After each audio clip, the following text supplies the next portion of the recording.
Once again, please find seats. Everyone has to be in a seat or you have to wait out in the rotunda. Thank you. And good morning and welcome to today's hybrid New York City Council hearing for the Committee on Civil Service and Labor. To minimize disruptions, please place all electronic devices to vibrate or silent. If you'd like to submit testimony, please send via email to testimony@council.nyc.gov. Thank you for your cooperation. Chair De La Rosa and Speaker Adams, we are ready to begin. Good morning. I am Councilmember Carmen De La Rosa, Chair of the Committee on Civil Service and Labor. Thank you for joining today's hearing on intro number 874, which I have introduced at the request of the mayor in relation to health insurance coverage for city employees, city retirees, and their dependents. The city's commitment to offering premium-free health care to its employees, retirees, and their dependents has ensured that quality health care remains accessible and affordable for the current and former members of the municipal workforce. Following through on its commitment is not without its challenges, particularly as the rising cost of health care have forced the city to reconcile shortfalls in savings intended to cover these costs. Although there are challenges, they are not insurmountable.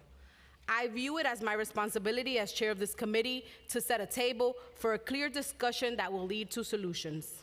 In 2018, the city's Office of Labor Relations and members of the Municipal Labor Committee agreed to savings goals associated with the city's premium-free healthcare options and formed the Healthcare Savings Tripart Committee to implement their agreement and explore innovative ways that could yield savings and sustain premium-free offerings. A major result of this initiative is the city's plan to switch to Medicare Advantage for the Medicare-eligible persons.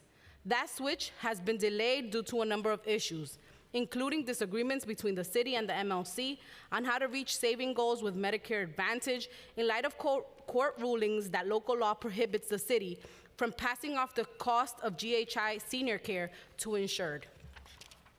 On December 15, 2022, Martin Scheinman and the chair of the Tripart Committee issued an opinion and award directing the City and Municipal Labor Committee, the MLC, to work with Aetna to implement Medicare Advantage plan for municipal retirees to help alleviate the savings shortfalls promised in 2018. He also made clear that a failure of the MLC and the city to ratify the agreement on Medicare Advantage plan would require him to find another revenue source, which he wrote would inevitably lead to premium contributions for members of $1,250 to $1,750 annually, resulting in the elimination of some premium-free healthcare options for municipal employees and retirees. Furthermore, he determined that GHI senior care must be eliminated from the city's health insurance plan offerings if the city council does not act to amend the administrative code to authorize the city to charge retirees for GHI senior care, and thus preserve some degree of choice between GHI senior care and Aetna Medicare Advantage. We recognize that this presents an unbearable choice for retirees on fixed incomes and creates a disparate impact on low-income retirees. Given that the administration and the Municipal Labor Committee are moving forward to implement, please remove him from the floor. Thank you.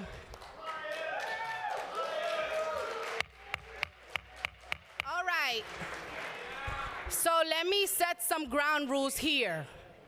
We are in the chamber of the City Council, which is led by the Speaker to my left, which is a body that is duly elected by this city. And we will respect this chamber and the opinions put forth today. We are laying a table for a conversation. And if you have no respect for this chamber, I will ask you to be removed.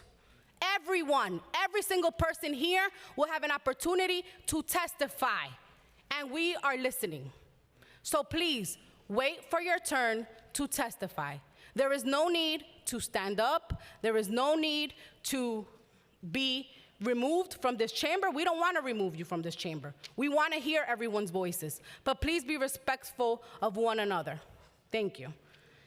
Furthermore, he determined that GHI Senior Care must be eliminated from the city's health insurance plan offerings if the city council does not act to amend the administrative code to authorize the city to charge retirees for GHI Senior Care and thus preserve some degree of choice between GHI Senior Care and Aetna Medicare Advantage. We recognize that this presents an unbearable choice for retirees on fixed incomes and creates a disparate impact on low-income retirees.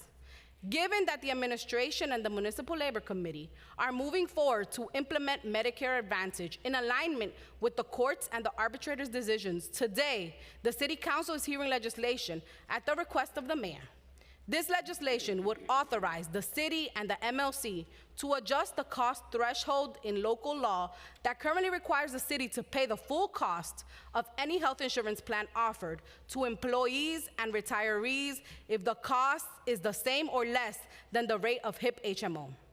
This legislation seeks to preserve retirees' abilities to choose health care plans that best meets their needs by authorizing the city and the MLC to set a lower cost threshold for Medicare-eligible retirees with Aetna Medicare Advantage, and to charge retirees for GHI Senior Care, thus mitigating the risk that it would be eliminated from offerings altogether. Given the importance of this issue, it is critical that this bill gets a public hearing. Today, we will hear testimony from all stakeholders, examine the details of the newly negotiated Medicare Advantage plan, and evaluate the paths forward for the city and the municipal retirees. We applaud the efforts of the municipal unions, the retirees, advocates, the current workforce, and this council for their commitment to organizing their voice to uplift their concerns we will discuss today, as well as for their years of service to this city. I firmly believe that healthcare is a human right, and I take the responsibility of finding solutions to this problem seriously. I'd like to first thank Speaker Adams for her leadership in allowing us to bring this hearing forward, and I'd like to thank the committee staff and all of the staff here at the council for their hard work in preparing for this hearing, most especially to Assistant Deputy Director Nick Cano, Policy Analyst Elizabeth Arts, as well as my own staff, Chief of Staff James Burke, Legislative Director Kiana Diaz, and Communications Director Frey Familia. Now, I would like to turn it over to our speaker for her opening remarks.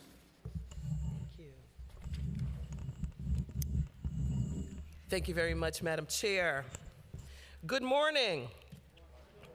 I am New York City Council Speaker Adrienne Adams, and I want to give a special thanks to Councilmember Carmen De La Rosa, Chair of the Civil Service and Labor Committee, for providing this opportunity for everyone here today to present their positions on Introduction 874. Before I begin my remarks, I want to make it clear that had it not been for this hearing today, I would be standing with the nurses in front of Mount Sinai.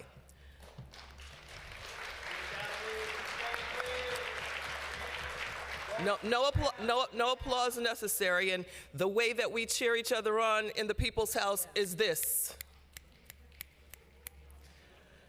So I wanted to make it clear that I would be standing with our nurses had it not been for the important item on our agenda today. I encourage all management at the outstanding hospitals to take into consideration our first responders and respect their right to fair pay and fair staffing. Introduction 874 would change the administrative code at the request of the Municipal Labor Committee and the city to continue offering retirees access to supplement GHI senior care coverage at a cost. In my tenure as Speaker, I have made expanding civil service opportunities one of my priorities because a civil service career is one of the best pathways to economic stability for all New Yorkers. The benefits it provides, which include the ability to retire with dignity, are unmatched in other careers. I know this from my own family's experience. I especially want to again thank our chair, Carmen De La Rosa, for convening this public hearing to examine the administration and MLC's Medicare Advantage plan for retirees and proposal to change the administrative code as part of their health savings agreement. These issues are not simple or easy to confront, and I must say, it is unfortunate that Chair De La Rosa has been unfairly attacked and has had her intentions mischaracterized with untruths simply for scheduling a public hearing on this issue and the requested legislation. Her introduction of the legislation upon the request of the city's collective bargaining parties is routine as chair of the Committee on Civil Service and Labor. It is the role of the chair to be responsive to labor agreements that impact city workers and retirees, and it is responsible to give them a fair hearing that facilitates transparent public conversation. Chair De La Rosa has demonstrated tremendous leadership for this city by prioritizing the public interest through this committee's work at a critical juncture, despite being the subject of unfair attacks. At no point did she or this council say we are forcing passage of this administrative code change and denying fair opportunity for those impacted to be heard. Yet, that is largely how she and this committee have been attacked and characterized, at times including attacks against me, even for deciding to hold today's hearing and consider the legislation. It is counterproductive for our public dialogues to proceed in this way, which stifles conversations that we need to have. These are important issues for us all to better understand, and public examination is critical to sort through the complexities that carry serious consequences. The purpose of this hearing is for the council and the public to hear from all stakeholders regarding these issues about the potential outcomes and impacts on retirees and our current city workforce. And today, I look forward to hearing from all sides: the city's Office of Labor Relations, the Municipal Labor Committee, the Organization of Public Service Retirees, and everyone providing testimony. I know that many of us have very strong opinions and perspectives on this issue, but I do ask that we all treat each other, as the chair said, with respect and maintain decorum during this hearing in this people's house. It is essential that serious public consideration and examination of these complicated issues be achieved, with all voices respected and valued. Again, I extend my thanks to the council staff who have organized this important hearing, and again to our chair, Carmen De La Rosa, who I now turn it back over to. Madam Chair. Thank you, Madam Speaker. Before we turn to testimony, I want to recognize all of my colleagues who have joined us today. Let me start with Councilmember Eric Bottcher, Councilwoman Julie Menin, Councilmember Hanks, Councilmember Chris Marte, Councilmember Gennaro, Councilmember Feliz, Councilmember Vernikov, Councilmember Ariola, Councilmember Kagan, Councilmember Palladino, Councilmember Hanif, Councilmember Dinowitz, Councilmember Carr, Councilmember Schulman. I think that's everybody. Oh, I'm sorry. Behind me. Councilmember Barron, how could I ever forget? Councilmember Nurse, Councilmember Brennan, and I think I saw Majority Leader Powers in the House as well. And virtually, we've been joined by Councilmember Sanchez, Councilmember Moya, and Councilmember Lee. Thank you to all our colleagues for staying present here today. Before we turn to our testimony, please be aware of the following administrative matters. Today, we expect to hear from witnesses testifying in person and virtually. If you are registered to testify, please listen for your name to be called. At times, witnesses' names will be called up in groups to facilitate council member questioning. Additionally, if you are testifying virtually via Zoom, council staff will unmute you when it is your turn to speak. This may take a moment as we expect a large number of virtual participants. Please be patient if you are not immediately unmuted, and please accept the request to be unmuted when you receive it. In order to accommodate the large number of witnesses registered for today's hearing, each witness will be limited to 2 minutes. Please stop your testimony when the sergeant calls time.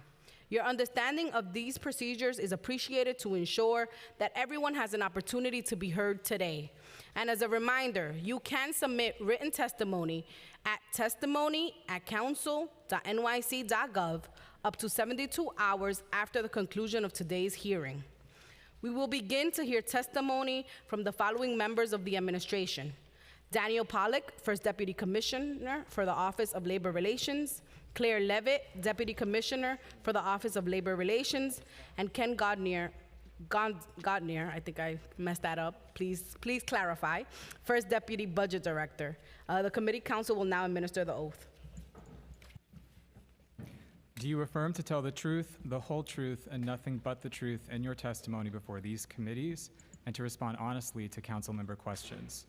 First Deputy Commissioner Pollack, Yes. Deputy Commissioner Levitt, Yes. First Deputy Budget Director Godner. I do. Thank you. You may begin your testimony when the sergeant calls time. I'm sorry, they won't be calling time. Please begin your testimony when ready. Thank you. Good morning, Speaker Adams, Chair De La Rosa, and members of the Civil Service and Labor Committee. I'm Daniel Pollack, First Deputy Commissioner of the Office of Labor Relations.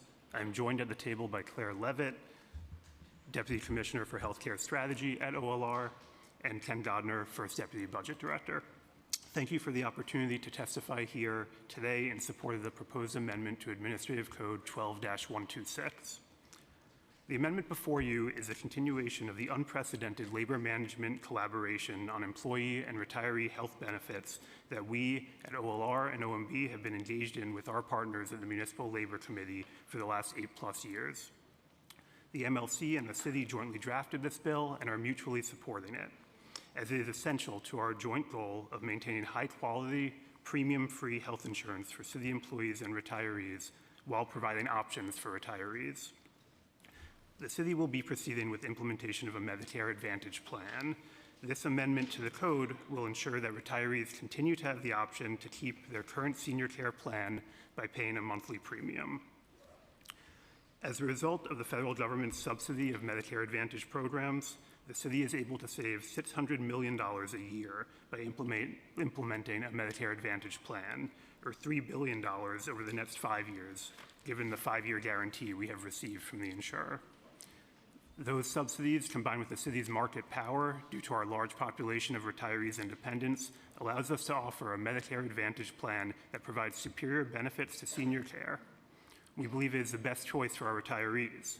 However, we prefer to offer our retirees the ability to stay on the senior care program if they choose, and this amendment will permit them to have that choice.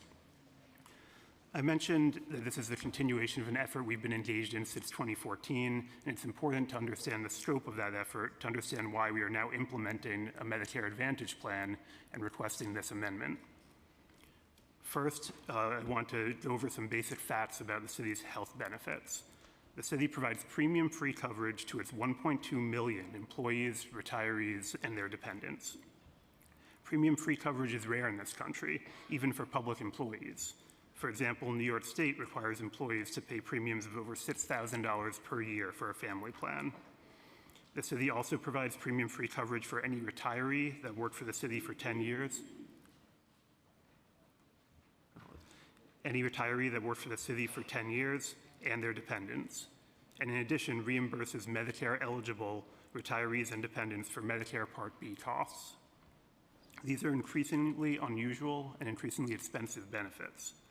Today, the cost of health care for the city's employees and retirees is over $11 billion a year, about 10% of the entire city budget.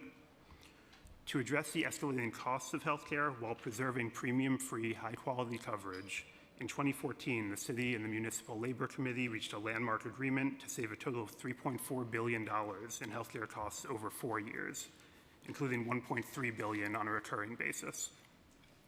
In 2018, the city agreed with the MLC to target another round of savings for 2018 to 2021 of $1.1 billion, $600 million of which was to be recurring. These health savings were an essential part of reaching labor agreements to provide fair wage increases to all employees. The city and the MLC have been working together on a regular basis since Sorry, Deputy Commissioner, may you speak a little louder? Sure. It's a little hard to. My apologies. Sorry. The city and the MLC have been working together on a regular basis since 2014 to reach and maintain these savings. In doing so, the city has made extensive changes to reduce costs in the employee and pre-Medicare retiree plan, while leaving the plans for Medicare-eligible retirees untouched through 2021. A listing of many of the changes made to the employee and retiree plans is included as Appendix A to our testimony. The city and the MLC have also now put out a procurement for a brand new plan for employees and pre-Medicare retirees, seeking to save over $1 billion through that effort. But we cannot achieve the necessary savings based on active employees alone. Since 2000, the cost to the city for Medicare retiree health coverage has nearly tripled. In 2021, we spent $600 million on retiree health premiums compared to $200 million in 2000. In addition, the reimbursement of Medicare Part B coverage has increased over 700%, from $54 million in 2000 to nearly $440 million in 2021. In fiscal year 2022, the city spent over $1 billion on retiree health costs. As part of the 2018 Health Savings Agreement, a tripartite committee was established consisting of leadership of the MLC, the city, and Martin Scheinman as mediator and chair to work on identifying additional cost management strategies. With the tripartite committee, the city and the MLC began exploring changes to Medicare-eligible retiree coverage. Knowing the escalating costs of these benefits needed to be addressed, in 2020, the city and the MLC agreed to add $15 copays to certain benefits in the senior care plan for doctor visits, radiology and lab services, and other services. Rather than implementing these copays as had been agreed in July 2020, the city and the MLC decided to refrain from changing these benefits due to the COVID-19 pandemic. Instead, those new copays were implemented in 2022 for the senior care plan. The city and the MLC agreed that a Medicare Advantage plan was an important cost-saving strategy that could protect the benefits of both employees and retirees. Approximately half of the nation's retirees are covered by a Medicare Advantage plan today, rather than traditional Medicare. This includes numerous public employers and union-administered health plans, including the states of New Jersey, Connecticut, Pennsylvania, Maine, and Ohio, and 1199 SEIU's retiree health plan, all of which are provided by Aetna, the insurer with which the city is currently negotiating. A Medicare Advantage plan allows the city to benefit from the federal government's subsidy of these plans nationwide and save a remarkable $600 million a year, while still protecting our retirees' access to high-quality, premium-free coverage. We understand that there is always fear of change when it comes to health insurance and changes in health insurance, and that's why in developing this program, we were committed, along with the Municipal Labor Committee, to offering similar benefits to the existing program while optimizing the federal funding available through Medicare Advantage. The city worked hard in collaboration with the MLC to offer this new plan that was not only premium-free with benefits equal to senior care, but also provided important new benefits designed to support the health of our retirees. This new program is a win-win for everyone. In agreement with the MLC, the city arranged for the expected $600 million a year in savings to be redirected to support the benefits provided by the Health Insurance Stabilization Fund. This fund is jointly administered by the city and the MLC and was originally established in the 1980s to ensure there was sufficient funding to equalize the costs of the PPO plan and the HMO plan so that employees could have a choice between two plans. Over time, it has also covered other important expenses, including specialty drugs, a portion of welfare fund contributions that help unions maintain their drug coverage and other benefits, care management, and other costs. The ability to continue covering these important benefits is one of the many reasons we support the adoption of the Medicare Advantage program. The city and the MLC's intention had been to offer current retirees the ability to opt out of the program and remain in the senior care plan in which they were currently enrolled. However, the existing programs would require an additional premium. For senior care, that premium would be approximately $200 per month. Retirees who did not opt out would be automatically enrolled in the new Medicare Advantage plan. Unfortunately, a lawsuit prevented this program from moving forward, with the court holding that the administrative code prohibited the city from requiring retirees to pay for the cost of senior care to remain in that program. While we disagree with the court's interpretation of the administrative code, we must find a way to move ahead to achieve these vital savings. The court specifically provided that direction by determining that the city could offer only a Medicare Advantage plan and no buy-up plans and remain in compliance with Admin Code 12-126. Without the expected $600 million a year in savings from Medicare Advantage, the stabilization fund is depleted and cannot continue to support the benefits it provides. As a result, the city and the MLC have agreed to even more changes to active employee coverage, including preferred radiology and urgent care providers, a mandate for all new hires to join the HIP HMO plan, suspension of $165 per employee and retiree per year contributions to union welfare funds, and the suspension of certain payments owed to the city. But that does not begin to cover the fiscal hole. At this time, the stabilization fund owes approximately $2 billion in reimbursements for costs the city incurred in prior years. The city continues to incur costs that we will not be reimbursed for, including an estimated $536 million for the cost in fiscal year 2023 of providing the Emblem GHI plan premium free, in which 70% of city employees are enrolled. Every dollar lost by not implementing this program is a dollar the city must cover amid a time of numerous other fiscal challenges. The delay thus far has already cost the city close to $1 billion. Recently, Martin Scheinman, in his role as arbitrator for disputes arising from the health savings agreements, ordered the city to move forward with a Medicare Advantage plan to achieve these savings. Pursuant to the court's decision, as I mentioned, the city is not required to offer senior care or other plans, and therefore can achieve the full savings by implementing Medicare Advantage and eliminating senior care and any other plan that charges the city a cost. That is exactly what Mr. Scheinman ordered the city to do if this amendment is not enacted, and he further indicated that a failure to implement a Medicare Advantage plan and obtain those savings would inevitably result in co-premiums for active employees. That is not the outcome that the city or the MLC want. We're here today to ask the City Council to amend and clarify the language in the administrative code to permit us the latitude to provide this important program to retirees while maintaining options for those retirees who want to pay to remain in senior care. The legislation would allow the MLC and the city to jointly agree upon a plan for health insurance for any class of individuals that would be a benchmark plan for such class.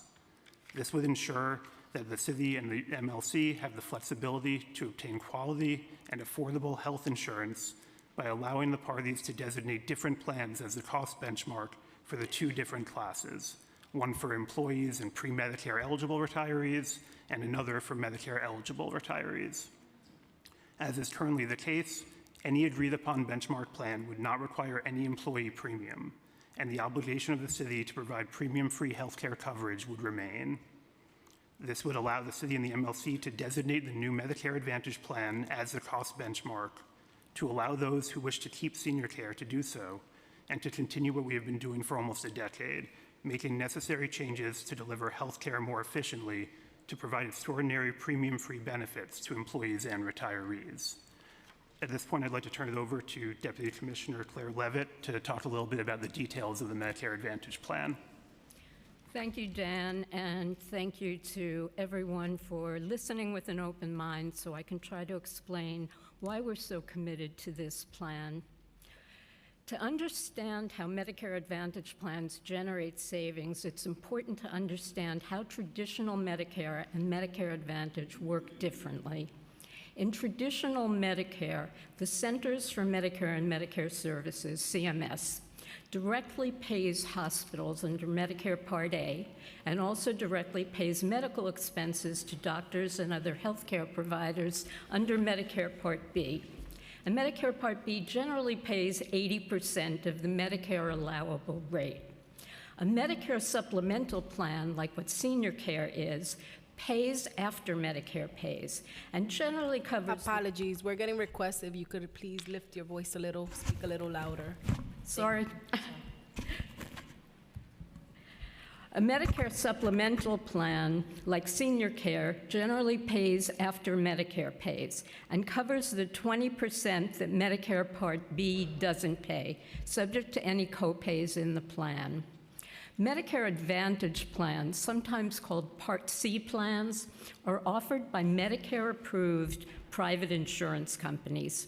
In a Medicare Advantage plan, both the Part A and Part B reimbursements come from the Medicare Advantage plan, not from original Medicare, along with any supplemental benefits from the same company. A Medicare Advantage plan can include benefits not covered by Medicare. Medicare pays a fixed amount for coverage each month to the company offering the Medicare Advantage plan. Under the Medicare Advantage plan, the private company must follow all of Medicare's rules, and a retiree has all of the same rights and protections that retirees have under original Medicare. Right now, about half of Medicare recipients in the country receive their Medicare coverage through a Medicare Advantage plan. Medicare Advantage plans can provide better and more efficient programs, address care gaps, and support the health of the program's members in ways that a supplemental program can't, using the amount of money provided by Medicare while charging an employer little or no additional premium. In our case, as a result of the city's size and our leverage, we were able to negotiate a program at a zero premium cost to the city, with benefits that exceed the benefits of senior care. Now, the plan we expect to offer is a customized plan developed exclusively for New York City retirees. Some people confuse the Medicare Advantage program with some of the individually marketed Medicare Advantage plans you may have seen marketed on late-night television. But this is an exclusive group plan only available to New York City retirees and dependents, and has special benefits and provisions just for our group. This expected Medicare Advantage plan would replace both the traditional Medicare and a Medicare supplemental plan with a single integrated cost at no premium cost to the city and no premium cost to retirees. The plan would provide all of the healthcare services previously covered by original Medicare, as well as those supplemented by the senior care program, and also adds important new benefits not covered by the current senior plan. Retirees lose nothing that they had previously in this plan. Now, there's in the testimony, there's a major plan design comparison chart of senior care and the proposed new Medicare Advantage plan. I don't want to take the council's time going through this line by line. I just want to point out a few of the important changes here. In our current senior care plan, there's an annual deductible of $276. That's the Medicare deductible plus an additional $50. In the proposed new Medicare Advantage plan, the deductible is $150, not $276, which is immediate savings every year for our retirees. That $150 deductible is also a fixed deductible. It's in our contract. It will be in our contract with Aetna, and it doesn't go up every year the way the Medicare deductible goes up every year. So we think this is a great benefit for our retirees. There's an annual out-of-pocket maximum in the proposed new Medicare Advantage plan of $1,500. After $1,500 is spent, everything is covered at 100%, and there's no additional cost to the retiree. There's no such protection like that in the senior care plan. In our senior care, in our new Medicare Advantage plan, a primary care visit has zero copay, while the senior care plan has a $15 copay. Likewise, for ambulance services and durable medical equipment, there's zero copay and there's no annual maximum, unlike the senior care plan that has $2,500 a year maximum on ambulance and durable medical equipment. And with the expenses of those types of services today, it's easy to go through $2,500. We've also added new benefits that Medicare does not cover, and I'll mention a couple of the important benefits. One is for transportation to go to and from the doctor. The plan will cover 24 trips annually to a doctor, going up to 60 miles, and that is a great benefit for our seniors. It covers hearing aids, which are not covered right now under senior care. It provides an incentive card for completing, a $200 gift cards for completing certain wellness activities. It provides an over-the-counter drug benefit of $120 annually to purchase over-the-counter drugs. It also provides a medical alert system, one of those systems that helps you identify if you are having an emergency or you fall, so you get immediate assistance. So these are things that our retirees just don't have right now that are important new benefits. In addition, the other benefits that are listed in our chart remain exactly the same. There is nothing in this plan where the benefit is less than the benefit in the current senior care plan. Now, we've been negotiating this with Aetna to be the Medicare Advantage insurer, replacing the original provider, the Alliance, which was a joint venture of Empire and Emblem Health. Now, Aetna has over 25 years of experience providing Medicare Advantage plans. One of the major concerns we've been hearing from retirees is that they won't be able to see their current doctor. And in almost all instances, this is not the case. Aetna's been offering Medicare Advantage plans for over 25 years and has an extensive national network of providers that understand and appreciate the program. They have over 1.3 million in-network providers nationwide. And in addition, they have approximately 5,000 hospitals nationally in network, and all of the hospitals in our area either participate in the Aetna Medicare Advantage network, or there's one that does not participate but accepts Medicare Advantage patients from Aetna.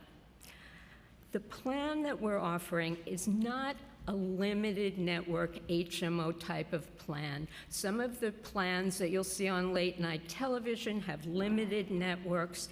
This plan is a PPO plan, or it's called an extended service area plan.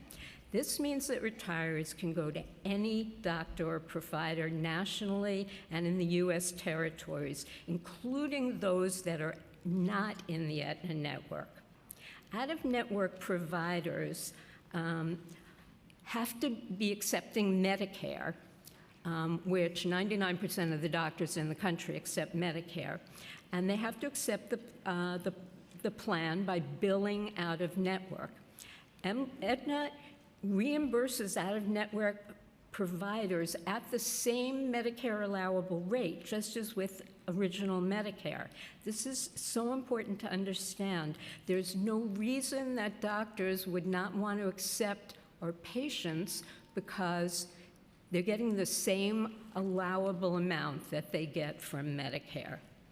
Now, Aetna's planning an extensive outreach campaign to encourage the balance of providers that our retirees see to join the network and to educate out-of-network providers about the program.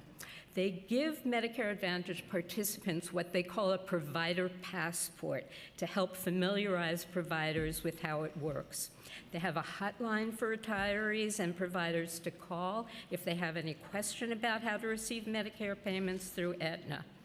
So Although providers always have the right to decide whether or not to accept a particular plan or a particular patient, there's no reason for a provider not to accept this plan. They're getting the same payment that they would get if they were in the network or out of the network. Now, Aetna's network providers actually match up directly with 85% of the doctors that our retirees currently see in senior care, and another 10% of the Aetna providers have indicated that they accept the Aetna Medicare Advantage plan, even though they're not in network. That's a 95% match, and through Aetna's outreach efforts, we expect that percentage to increase. It also includes agreements with both Memorial Sloan Kettering and the Hospital for Special Surgery, and every hospital in the downstate region is in network or accepts the Aetna plan. The Aetna plan will not require a referral to go to a specialist. Retirees can self-refer to any Medicare participating specialist.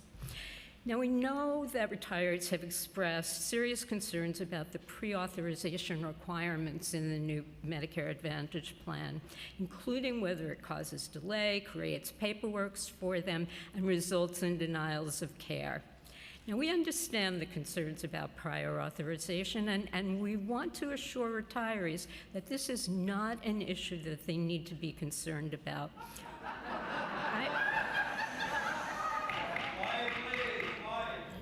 All right, so I'm gonna repeat the rules again.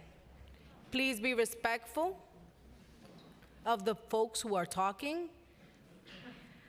I wouldn't want anyone bursting out laughing when you're speaking. Please be respectful. Let's be grown-ups. Thank you. I hope you're going to listen with an open mind to this, because all of the city's insurance programs for employees have prior authorization requirements. So all of you were part of such a program when you were employees and pre-Medicare retirees.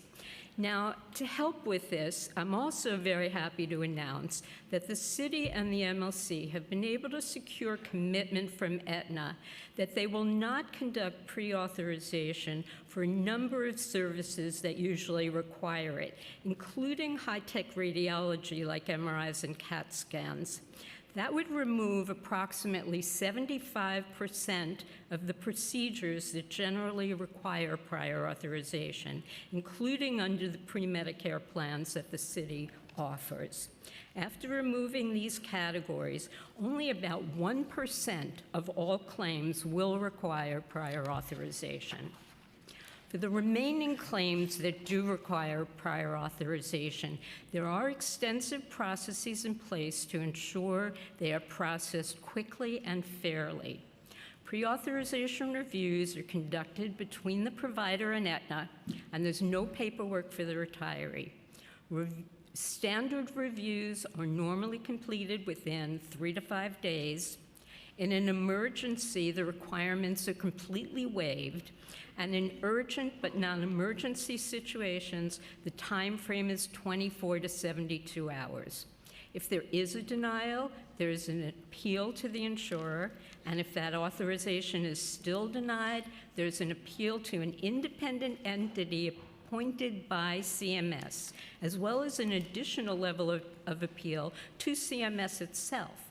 The final decision as to approval or denial will be made by CMS. To facilitate transition in care, Aetna has committed at minimum 150 dedicated clinicians who will support the City of New York retirees during the onboarding process. These clinicians will continue to be dedicated throughout the life of the contract to ensure they continue to support our retirees and to help manage their chronic conditions. Aetna will also be engaging in an extensive outreach effort to providers and retirees, including over 200 in-person forums and over 50 virtual and teleconference calls with retirees to educate them about the program. Additionally, Aetna will be maintaining a custom website for our retirees, which contains information pertaining to the plan design, explanations on how to access benefits, and the ability to conduct online provider searches and determine, find your doctor in network or find another doctor in network. Now, many of our retirees get their prescription drugs from their union welfare funds, and that remains unchanged under the Medicare Advantage program. For those retirees who do not have prescription drug coverage from their union welfare fund, a prescription drug rider will be made available to those retirees. The Aetna Medicare Part D prescription drug cost share remains the same as that of the Senior Care Prescription Drug Plan in all the Part D phases of the plan. Further, all Medicare-covered Part D drugs that members are taking are covered. There's no change in the formulary from the Senior Care rider to the Aetna rider.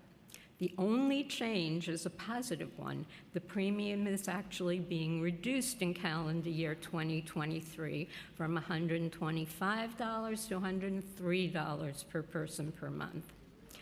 The city and the MLC will also carefully monitor the Medicare Advantage program to ensure that the program meets all of its commitments to us and delivers the quality service we expect for our retirees.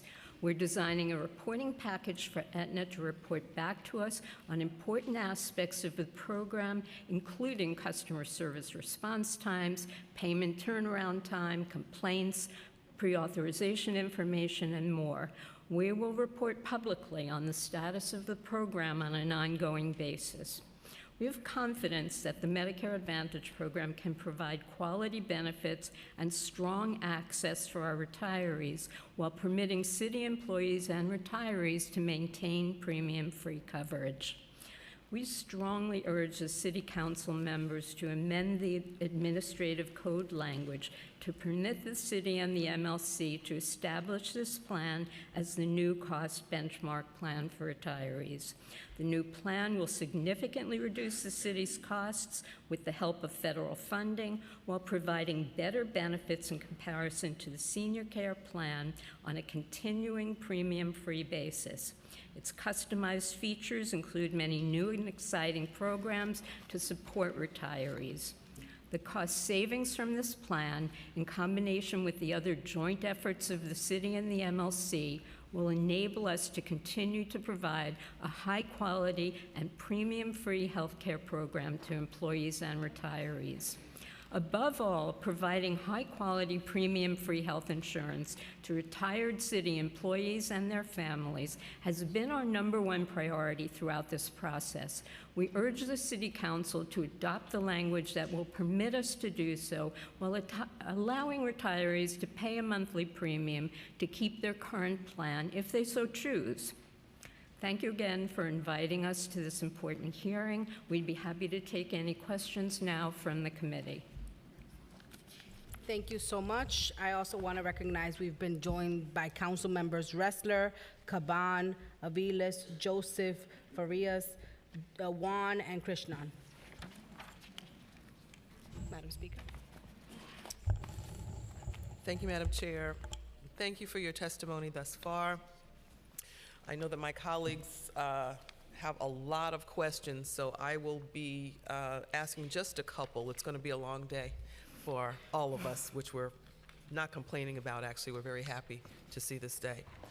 The Office of Labor Relations and Municipal Labor Committee have decided to make the Medicare Advantage plan they negotiated with Aetna the free plan offered to retirees. What is the authority for these parties to execute this change absent the requested change to the text of the administrative code? Thank you for the question, Speaker Adams. If the court case that prohibited the city from requiring retirees to pay a premium to remain in senior care also explicitly said that the city doesn't have to offer senior care or any specific plan. So the parties could decide to choose to offer only one plan or to offer numerous plans but not senior care. So, we have the ability under that ruling to, and arbitrary assignment in fact ordered us, to eliminate senior care or any plan that would charge the city a cost. So, pursuant to that, we would be offering only Medicare Advantage and possibly other plans that don't actually charge the city a cost. Thank you. The switch to Medicare Advantage is expected to help achieve the agreement's required commitment to annual savings of $600 million a year. Can you explain how the switch to Medicare Advantage would generate these savings? Sure. So I'm going to ask Deputy Commissioner Levitt to answer in more detail, but it's really based on the federal funding provided to Medicare Advantage plans. As I mentioned before, the premium cost to the city for the plan will be zero. And right now, we're paying $600 million for the senior care and other plans that retirees select. So that full amount of $600 million is guaranteed savings to us for the next 5 years. And in the 5 years following that, there are caps in the amount that Aetna could charge us. So the full amount of what we're paying just for the senior care plan and for similar plans is saved. Now, the city would continue to pay retirees to reimburse them for the Medicare Part B premiums. That's another $440 million a year that the city will continue to cover so that it is free to retirees and their benefits, and their dependents, I'm sorry. Thank you. We have heard from our retirees loud and clear. Thank you for over 10,000 emails. Our retirees have voiced concerns that Medicare Advantage plans have restricted provider networks that could result in the disruption of care. How would the Medicare Advantage plan with Aetna allow enrollees to retain coverage for their current medical providers and specialists? I think you touched on it, but if you could just go into that a little bit more, expound on that for us, please. The Medicare Advantage plan that we're looking at is a PPO, a preferred provider organization type of plan, not an HMO plan. An HMO plan may have a limited network, but this plan does not. You can go to any Aetna provider, and there are 1.3 million of them in the country, and all the hospitals in our local area. But you can also go to an out-of-network provider and be covered. So that we don't have the kind of limitations that you would have in an HMO plan. 95% of the providers that our retirees already see are already accepting the Medicare Advantage plan. So there's only a gap of 5%, and Aetna has committed to reach out to all of those doctors to educate them about the plan and try to get them to accept the plan. And they provide information to retirees, what they call a provider passport, to take with them to the doctor. And provide the number of a hotline that they can call, so they will negotiate with the doctor on the spot when the retiree is in the doctor's office. So we think there will be very, very little disruption with this plan, if any. There's a lot of distrust with the presentation of the plan. You just mentioned once again the provider passport. Is that the only safeguard that would exist to protect our retirees against the denial of care?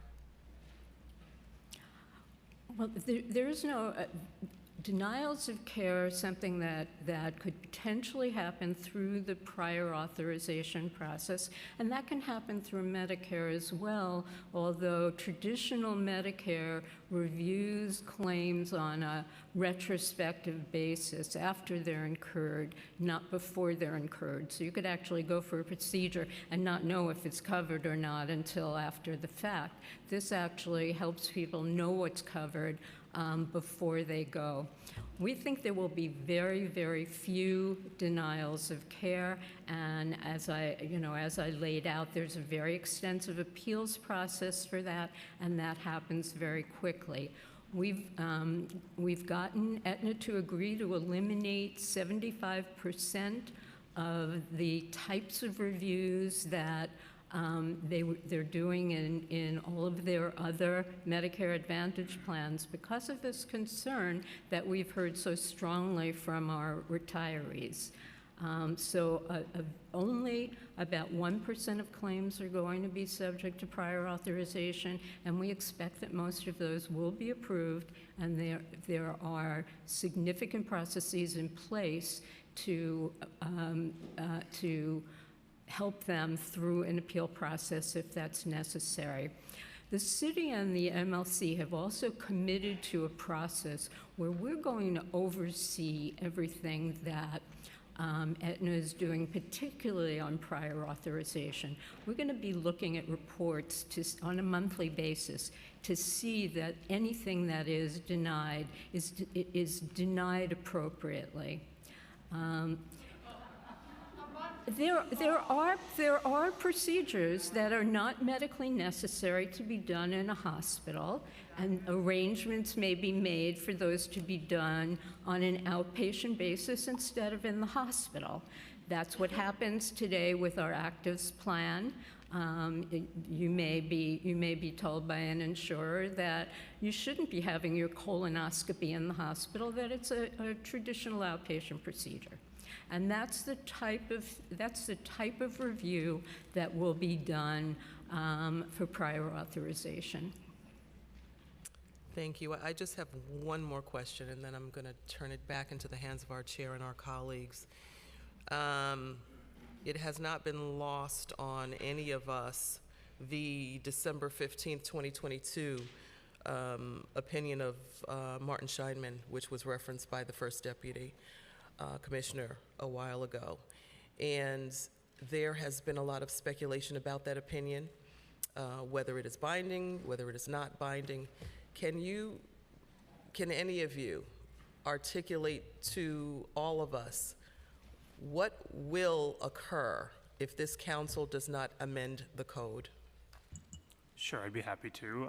Thank you for the question, Speaker Adams. So the arbitrator, I'll just say the arbitrator has authority under prior agreements we've made with the Municipal Labor Committee regarding health savings to, if there's a dispute, to order the way forward to achieve those savings. And that's exactly what he did. He determined that the $600 million in savings must be achieved, and that if there is no amendment to the administrative code that allows retirees to buy up to stay in senior care, that the city must move forward by doing what the court indicated it could do, which is eliminate senior care or any other programs having a cost to the city. I'll say that he also further indicated that if we're not able to achieve these savings through the Medicare Advantage plan, that co-premiums for active employees and pre-Medicare retirees are inevitable. I'll just piggyback off of this, and then I'll stop for now. What is your honest opinion? We just heard you lay out what, excuse us please, we're still in a hearing. Thank you for your respect. We just heard you lay out what the arbiter's opinion is. What are your honest thoughts about what will actually happen? Do you believe that this opinion will go forth? Do you believe that something else will happen? And then I will stop and let my colleagues continue. Thank you, Speaker Adams. Yes, I believe this opinion will go forward. If we're not able to pass this amendment, we will move forward with eliminating senior care as an option. If for some reason that path doesn't work out, we will need to look at alternative ways to achieve those savings, and co-premiums are certainly one of those possibilities. Thank you for your testimony. I will probably come back in another round or so. Thank you. Thank you. Thank you so much. I also want to recognize we've been joined by Council Members Krishnan and Hudson. Okay, so I have a question about the council's role. If the council were to adopt this proposal, would the city and the MLC commit to continuing to offer GHI senior care? Thank you, Chair De La Rosa, for the question. Yes, the intention of the parties, of the city and the MLC, has always been to offer senior care as a buy-up plan.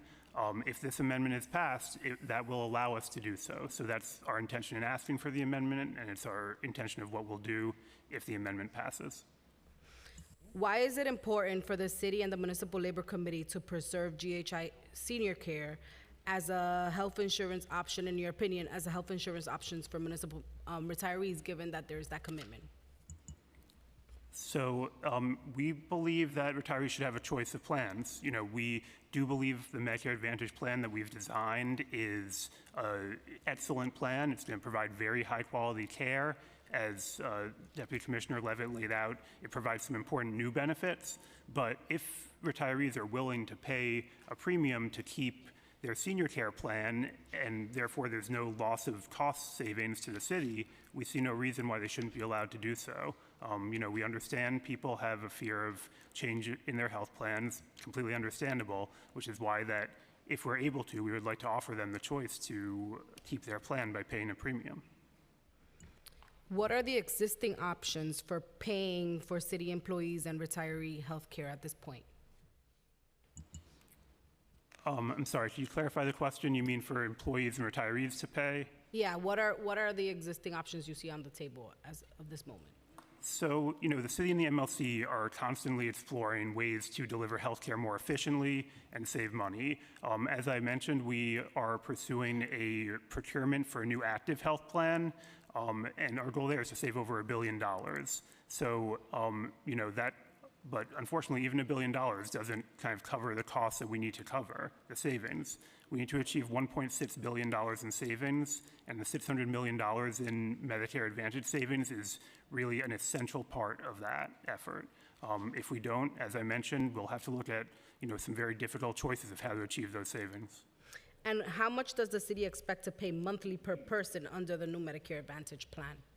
So the cost for Medicare Advantage to the city is $0, and that's guaranteed for 5 years.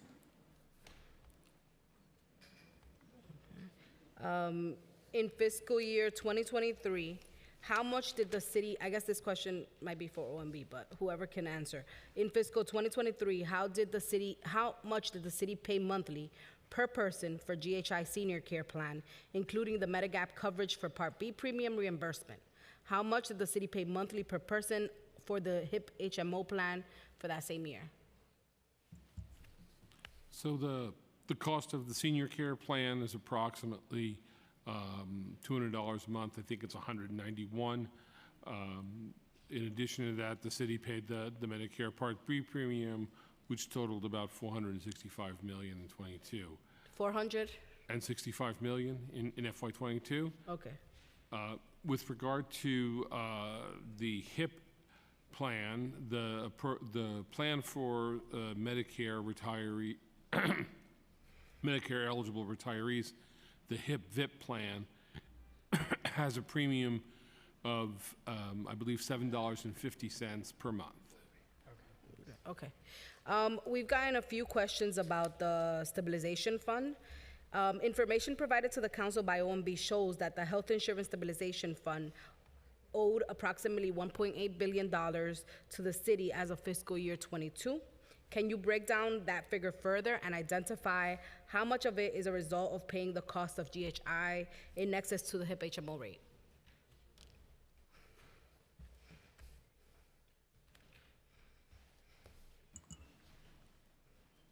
So I can start out by answering that and then turn it over to Mr. Godner. So, you know, we could provide a full breakdown of all the component costs, but the excess cost of the GHI plan over the HIP HMO plan was $152 million in fiscal year 21, $414 million in fiscal year 22, and in fiscal year 23 is $536 million.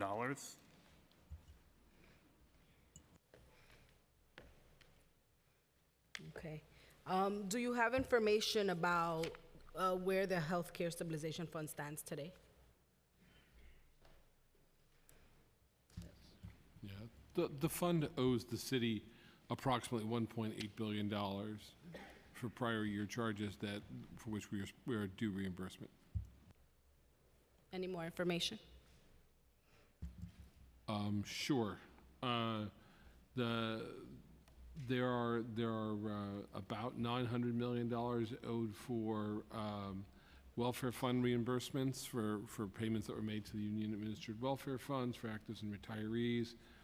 There's approximately $900 million of funds owed for the FY22 health settlement. That's the relating to the difference between the HIP and the GHI plan, the CBP plan, I should say.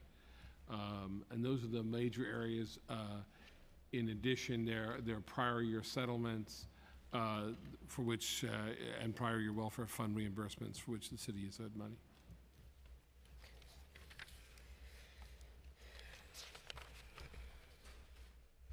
What are the risks to the city's budget if we can't realize the annual savings of $600 million? While the savings, while the savings owed from the, that are expected to be achieved through the Medicare Advantage will be paid to the Health Stabilization Fund, because that fund owes the city substantial amounts of money. This would open a $600 million a year hole in the city's budget.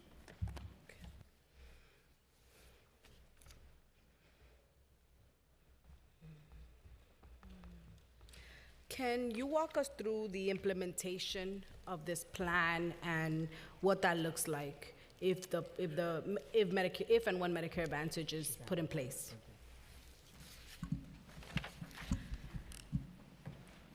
We anticipate that we would implement this plan sometime in the summer of 2023.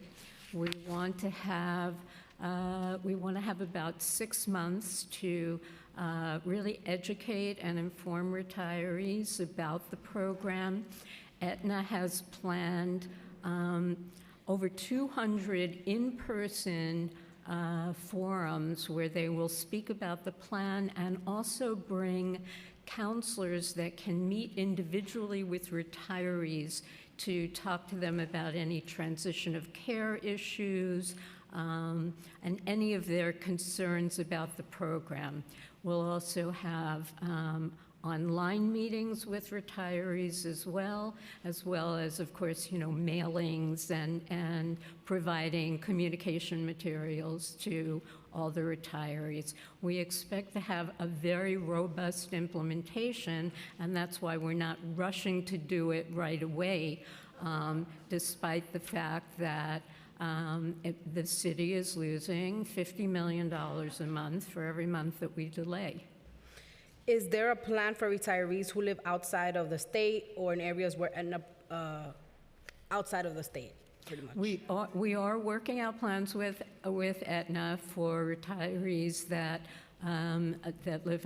live internationally. There's only a very small group of retirees, something like under 200 retirees that live outside the country. They do. And there will be a plan for those retirees. And outside of the state retirees, the same? Outside of the state, this is a national plan. Okay. This is And a what national about- plan. It will be the same throughout the country, and they have an extensive network outside the country. In fact, one of the complaints we often hear about the senior care plan is that there's not a network outside of New York. So even in situations where a retiree would need a particular specialty or special type of care, you all are expecting that Aetna's coverage is sufficient to fill those needs. Absolutely. They have nationally, I think the number of specialists was something over 400,000 specialists around the country. Okay. At this time, I'm going to pass over questions to our colleagues because there's an extensive list of colleagues who have questions. Reminding colleagues that we have 3 minutes for questions. Okay, I'm going to call Councilmember Lee, followed by Councilmember Schulman.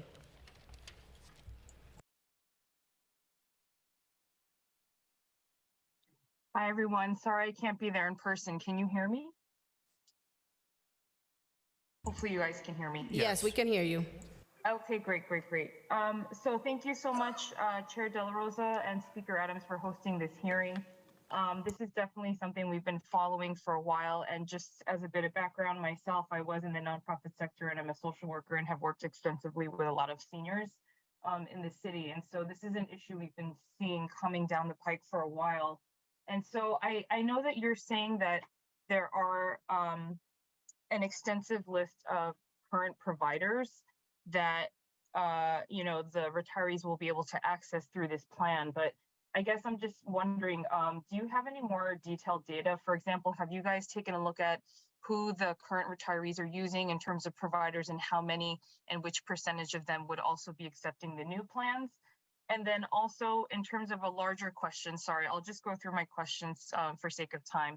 But also in terms of the bigger picture, let's just say hypothetically we were to change the code. I mean, my fear with this is that what are we doing about the general overall hospital healthcare costs? Because what about the Northwells, right? I live on the border of Long Island in Queens, and have the conversations been had with how to have cost savings there?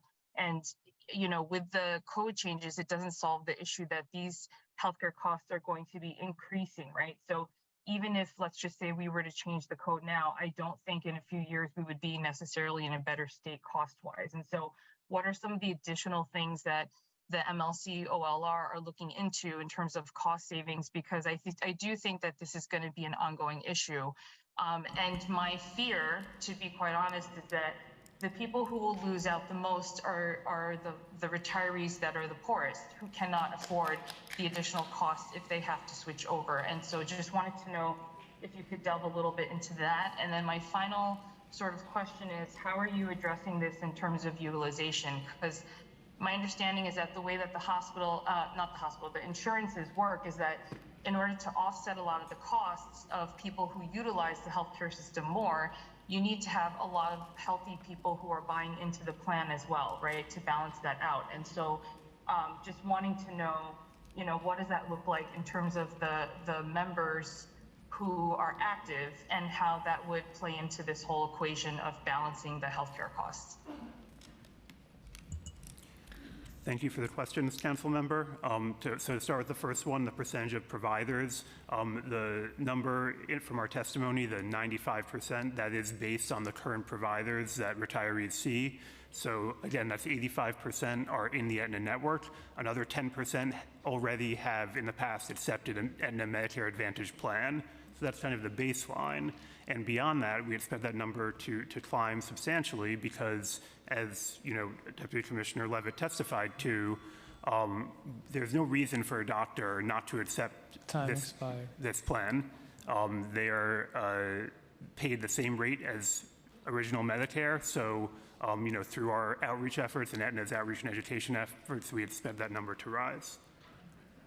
Regarding overall health costs, we agree that we need to be constantly looking for savings to address overall health costs. That's why we put out a procurement for a new active and pre-Medicare retiree plan, which we hope to find efficiencies to provide additional cost savings, seeking savings of over $1 billion.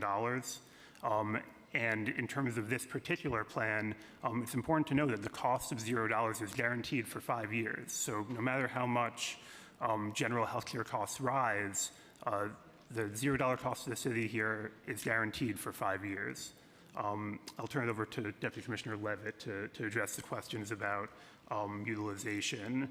And just one more note, I know you mentioned the concern for lower income retirees, which we completely agree with and understand. And I'll note that the Medicare Advantage plan is a particularly good plan for lower income retirees. It has a lower deductible, it has lower copays, it has additional benefits, including transportation, and we think these benefits will really help our lower income retirees. I think you raise a very important point about the fact that hospital costs and healthcare costs are rising constantly. This has been going on for decades now, and it's very, very pronounced in New York City. We are concerned about that, and we are committed to maintaining premium-free coverage for both our actives and for our retirees. What we're doing right now on the actives plan is we have a procurement out for bid to try to save up to $1 billion in healthcare costs through a new plan. And we don't know yet what that plan would look like, but we are looking at multiple different ways that we can save money going forward. The opportunity with Medicare Advantage is so pronounced because, in a sense, we're getting the federal government to cover the costs of our retirees. So it gives us the ability to provide the same and better coverage without it costing the city the $600 million we pay right now.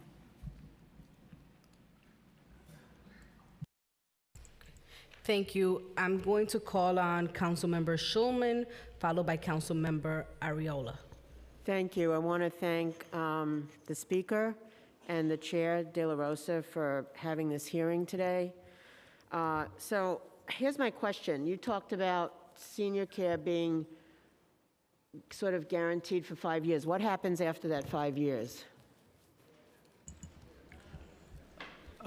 Just to clarify, Councilmember, the $0 cost for Aetna Medicare Advantage is guaranteed for 5 years. So what happens after the 5 years then? So there's a cap on the increases that Aetna can make to the rates. Claire, can you expand? Right, there are caps that will be part of the contract after that, but under our agreement with the Municipal Labor Committee, whatever those costs are, if they are above zero at that point, they will not be passed on to our retirees. Our commitment remains to provide a premium-free coverage for our retirees. So, you know, I'm sitting here, I'm listening to the testimony, and I'm trying to wonder if Medicare Advantage is so great, then what do you need the council to do here? I mean, if you're going to do that anyway. That's an issue for me. And so, you know, and the other thing, too, is that my understanding, and I don't know if OLR is the right, you guys are the right ones to ask, but if we vote to amend the administrative code, we're taking away the right of the seniors to continue to litigate this matter in court. Is that correct? So, Councilmember, thank you for the questions. In terms of why it's important to pass this amendment, you know, we believe a choice of plans is very important, and the Municipal Labor Committee, I'm sure you'll hear from them, I believe thinks the same thing, that we provide, you know, many employers provide a single plan, and that's it. And they say, this is the plan we provide, you're stuck with it, whatever it is. And that includes many employers who have transitioned to a Medicare Advantage plan. You know, we, with our active plan and retiree plans, have historically provided the choice to employees, and it's important to us to continue to do so. So that's why we really want this amendment, to be able to provide this choice. In terms of this amendment, you know, affecting the opportunity to litigate this further, you know, I think the administrative code in its current form, as the court held, pretty clearly allows the city to pursue the alternative it would pursue if this amendment weren't passed, which is to eliminate senior care. The decision explicitly said we should do that. So I don't think, I think failure to pass this amendment would kind of have the same impact on the litigation, because the city would proceed along that path. So that's a long answer to the question, but I appreciate it very much. I also want to ask, have any other resolutions or ideas been considered? Because I can't believe that at this late stage, the only option we have is to put this on the back of the retirees or put this on somebody else's lap. So that's what I want to know. And also, in addition, as part of that, were the retirees consulted on any of this? So I would say that we don't believe this is on the backs of retirees. As we had said, we believe this is a very strong plan. But I will say that we are constantly exploring every possible avenue for health savings. We have not left any stone unturned. We've been working together for, like I said, over 8 years on this. We have experts that we both consult with, both the city and the MLC, and we have been constantly engaging in trying to find every opportunity to achieve savings. As part of this process, we obviously worked with our partners at the Municipal Labor Committee who, represent the interests of their active members and their retirees. And we worked closely with them. I think the collaboration we've had with them throughout this process is really, remarkable in the labor relations world, and we want to continue to do so. I just want to say one quick thing, Chair, if that's okay. So I just want to say, I looked through the testimony that you gave, including the charts about senior care. And so in addition to the $191 a month, there's co-pays and other costs here.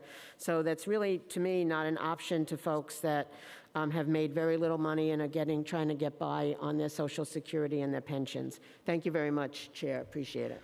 Thank you, Councilmember Arreola, followed by Brooks Powers. Thank you, Chair. So throughout your testimony, you refer to the Martin Scheinman document as an order, when it is actually an opinion. Because in order for it to be an order, then there would have to have been a dispute, and there was no dispute. So I'd like to know, why do you keep referring it to an order when it is an opinion? Thank you, Council Member. Respectfully, I would say there was a dispute. The dispute was that the city and the MLC had agreed to certain health savings in prior agreements, and those savings, largely as a result of the delay in implementation of Medicare Advantage, had not been realized. And the city requested a resolution to that failure to achieve those savings. So it was on the basis of that the arbitrator had the authority to resolve that dispute and tell us what the path forward was. But on Martin Scheinman's actual order or recommendation, it says, it is my recommendation. Doesn't say order, it says recommendation. I just also want to go to, because I don't think it was clearly stated by you, and I know that you intend to do outreach if your measure passes, but what specific outreach did you have with the members and the retirees? Because to our knowledge, there was no initial outreach, and this came as much as a surprise to them as it did to this council. So, referring the Scheinman decision, I would just say that, the city did ask the arbitrator to resolve the dispute, and, that's what we believe happened. I'm not talking about that anymore. What outreach did you do? So I'll turn it over to Deputy Commissioner Levitt to talk about the outreach under the prior insurer. There was Prior. As we know, there was initially the provider was going to be the Alliance. I'm sorry, just a minute more. That's not, there was no previous outreach. That's obvious in your roundabout answers. But I just want a yes or no to my colleague Lynn Schulman's question. If the administrative code is changed, does that negate the chance for our retirees to go to litigation? Yes or no? No, they always have a right to litigate whatever they choose. That is not true. Thank you for your questions. Councilmember Brooks, majority with Brooks Powers, and Councilmember Kagan. Thank you. Thank you, Speaker Adams. Thank you, Chair De La Rosa, for your leadership on this very tough issue. We've all heard from thousands of retirees over the course of the last few months, and for me, and I'm sure many of my colleagues share this perspective, it's important for us to make sure that we are not leaving our retirees vulnerable in a challenging state. And so I just had a couple of questions in terms of looking for clarification, because obviously we've been getting a lot of incoming, so I'm just trying to know what's fact and what's not. So a couple of questions. Can you detail what happens if the council fails to pass this legislation? Because we've heard a couple of different things. I just want to understand what legal options will remain available to the retirees if we pass the legislation versus if we do not? I know it was asked before, but I was not really clear on that response.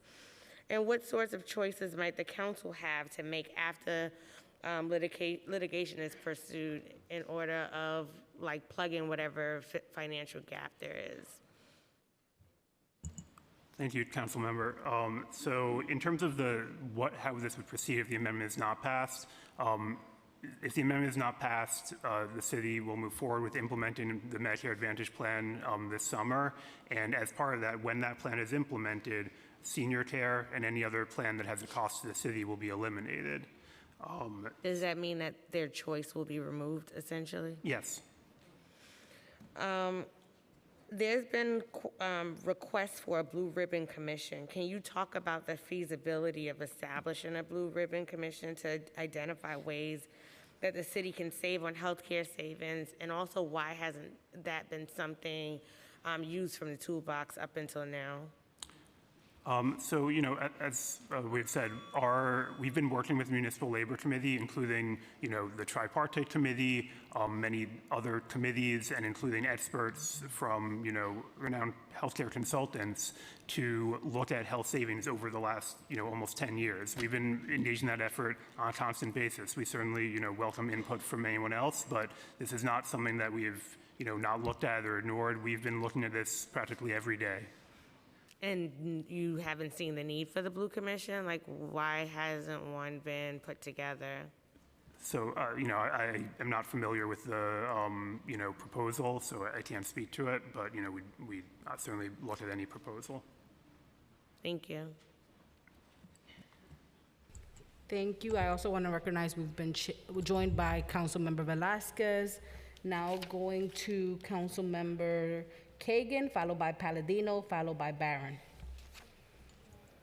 Thank you very much. So I have questions about pharmaceutical coverage. If a Medicare-eligible retiree has their own standalone private pharmacy plan or their own supplementary private pharmacy plan, would they have to give up this plan to join the Medicare Advantage program? If they have a private pharmacy plan that's an individual Part D plan that they've purchased from Medicare, they would have to purchase, they would not be able to keep that, they would have to purchase the Aetna plan. If they have coverage through a spouse or some other coverage that's not through a Medicare Advantage plan, they could keep that. There are also people who have limited welfare fund coverage and want to be able to purchase the rider on top of that limited welfare fund coverage, and we've made arrangements for that as well. But it's a Medicare rule that you can't have a Medicare Advantage plan and then an individual Part D drug program. And another question, would you consider other savings besides what you're suggesting, like to lower exorbitant costs at private hospital charge, also like to audit fraud of insurance companies, to other measures that will find more than $600 million a year, I guarantee you? We have been implementing changes to the plan since I came on board in 2014. We've identified in the first round of healthcare savings, we negotiated with the MLC $3.4 billion in savings. And then in fiscal 19 through 21, another $1.1 billion in savings. We have looked at every possible way. We have done audits of our insurance carriers. We have done audits to make sure that dependents that are on the plan are eligible dependents. We used behavioral economic techniques to encourage people not to go to the emergency room by putting $150 copay on the emergency room unless you're admitted to the hospital, and $50 on urgent care, to encourage people to go to primary care doctors instead of urgent care or the hospital. And we were successful in reducing the number of emergency room admissions and urgent care admissions. We have looked at everything. What's such a great opportunity for the city with this Medicare Advantage plan is that because the federal government is paying for it, we're able to not cut any benefits. We're able to give our retirees even better coverage than they have right now without the city paying for it. It's a unique opportunity, and it's an opportunity that's been pursued by most of the states around us, the state of New Jersey, the state of Connecticut, Pennsylvania, Ohio. They've all implemented, and when they implemented it, they implemented Medicare Advantage only with no choice. I represent Southern Brooklyn. I do not represent Pennsylvania. I'm sorry. Thank you. Thank you, Councilmember Kagan. Councilmember Palladino, followed by Councilmember Barron. Good morning, everybody. I can't tell you, when I look around the gallery and the chambers, how it warms my heart to see all of you here today. You indeed brought your voices to City Hall, and that's why we represent you, the people. So it gives me great pride, as a senior citizen myself, to say welcome to City Hall. Your voices will be heard here today. I want to start first with saying Martin Scheinman's document is a transparent and futile attempt to make it seem like the city is being ordered to take away traditional Medicare from retirees. The document does not and cannot require the city or anyone else to do anything. And the city council should not be assisting him in this charade amending section 12-126. Give the retirees the chance to fight and win in court.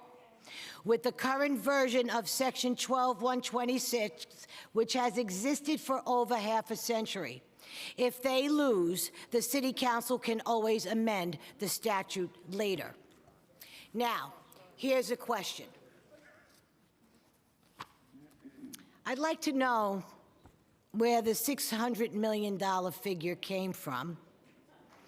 Isn't the UFT and the MLC responsible for repaying the $1 billion that was used for the school teachers' wages? Please remember this. Right. Thank you, so that we don't interrupt Councilmember Palladino's time. Thank you. Okay. And why are we putting this on the retirees? If you take away 12-126 cap, how does this protect the senior care?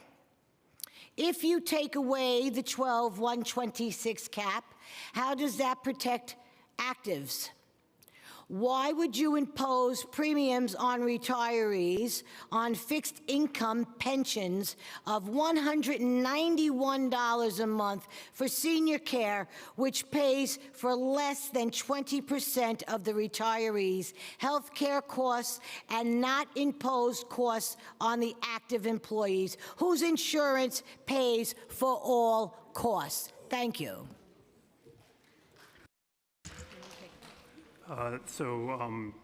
Just to start with, the first question about the $600 million. So the parties had agreed to pursue this plan, and any savings achieved from that plan would be redirected to the stabilization fund. The $600 million is based on the fact that the bids we got, that the insurers are willing to provide this program at zero cost. So $600 million is what we currently pay for senior care and other plans that have a cost. So that's where that comes from. It's completely unrelated to the $1 billion you referenced from the 2014 health savings agreement. I want to go on to your question about why we're doing this with retirees. So, you know, we have...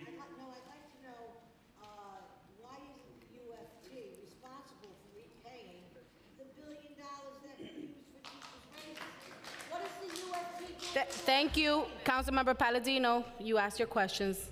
Please let's allow them to respond. Thank you so much. So I'm not going to answer for a union on something about what they did, but the $1 billion you referenced, that was pursuant to an agreement with the Municipal Labor Committee in 2014 to withdraw that money to support the labor agreements in that round of bargaining. And I'll also note that that $1 billion is a one-time $1 billion. What we're talking about here is $600 million per year, every year, for at least the next 5 years. And if it's not $600 million beyond that, it'll still be a substantial amount because of the caps on rate increases that we mentioned. Thank you. You said another thing, yes. Can you go on the next round? Because we have about 14 other colleagues. It's okay. Second round, Palladino, we got you. Councilmember Barron, followed by Councilmember Nurse. Thank you very much. You know, it's interesting how facts can be so conflicting. It is interesting how when facts are presented, that the facts on one side, the facts on another side, what is a fact? It's very confusing. And there was no objective presentation to this council where they said, we will present the facts. But when we look at the facts, there's some refutable evidence of these facts. I want to start off with asking a question about Aetna, and then I'll ask other questions. And since I only have 3 minutes, I'll ask the question, say what I have to say, and then you can respond to the question. Is Aetna under investigation? And it's a parent company, CVS. Are they under investigation, number one? And number two, I would never, ever, and no black person in this audience, no person of goodwill in this audience should ever support Aetna getting a contract from the government, because this is the same company that provided insurance to slaveholders during the enslavement period, and when we took them to court, they admitted it and said, yeah, we did it, sorry, and that was it. So we should not be doing any business with a corporation, a company like Aetna that was engaged in the slave trade and the slave era. Having said that, I think that we're going to have problems with the priority authorization part. That's going to be a problem. I think that the healthcare system that the seniors, that the retirees have now, I think that we should honor and respect that. I think also we're talking $600 million out of a $104 billion city budget, and there's a $220 billion state budget. So I think $600 million out of $104 billion, and we have a reserve fund of $8.3 billion already, and you already gave the police $11 billion and cut the education by $400. Now we want our seniors, our retirees to pay, and some of them were making $30,000, $40,000. I'll finish in a second. $30,000 and $40,000, $50,000. So now they have to take that, pay $191 a month, and if there's 2 or 3 of them in the house, that's 2, 3, 4. I want to unequivocally say we should vote no on this, and I unequivocally support our retired, our retirees. Thank you. All right, the clapping, please. Every time we clap, it takes time away from answering the question or asking the question. There are over 100 people registered to testify today. And so please, let's be patient. There's another reason.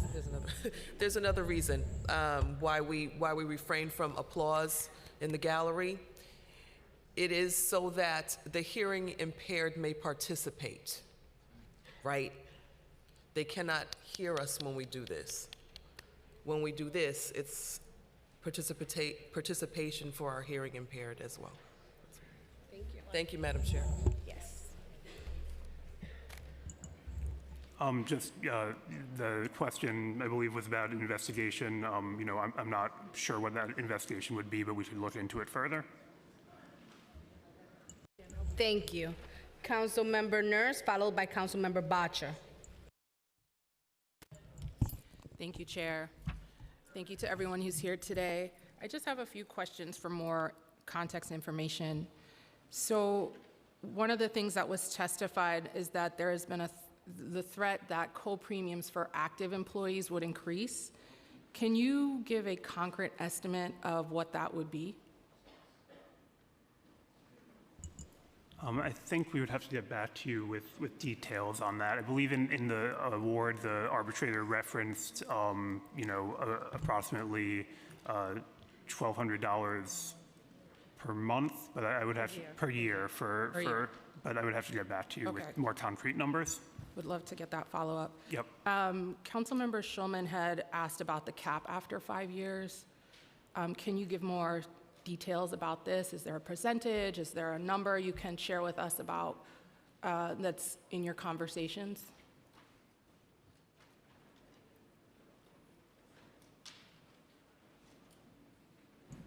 I'll have to get back to you with the details on that. I don't have the contract draft with me, but there are specific caps in it, and they're pretty, it's pretty low. The premium would be. But it's low, but you don't have a number or percentage to offer. I think it was actually a dollar, a dollar amount.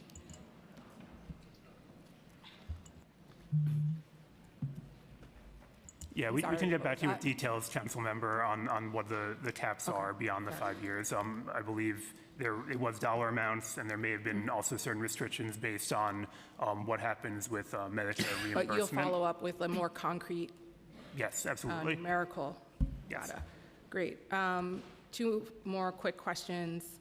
The $15 copay to certain benefits in the senior care plan that you would have implemented, that was agreed upon between the MLC and the city, what savings would that have produced? We did implement that. Yeah, just to was in clarify, that was 2022, implemented but- in 2022, but you're looking for how much savings that produced. Yes.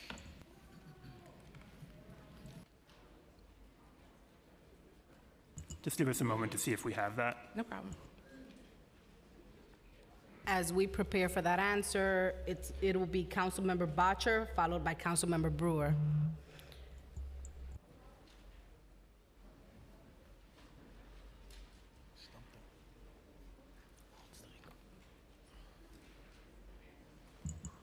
I think we'll have to get back to you with that Okay, as well. No problem. Seems we need a lot of follow-up. Yep. My last question, and it is the last one, Councilmember Chair De La Rosa had asked about, or somebody had asked about some of the pre-authorized things. In the testimony, you said only 1% of all claims would require pre-authorization. Could you give a little more specificity on what types of claims those would be? Thank you. I can.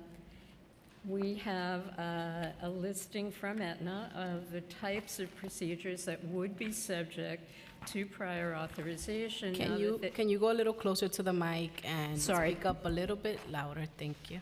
Sorry. We do have a list of things that would require prior authorization. And as I said, it eliminated a lot of the prior authorization for items like MRIs and PET scans and CAT scans.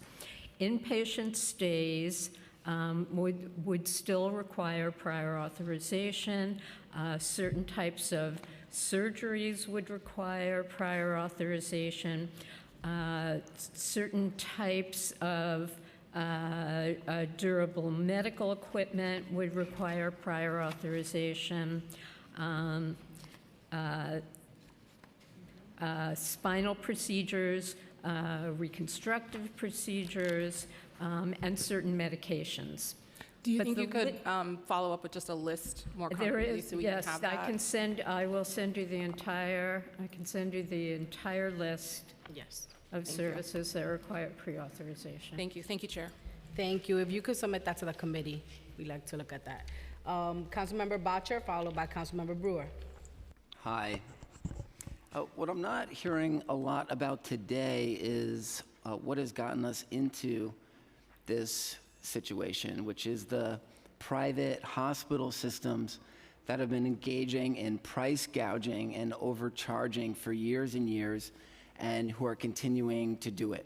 We all know about the $1,000 COVID test that city workers have been charged for. And what I'd like to know is what the Adams administration is doing to address price gouging. Councilmember Menon has a bill that many of us are co-sponsoring that would require hospitals to be transparent about their pricing.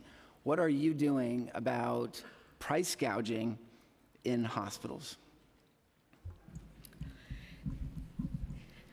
To begin with, that affects our actives plan very significantly. It does not affect the retirees plan because in both Medicare and Medicare Advantage, the hospitals are paid at the Medicare allowable rates, which are much lower than the commercial rates that we pay for our actives. We have been very, very concerned about hospital pricing, and I'm sure you've seen some of the information about the difference between pricing at different hospitals. We have tried over the years to negotiate with some of the higher-priced hospitals to see if we could get better discounts for the city, and we have been basically met with deaf ears by the hospitals. What we're looking at now is in our procurement, we're looking for different strategies to address the hospital pricing, whether it be changing our hospital network or setting fixed fees. We've gone out to all the local insurers and asked them for all of their concepts for us to consider on how to address pricing. And the largest part of that pricing is hospital. And I'm running a close second in terms of high pricing is prescription drugs. And in both those areas, we're looking for new strategies to address them. But it really isn't relevant to the retirees' coverage. I understand that what we're talking about today is an effort to pass those costs along to the feds.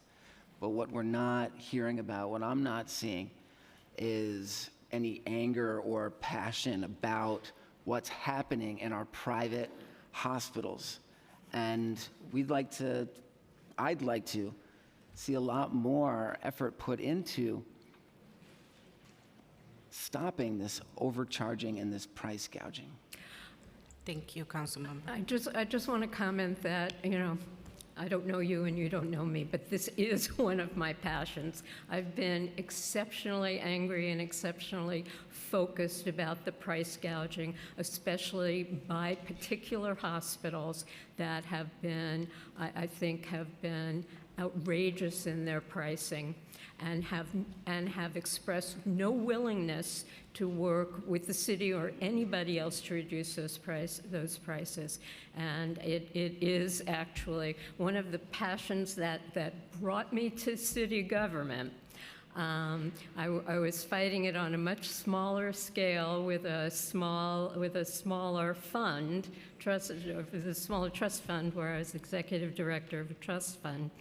And it actually is one of my passions, and I would be glad to talk to you further about it. Thank you. Thank you.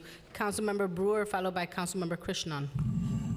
Thank you very much, and thank you to the chair and the speaker. So I'm sure there are people who will testify today because they have told me that they have cancer and they have a particular prescription that they need, maybe for blood thinner or something else, and they're able to get it now. The doctors have told them that they would not be able to get it under managed care. So how do you handle that question? Now, maybe the doctors don't know what they're talking about. Maybe you have a different plan than what the doctors know, but that is the universal discussion that is going on today. So how do we answer that? I can completely appreciate that fear that retirees would have, that their drugs would be discontinued. But what we know from Aetna and from the plan that we've negotiated is that the drug formulary that we have is the same as the drug formulary that they have under senior care, and that they will be able to get the same treatments that they were getting before. Okay. I mean, I know you say that, I'm just letting you know, nobody believes it, whether. I hear the Okay. distrust. I hear the distrust Nobody. in the room, and I think it's up to us in the administration and up to Aetna to address that distrust and address those fears. That's one of the reasons that Aetna plans to bring people to the in-person meetings to meet individually with retirees and talk to them about their specific situations. Okay, how much did the city spend on GHI? This is a money issue because we're all trying to find money. How much did the city spend on GHI senior care and the other retiree Medicare plans in FY 19, 20, and 21 compared to the projected $600 million per year? The $600 million is what we spent. Each one of those years? It was probably a little bit lower It's been prior trending up, years. and It's I think we been mentioned trending that up. in the testimony, right, that back in 2000, we were spending about $200 million, so you can see where the trend has been. And those were the numbers that you listed earlier. Yeah, that was in the testimony. Okay. Right, I don't have those particular fiscal years. Yeah, Okay. we can provide the specific fiscal years. Okay, that would be, numbers I would for you. appreciate that, thank you. Yes. Second is, how much has the city saved, again, on the money issue, trying to find money, on providing new hires with HIP as the only option? What percentage of those new employees changed coverage to another plan after the one-year waiting period? And what are the additional savings accruing based on this factor?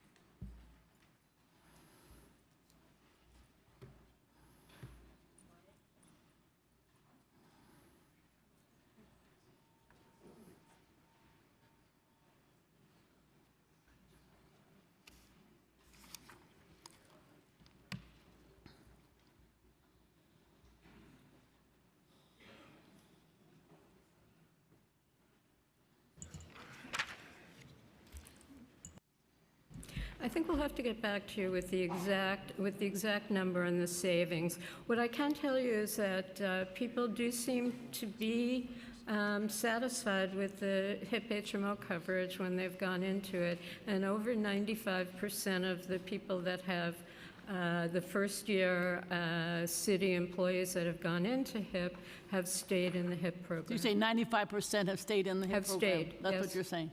Okay. And then finally, again, these are, why not continue to offer senior care premium-free while marketing these supposed advantages of Aetna's plan and encouraging retirees to join? That would generate some savings. $600 million isn't enough to solve the stabilization fund savings issues. So any subsidy will reduce the amount we save, and we also fear that it would endanger the procurement, which was not set up to have a subsidized senior care option.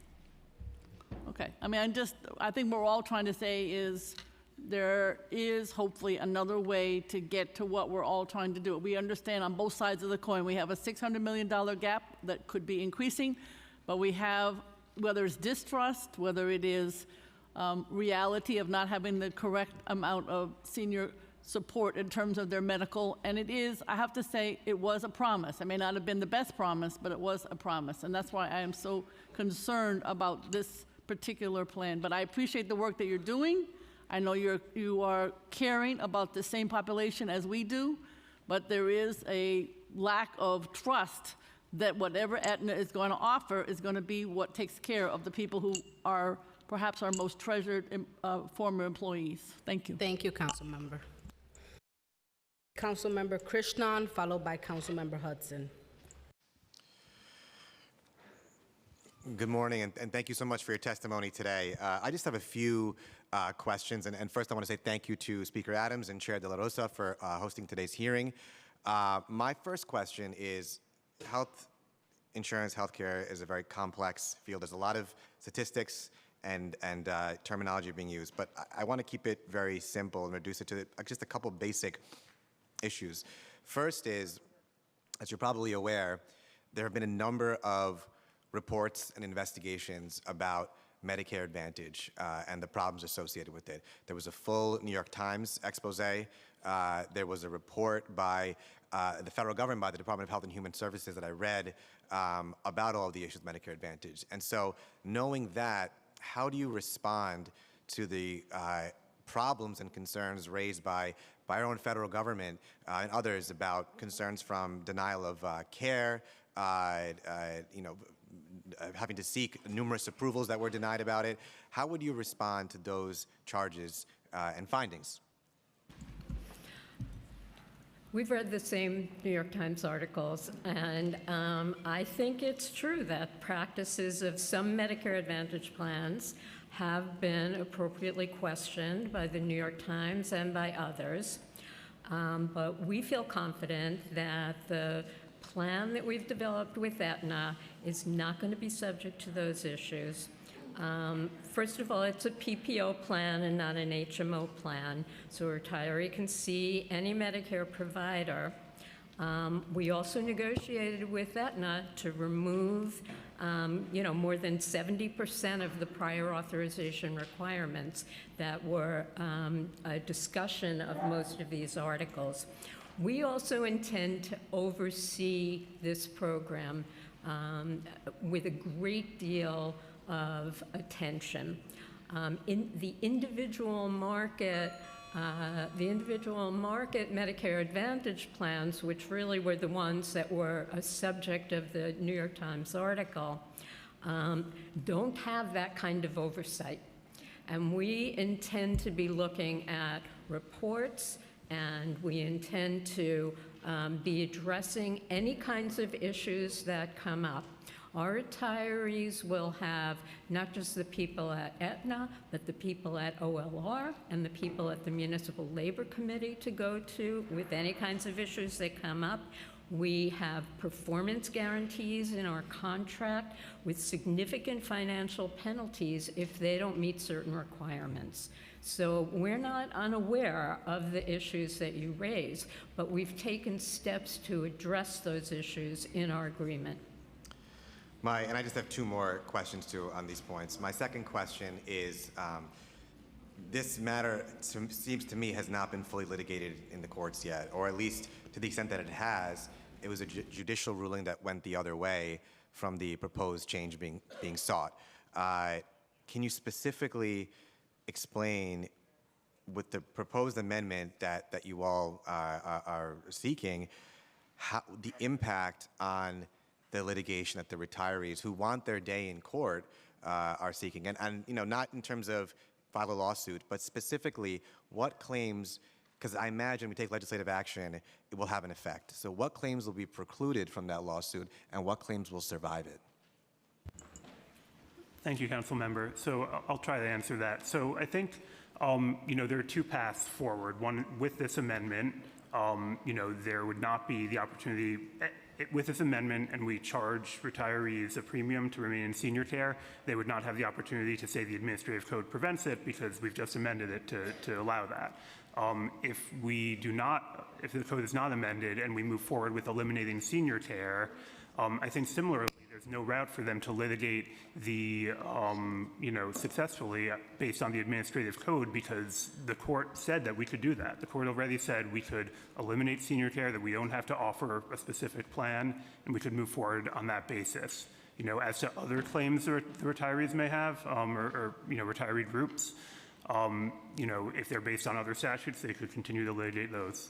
And so, thank you. And before I ask my last question, that's my Please wrap, concern. because we have about 10 more members on this list, and then second round. Thank you, Chair. Last question is just, that's my concern, is that the hard litigation would be removed if this goes forward. But given all of that, the investigations, the effect on the litigation, can you explain, as I said before, health insurance is very complicated. Can you explain in 10 seconds, because clearly I'm over time too, how this would be good for a senior on fixed income that can't afford to pay the $200 a month if the code is changed, has a number of health ailments? Can you explain in 10 seconds how this would be a good benefit for seniors? I think actually this is a great benefit for seniors on a fixed income, that it has a lower deductible, it has lower copays, it provides additional benefits like the transportation benefits and the healthy meals benefit that they don't have right now. I actually think that this is a much better plan for retirees in general, but specifically for low-income retirees. And I apologize, I know this is more than 10 seconds, but I'd also add the out-of-pocket maximum. The fact that there's no out-of-pocket maximum under the current senior care plan. The Medicare Advantage plan we're proposing would have a $1,500 out-of-pocket maximum. That's a degree of protection that would be very important for low-income retirees. Thank you. I want to recognize that we've been joined by Deputy Speaker Ayala, Majority Leader Powers, and Councilmember Gutierrez. Up next is Councilmember Hudson, followed by Councilmember Ressler. Thank you so much, Chair. Simply put, what can the city do right now to ensure that every retiree continues to receive senior care at no cost to them? So I would say that if we're not able to achieve the only way to have senior care at no cost to retirees is for the city to pay that cost. And if we're not able to achieve the $600 million in savings through this effort, then we're going to have to look at other hard choices, including, as the arbitrator mentioned, co-premiums on active employees. Okay, thank you. And then what was the opt-in rate for GHI senior care when the city offered retirees with the choice to maintain their current care for a $191 monthly fee?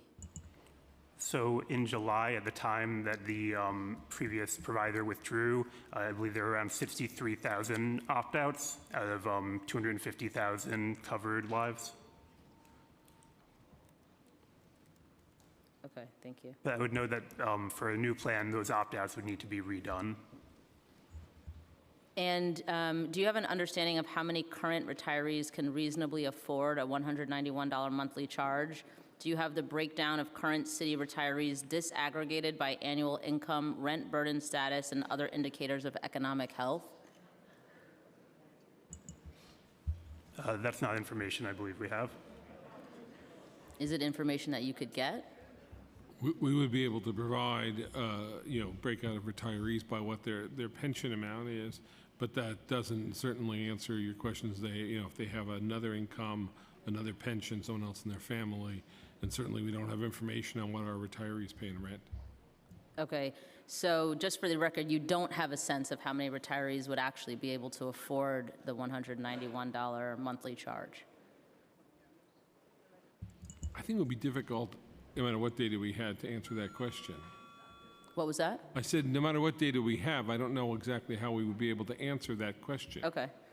And then just lastly, can you walk through the various federal subsidies the city would receive by transitioning retirees to a Medicare Advantage plan, including how much the total would be, the length of the subsidy, and the amount of each? Under the Medicare Advantage plan, the federal subsidy is supporting the entire $600 million current cost. That's why we're saving $600 million. As far as I know, Congress has no plans to stop offering Medicare Advantage plans. Obviously, we're all subject to whatever laws get passed. In terms of our arrangement with Aetna, we have this rate lock-in, irrespective of those factors, for the next 5 years, and afterwards there are limited, there are capped increases after the 5 years. Thank you. Thank you, Councilmember Hudson. I have actually a follow-up question. At this point, do you all have data on opt-out options for Medicare Advantage? Like, has anyone opted out? Do you track? We do, we have not yet offered the new plan, so we won't have statistics on how many people opt out until we offer it. Okay. So there's no information right now of any retiree previously opting out of? So there were 63,000 retirees who opted out when in 2022 when the plan was initially going to be offered. But we would have to, with the new plan being offered in 2023, we would have to redo that. Okay, that was the number, 63. Thank you. Councilmember Ressler, followed by Councilmember Menon. Thank you so much. I especially want to thank Chair De La Rosa and Speaker Adams for creating the space to have this conversation and to provide some significant oversight on this issue. And thank you, members of the administration, for appearing before us today. I will just express plainly that I am concerned that people spent their careers working for the city with an understanding of what their retirement benefits would be, and we're being asked to change that midstream. But I do want to ask you about what I think is the nightmare scenario of the administration unilaterally forcing everyone, all retirees, onto Medicare Advantage, the retirees going to court and losing. What would happen next?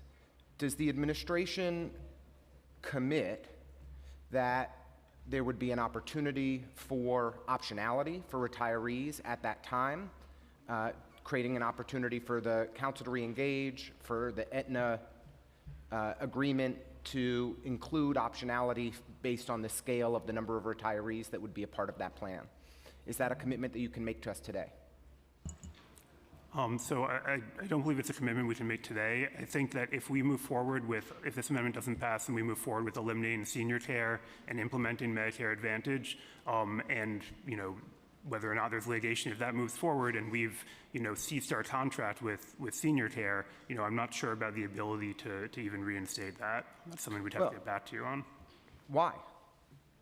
Well, there are certainly procurement rules for the city. I'm not sure once the contract is terminated if it can simply be, revived. But isn't that the contract that's available to current actives as well? So it's not terminated altogether? No, it would be it's different, Councilmember. So this would be terminated, and so but when would it be terminated in that scenario? Conceivably there'd be an injunction by the judge that would hold off on the termination from occurring, and at that time, if the judge were to rule in the administration's favor, you would have a choice. And I do think it's an important choice for us to consider together. Would you callously, heartlessly, vindictively force every retiree onto Medicare Advantage, or ensure that there's an opportunity for optionality at that juncture?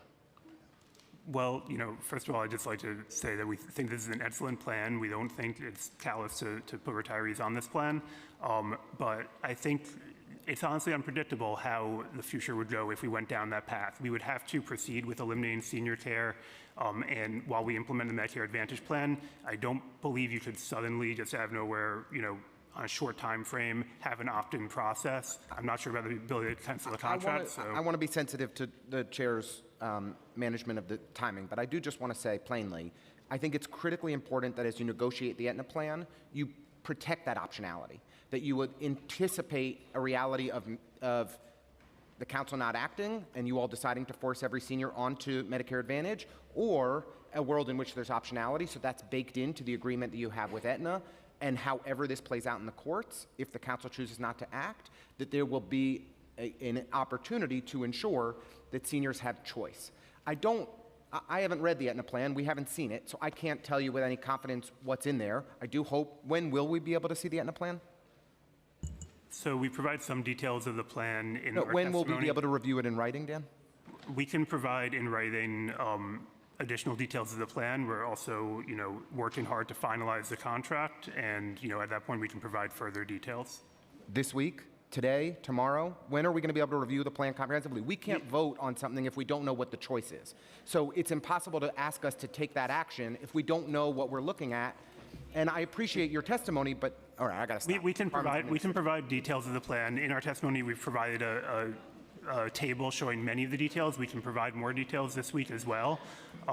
And we will provide those details as soon as possible. But I do want to say, as we've discussed, this amendment isn't about the plan moving forward or not. It's about whether we can provide choice to retirees when this plan moves forward. That's our view of this amendment. Thank you. Thank you, Councilmember. We've been joined by Councilmember Lewis. We have up next Councilmember Menon, followed by Councilmember Velasquez. Thank you so much. I first of all want to thank the chair and the speaker for holding this hearing. So currently we are spending 10% of the city budget, or $11 billion, on healthcare costs. As my colleague, Councilmember Bottcher, mentioned, I have a bill, as you know, to create a healthcare accountability office, which could potentially save up to $2 billion. So first of all, I know that's not the subject of this hearing, but I hope the administration is strongly going to testify in favor when we do have that hearing, because that bill is supported by 41 of my council colleagues. My question is, currently now, as Councilmember Bottcher mentioned, we have enormous price gouging at hospitals. For a woman who's giving birth at Montefiore, they're being charged $55,000 for childbirth. At another New York City hospital, it's $12,000. A routine colonoscopy is $10,000 at one hospital, $2,000 at another. So my question is, why hasn't the city issued an RFP in the past decade to renegotiate with the insurance carriers to drive down costs? Thank you for the question.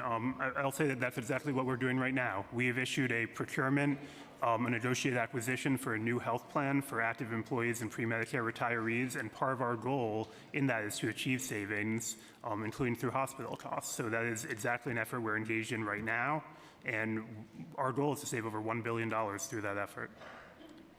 So why right now does New York State have the highest per capita average of healthcare costs? What else can we be doing as a city to drive down these costs? Well, we think that hospital costs are one of the most significant contributors to that, and we've specifically asked the insurers for their strategies for addressing hospital costs as part of this procurement. I think that we have to make some hard choices about how we're going to address the hospitals that are really intransigent about negotiating with us and are charging in some cases really exorbitant fees. The differences you're talking about are really significant hospital to hospital, and I think that we want to find ways to direct our employees to centers of excellence that have that provide top quality care but don't charge the top prices. And one of the things that we've learned in looking at this is that quality and cost are not necessarily related. I mean, people believe wrongly that the hospitals that charge the most are the best hospitals, and that's not borne out in the data. Thank you. Councilmember Velasquez, followed by Councilmember Aviles. Thank you, Chair De La Rosa. Thank you, Speaker, for holding today's hearing. It is very important for the retirees in my district to know that we are present today and we're listening, we're hearing. This is not an easy topic. It's very nuanced, and we are here to get to the bottom of it. I have a lot of retirees that are on fixed income, so $191 is a lot. I said, if we go back to what we are really looking at, I just want to go back to basics, right? One, what does this stabilization fund actually cover?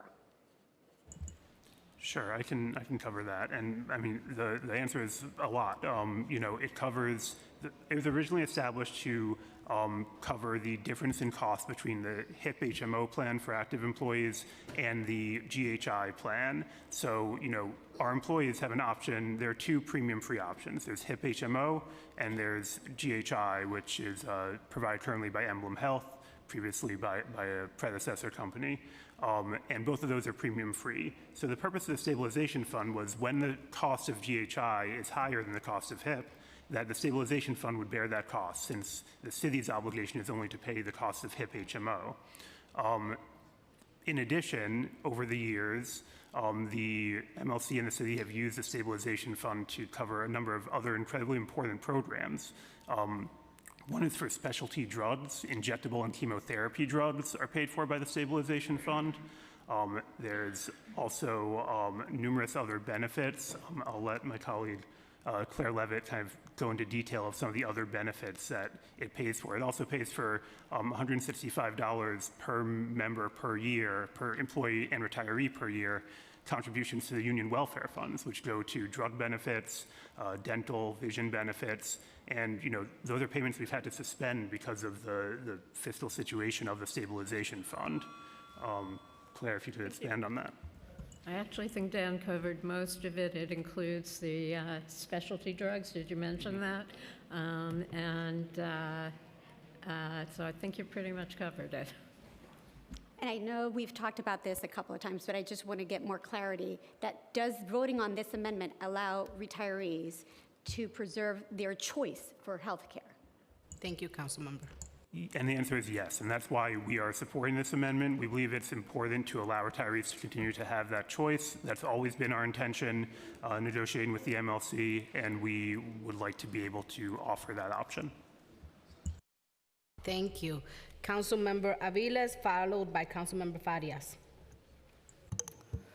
Good afternoon. Thank you, Chair, and thank you, Speaker, for this hearing. So as Chair of the Public Housing Committee, I know that privatization of a public good might lead to cost savings, and certainly is the argument for privatization often, but often results in confusion and diminishment of rights for residents. And let me be clear, healthcare is a human right. Time and time again, we see workers and residents in our city promised one thing but given another. In this hearing today, we have been told that we would see a draft of the Aetna contract. I just want to underscore, we want to see the full draft of the contracts, because we have not been given any documentation, any full documentation, either on the stabilization fund and how it was used, or on any of these draft plans. And we're expected to just trust tables of extraction. So we'd like to know, we'd like to see the full draft contracts. We'd like to see the full books for which this council is being asked to vote to change a 50-year-old law that protects our retirees without being given the full explanation and the full accounting of what has transpired in the stabilization fund. Can you tell us what the sustainable solution is here, other than kicking the can down the road for 5 years and putting our retirees at great risk and breaking a fundamental promise that was made to them? So I just want to start by saying, we will provide additional details of what we expect the plan to be, but I'm not sure we are able to provide a draft of the contract that's not been finalized. We'll, certainly get back to you on whether or not we're able to. Why is that, sir? I'm not sure of the legal restrictions on whether or not we're able to do that. I would need to get back to you. So you expect this council to vote on matters without having given them the full explanation and data? We intend to give you all the data and details we're able to give you at this point, and we'll continue to provide more as we're able. What is the sustainable solution that you've proposed here, sir? So this is part of, I would say, Council Member, this is part of the sustainable solution. So what we're looking to do is to make changes to both our active and pre-Medicare plan and our retiree plan that provides substantial savings to put us on a course of sustainable premium-free health coverage. As we mentioned, other employers across the country, other municipalities, the state, have simply passed on the premiums to their employees and retirees and are providing no premium-free options. By utilizing the federal funding provided to a Medicare Advantage plan, we have this opportunity to create a plan that provides excellent benefits while not having a cost to the city. So we believe, and with caps beyond the 5 years. So we don't think this is kicking down the road. We think this is part of a sustainable solution, and the other part is the changes we're exploring to our active and pre-Medicare plan with our procurement. Who is making the decision that it's either A or B? It's either this or no coverage? I don't believe no coverage is an option. We are committed to providing premium-free Or coverage. the lack of choice, rather? So, we need to achieve the savings that have been set out. The court ruled that essentially the only way to do that, absent, an amendment to the administrative code, was to eliminate choice. Thank you, The court did not rule that, sir, for the record. Okay. Thank you, council member. We have council member Farias, followed by council member Marte. Hi, folks. I just want to get to questions. So, in terms of the cost savings, I've received a packet about a list of around 9 different cost savings from retirees that they have presented. How many of those have you folks entertained or looked into? So I'll turn this over to my colleague. Sure. Yeah, we've seen lists from the retirees about different approaches to health cost savings. We've looked into all of them. Okay. We've been at this for the past 8 years, turning over every rock we can. One of the things I saw that they suggested were audits, and we have done audits. We've audited both our major carriers, and we recovered some money through those audits. We've done dependent eligibility audits where we saved a great deal of money because it was never done before in the city before 2014.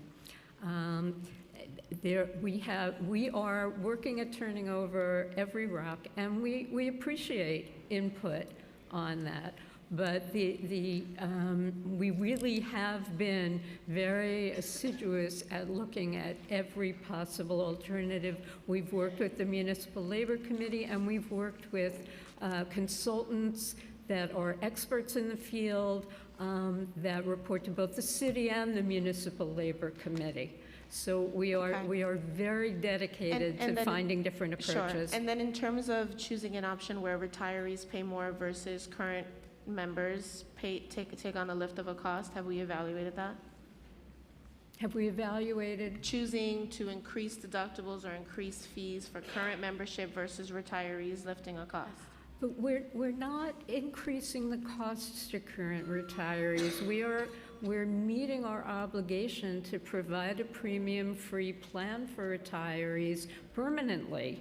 And we don't intend in any way to reduce that commitment.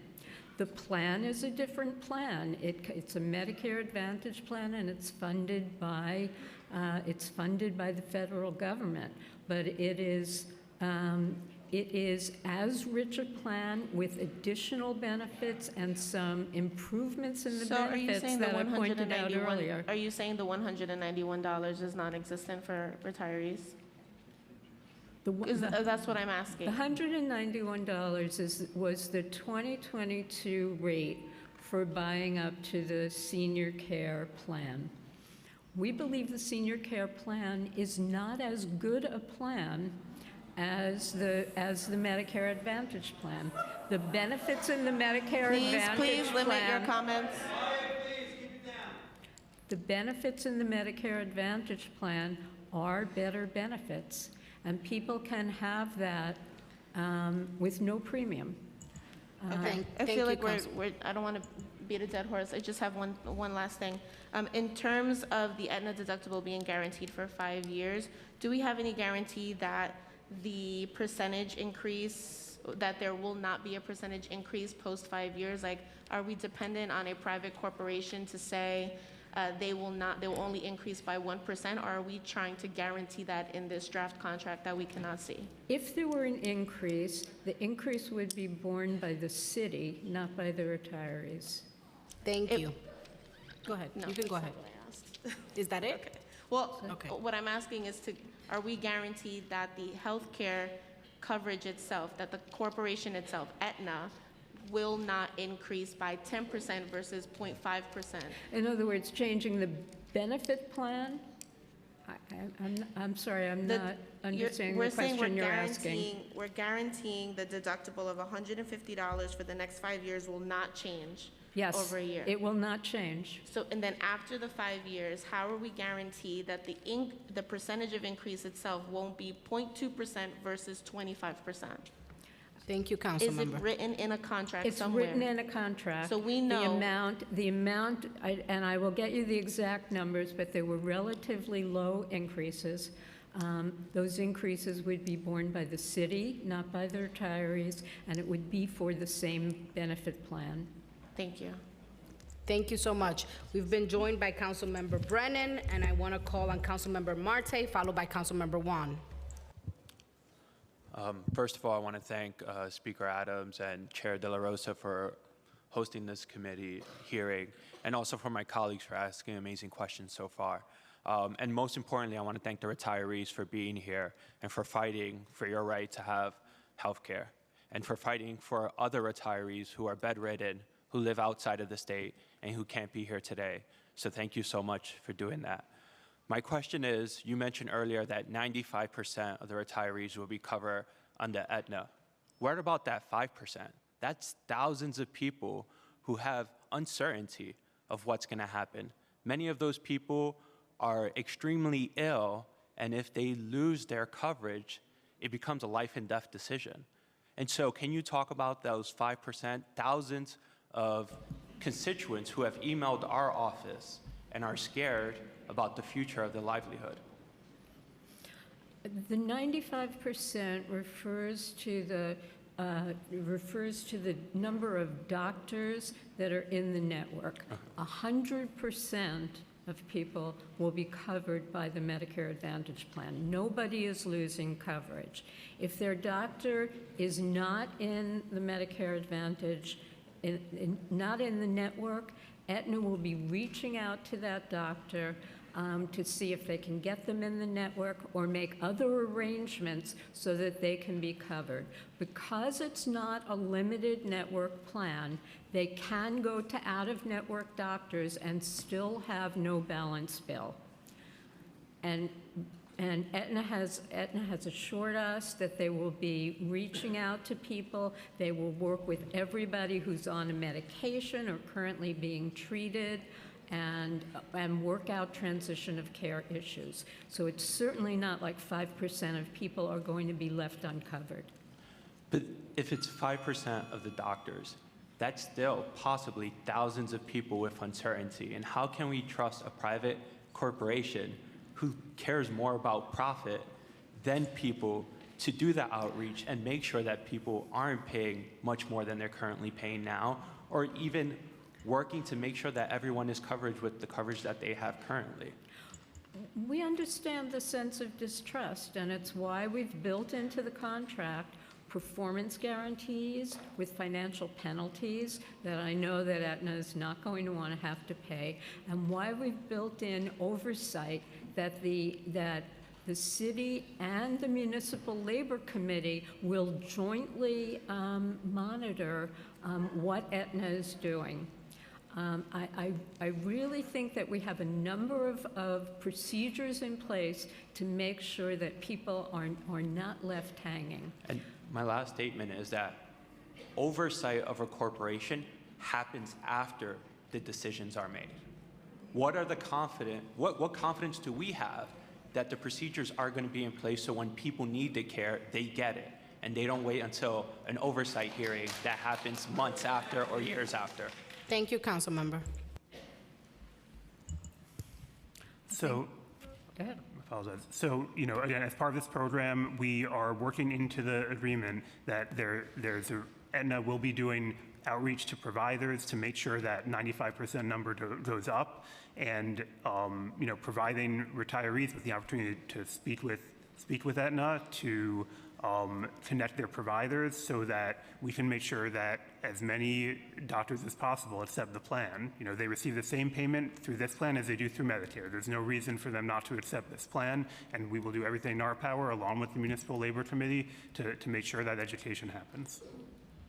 Thank you. Councilmember Vernikoff, followed by Councilmember Lewis. Oh, I'm sorry. I apologize. I'm already losing track. Councilmember Juan, followed by Councilmember Vernikoff, followed by Councilmember Lewis. Thank you so much, Chair De La Rosa, and thank you so much for Speaker Adams for hosting this important hearing. And thank you so much to all of the retirees who are here this morning. in our chambers. Every single seat is filled, the committee room for overflow, and I know that there are many still outside waiting to enter. We see you and we hear you. Thank you for all of your outreach. I know that all of our colleagues have received thousands of emails. So as a city, we have an obligation to pay for health insurance, and you continue to compare. I've heard you multiple times now, comparing our city in comparison to other municipalities who have moved on to Medicare Advantage. I want to make it clear that we are a city that is held to a higher standard. We are New York City, and many of us council members have come here to fight in favor of universal health care, to make sure that no one who is ill feels that their city will put profit over people. And for the $600 million in savings, where we are looking to find on the backs of the retirees who we have made promises to, can you help me understand, because this should be really the last option that we provide. You continue to talk about alternatives and options. Can you help us understand what alternatives you have fully explored before coming to this option? So I'll start by saying, we've made the number of changes we've made to the health plan for actives and pre-Medicare retirees over the last, 8 years are, we'll provide full listing, but there are many, many changes. We've changed, co-pays to incentivize behavior to go to lower cost places, like not to the ER, but to a doctor instead.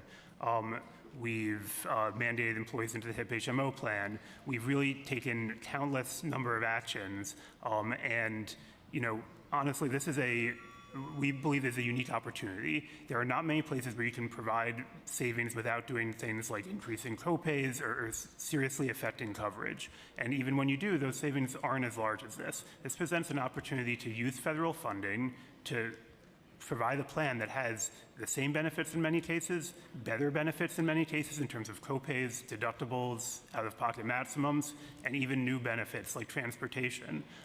That's just not an opportunity that really exists anywhere else in the healthcare world. So we have explored many other options. We have made changes to the active and pre-Medicare plan for 8 years now. We think this is the best way forward to achieve these savings while continuing to deliver high-quality, premium-free care. And we want to emphasize premium-free, because something we do not want to do is pass premiums on to employees. That is, you said we're New York City, and one thing we've always done is provide premium-free care, unlike many other municipalities, unlike the state, and we'd like to continue to do that. I just want to put on the record that many of us do not agree that savings should come at the cost of retirees who have no active incomes for the majority of them. I do not agree with what you just said. Thank you.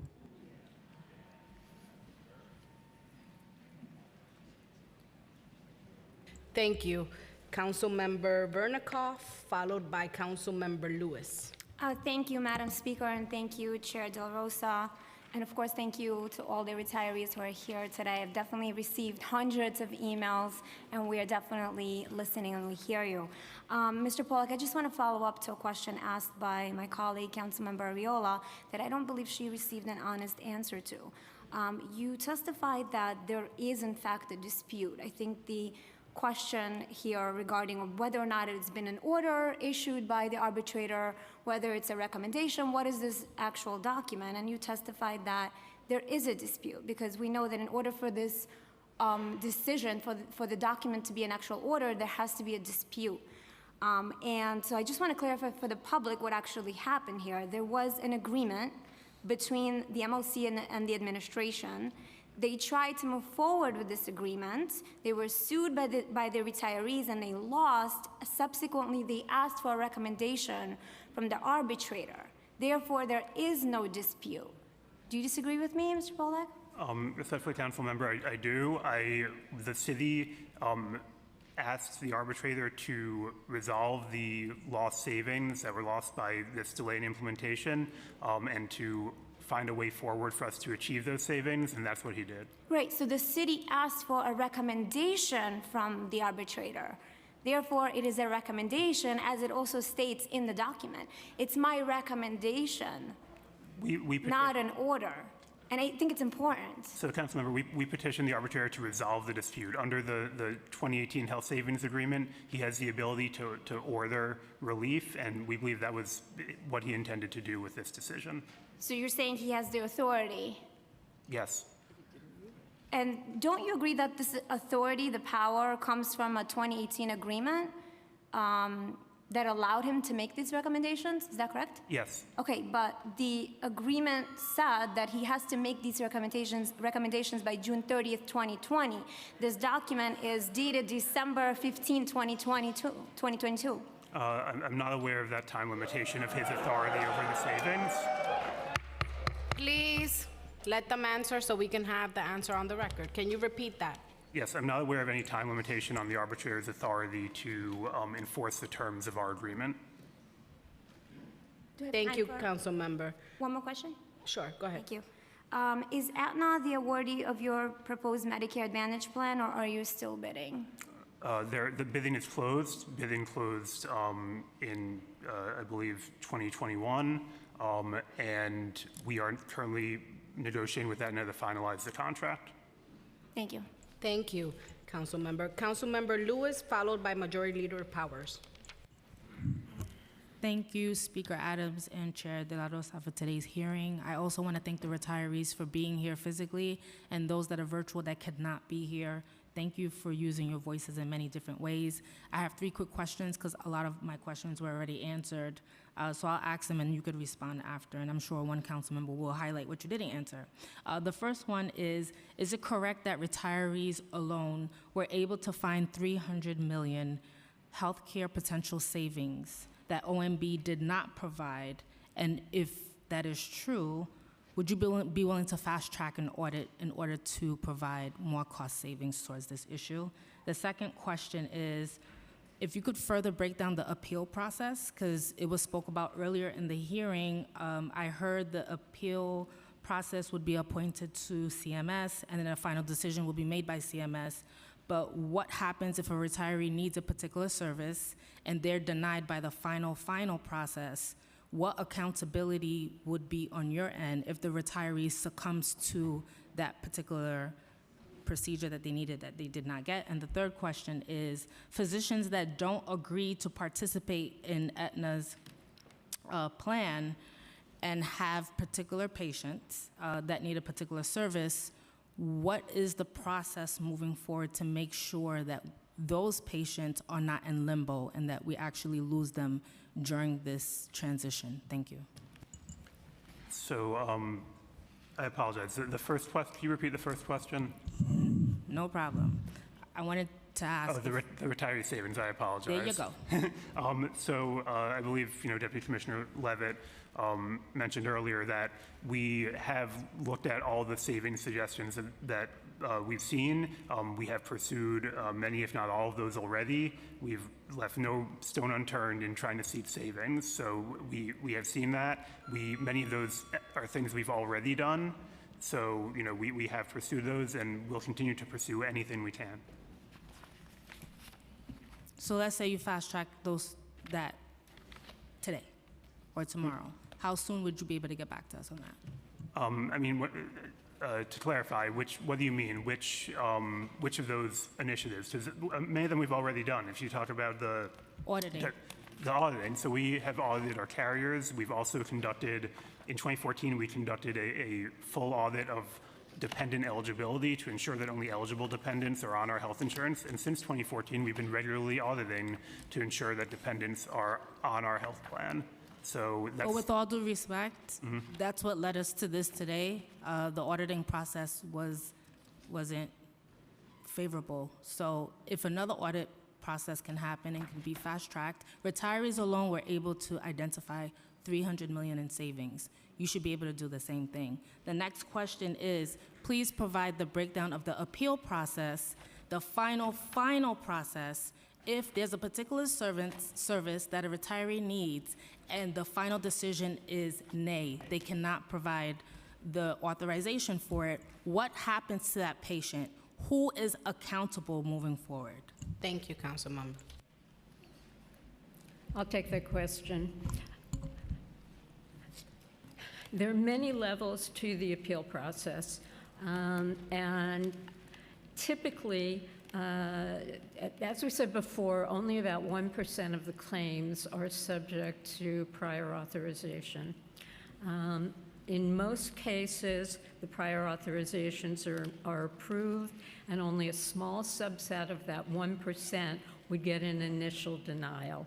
That initial denial is issued by a physician in the same specialty as the physician who ordered the original procedure or hospitalization or whatever it is. If that happens, and the retiree appeals, there's another review. That review is also subject to an expedited process and can be done very quickly. If it is not approved at that point, it goes to an independent review organization that is hired not by the city or the MLC or Aetna, but by Medicare, and represents Medicare in that process. At that point, a very few of those claims would go to Medicare. Medicare can approve them or overturn them. There's even another level of appeal at Medicare beyond that. So in the end, very few situations are actually denied. More of these situations are situations where a recommendation is made to the provider that a particular procedure could be done on an outpatient basis, not an inpatient basis, or an alternative procedure could be used for a patient. Ultimately, I'm sure it's true that ultimately there are some procedures, particularly if they're experimental procedures or cosmetic procedures, that are ultimately denied. But that is a handful of claims. Thank you. Majority Leader Powers, followed by Councilmember Gutierrez to close out round one. Thank you. I'm going to try to be quick just because I know we have a lot of folks here that want to testify here today. I just had a couple questions. One is, I know you said 53,000 people had opted out of Medicare Advantage. What's the denominator on that out of?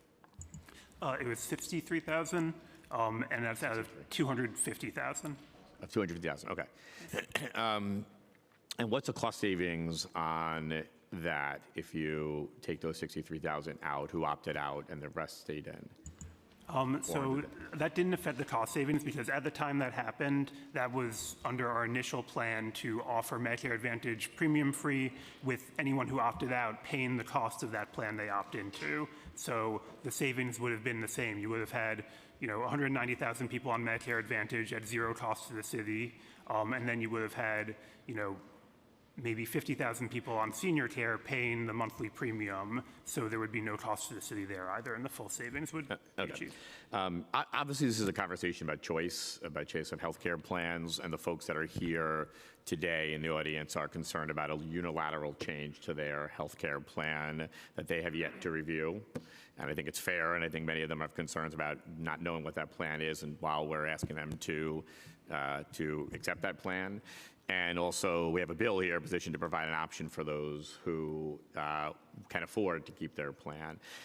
But what I'm concerned about is the folks who can't pay for that plan, the senior care, and bifurcating the folks who can and can't pay. So I guess that's my first question is, how do we address the folks, or has there been any discussion of addressing folks who just simply can't afford to pay for that plan as you move them over because there's different pensions and different compensation structures? Yeah, thank you, Council Member. So I think they would be in the Medicare Advantage plan, which if you can't afford to buy up to the senior care plan, you can be in the Medicare Advantage plan, which we think provides outstanding benefits. Like with our active plans where we have 2 premium-free choices, and then we have a number of plans that you can pay more for, which some people choose to, some people don't. But we want to provide comprehensive premium-free option, and then provide the choice for people to buy up if they can do so. Just I guess what I'm saying is I think we may look at the Aetna plan, and the Aetna plan may look much better than expected when it comes to what it offers, and I expect that it may provide a decent amount of coverage to folks who are going on that plan. But I think there is a bifurcation between some folks who can pay for the plan to go stay in the senior health care. And I think the whole question here is people have trepidation about moving over to a plan they've yet to see, and that they may impact their service. And I think that the difference between those who may be able to afford it should be addressed if we are ever going to talk about optionality, because I think some people may lose that optionality just based on the ability to afford it, and I think that's an important part of the conversation that we should be discussing. The second part, and I'll just end because I know we have a lot of questions, but Councilmember Ressler touched on this, and I think it's an important part, which is if this moves forward and the city is successful in court and everybody moves to Medicare Advantage, and then we are talking about the loss of optionality, which is the centerpiece of today's conversation. Why can't we come back and have that conversation at that point in time with Aetna and company about, for the folks who still want to keep their plan, to be able to then at that point go back into the senior health care for those, again, for those who can afford it? Yeah, so I mean, I think it's an unpredictable path if we go down that road, in that, a court could do any number of things. It could have a preliminary injunction, it could not issue an injunction, and if we have gone down that road and eliminated the senior care plan, terminated that contract and no longer are offering it, I'm not sure that we're able to just immediately restore it. I'm not sure that's something that legally can be done. I'm not sure that, consistent with city procurement and contracting rules. So, I think there's a lot of uncertainty down that path, and, I'm not sure we can commit that that would be available, that option. Okay, I think it would be helpful if we had some more definition to that answer. Okay. We can try to provide that. Because Yep. I think it's an important question. I'll cede my time from there because I know we have a lot of folks that want to testify. Thank you. Councilmember Gutierrez, followed by Councilmember Dinowitz to close off round one. Thank you, Chair De La Rosa, and thank you, Speaker, for bringing us to the table today. And I'm a little late, so I apologize if you brought this up, but can you tell me how you all got to the determination of about $191 a month for those who opt out? Sure. So that was the premium cost in 2022 of the senior care plan. That's how much the insurer would charge for that plan. Aetna charge is $0, so the difference is at $191 a month. The Medicare Advantage plan would charge $0. Right. The senior care plan, $191. Right. And is that premium expected to change? Yes, I believe that premium will increase for 2023, and as all premiums do, would increase in the future. Unlike the Aetna Medicare Advantage premium, which is locked in at $0 for 5 years. For 5 years. So even that's subject to change. And so the 191 premium, subject to change after 5 years, theoretically, does it go up with more retirees opting out? Yeah, opting out. So if more retirees choose Medicare Advantage, does that premium go up exponentially even within those 5 years? So the premium would be based on what the emblem charges for senior care. So, that, and that is not locked in. That can change on an annual basis and does and has increased and will continue to increase. Okay, and even for those retirees on Medicare Advantage after 5 years, what are they looking at? So the retirees on Medicare Advantage would still be looking at paying $0. What we're doing here, what we're seeking to do here is establish that as a benchmark plan, which means that the city, if there's any costs, the city will pay it. So if the rate increases, let's say to, $10 a month per person, the city would pay that because that's then the premium-free benchmark. Under the administrative code, even after this amendment, there will be the obligation to provide a premium-free plan to retirees. And we're saying that's what the Medicare Advantage plan will be. So the city is obligated to find coverage, to find that increase, whatever it is, to ensure that seniors do not pay a premium. So, yes. but what we're saying here today is that we can't do that right now, which is why we're here, which is why you're asking to amend this code. What we're saying is we can guarantee that there will be a premium-free option, which will be Medicare Advantage. But without this code change, we're not allowed to have retirees choose to remain in a different plan that costs more, and we would have to eliminate that plan if we want to achieve the savings we need to achieve. Okay, can I just have 30 more seconds? So a lot of the coverage, I think, has pointed to the obvious that we're in the midst of a healthcare crisis. Do you all agree that we are, in fact, in the midst of a healthcare crisis? So I'll turn it over to my healthcare expert. I don't know what type of crisis you're We're referring still in to. a pandemic. You do not think that we're in a healthcare okay. crisis? So I wasn't sure if you're referring to affordability, costs. Yes. I mean, I am, but Yes. I was hoping that your response was yes, absolutely. Yes. As someone who is her mother's caretaker, she is 72 years old. I stand with all of my constituents in the belief that healthcare, especially at a specific age, is about prevention and it is about maintenance.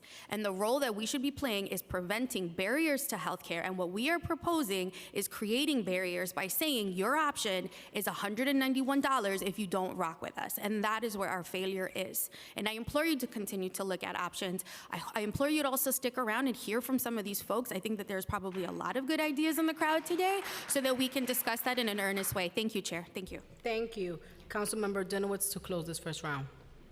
Okay, Chair, thank you. That's also a lot of pressure closing out the round, but I'll thank you. And thank you Don't for holding worry, the there's hearing. another round. Of all the things to be worried about, it's not closing this out. But I do want to take a moment to thank the Chair. This is obviously a very personal and difficult thing to talk about, but we're talking about it, and so I want to thank you for that. I first want to very quickly talk about Medicare Advantage.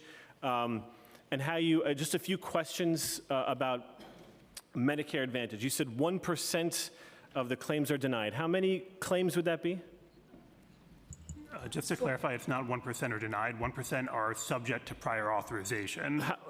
Okay, cool. What percent is subject to prior authorization? 1% of all claims. Sorry, how many is that? I can't give that right now. I could provide you the number of claims from retirees we receive. We can provide that after the hearing. We don't have the number of claims because we're not in that plan right now. That number was based on Aetna's book of business, and I think they told us that they had 8.5 million claims, something like that. So it's based on a lot of claims. Well, yeah, 1% of 8 million? Yeah, well, that wouldn't be for our group. That's their entire big book of business. It's like 80,000 claims. That's their national business, That's not full, zero that's New their York full City. national business. Okay. So 1% of, but so 1% you don't know is how subject many. to prior authorization. But you don't have for us how many claims total there would be. They just gave you a percentage. Is that correct? What they did was they looked at their, you remember they're a very big player in this business. So they looked at they don't currently provide this in New York City, right? So they looked at their current book of business and said, what percentage of our total claims are subject to pre-authorization under this set of rules? So I And they guess said, I'm starting to about interrupt because 1%. time's limited. Tons of people want to testify. I want to be respectful of everyone. They have the number of claims. That was it. The number of claims made in New York City, but you don't? No. Is that? They have the number of claims made by all the people who currently have their Medicare Advantage plan, right? All over the country. And based on that, they said about 1% of all those claims are subject to pre-authorization. Okay, so the answer is we don't really know how many claims would be subject to pre-authorization. I understand a percent, but we don't know how many, right? Okay, can I have? Because we don't know what It's a projection. we would have. I think is the answer. No, I understand. But, Okay, the second part of that is the physicians that determine the appeals, right? If I have to get prior authorization, the physicians that determine that are in the same specialty and they are employees of, I'm asking them. The initial Let's take this determination back. and the first level appeal is made by physicians who are employees of Aetna. That's correct. Okay. Thank you, council member. Thank you. Thank you. Wait for If second you round. want Thank you. second round, we can do that. So I have some follow-up questions myself. So each year, the Center for Medicare and Medicaid Services rates on a 5-year star scale the Medicare Advantage plans provided by insurance companies. The rating measures quality of health care and drug services provided to enrollees. To encourage competition based on quality, plans are rewarded with a bonus if they receive a minimum rating of 4 stars. For the calendar year 2022 and 2023, Aetna received a rating of 3.5 stars. Has the administration looked into why Aetna received a rating that is below 4 stars? And given that rating, should we be concerned about the quality of care under Aetna? Thank you for the question, Chair De La Rosa. We've had extensive discussions with Aetna about the star ratings. The plan that New York City retirees are expected to be placed in is actually a 4+ star plan.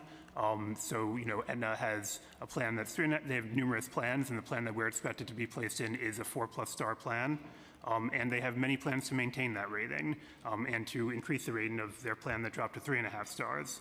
We're going to be monitoring their efforts on this. Our contract will have performance guarantees about quality, about satisfaction, and if they don't meet those levels of quality and customer service that drive the star ratings, we have financial penalties for them. So, we expect them to put every effort to maintain and improve their star ratings and all the factors that drive them. It has an issue with huge financial implications for the insurer. They lose money if they drop their star rating, and in addition, they would have financial penalties under our contract if they don't meet certain measures of quality.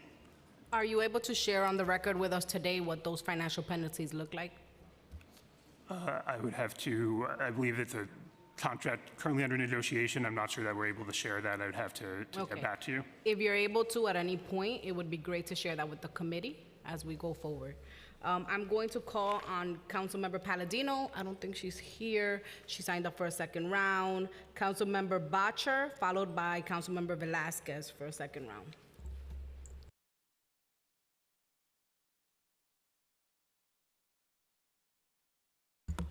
Hi, would the addition of $500 million into the stabilization fund, would that assist with the funding issue for the next 5 years? $500 million would represent about 1/6 of what we would expect to save over the next 5 years. Another question. Are there any implications for active employees in modifying the code? Beyond giving this option for retirees, what would other possible implications be of, if any?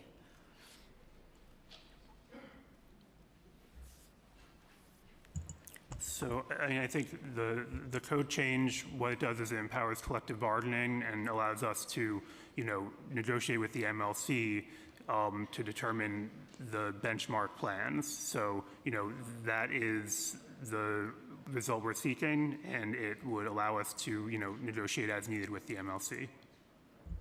Thank you. Thank you. Councilmember Velasquez, followed by Councilmember Shulman.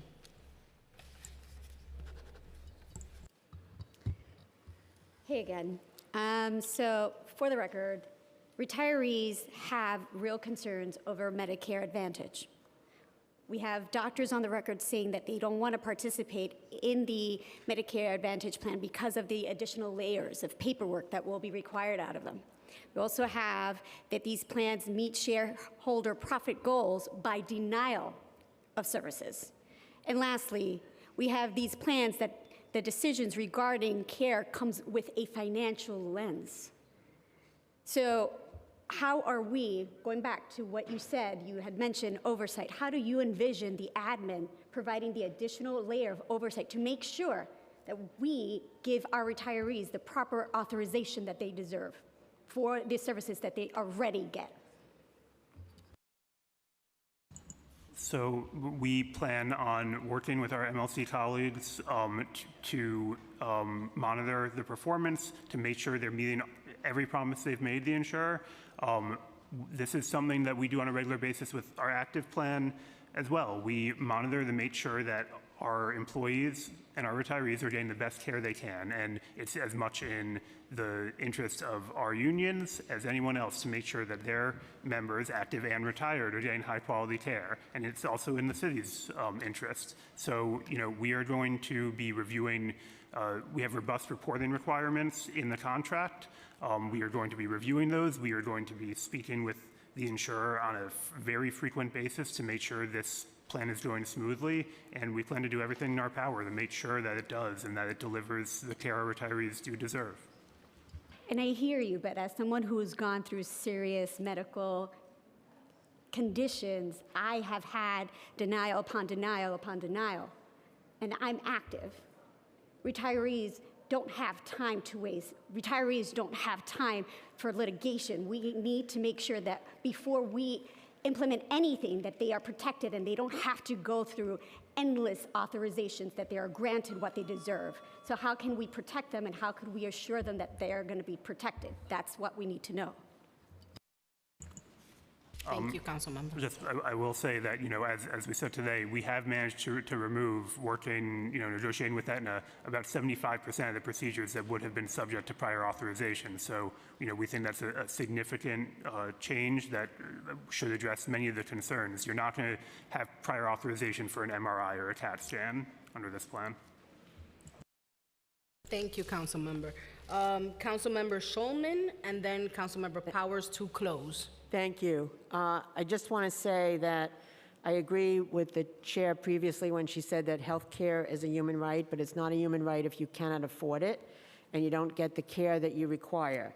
So I want to ask a question of you. We as a body, I believe I'm sharing this as part of the body, want to resolve this issue and make sure our retirees are protected.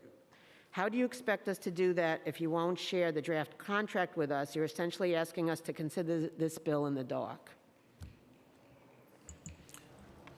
We will provide details of the plan, of what the plan is going to look like. We will get back to you on the ability to share when we may be able to share, more details.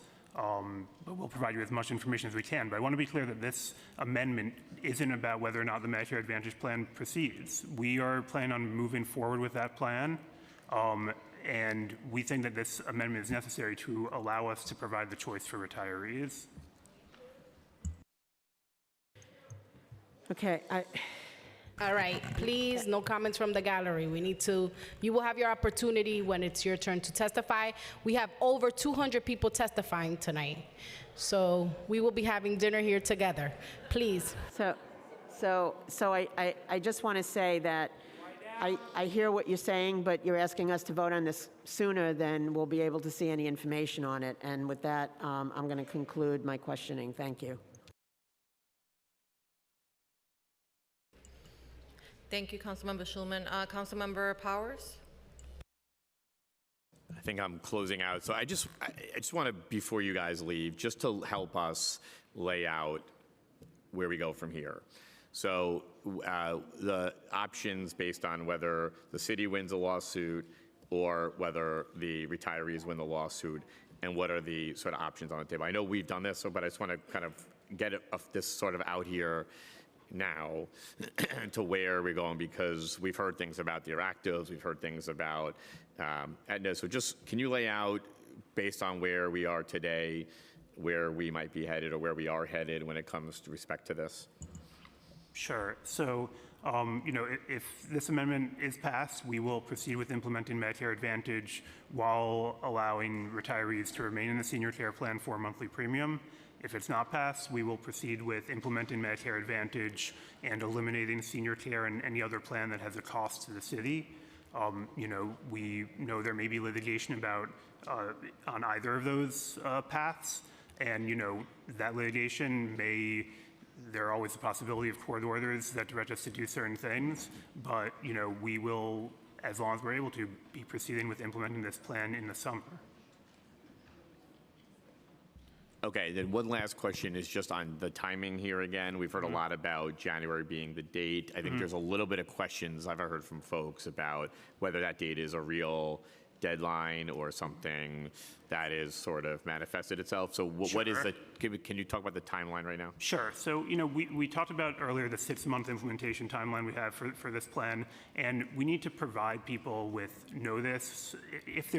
Whether there's going to be an option to keep senior care or not, we need to provide people with the notice. We need to provide them they need to know what their options are. There's a process for opt-outs that I believe is governed by CMS regulations. So there's a long lead-up time. So, we need to be able to have this finality to know what the plan we're going to be offering is. Is there going to be this option or not?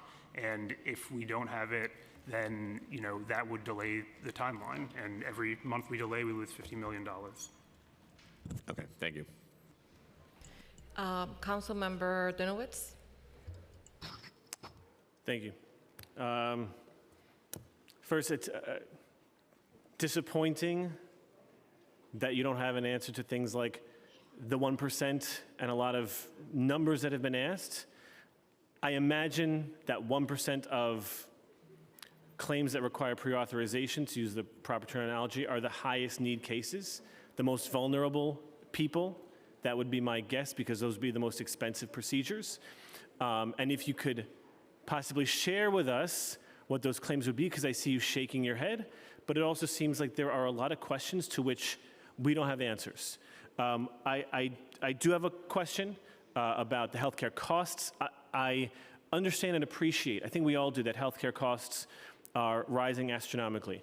How much of those increases of costs are due to specifically the early days and months of the pandemic, where hospitalizations were, people were hospitalized, the beds were filled, people had to be tested in order to go to work. Those tests were and are very expensive.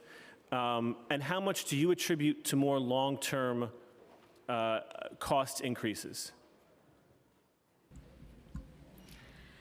Actually, the pandemic period resulted in a short-term decrease in our healthcare costs because people postponed going for elective care. So despite the high costs of COVID and the costs of COVID testing, we actually saw a temporary decrease and then an increase in costs for people going back to get all of the elective care that they didn't get during the COVID period. All right, I'm glad you've all been sworn in, because I've heard different information from other officials who have said, the cost of requiring people to get tested to go to work, not that that was a bad policy, but that significantly increased the costs. And I think this speaks to the cost of healthcare, which I think speaks to the lack of information or the misinformation that we've been receiving. The last thing is, and this will be my last question, is I've heard today and throughout this process a lot of trust us. We don't have the contract. We can't see the contract. Sort of trust us that this is better. This is what I'm hearing, right? It may not be what you're saying, but it's what I'm hearing. There are things that are guaranteed, but the healthcare, I'm including myself in this, because I was a teacher, and I was guaranteed the same healthcare that so many retirees here were guaranteed. I trusted the city to give me that healthcare in retirement. Now you're saying trust us on these, on what's going on with what you'll be provided, but also that it's only a 5-year guarantee. And so I guess a two-part question is, how can we in the City Council and New York City residents, one, trust you about guarantees that we thought were had, and also, like, why the hell, we have a staffing shortage. Like, why the hell should someone work for the city if we're not sure those things that we were told we would get, despite what you say the law is, we were told that we were going to get in retirement, and now are being changed and essentially taken away from us. Thank you, Councilmember. Please wrap up. No, that's it. That was my question. So I would say that what the city has committed to its retirees and employees is premium, high-quality, premium-free coverage. And every effort we've made is to meet that goal. Like I've said, many other municipalities, many other private employers, public employers all over the country have started charging their employees premiums. So, the reason we're doing this is to meet our commitment to provide high-quality, premium-free coverage. If we just don't make any changes to our health plans ever, we are going to be eaten alive by our healthcare costs. We need to be able to make modifications to seek efficiency and really when there are opportunities to provide a plan with the kind of benefits we're talking about now, we need to take those opportunities. And, that is why we are going along this path. Thank you. We have Councilwoman Gutierrez and then Councilmember Ressler. Thank you, Chair. I'm asking these questions on behalf of my colleague, Councilmember Linda Lee, who is on virtually, but we have lost a quorum. So direct these answers to her. Do you all have a sense, based on this legislation that we're hearing today,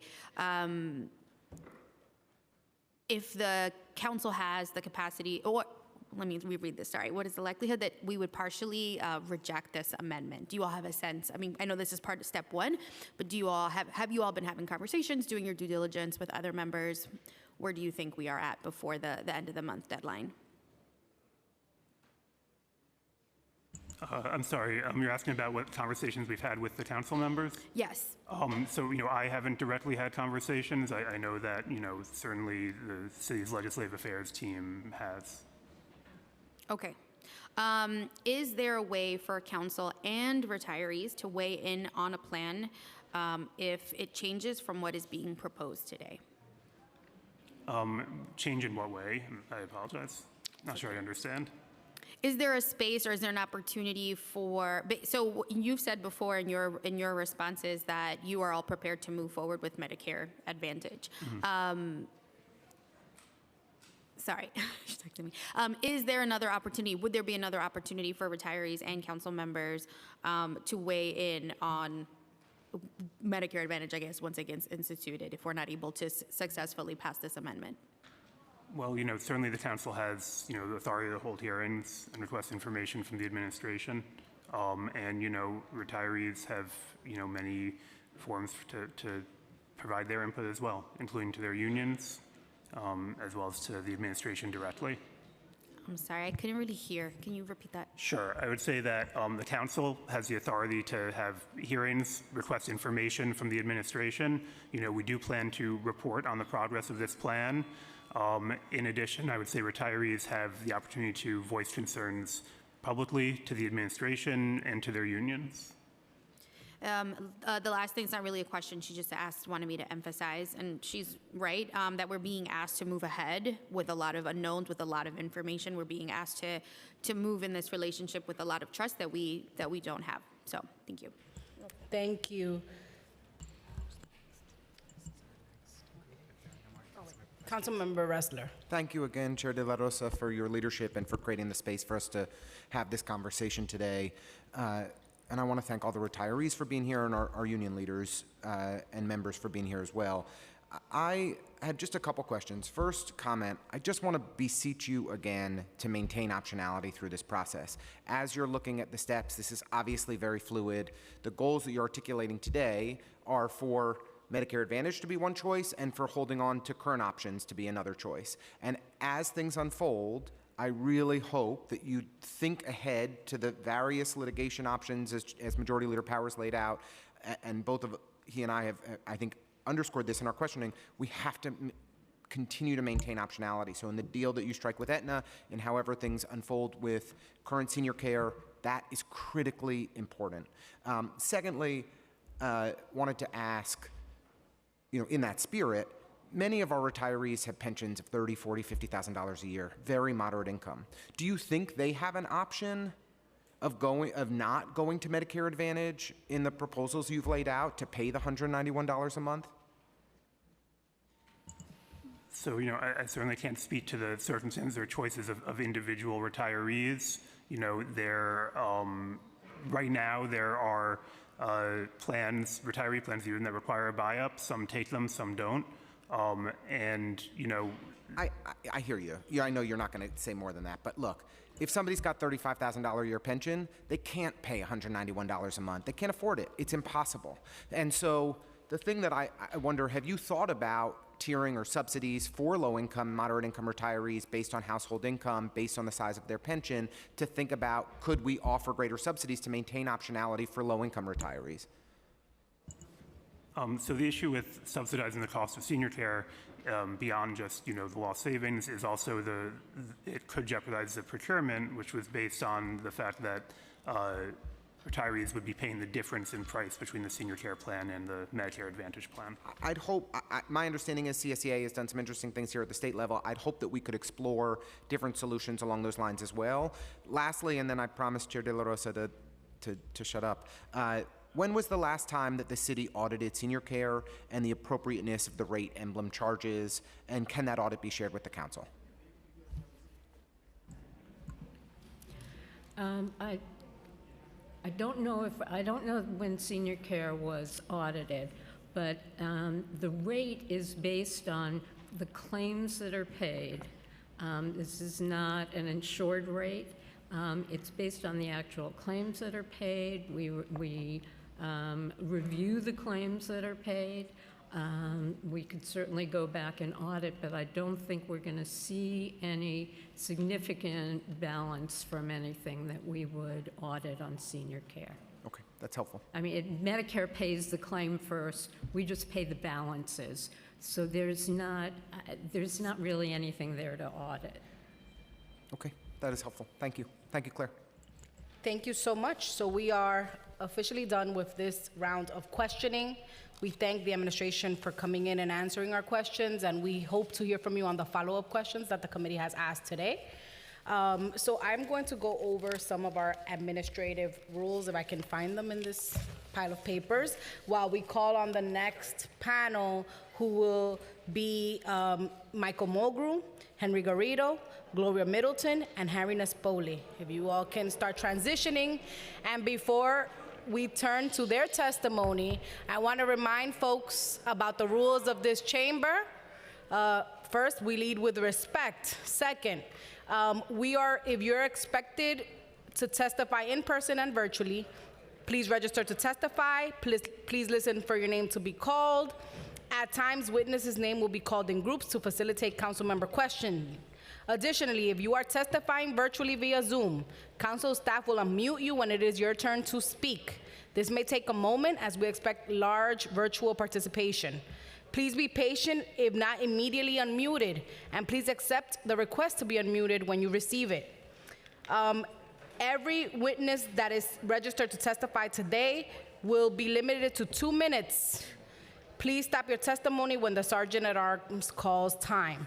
So we want to thank this panel for being here today, and we will begin with Mr. Mulgrew virtually when there is a moment. If he is on. Thank you very much. Time starts now. We ready? Thank you. Time starts now. Go ahead. Okay. Well, I want to first thank the speaker and the chair for holding these hearings. I've heard all of the questioning that has just gone on, and I'm here to say that first and foremost, this hearing is really about preserving some sort of choice for our retirees. The Medicare Advantage plan that we are trying to negotiate at this moment is not done yet. And we will never agree to a plan unless we have all the guarantees that we need to assure our retirees that they are getting all the service that they have worked for and earned. So that question is a separate question. But for us, the issue is that the court case took away our collective bargaining authority. There for years, we were allowed to negotiate additional plans known as pay-up plans. We no longer have that. And I know right now, like Aetna does not want this amendment to pass because they'd rather everyone just go into Medicare Advantage. So that is what we are asking for the council to do, is preserve our rights to give choice to our members. And as we move forward, the questioning was pretty clear. If you don't take up this amendment, we're going to one day or another, maybe with Aetna, maybe with another company, but we will design a Medicare Advantage plan and implement it, and it'll be the only one like it in the entire country, and it'll be the best one in the country. But we're going to do that because this is really about the fight for healthcare costs, which we have been doing for years now. And we had to fight through a mayor for 12 years who tried to put premiums on us as workers, and we stopped that. But now what we're dealing with is hospitals, insurance companies, medical groups. Everyone now in the healthcare industry is just making more and more money. And it's New York City is battling to make sure that we keep all of our workers premium free. There are no guarantees. So that's what we're trying to do here. And I appreciate you taking this time to have this hearing.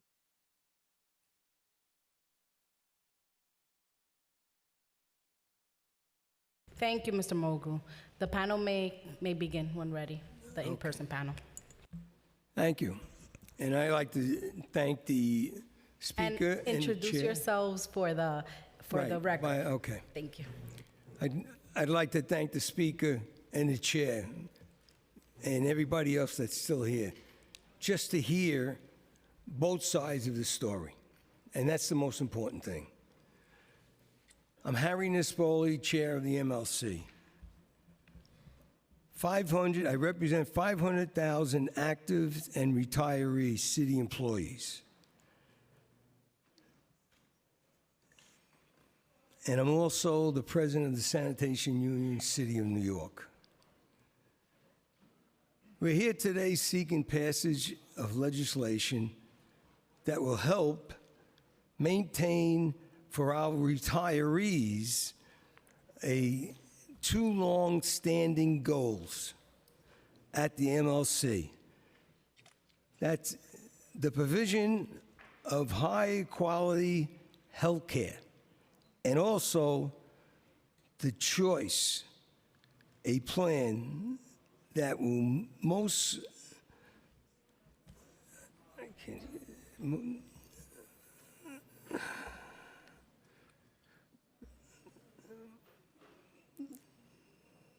standing goals of the MLC and provision and high quality of health care and the ability to choose a plan that most meets their health care needs. Let me be perfectly clear. This is not legislation for mandate Medicare Advantage. This bill will provide the retirees with the ability to choose what they want to use. Senior care and Medicare Advantage plan was this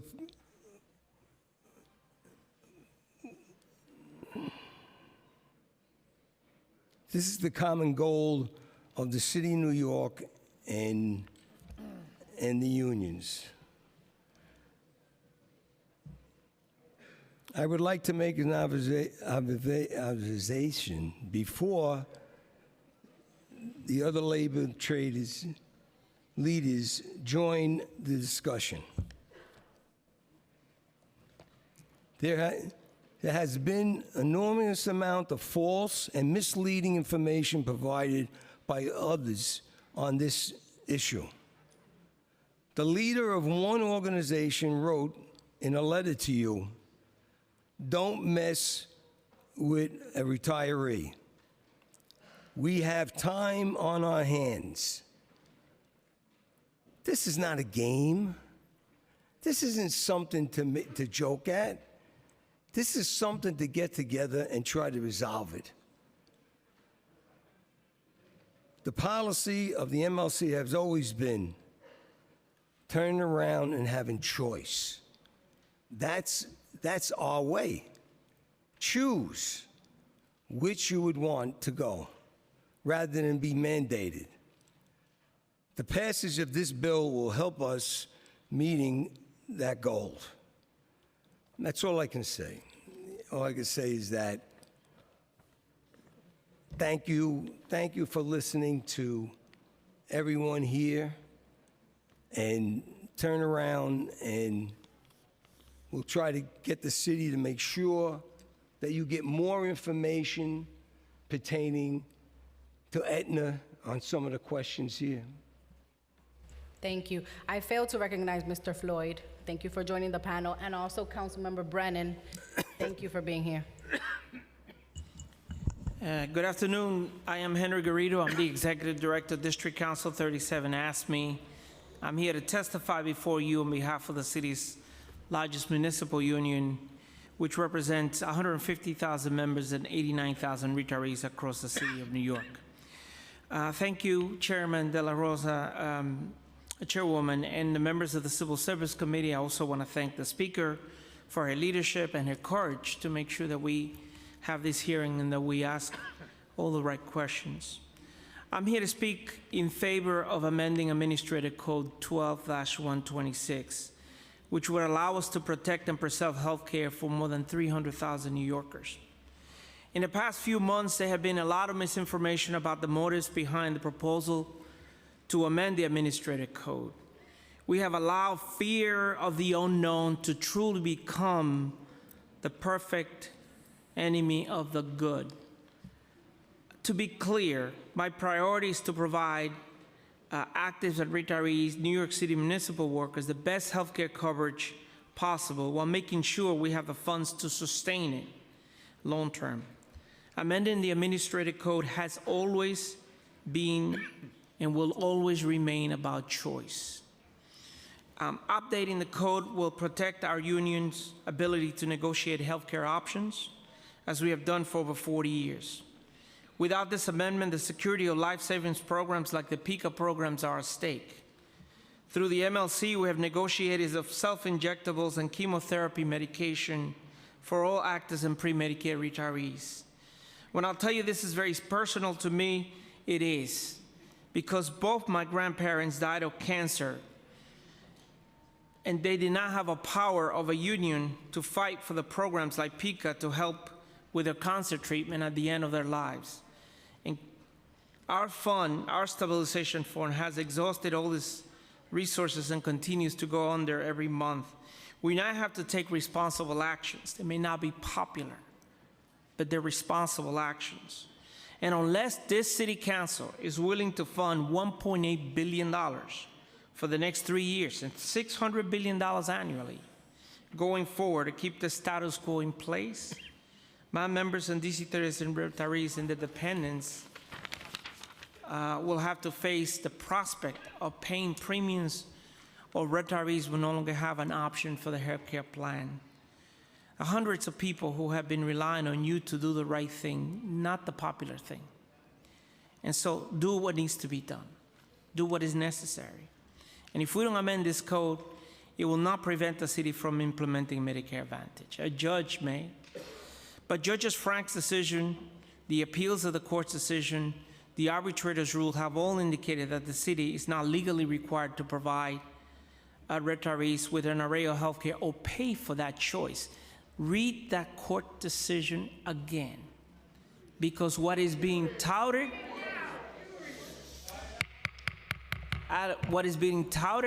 as a victory for retirees has also had the poison pill of very specific language that says the city doesn't have to provide a choice, nor does it have to pay for it. We know that retirees deserve and want choice, and that's what we're here to fight for today.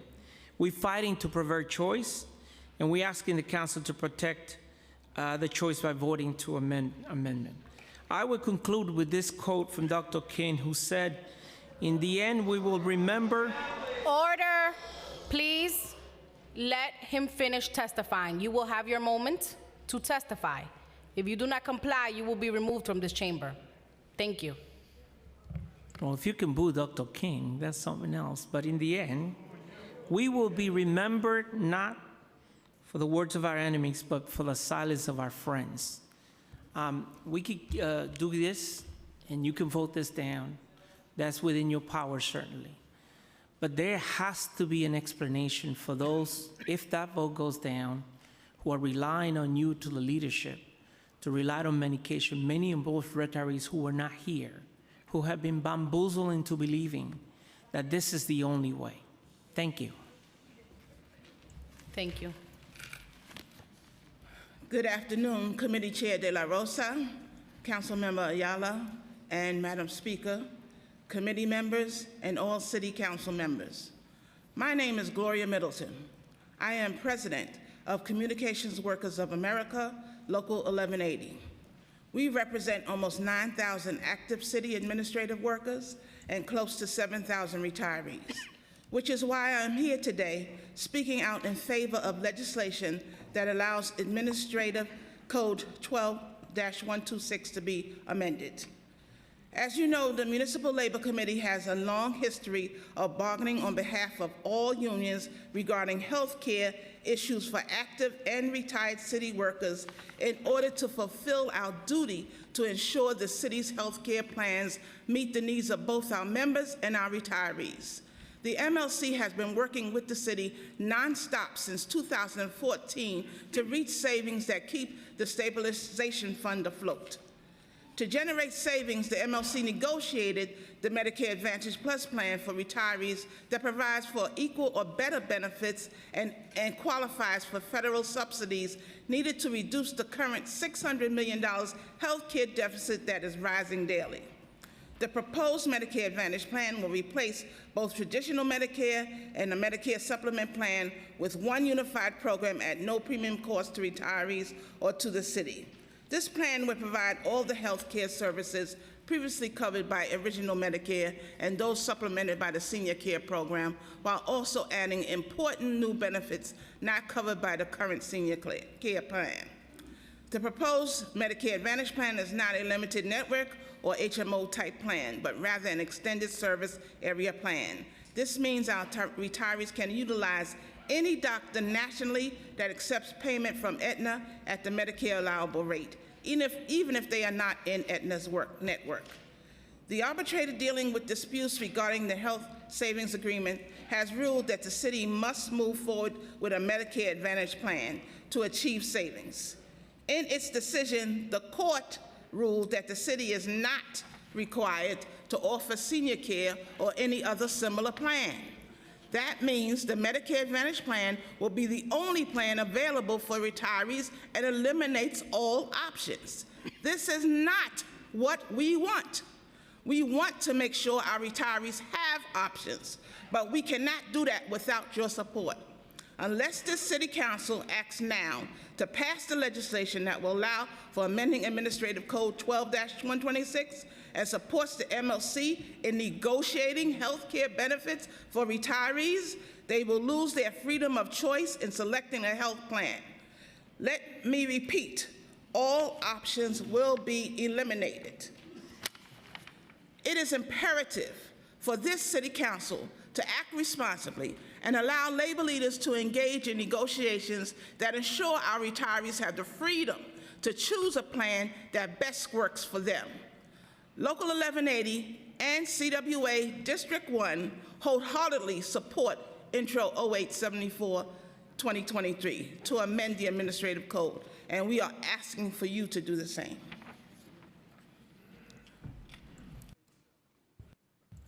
Good afternoon. My name is Gregory Floyd. I'm President of Local 237 Teamsters. First, I'd like to thank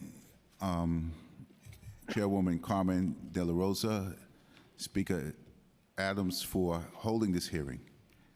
I agree with my colleagues. I didn't write a speech because I knew they would cover everything, and by this point, everything would have been said. But I wanted to come here and give my support because the easiest thing would have been not to show up, not to speak out, and not to fight for the choice. That's the easiest thing. Could have sat back and just let it happen. But we believe seniors should have a choice, and that's why we're here. Had we done nothing, Medicare Advantage would have been implemented with no choice, and we wouldn't be fighting over the $191 a month. We understand that there should be choice, and that's why we're here, for choice. Thank you so much. Now we'll go to member questions for this panel. I'm going to start by asking, if the council were to adopt the proposed legislation, would the MLC commit to continuing to offer GHI senior care? It's up to us, yes. Yes. Yes. Okay, thank you. Why is it important to the city and the Municipal Labor Committee to preserve GHI senior care as a health care insurance option? These are some repeated questions. We're just trying to get everyone's position clear on the record. Look, it's another choice. It's like Gregory said. That's the way it's been. It's been choice. You just don't jam it down your throat. Yeah, I'll jump in on this moment. So when we were negotiating the initial Medicare Advantage, this choice, when we were negotiating this choice was not there. Retirees did reach out to us. They said, we understand what you're trying to do, but we'd rather have the ability to say, let's wait and see that the Medicare Advantage that you're putting together is actually doing everything that you say it's going to do. And we were very comfortable with that. We said, we know you'll be extremely happy that it will do everything it's supposed to do, because we won't agree to it unless that is the case. So the original choice was for people to have the ability to stay in senior care with a payer. But when the code was changed, when the judge said that we couldn't do what we've been doing for almost 50 years, which is why we still have 6 other payer plans that are all going to be eliminated.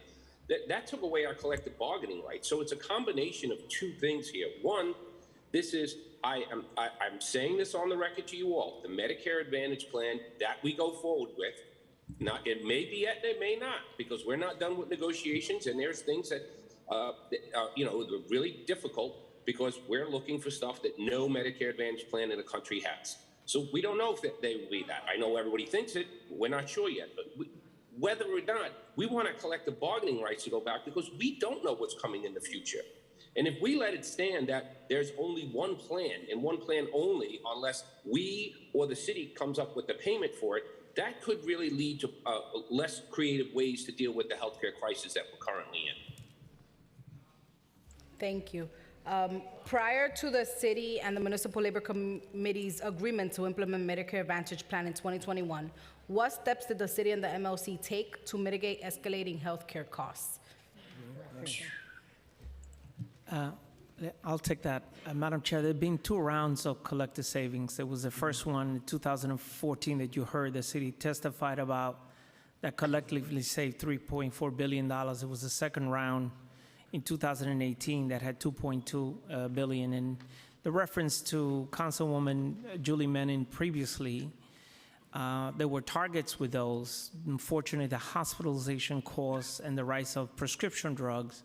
And I maintain, Councilmember Bacter, that still the rise of cost of COVID and having to be tested was a significant factor. In fact, our information is that it increased the premiums and increased the bills associated with healthcare. DC 37, for instance, also opted to take half of the raise that was otherwise would have been given to your constituencies, people in your districts, school aides, crossing guards, people of the lowest paid city workers, took half of the last raise. That was a 3% raise in order to cover the retirees and their dependents. I want to be very clear because something hasn't been said about how we haven't sacrificed enough. That was not an easy call. We, as a union, made that choice, and we convinced those who are active in-service employees to give up half of the last raise of a collectively bargained contract in order to cover that cost that we mentioned before. And what's being asked here is, in a sense, we got to keep covering the retiree health care through some sort of collective bargaining if we don't have the alternative of, the choice that I mentioned before.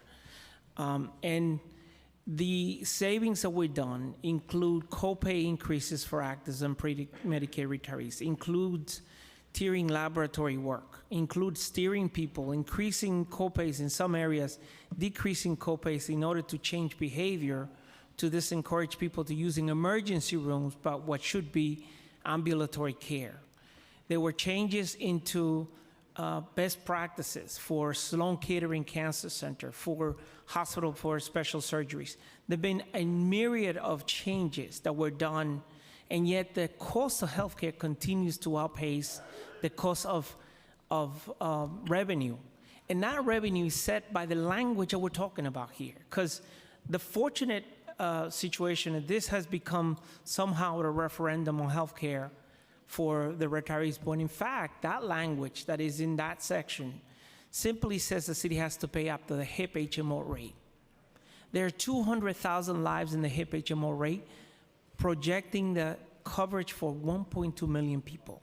There's absolutely no justification for a language that says a HIP rate.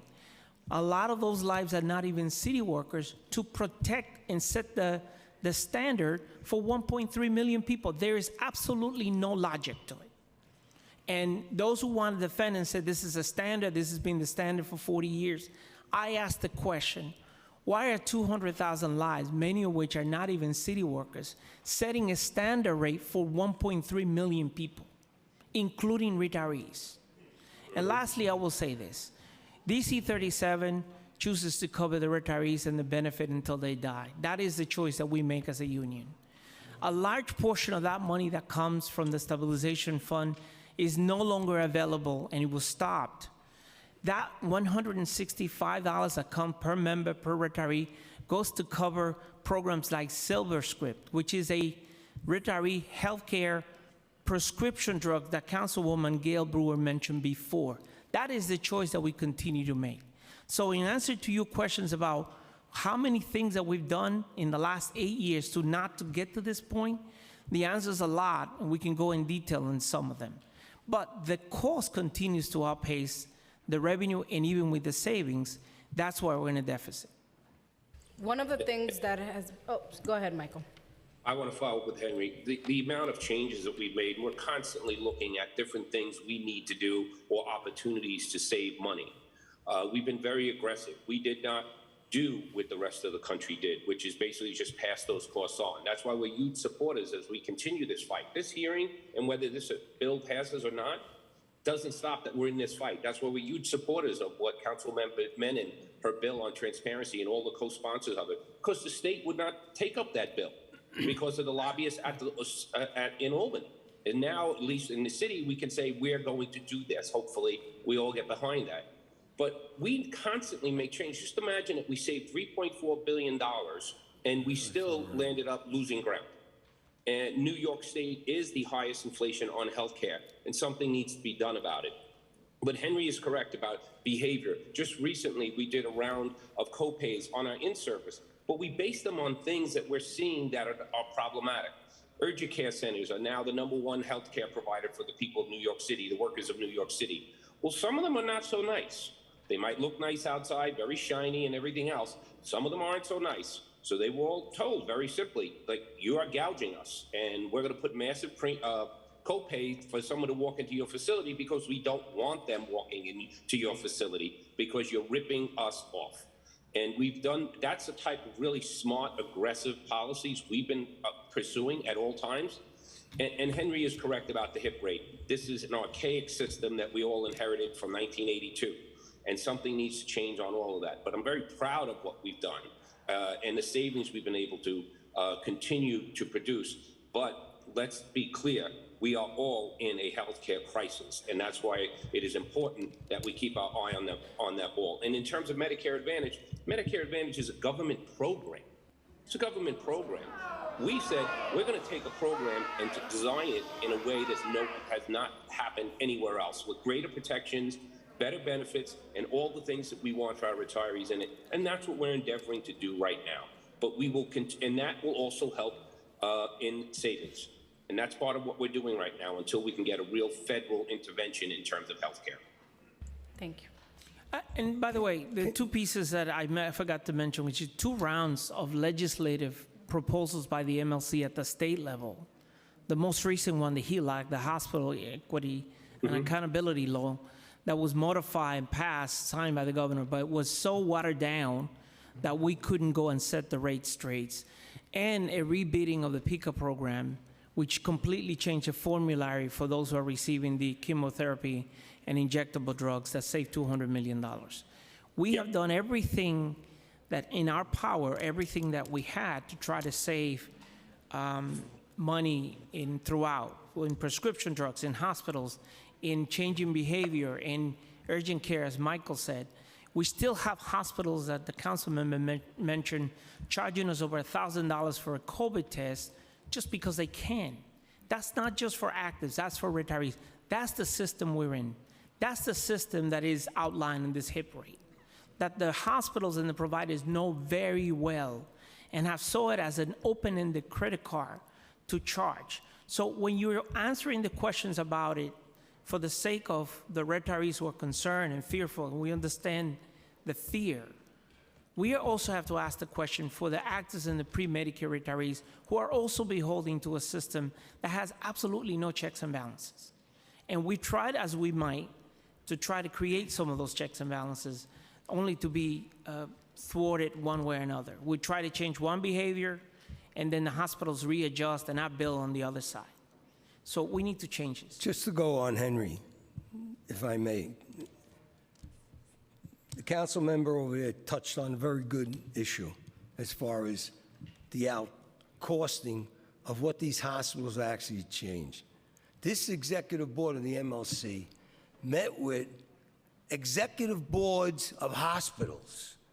We worked out plans to cut that, not just for city workers, not just for retirees, for the public. We met with them because every time we sat with them, we moved here, we moved them here.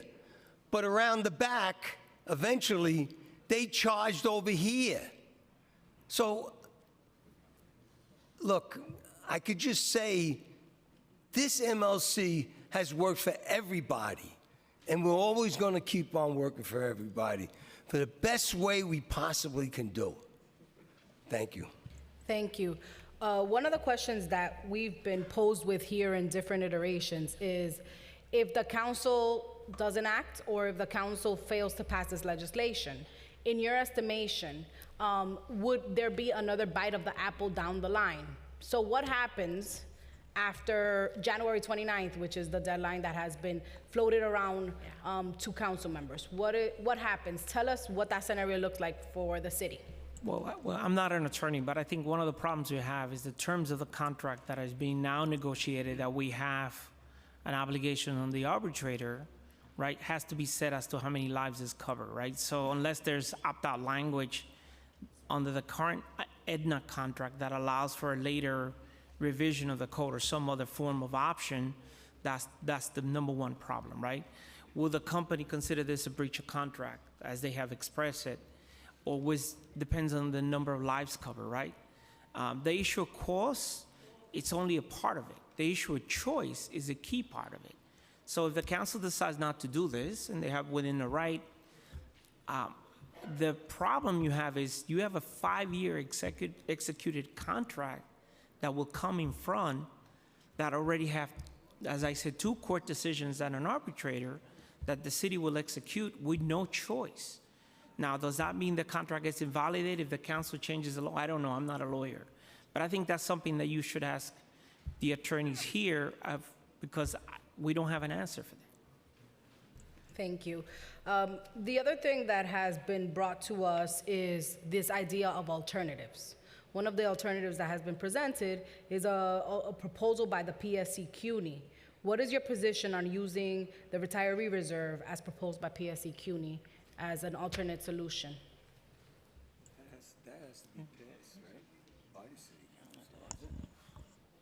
Well, let me just say this. We've talked to PSC CUNYs. They're our colleagues. They sit on the board of the MLC. We've talked about it.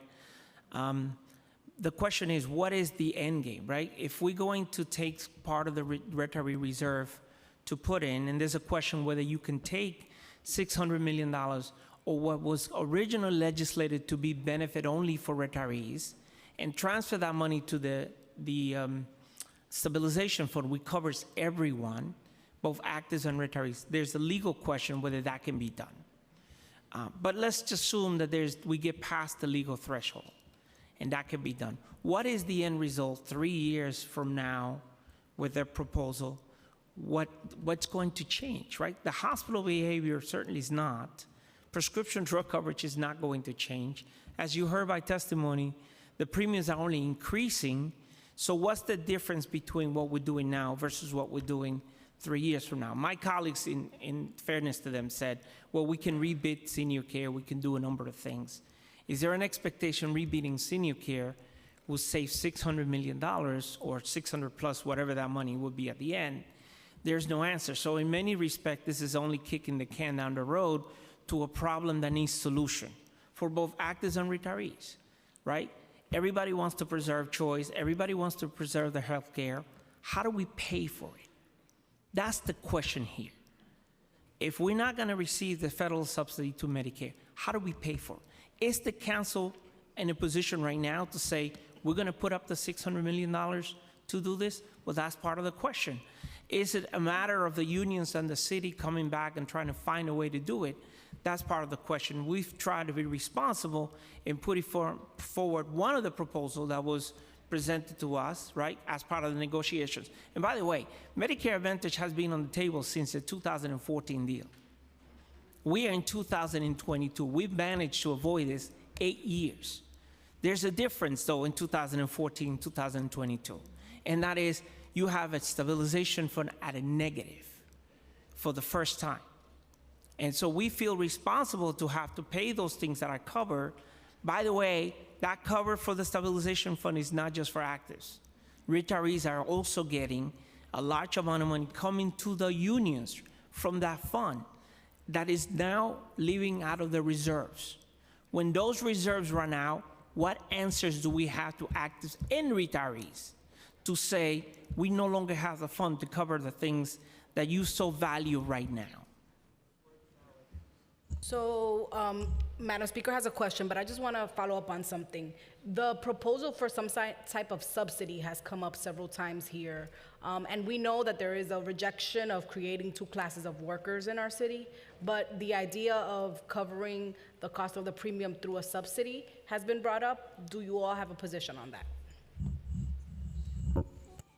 Well, you know, we're always open to ideas, but one of the concerns is that depending on the contract lives covered, Aetna may actually not do the contract if not enough lives are covered. So God is in the details, and so is the devil, right? As the saying goes, depends on the subsidy. We would have to know what the substance of it is before we can say we're for or against.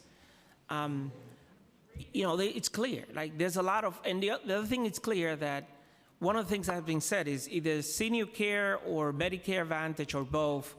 Let's not remember, we also have 20,000 lives in HIF-BIP that will not be touched with this change. That remains a plan that is viable, that has no cost to the city, that would also remain in place.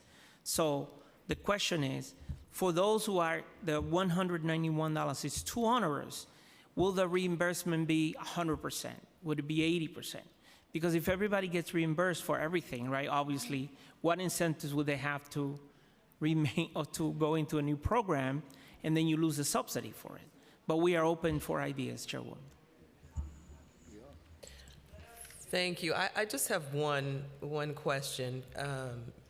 All of you have said in your opening statements pretty much that if this council does not act, then our retirees will not have a change option. There will be no option to change.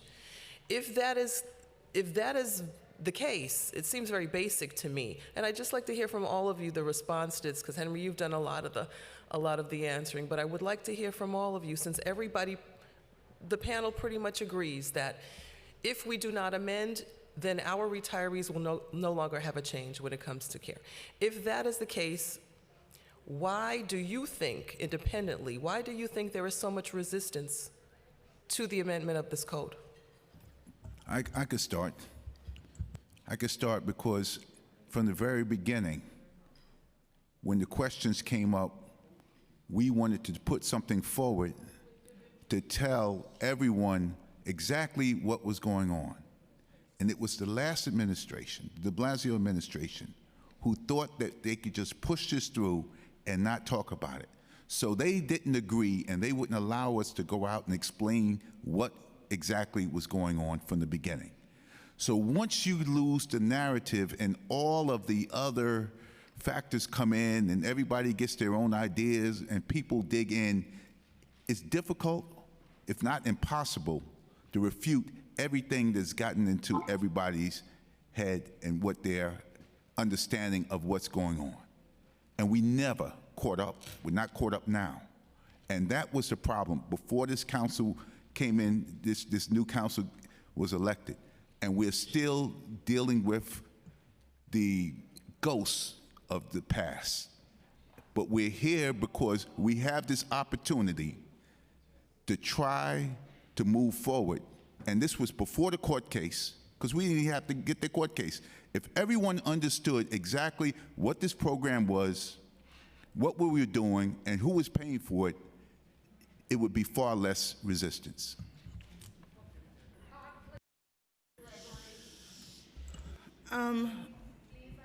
Please allow for the panel to respond without calling out. In your 3 minutes, you will be able to express yourself. Please allow the panel to respond. As our colleagues have expressed, in these negotiations since 2014, they tried not to do Medicare Advantage. When it did come up in the MLC with the steering committee, we talked about it, we discussed it. 85% of the MLC approved the Medicare Advantage program, should know that. And then we had a plan where we would have options in it, but then the court case came. And the court case, and we can argue about what the judge says, black and white shows what black and white is. The court case came and said that Medicare Advantage Plus could happen, and there were other nuances that went along with that. There was an appeal. The appeal said that Medicare Advantage could happen, but you could not charge for senior care.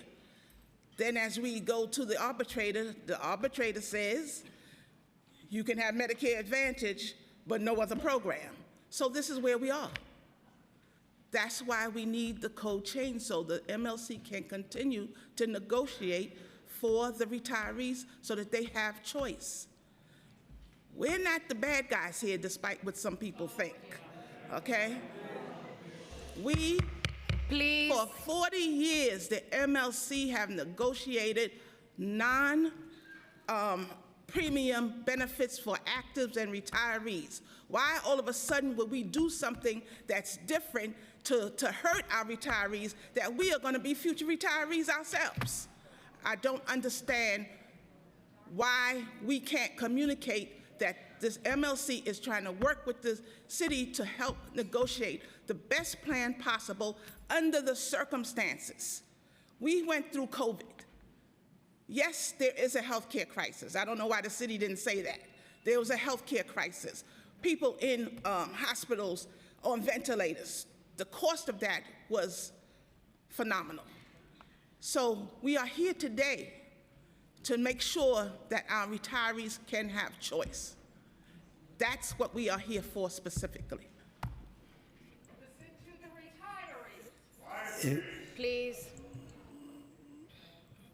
I think Greg really touched on the answer to that, was the fact that it was rolled out wrong. It really was. And the fact that of a change. We've always talked about retirees at our meetings, and we always tried not to affect the retirees on a regular basis. But right now, we got our backs to the wall, and a change has to be made. And the change is this amendment. Nobody likes change, but sometimes you're put in a seat that you have to make that decision to keep the city going, to keep on going. Nobody likes to charge retirees a dime. None. 124 unions. Excuse me. I refuse not to come here today. That's why I get this cough. I just feel as if it was turned around, rolled out the wrong way, and it turned around and it just exploded to the fact that we had to come for this council to make this amendment. This is a change. So when it was, we spoke about, I mean, when I talk about my union, we spoke about there was an RFP on on the retiree health care. But we also have to understand that our hands are tied during an RFP process. There's a confidentiality clause tied into it. The minute we were through with that, we went out and started speaking about it, but it had already started. What had started was the beginning of the cottage industry of how to stop Medicare Advantage, is what I like to call it. And that has really been turned into basically a bucket of misinformation and blatant lies about what has gone on in the past and what we're trying to do right now. And that's what you are all seeing in terms of the opposition to it. When you did say you needed to hear from other folks, we were having our members were contacting you, and you asked us to please stop that. So we did.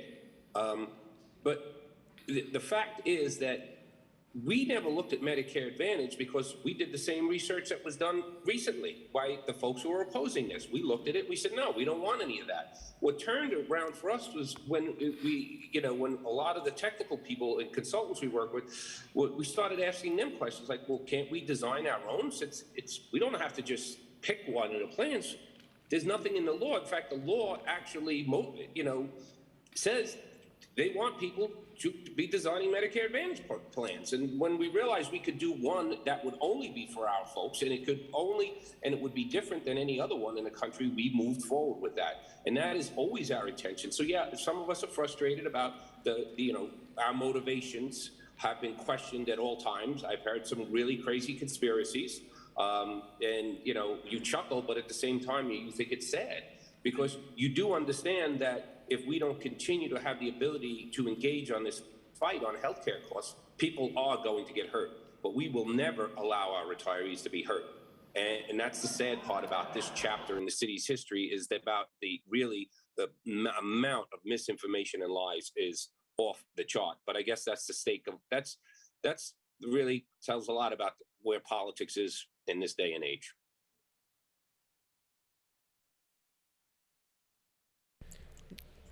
Well, what I will say from a stance when it comes to this council, and I've said it, to my members, is that as a council, we should never be in a position that we are in right now.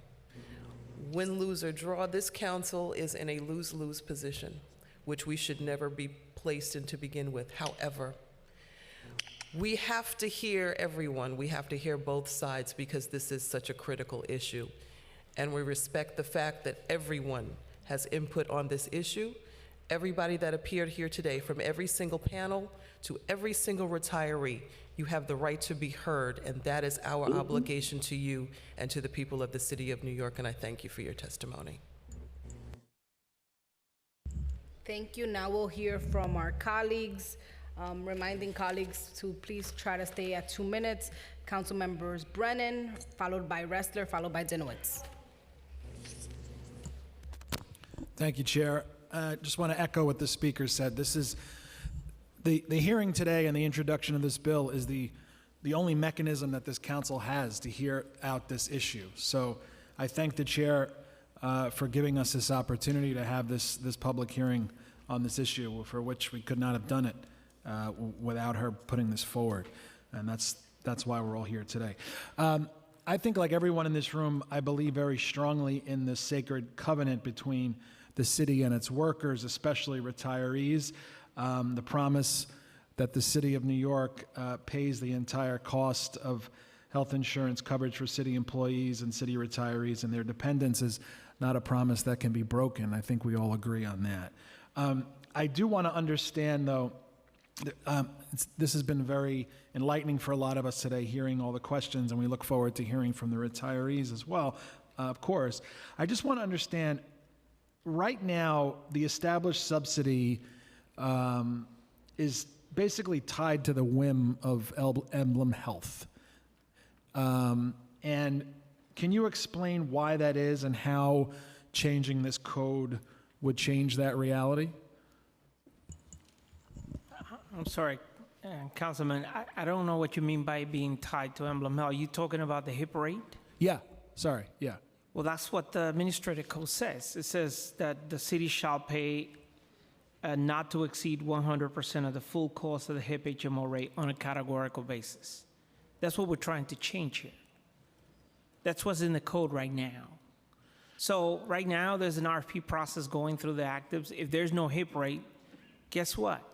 We're going to have to amend the administrative code for entirely different reasons. Now, this was put in at the time. I can speak about this because my union was at the center of it, because HIP was cheaper. There were HIP centers. You didn't need a referral. When I became a city worker, some years ago, right, I was told, well, if you don't want to pay co-pays, you take HIP. You can go to a HIP center because it was cheaper for the city. Somewhere along the way, that has changed. It changed, right? The HIP rate with Obamacare, that HIP rate went up and more money was going into the fund. There was more money in the stabilization fund than it ever was going back in 2010-12. So, but somehow this code never changed. So HIP, the rate, which is a regional rate, which has lives that are not city workers, set the rate for everybody else. That is what it's in this code. Now, no one has been able to provide for me why there are thousands of lives outside of HIP of city workers that are part of the HIP rate that are still setting the rate for the city. Private sector lives, but that's what's in this code. And there's nothing other than what's in this code. That's what I meant when, while this has become a referendum on coverage for retirees, the insanity of keeping a language that sets the rate for HIP, where thousands of non-city workers or even city residents are setting the rate because they're regional, they're people in Westchester and that are not city workers, that are part of this rate right now. And the fact that this remains the language that we're protecting, that is to me insane. Okay. Thank you. Thank you, Councilmember Ressler, followed by Councilmember Dinowitz. Thank you again, Chair De La Rosa, for holding this hearing today and for your leadership. And I really do want to thank each of our labor leaders for being here today and for the testimony. I have to say, the speaker, I think, asked the question of the day that I think we're all struggling with here.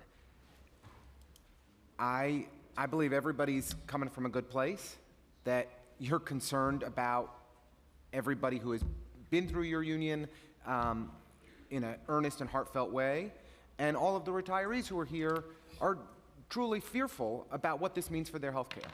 And so our inability to communicate to them on why this is not as devastating as they are all convinced that it is the crux of the challenge that we're facing.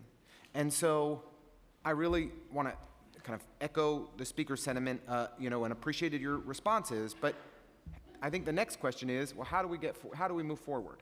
How do we actually try to forge some compromise between the work that you all have put in the MLC on this plan with the concerns that the retirees have raised? How do we work together on a path forward? And, Henry in particular, you're as thoughtful about these issues as anyone I know. I know you put an enormous amount of effort, and each of you put an enormous amount of effort into this. Would welcome your thoughts on how do we try to get folks around the table to work constructively to forge the compromises that are necessary for us to move forward. I can tell you that was within our control. We've tried very hard to push back enough on the contract to have checks and balances, performance guaranteed. We push on the pre-authorization, as you heard today. 76% of the pre-authorizations have been removed. We push on the Part D drugs being extended. We push on the network to allow for PPO to get more doctors into it. To the extent that things were under our control, as authorized by the arbitrator, we've done that.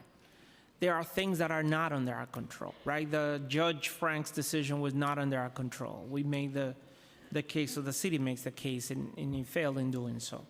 There are things in the decision there that are very positive in saying you can't charge more for the retirees, but also don't provide an answer for saying, oh, but you don't have to, or you don't have to provide a choice. So we can keep litigating until whatever, but the fund is not there. The funds are not there. So at some point, the answer is going to have to come to say, once the reserves are out, once the 15,000 litigations are in, then what? Where do we get to the point where we have an honest conversation about alternatives, as the chairwoman said, right? So in this case, we have been presented and have been going through this for at least 8 years. And I know Michael touched on it, Harry touched on it, and the others here. We've gone through a myriad of different things that we've tried. Some have worked, some have not as worked as well. And the cost keeps coming out. 10 years, the cost was $4 billion, is now $12.9 billion today, right? It keeps going up. And the hospitals keeps charging it, and the prescription keeps going up, in spite of our best effort.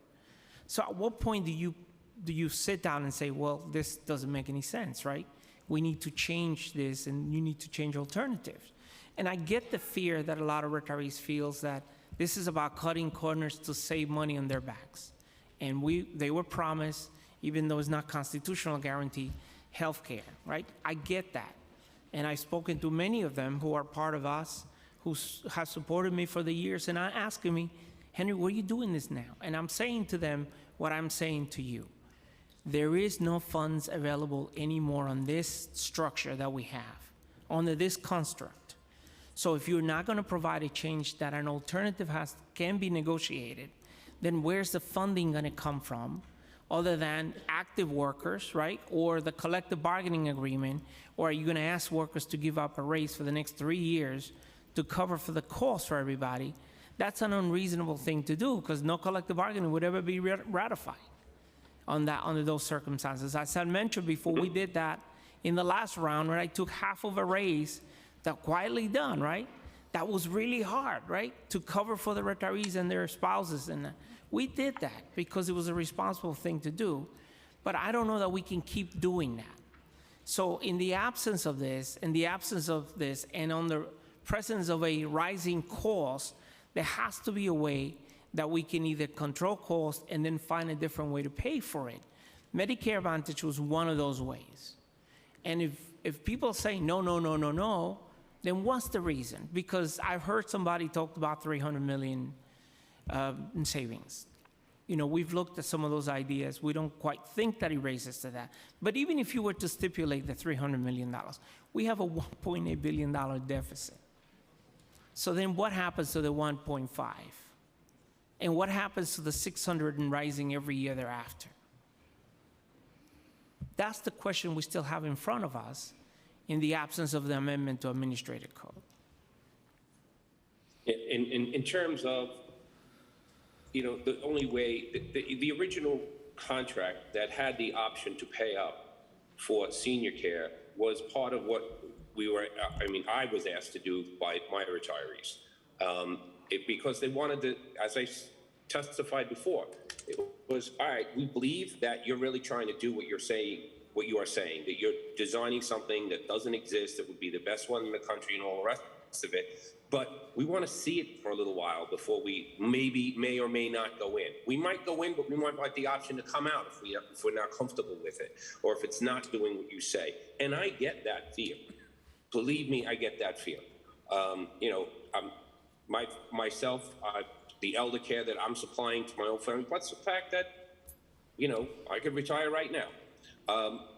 So I know what we're doing is the right thing, and the plan will do what we say it does, unless we will get out of it, or the company will be so costly to whatever company we're dealing with. We're going to the place where we're not saying if there's a breach of contract on the company side, we're going to court. We're taking it out of that because we don't want to spend years in court trying to get something fixed. We need immediate fixes to any sort of issue that you see at any time.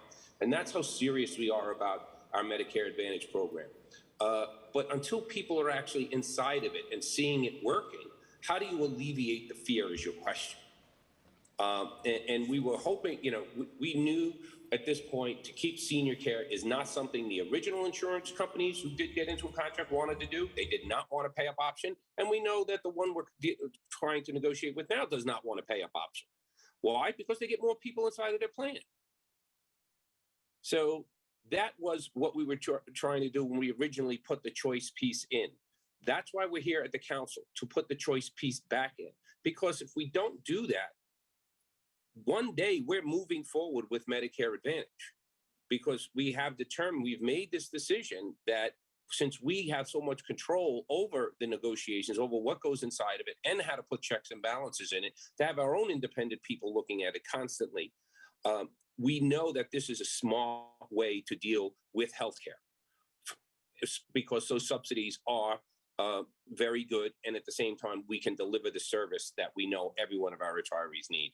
But how do we get to that point is really, that's why we're here. We were hoping, once again, to have our collective bargaining rights to do a pay-up plan. And I know 191 is a significant amount for a lot of so retirees who are on smaller pensions. I understand that. But unless the city wants to take up some of these costs, but then at the same time, remember, these are recurring costs. These are not one-time loans. And we've seen a lot of the ideas. We've done most of we're in the middle of auditing again. We're constantly auditing everything inside of all of our healthcare, because we look at healthcare as everyone. We don't, especially, we don't think of healthcare as retiree or in service. We try to say all city workers, those who have worked and those who are retired, and how do we make sure we keep achieving that goal of giving them that high quality premium free, and also giving them choices where if they choose to pay up, they can. So really, it's about that, and that's why we're here today, is to get our collective bargaining rights back and to have the ability to offer choice that would give some people the chance to say, all right, maybe I'll go in, but if I want to get out, I can get out. Thank you. Councilmember Dinowitz, followed by Councilmember Brewer. And I want to recognize we've been joined by Councilmember Mealy. Thank you. Thank you, Chair, and thank you, Speaker, for asking your question before. I first want to thank all of our labor leaders for your work, the people you represent, both in-service workers and retirees, and recognize that despite disagreements and strong feelings about Medicare Advantage, that it does appear and seem like you are negotiating the best Medicare Advantage plan within that framework. And so should that go forward, I do want to thank you for that, because I think it is important to recognize, and also thank Mr. Mulgrew. I have been asking for over a year, including in this committee, the previous administration in October of 21, why, if Medicare Advantage is so great, why we didn't do it earlier. And I think, Mr. Mulgrew, you're the first person to ever answer that, so I want to thank you for that, and why it's so important that we're having this committee hearing, and thank again Chair De La Rosa. I have two questions. Some of the outreach I'm getting from constituents is it feels like this is a quick and easy way to save money, and that the unions haven't really done the work to save money. That's what I'm hearing. And you alluded to things like steering people away from hospitals and urgent care and toward I guess, primary care. So I'm going to ask both questions in a row and just would love to hear you all expound upon them. So the first question is, can you just more concisely say some of the steps that have been taken to save on healthcare costs before moving to Medicare Advantage? And the second question is about specifically senior care and about, it's clear you're negotiating for what you're saying is the best Medicare Advantage plan, one that's tailored to city workers and mirrors city workers. Is there a parallel track or a committee assigned to negotiate senior care? And how does a change or lack thereof, change in administrative code, impact the ability to currently negotiate or renegotiate the pay-up cost of senior care? Okay, let's just start with the two very large things driving most of your increases. It's hospitalization and drugs. Yeah. We did an RFP on our entire PICA fund that's saving us over $100 million a year.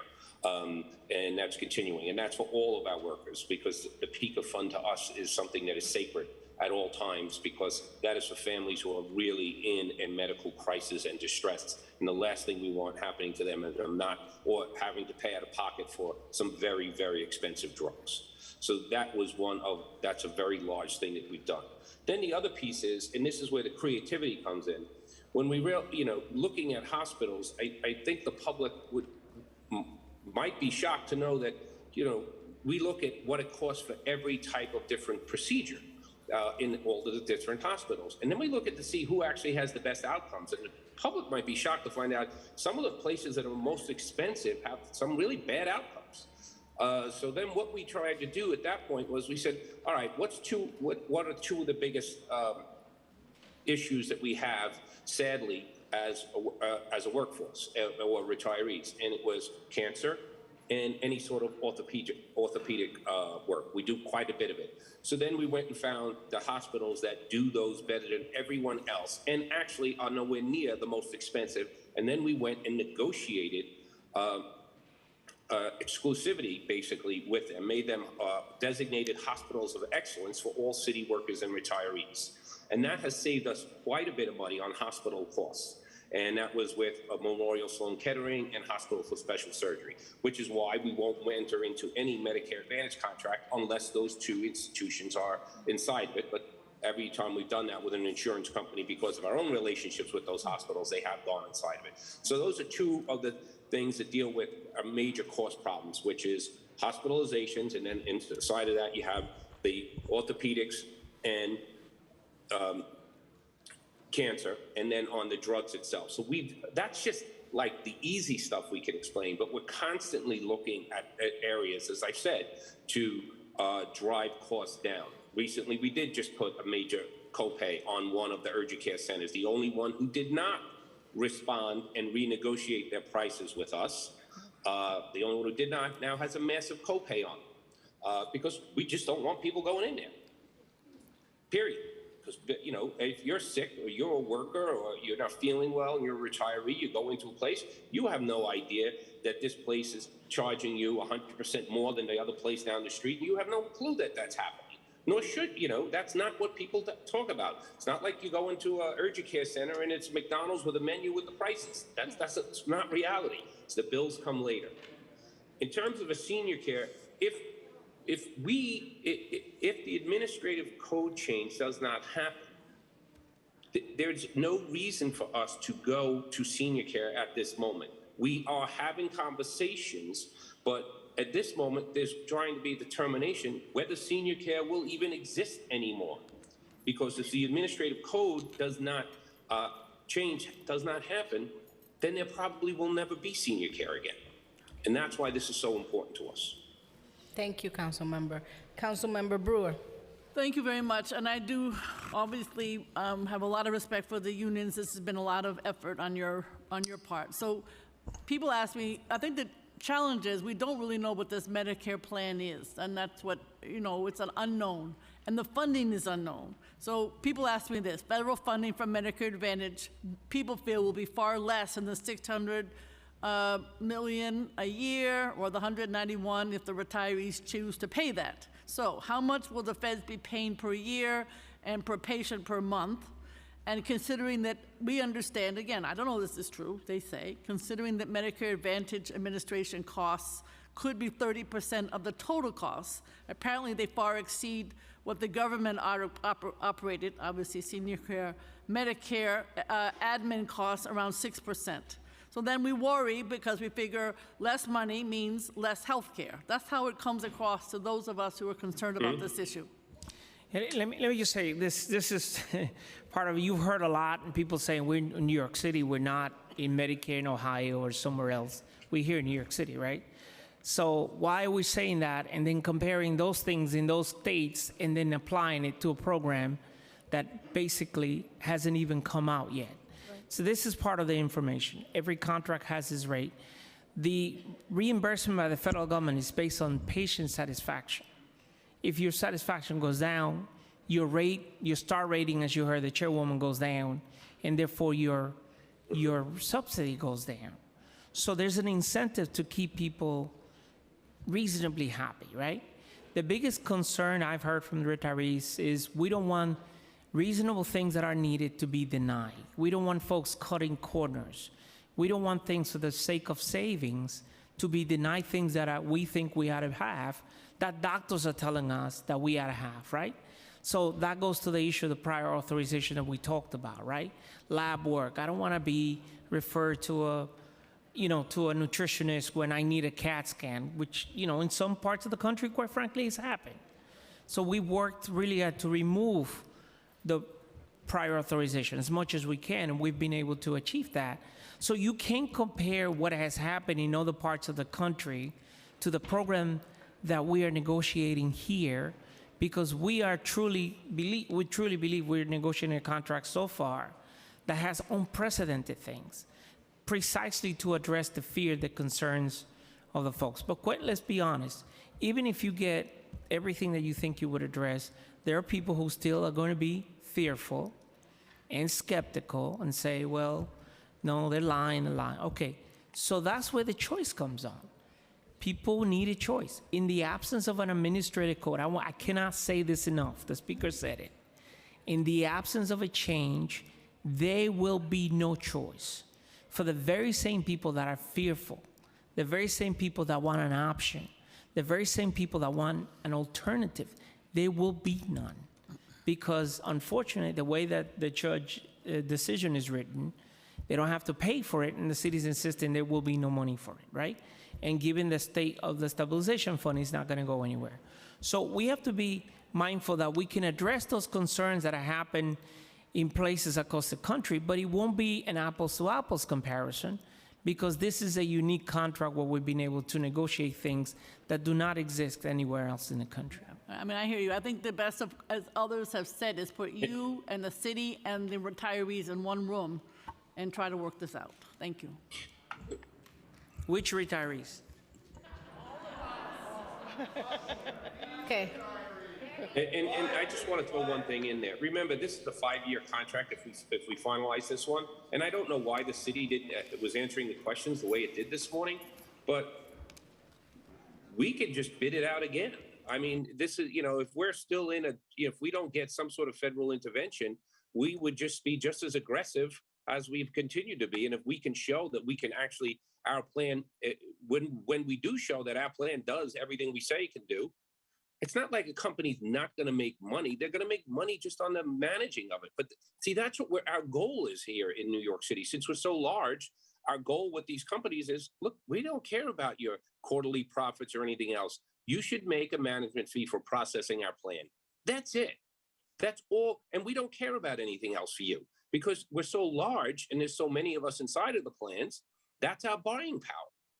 And that has been continually at the heart of all of our negotiations. But this is a 5-year contract. I had a lot of questions about what were the caps after the 5th year. Who says we're even going to be here with them after 5 years? We're going to continue to maintain high pressure aggressiveness on every entity inside of the healthcare industry.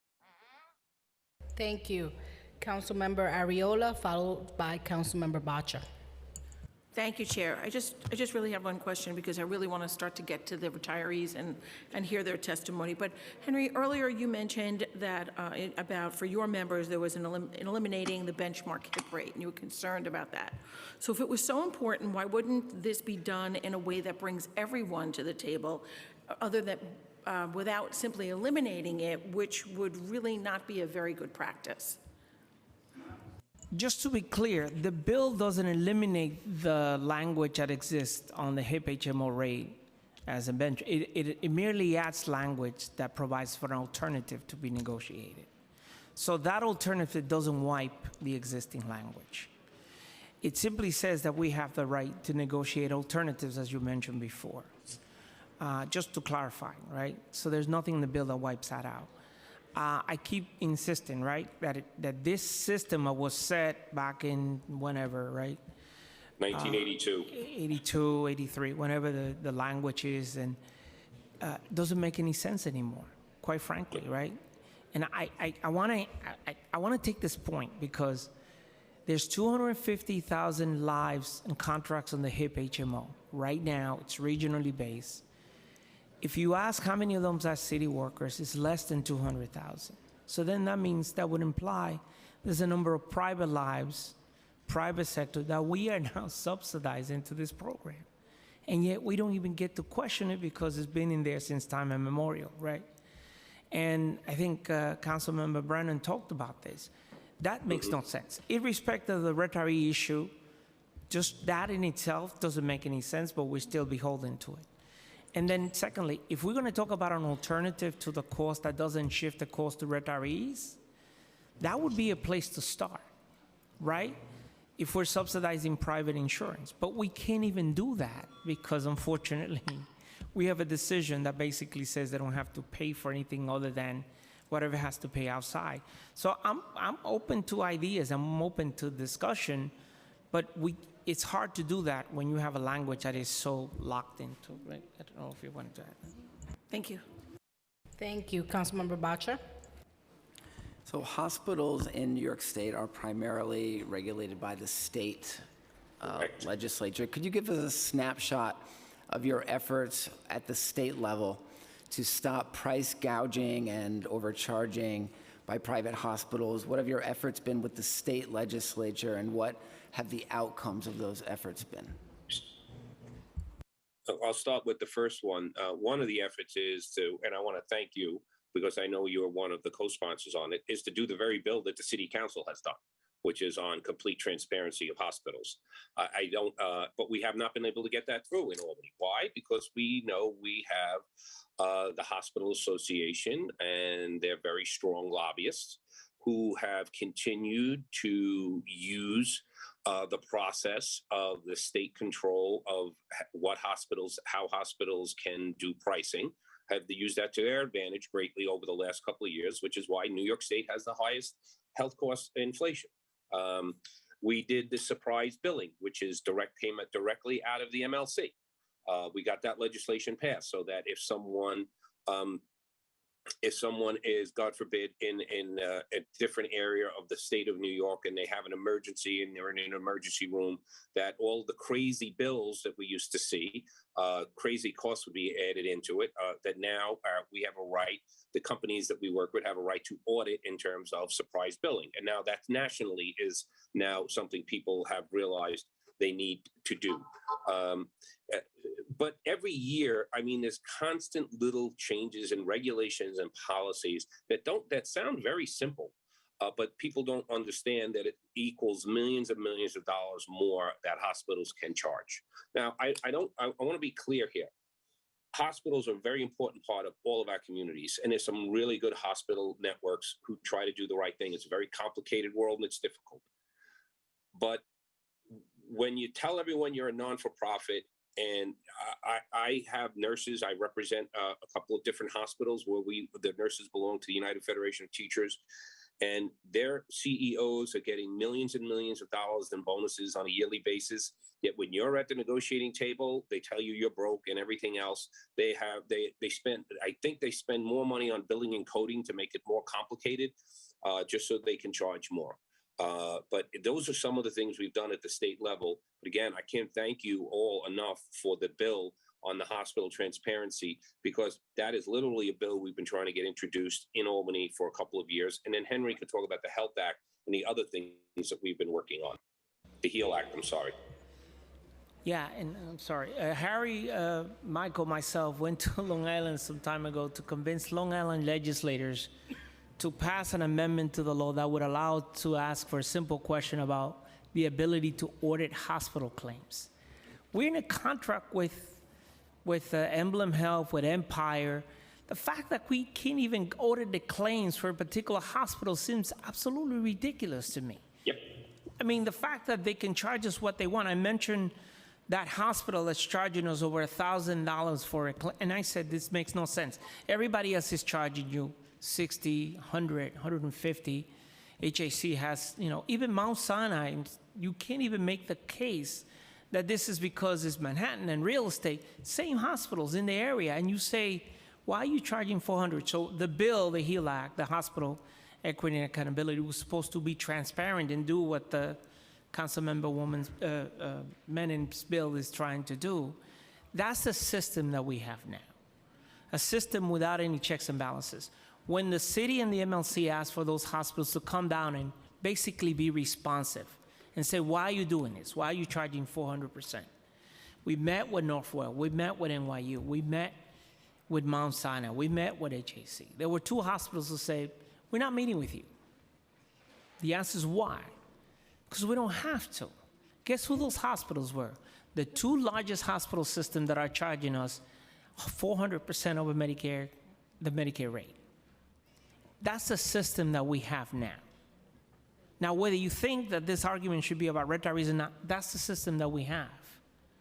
There's a complete monopoly, and the bill was supposed to provide transparency, not to change it because we can, but to at least provide some level of transparency where people know what they're being charged for what services. And as Michael said, the hospital, aligned with some unions, went into Albany and watered down this bill to the point that it was like it's there. We're appreciative of the legislator for passing it. We think it's a path in the right direction. It's progress, but it's certainly not anywhere near what we wanted to do by way of transparency. This is the second round. When we did the DIR bill, it was the same concept. And the MLC officers went and lobbied the legislature, met with the city, with the state folks, met with the council, with the Senate leader and the House Majority Leader several times, and had to convince a group to do it. And yet, the hospital industry was great. You know, the Greater Hospital Association was in the budget process changed and watered down and took away, and continues to allow the same things that we're seeing right now in our system. Thank you. Thank you. I do have a question. One of the things that was asked of us is, you know, how will this plan that you're negotiating with Aetna compare to senior care currently? And the city went into large detail about what the city's perspective is on the negotiation that's at the table right now. Can you provide us a time frame of what those negotiations look like? And also, if there's any details that the city might have left off that you think the committee should consider, please give us that information. Henry, you want to start that one? Yeah, I mean, we are under the timeline set by the arbitrator, so we believe January 29th is the deadline that we're going to have to. I think there's been significant progress towards getting to addressing some of the concerns that were raised. As Michael said, we're not there. We don't have a contract yet. That contract will determine how many lives covered, right? What the savings, what the subsidy, what everything will be in that point. And I think we provided a cost comparison, a chart, a side-by-side chart of what it is and what is so far, and what senior care versus the Aetna Medicare Advantage. And still, as I said, we can do that, and before this is over, we should finish that process. But I want to be very clear, if you don't amend the code, for those who are still remain skeptical and still don't want to do this, still want to say, no, this isn't right, this is just selling a bill of goods, there will be no choice other than that. And that would be a travesty, because so many of our people would want a choice about what's happening, and whether we find a way to pay for it for that choice or not, still the choice needs, and we believe, and that's what we're here to do today, needs to be provided, a choice. And in terms, look, our negotiations are moving forward, but we're not there yet. You know, if we had to vote, if there was a vote today, I would be voting no. But we are making progress to achieving our goals. The benefits will be more than what we currently have in senior care. The city was right in that, in what they testified to. But to us, we have the same fear and skeptical nature as everybody in this room does about insurance companies and healthcare. So it's really what we're looking for is really ironclad checks and balances and watching everything, you know, reports. We're not going to go begging. So the things we just complained about the hospitals, you know, we deal with that with insurance companies too. So now we're just putting this, it has to be part of our contracts that we get the records of everything. All the procedures, of course, we comply with HIPAA and everything else, all the procedures, everything going in, prior loss, any sort of denials, everything, we will be getting those on a monthly basis. And we're going to have our own committees working through this with assistance from technical experts that we hire. But we're not there yet. And one of the things is that if we finalize a contract, right now, we can't offer senior care as a payout because of the judge's order. We can't do it. We cannot put it in the contract. Okay. So when people talk to me about, the Medicare Advantage, and I have no issues with discussing everything people want to do about the Medicare Advantage program when we finally get it done. But this hearing is not about Medicare Advantage. This is about whether we can include in any contracts as we move forward options for our retirees. Because that judge's ruling that said what we've been doing for 50 years, we no longer can do. That was the most damaging part of the judge's ruling. Remember, the original court case was about the RFP process was done wrong. No, RFP process was done perfect. No problems. The rollout of the plan, and that I will agree with with Greg, the previous administration really mishandled a lot of this. But we want, if we finalize a contract, we want to be able to offer the option. And right now, we cannot finalize a contract with an option for senior care. Great, thank you. There's a question about other unions. Do you know of any other unions that have done a similar negotiation on behalf of their retirees? Well, part of our due diligence as officers, we met with other unions who are having similar problems. 1199 had their issue, implemented Medicare Advantage, a lot of resistance, a lot of fight, and then they were able to get through 2 years difficult. 32BJ, we met with CWA on the Verizon contract, and I think Gloria can speak to that. Yes, on the CWA, the National District 1 negotiated contract for Medicare Advantage. I don't have the details as to what that contract entailed, and I can certainly ask the district to share it with you guys, but I know the members are very happy with the plan. They do it, it's specific to the Verizon workers. It's not the plan that you see on TV. It's a specific plan, and that's exactly what we're trying to do a specific plan for the retirees, for the city workers. But it has worked, and CWA members are happy with it. I spoke to different unions, both here in the state of New York and across transition, and they said always about implementation is the roughest part, hands down across the board. Implementing a new plan is always difficult. Some of them have renegotiated out with different companies because they didn't like their first provider, but no one was going into the details that we have gone into here in New York City in terms of our negotiations. People have to understand that whatever company gets this bid, they can't use their existing infrastructures. They have to set up a whole separate thing because the plan is so different than anything that's currently out on the market. So that is one of the big things that we've done, is really reached out to other folks. I was shocked to find out that the amount of retirees who are in Medicare Advantage plans, both here in the state of New York, state workers, my state unions has a lot of retirees in Medicare Advantage plans.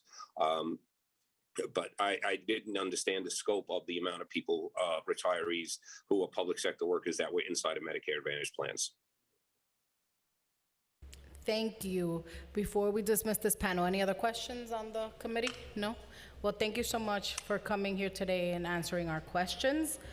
Up next, as we transition, we will go to Marianne Pizzola, Wendell Potter, and Michelle Robbins. Please, please. The rules still apply so that we can hear everyone. Thank you so much.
All right, we're going to ask everyone to settle down so we can begin with this panel.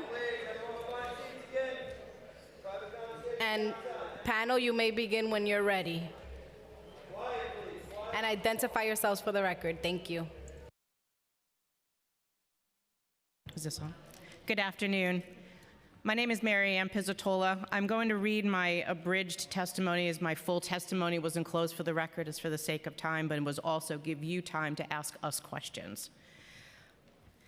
Good afternoon, Chair De La Rosa, Speaker Adams, council members, and members of the Civil Service and Labor Committee. I come to you before you today with a wide range of emotions. My name is Mary Ann Pizzatola, and I am president of the New York City Organization of Public Service Retirees and the FDNY EMS Retirees Association. As a retiree, I left the job, and I would never have thought I would have had to fight to retain something that I already earned and paid for. I should not have had to form a corporation, organize over 100,000 retirees, fundraise, hire lawyers, government liaisons, and sue the city and fight my own union, DC 37, to protect my health benefits from labor relations and OMB. As you listened to today's testimony, it was clear that there were 3 takeaways. 1, Medicare Advantage is not a good health care plan, even by the federal reporting by Health and Human Services, Office of the Inspector General, and the government accountability reports have all agreed. This is one of the main core reasons why the retirees do not want this bill. And paying for premium coverage is impossible for many of our low-income retirees. Number 2, there is no deadline, especially not this month, to make this change that you're being asked to make. The threats by the United Federation of Teachers, DC 37, and the city that an arbitrator gave a deadline are lies to shove this down our throats. And this isn't about change or fear of change. This has nothing to do with that. This has to do that we materially investigated the differences between Medicare Advantage and traditional Medicare with a supplement. We should take our time to get this right, because rushing is what got us here in the first place. For example, health insurance companies will profit massively, while our people will get hurt if this goes through. Let's all combine our strength and fight and bargain with the insurance companies. Number 3, if this passes, the lives of some of the most vulnerable New Yorkers, those people who many of you got elected to protect, will be harmed by making it tougher to get proper health care. Please understand that the unions are trying to get you to change a law that has been around for over 55 years.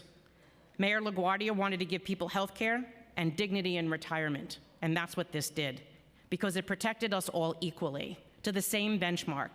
Not where the city is lying and saying that my plan for me, because I'm on Medicare, is worth $7.50 or a $0 premium, but theirs is worth over $900.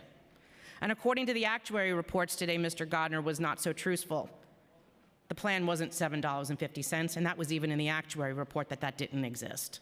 What they did was they took a plan that had a rate of $888 and change, and overnight dropped it to $7.50.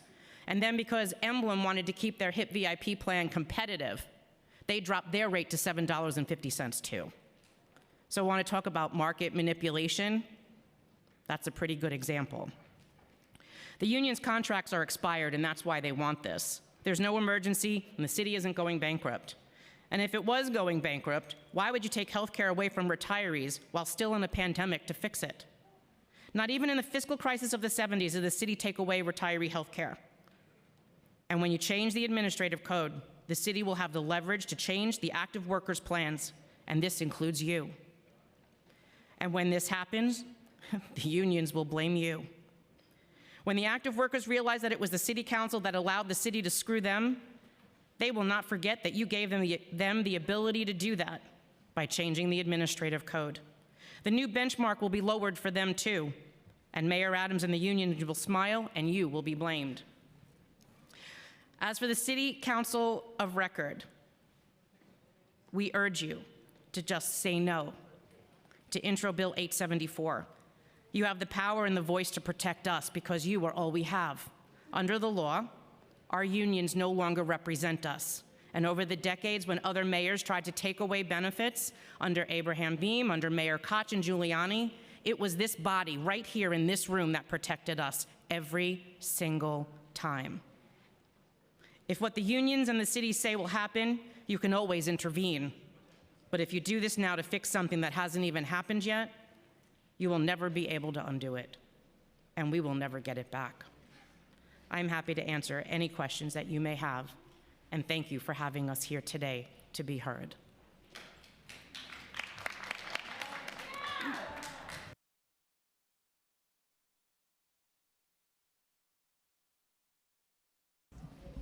Push. Okay. There we go. Sorry. Good day, council members. This is an abridged version. I'll take up my 2 minutes. I just handed in 20 copies for you guys. Sorry. My name is Michelle L. Robbins, and a retired FDNY EMS lieutenant, former New York City resident. I wanted to work for the city and got caught in the hiring freeze of the 90s. I worked as an EMT in the private sector until 1993 when I was called by HHC to work for the greatest city in the world. I jumped on it.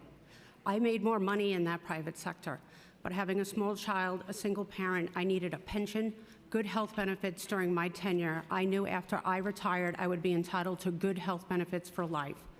During my 20 years of service, I was a rescue paramedic, a first responder at the worst terror attack to affect the city. I spent 9 months in the pit. I still have flashbacks that I don't care to speak about. A few years before retirement, I was injured on the job and forced to retire with a disability pension. Went on Medicare, had to move upstate, have medical conditions undiagnosed, most likely 9/11 related. I suffer from severe back pain, joint pain. I've had 14 surgeries, job related. I see doctors at least 4 times a month, travel 4 hours one way to get good medical care in this great city. A MAP plan will destroy me. My docs are dropping these MAP plans just as the city of New York is dropping them.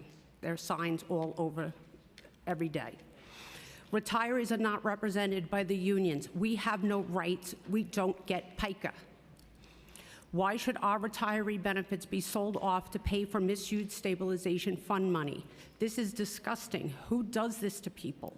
The MLC and the city are. The MLC and the city are trying to circumvent Judge Frank's decision because they lost. In law, the word dicta means opinion. So one plan on the table they claim means just that, just like Scheinman's letter, a opinion. I saved lives in this city. Now I'm trying to save my life and that of hundreds of thousands of others. Please vote no on Intro 874. I am grateful for your undivided attention, and thank you.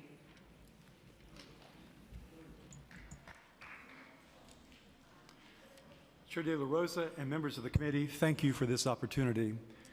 If you don't remember anything else I say today, please remember this. Medicare Advantage is neither Medicare, nor is it an advantage for millions of Americans. And I should know, I'm a former healthcare executive who used to come up with the PR and marketing schemes to sell these private plans. And I'm also the son of a woman who would have died 10 years before she did had I not been able to move her out of a Medicare Advantage plan. And I can explain that if you'd like to know more in the Q&A. My name is Wendell Potter, and I'm a former Cigna vice president. My name was on all of Cigna's quarterly earnings reports for 10 years. I had to know how the company made money and what it did with that money. My team and I also wrote talking points for our lobbyists. I walked away from my career because I could not, in good conscience, keep lending my name to press releases and studies that all too often were biased, and to even engage in the practice of twisting the meaning of words like the word choice. 3 years ago, the New York Times published an op-ed that I wrote under this headline, How the Health Insurance Industry and I Invented the Choice Talking Point. To this day, the industry churns out studies that omit or obscure facts and data. The insurance industry does not want us to know about Medicare Advantage plans and other policies with sky-high deductibles. As a consequence, millions of middle-class families are now buried under a mountain of medical debt while insurance companies are posting record profits. And they did, especially during the pandemic. All of the big for-profit companies reported record profits. Medicare Advantage has become a big reason for those profits. It is an enormous cash cow for insurance companies, in large part because they engage in a scheme to make enrollees seem sicker than they really are to get more of their tax dollars.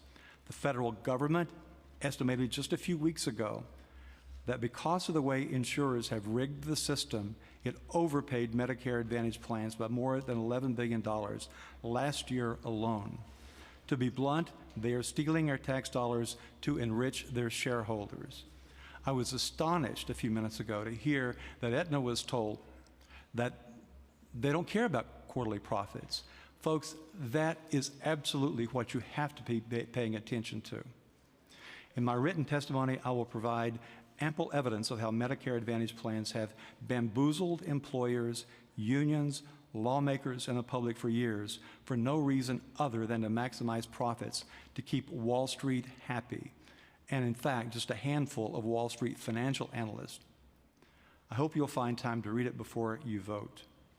Medicare Advantage, folks, is a money-making scam, and I should know. I helped to sell it. So I implore you not to vote in favor of hurting the city's retirees in the Medicare Advantage plans. Doing so will not make retirees healthier, but it will make the bottom line of big insurance companies much healthier with the hard-earned tax dollars of the people of this city. Thank you very much. Thank you so much. I just want to clarify for the record, this committee has not scheduled a vote on this legislation. This is the first hearing on this legislation. So I just want to clarify because we have been getting a lot of emails saying vote no. We are not at that point yet, although we appreciate your advice and your opinions. We are not there yet. I want to make sure that we're calming people's expectations on that.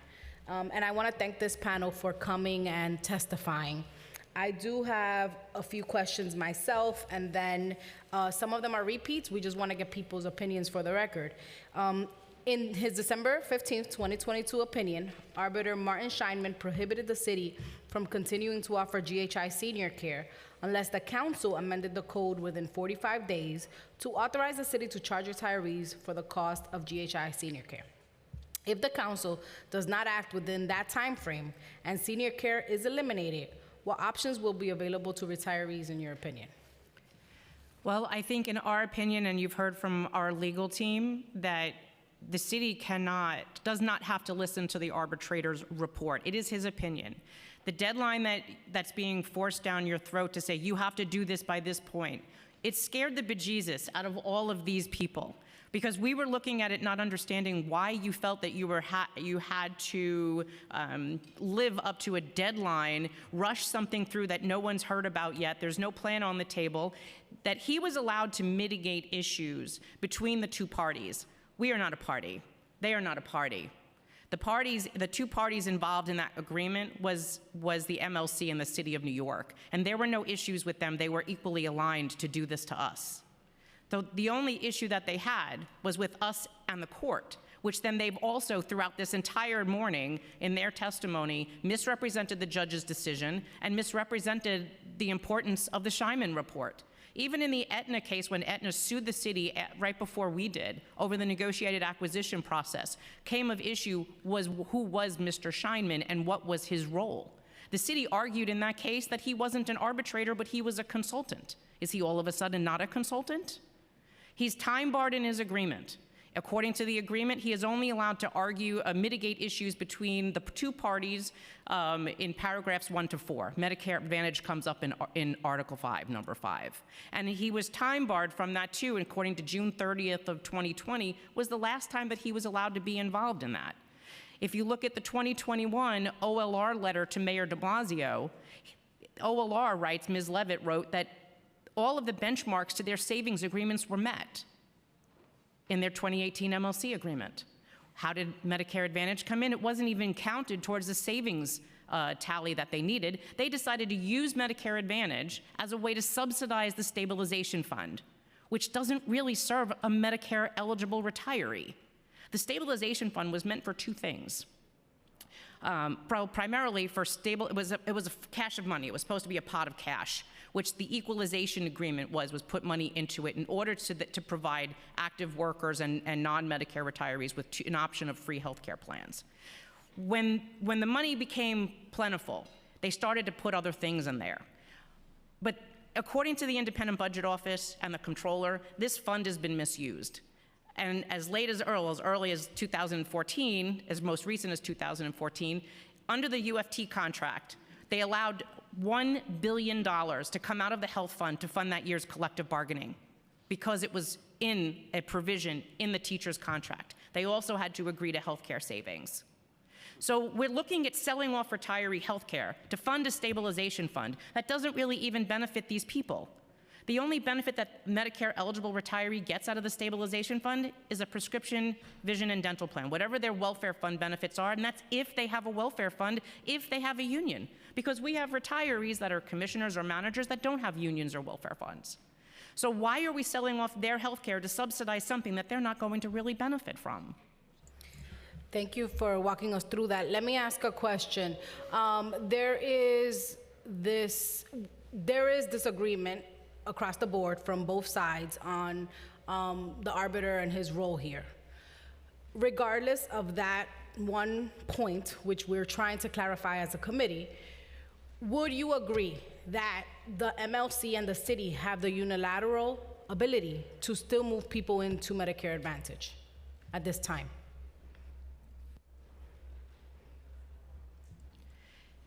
Healthcare is supposed to be a citywide agreement. It was one of the things that's supposed to be negotiated between the MLC and the city. But in this case, it's being used as a weapon to take away from one group. I would say a retiree under the Taylor Law. Unions are not supposed to represent us. In Harry Nespoli's testimony in our case, he filed an amicus taking the side of the city, which was an absolute tragedy that a union came out against their own union members or retired union members to take the position of the city that they could do this because he represents us. But then in the same report that you're talking about, Mr. Scheinman, he says we're disassociated. So if I'm disassociated and I'm not part of your group, then maybe you should just grandfather us in and do your own thing. But what gives you the right to negotiate something for me when you've never done that really before? They may have made incidental little changes, add a minor little copay here, but what you're basically saying is that the MLC structure is what makes this even more scary, Chair. It really does, because you have 100-something unions in the MLC. I can't even find out who they are because OLR refuses to tell me under FOIL. I understand that, and I share some of the concerns that you're citing here. But then it leaves Michael and Henry to make a decision for you and for me. But what I'm asking, going back to my question is, theoretically, if this council says we're not going to amend the administrative code of the city of New York, does the mayor and the MLC, they can wake up tomorrow and say, everyone is moved to Medicare Advantage? Well, if they did that, I'm sure we'd see them in court pretty quickly. I get that, and you have that, and you have and maintain that right. Well, we need order so that we can follow the conversation. I would only have that right. It would be an easier path for me if you didn't change the code. If you change the code, you make my path to litigation and advocating for all of these people that much more difficult. Because the code sets the standard. We understand that completely. But what I'm trying to get at here is the council, the job that the council's been asked to do up until this point is to change the code in order to allow for the option of senior care. Please explain to us your disagreement with that statement, if there is a disagreement. So under the 1992 MLC agreement, the city and the MLC already have the ability to negotiate health care. They already do. They've had it the entire time. There's nothing that shouldn't change. That agreement requires them to do that. And Mr. Nespoli knows this because he sued the Bloomberg administration in 2013 when the city went to initiate an RFP process without negotiating with them first.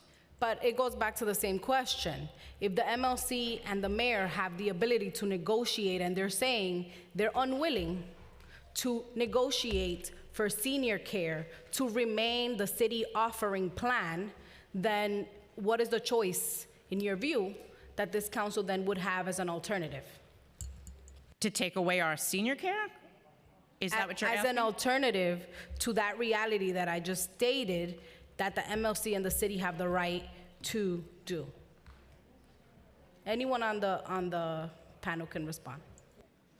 I'm going to ask if our legal counsel can understand that, because I'm not sure I really understand what question you're asking. This is Jake Gardner. Let me repeat the question. If the MLC and the city, according to you, have the ability to negotiate and renegotiate senior care, but they are saying that at this time, because of the cost of senior care, they are unwilling, they're taking that option off the table for us to consider as a council, then what is the viable alternative that we have other than giving them, through local law, the alternative to actually keep that offering? You don't have to do what they're telling you to do. And I think the ruse is that the senior care is what's bankrupting the city. Our senior care doesn't come out of the stabilization fund. You're being asked to do something that you don't need to do. Senior care has went from $88 and change from 1997 to $191 in 2022. That's a 5% increase a year versus the active workers plan, which has increased over 21% a year. How are we? Our cost was like $439 million in last year's CAFRA reports. How is our cost bankrupting the city? It is 0.6% of the entire city budget. This makes absolutely no sense that you're even asking this. I retain the right to ask the question. I respect that. As the committee has put them forth to us as a council, and I am stating these questions not with a position, but with the intent to get answers from you all who have been working on this alternative. So I'm asking about the alternatives. But I will move on since there does not seem to be an answer to that question. My question is, you stated also in your statement that at this moment there is no crisis. I want you to understand from the point of view of myself, I guess as the chair of this committee, that expired contracts for current city workers for years, no wage increases since before the pandemic hit, and basically the financial health of this city is a crisis, and it is a crisis that this council has to contend with. So my question to you is, do you consider that to be a crisis that we as a council must deliberate and deal with? That is your crisis, correct? I'm not going to say it's a crisis. That is a concern that you have to take up. You're absolutely correct. Labor works very hard in this city. Many of our labor is underappreciated and underpaid. We, Michelle and I, are EMS workers. I think our EMS workers are harshly underpaid. And we have fought for higher wages forever, and we don't ever really seem to move anywhere. But our positions as retirees, we are on fixed incomes. Our incomes don't rise like your wages do or your increases. A retiree, after so many years, after like the first 5 years, will get a cost of living adjustment called a COLA. That's between 1% and 3% of the consumer price index. This year was the highest that I've seen in a very long time, was 3% of $18,000. A couple $100 in today with an inflation rate of over 8% doesn't really get us that far. We have retirees that retired in 1979 that were cops and firefighters. Their top paid then was $15,000. Mr. Stromer, one of our retirees, is in his early 90s. His pension today is $26,000, and that's with his variable supplement. That man cannot afford to pay a starting $200 premium in order to keep choice of senior care. But what you have to remember too is when we retired with a promise of something that we would have. And in our summary plan books, the terminology literally stated something like this, that the benefits that you have in employment will continue in your retirement until your death. Now, if you take that away from me today, I don't have the means to be able to pay up to something that Mr. Mulgrew or Mr. Garrido or Ms. Middleton or Mr. Floyd think I should be able to pay as an option. I don't make a $100,000 pension. And I shouldn't be asked to do this for the sake of choice, because for me, for most of them, that's not a choice. So choice would be for them to have realistically looked at other things. One of the things that we have said, and this would affect Michelle sitting right next to me, is that the city has not done its due diligence. In the course of this situation, this entire mess, we have found that there were retirees that were deceased for over 5 years. Why? That's a fiduciary failure, that your agency had no one tell you that there were no claims going through these people's accounts for over 5 years. My water company calls me after a week to say I have a slow trickle going through my meter. We have identified, as Michelle, for example, has a situation where the city is has her spouse on a plan that he should not be on, charging her for it in taxation, not by premium. We have addressed this with OLR, we get nowhere. They don't even answer us back anymore. But because of these fiduciary failures, that should not be a burden to ask for a retiree. We shouldn't have to be here to fight for something that no other retiree at this point has had to fight back to give back, to say we're going to give you one free plan.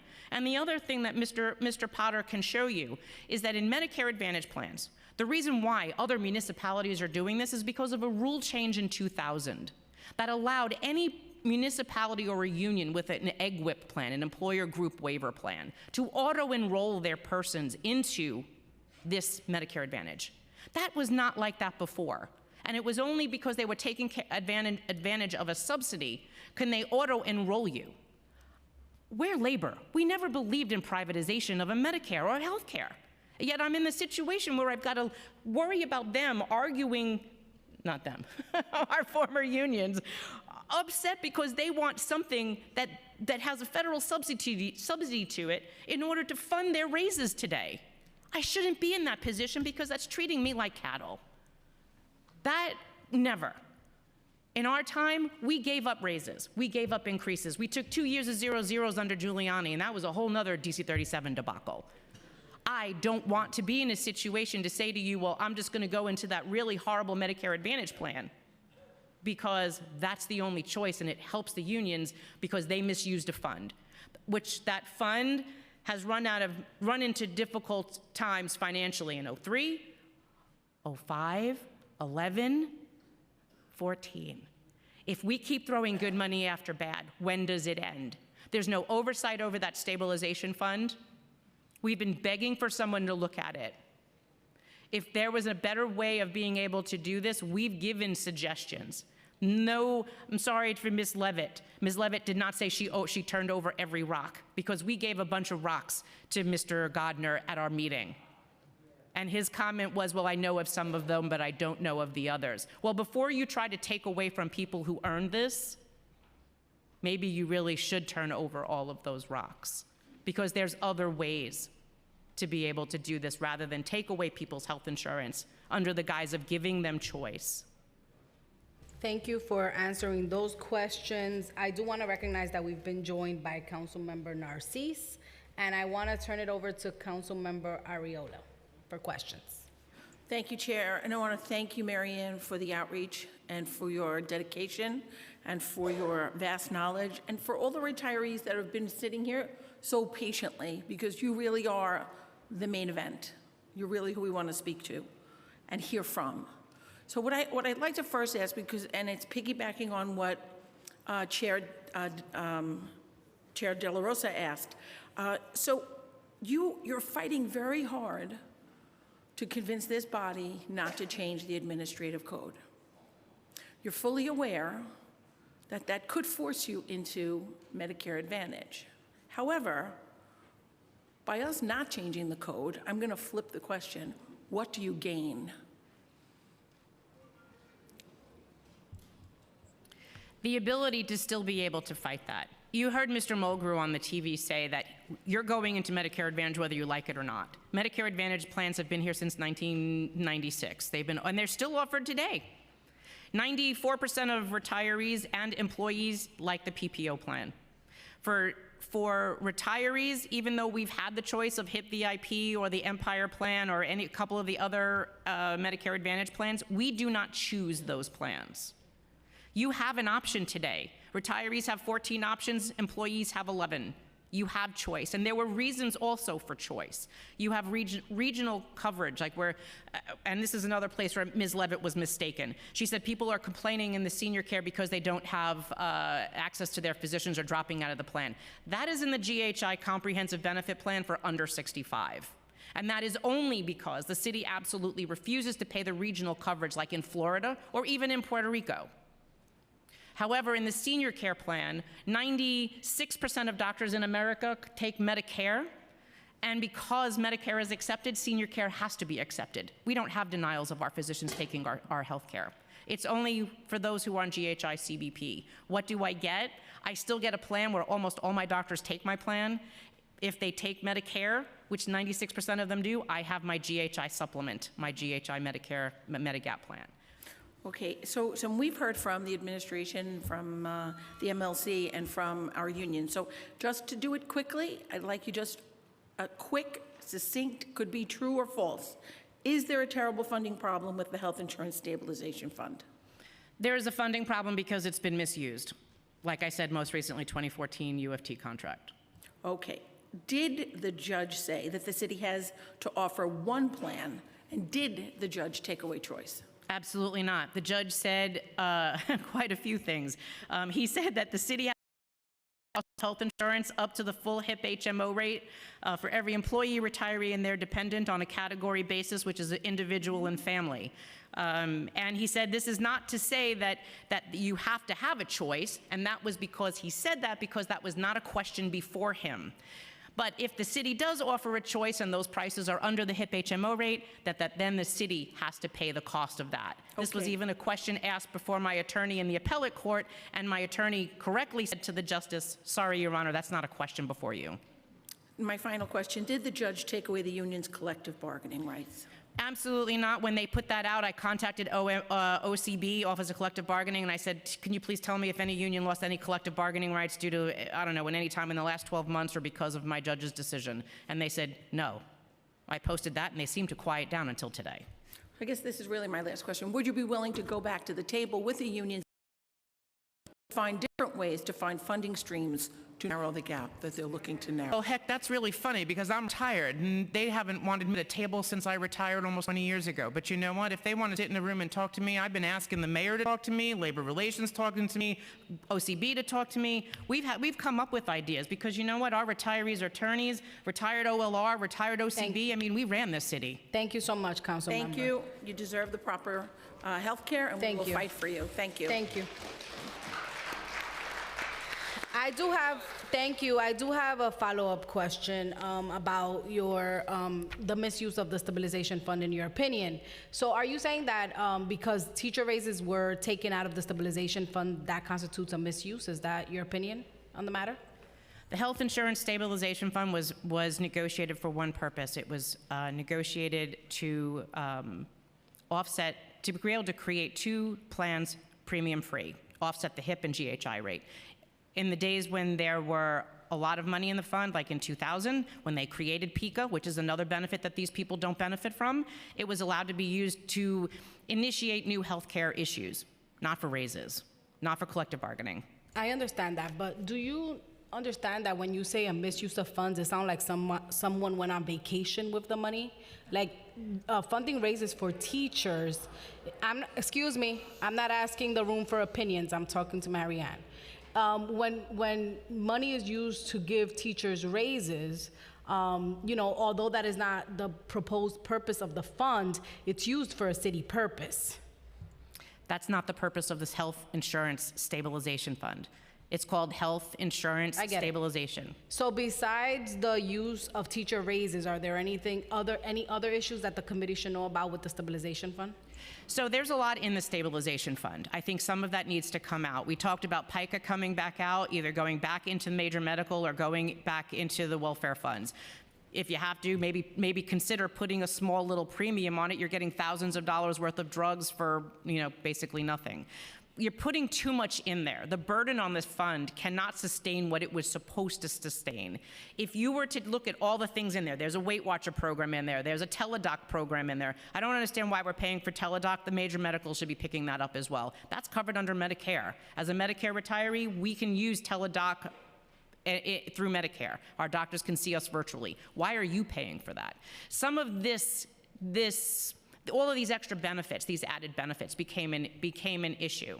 So yes, I think we need to look at how the stabilization, what is in it, what can we take out of it, how we can refund those things. And we still have to remember the bottom line is the city is supposed to pay the full cost of health insurance up to the HIP HMO rate for every employee, retiree, and their dependent, and not try to skirt it by sticking it into other things and trying to get the unions to pay for it. The unions don't make money. It's funded by the city collective bargaining to put $35 million every year into that fund, as well as the offset of the HIP HMO rate and the GHI rate. However, with Emblem Health owning both HIP and GHI, how is it possible that that's even an honest entity of a differential of rate? Emblem will always know what the HIP rate is. They're owned by GHI will always know what the HIP rate is because they're owned by Emblem. Got it. Thank you so much. Councilmember Bacha? Hi. At the end of your testimony, you say, if what the unions and the city say happens, you can always intervene. Could you elaborate on what you meant by that and how that would look in your opinion? They're asking you to do something to fix something that hasn't yet happened. Our position is that the Scheinman report is just a report, it's his opinion. You don't have to do something. If you take an action preemptively, and they're already telling you you're gonna go into Medicare Advantage anyway, either no matter which way you do it, but what they're requiring you to do is to be able to give them the ability to lower the benchmark of which they pay to me. And as Mr. Potter can tell you, according to federal subsidies change all the time. You allow them to change the benchmark for me. If the subsidy ever changes, while I appreciate what Ms. Levitt had said earlier, that they would pick up the premium, that wasn't in the contract. We were given a copy of the EOC when the alliance came out, which is the full contract with all the dirty details. So knowing that what they did in the EOC, or the details that were there, for example, as part of the addendum process, they had said for the inpatient hospitalization was a $300 copay, maximum $750. What should I do with it for 2021 and what should I do with it for 2022? Well, the city wrote back and said to Aetna, the Alliance, actually no, that was the Aetna case, do this, rescind it for 21 just to facilitate transition into the Medicare Advantage plan, and then install it back in 2022, which means you're gonna make your plan look better to me initially, so I go, and then you're gonna hit me with the imposition of copays and increased costs, later on. These plans are also subsidized by the federal government. In 2017, that subsidy dropped. And how we know that was because through the city records, HIP went back to the city and said, what's gonna happen now that this feds dropped the rate? You have to make up the premium. The city said no. Pass it to the retirees, the city said no. So what did HIP VIP do? They cut out the drug program that was in HIP VIP. They added copays where they didn't exist and doubled them where they all did. In the Alliance contract, in the EOC, that provision was in there. If the federal subsidy is ever reduced and the city doesn't make up for the difference, they reserve the right to cut the service. Thank you for answering those questions. I'm going to move on to Councilmember Ressler, followed by Councilmember Brewer. Thank you so much, Chair De La Rosa and Speaker Adams. Appreciate, again, you holding this hearing. So thank you for your all's testimony and for, really galvanizing seniors, and the organizing has been strong and impressive. I do want to go back to a line of questioning that Chair De La Rosa was asking about a moment ago. The mayor's office and the unions, the parties to this arbitration, and the arbitrator have all said that if we do not modify the code, they're going to force all retirees into Medicare Advantage, which I think is the worst outcome. To be clear, the worst outcome is that every retiree in the city of New York has no choice, no optionality, has to go on to Medicare Advantage. You're insistent that you're going to win in court. And I appreciate your optimism You're not a lawyer, and neither am I. But your lawyers tell you one thing. Lawyers we've talked to have said the opposite. We'll see, right? That's what happens. We can all bet and play the game, play the odds. But there's people's lives that are at risk here, and this is really important. And so, should you go to court?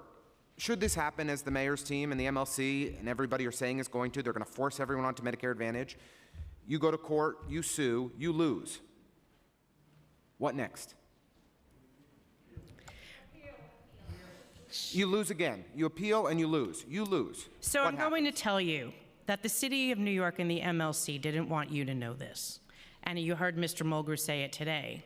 Medicare Advantage is happening to you either way. Change the code, don't change the code, it's going to happen. The city and the MLC in 2020, when they put that RFP out to do this plan initially with the Alliance, they cut all choice then. When we were looking to, last year when this was happening, this rollout was happening, we had no choices. They told us that as current retirees, we can go towards Medicare Advantage or senior care. The only other option you would have is to keep the plan that you had, but you could no longer go into another plan. If you were in United Healthcare and I was in GHI, I couldn't go into United Healthcare. Now, for a future retiree, you had no choices. Your choice was Medicare Advantage altogether. I appreciate your question, but you're not answering my question. You're explicitly not answering the question. And so we have to think about this in the real world with 2 feet on the ground. If you all lose in court and lose on appeal, what happens? And we need to think through what are because this is a game of chicken that you all are playing that is dangerous. It is dangerous. And they're asking you to play chicken because we have a path to litigation as to our benefits not being diminished. We were promised a vested health benefit. We were not told that we would have to have one health plan, forced into one plan, forced into managed medical care. Because if that's the case, there's also another issue. You have the teachers, active teachers and retired teachers who are covered by the Moratorium Act. You take an active teacher and you don't diminish their health benefit equally as to the way it's diminished for a retiree, that becomes another litigation. I do not want to see all retirees forced onto Medicare Advantage. No, me neither. And I appreciate that if we were to act now, we would weaken your hand in court, and that's why you're taking the position you have. But I think we all, should the council not act at this time, which I'm not expecting that we will, should the council not act at this time, we need to think through what are the implications of that and how do we protect optionality for retirees permanently. And I think that we need to start to wrestle with that in a much more serious way than it seems like we're at right now, because that is a very real possibility. And I want to make sure that every retiree in this room and every retiree across the city, and certainly in the 33rd Council District, is not forced onto Medicare Advantage. So thank you very much, Chair. Thank you, Lincoln. Councilmember Brewer. Thank you. I just want to go the other way, which is that if you win in court in the appeal, then exactly what exactly are you getting? Because I do have full confidence, as you do in your attorneys, but you never know. But what would you be getting at the end of that procedure, according to you? I'm sorry, could you re-ask that? After litigation. You at the end of litigation, if you win, as opposed to the opposite scenario that Councilmember Ressler was stating, that you go to court and you win on the appeal or any aspect of the court, what exactly will you be getting at the end of that effort? Obviously, one scenario is, as we heard earlier, everybody has to go to managed care because that's how you lose at every scenario. But if you win at every scenario, exactly what are you getting? Are you getting what you think you're going to get, which is the senior care, and then we, understandably, would have to find the $600 million, or there would have to be some discussion about that? I'm just trying to understand what you win, according to you, if you're successful in the courts. That we would have the option to keep the senior care. You have 94% of your retirees currently on senior care, traditional Medicare, federal Medicare with your Medigap. We would like to keep that as our choice without this pay-up issue. Right. And because we have identified a lot of opportunities for savings, or also identified fiduciary failures, that we should be addressing those things before taking away a benefit from somebody else and privatizing it. I understand what you want. So what you're stating is that if you win in the courts, you feel that you would be able to keep the senior care.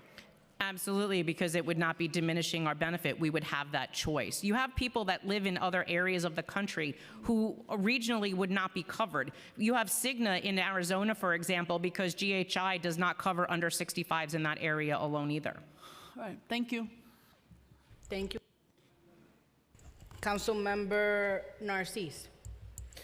Good afternoon. Thank you for being here. And I'm sorry, I apologize. I'm a little late because I was with the nurses NYSNA. I don't know if, yes, I don't know if this question was asked before. I heard you for the little short period of time that I've been here. What are you suggesting for us to do? If you have any suggestion, one line, what would you recommend now? Well, I think the line would be is to protect our choices as they currently stand, as protected under Administrative Code 12-126, because the benchmark is equal across the board for each and every one of us. By you protecting the code, you give me choice. Okay. With all this, have the union reached out to your group, because you're a great advocate? Have you been reached by anyone from the beginning? Because one of the things that I find, most retirees that called flooded my office with email, mail, and talk to me directly. It seemed like there is no kind of like discussion between you and the union. So we are retired. We don't have any legal connection to our unions. Some don't, some organizations, some retirees in different agencies don't even have a retiree group. We would never have any reason to speak to our unions or to speak to OLR or anything ever. When this happened, we found out by accident because of a newspaper article of a union president that leaked it in the newspaper in spring of '21. When this thing started, of course I reached out to Henry. Henry didn't want to talk to me. I had to go to the International to get Henry to talk to me. Harry doesn't want to talk to me. At first, he flirted on the phone with me when I called because he thought I had a pretty voice. But then when he realized who I was, he didn't want to talk to me at all and told me I had to talk to Alan Klinger. All right, okay, excuse me.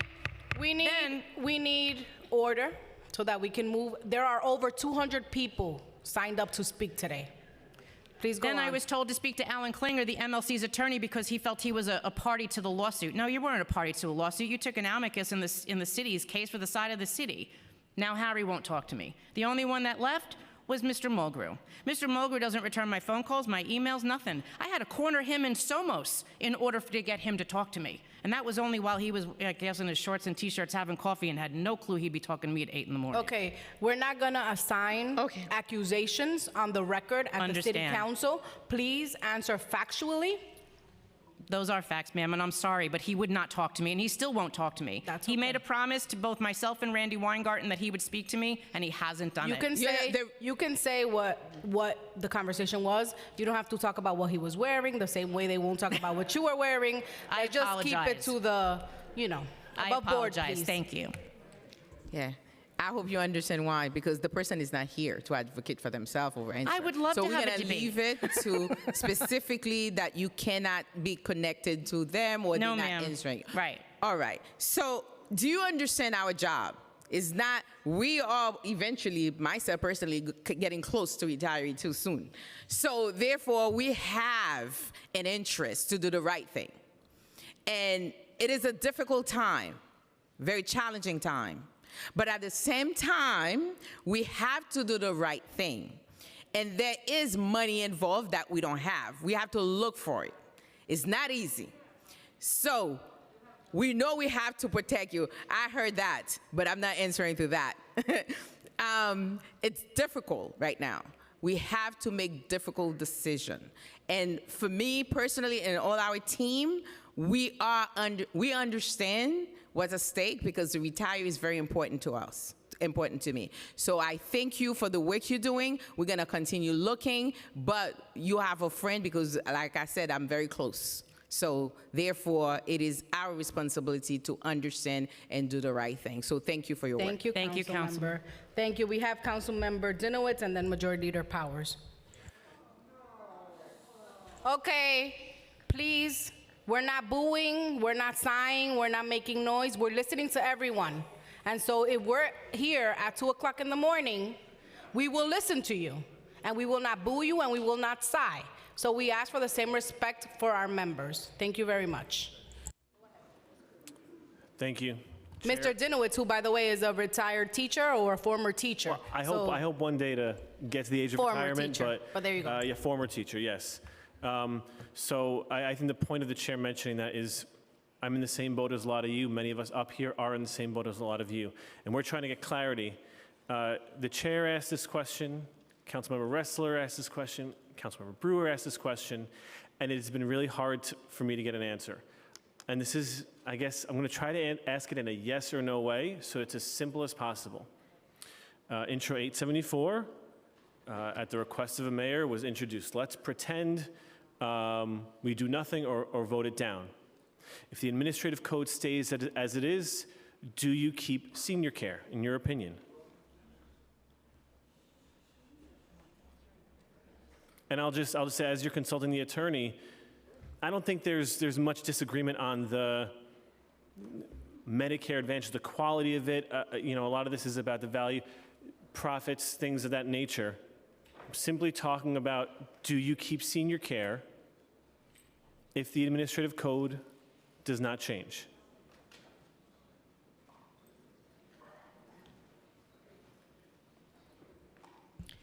I think in the short answer is if you want to protect retiree choice, then pass a code that would protect our choices, rather than capitulating to something that's going to take away my choice, allow two leading unions and the city to reduce a benchmark for me. That's not giving us choice.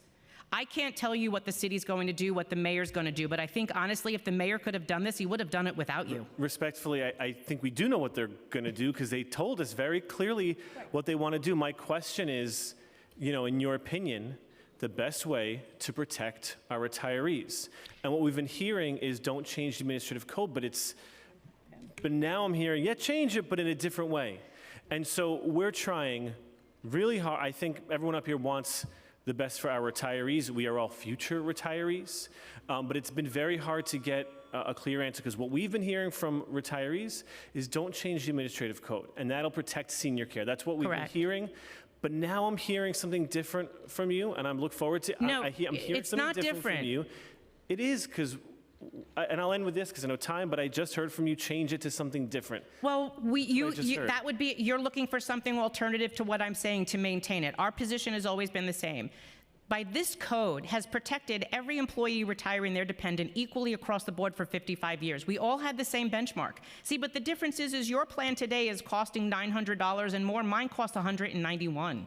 I'm not bankrupting the city. I already told you that my plans have risen from 1997 until today about average of 5% a year, where the active workers plans have risen over 21. They're family plans. You're younger, you have kids, you have spouses. Most of us, we're on Medicare. Our plans are inherently less expensive. So if you don't like the choice, my telling you, leave the code the way it is because it's protected us equally across the board for this whole entire time without any issue, then I make a proposal, is make another bill then.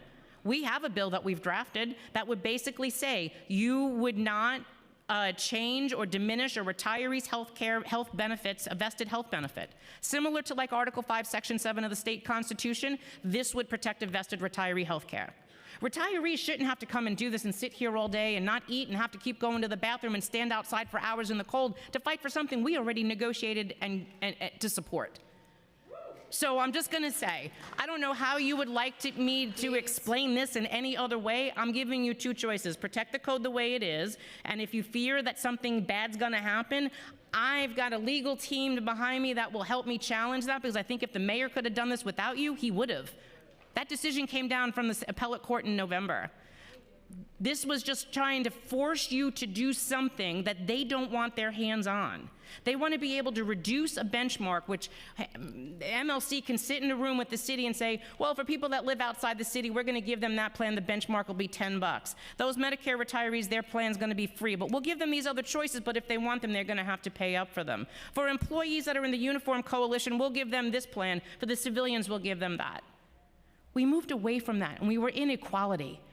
Otherwise, in the start of all of healthcare in the late 40s and early 60s, you had uniform coalitions with one set of benefit and the civilians with the other. This gave everybody equality. That's what I'm asking you to preserve. the ability for me to have the same thing as you. My plans will never cost what yours do, never. Because right now, with all the copays that they've saddled on me, my plan pays less than 20%. Yours pays a full 100. Protect me, because right now they're selling off my value to privatize my health care, to put it in the hands of the federal government, which right now things are a disaster there with the star ratings dropping, with the subsidy reduces. Then what happens? Because in the bill that they've proposed to you, there are no protections. It allows two people within the union and the OLR to choose what my benchmark is and what plan they want to peg for me. Right now, I have that choice. You change that code, I lost that. That means the MLC and OLR choose my plan. And if I don't have the money to be able to pay up, I don't have a choice. This keeps my choice. And then your second alternative is pass a bill that we have drafted that says you don't reduce a retiree's health benefit, vested retiree health benefit, in the likeness of Article 5, Section 7 of the state constitution. That's what I could offer you. Unless you want me to bring my attorney up here and have him talk to you. It's okay. Thank you. Thank you so much. Thank you very much. Thank you, Chair. Thank you. Majority Leader Powers. Thank you. I think I'm last. I'll try to be brief, but thank you for your testimony. I want to come back up and get a chance to ask questions. And I think what Councilmember Ressler said sort of reflects what I was going to ask, but I want to ask a follow-up to it, which is that I think a lot of us have concerns about unilaterally moving anybody to one plan, and that's why you're here, and that's why we're having this hearing today. I think the question is what happens in court, and I understand and recognize that you're not changing admin code preserves your options to be able to fight this fight another day. I think the question, though, is that what happens if you guys are unsuccessful in court, which is there's a likelihood, not likelihood, there's a percentage chance, whatever that percentage is, lawyers will disagree on or agree on, but there is a possibility of that, and at that moment, then we run into this question for our constituents about whether then even to change the admin code to offer that option back to them if they do not want Medicare Advantage. I think that's the crux of what the questions were being asked earlier is, so I guess my question is, if you are unsuccessful in court, is that a moment where you would support us to change something to give flexibility back to those who might have lost it because of the unsuccessful lawsuit? Well, why don't we cross that bridge when it actually happens? Because in my opinion, we've been successful twice. And I think the only reason that they're trying to do this is because we've been successful twice. The judge affirmed in his decision, which I'm just trying to get to the right language of. I just wanted, just because I have limited time, I think it's like the most important question, though, that we're facing here today is whether to amend this, and if so, when is the moment to intervene? Because I think what a lot of folks here are asking for is don't step in now and take something away from us. Let us be able to fight that in court. However, for a lot of us, we are concerned that a Medicare Advantage, as folks are saying, is not providing everything to people that they might want in terms of a health care plan. They still have the option. And I'm concerned about the ability for people to pay for that and other things like that. But I do think it is kind of like the central question is, if you guys are unsuccessful, this is the question that colleagues ask often, is that a moment where we would want to then go in post-litigation to amend and offer flexibility back versus doing it now? And I think it's important we have a kind of understanding of whether that's something you guys believe is a good idea or bad idea. And I think that does seem answerable now, even before we go to court. I joke around, and I have a magic 8 ball. And I wish, I could pick lotto numbers for it, okay? But me too. I know, right? Yes, post if we were to lose, and I hate to even say that language, okay? We do have, there's plans, okay? And if we have to have you guys step in post, we know the city, no matter what, is going to strip to get their way, okay? Because they said it today. You don't do this, we're gonna take it away. You do that, then we're just gonna do that, okay? So we heard it, everybody heard it, we get that. But again, we have vested benefits. We worked for those benefits, and they're being sold off left and right, okay? I'm just gonna put this one piece in. When I got hurt in between contracts, okay? I was a lieutenant. I was 3 years without a contract. I was the first, and I was under DC 37, under EMS. I lost out of 3 years worth of retro pay to pay for raises for the actives. I lost out pay. That's a lot of money, okay? Yeah, traditionally, when you retired under an expired contract, they would give you your retro pay. It was during this period that they didn't. Her class was the first, her retiring class was the first time that didn't Did I happen. pick it outside? Did I complain? No, I didn't. I just said, all right, whatever, it is what it is. That's what the city does to you, you know, have a nice day. All right, whatever.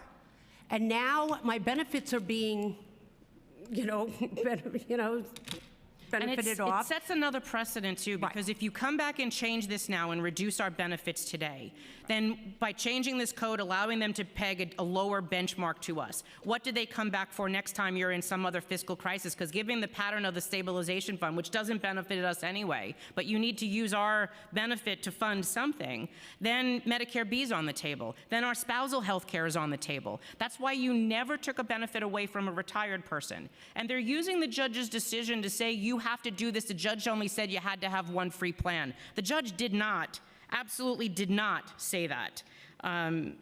He wanted to say that in the top part of his of the decision of the dicta, which is how he got to his decision. He said that this wasn't to say that the city had to offer more than one plan, but if the city did, and the cost was under the benchmark, the city had to pay for it, period. He also disputed the fact of the city's argument that the city only had to offer one plan. The judge said, no, that's not the interpretation. And that also wasn't a question before him either. Because of the 92 agreement, they have to offer all of these other options. They have to be able to negotiate. Thank you, Councilmember, and thank you for your responses. I just want to say, the Administrative Code 12-126 does not explicitly protect senior care. It protects the benchmark being at the HIP HMO rate. Correct. So if we don't pass this bill, we don't amend the code, nothing happens. What we're saying is that we would be subject to not having the option of senior care existing on the market for someone to buy or purchase or pay up to or even go into, opt into. So I have one additional question about that fact. When is your senior care contract's expiration date? I have no idea. That would be a question for, actually,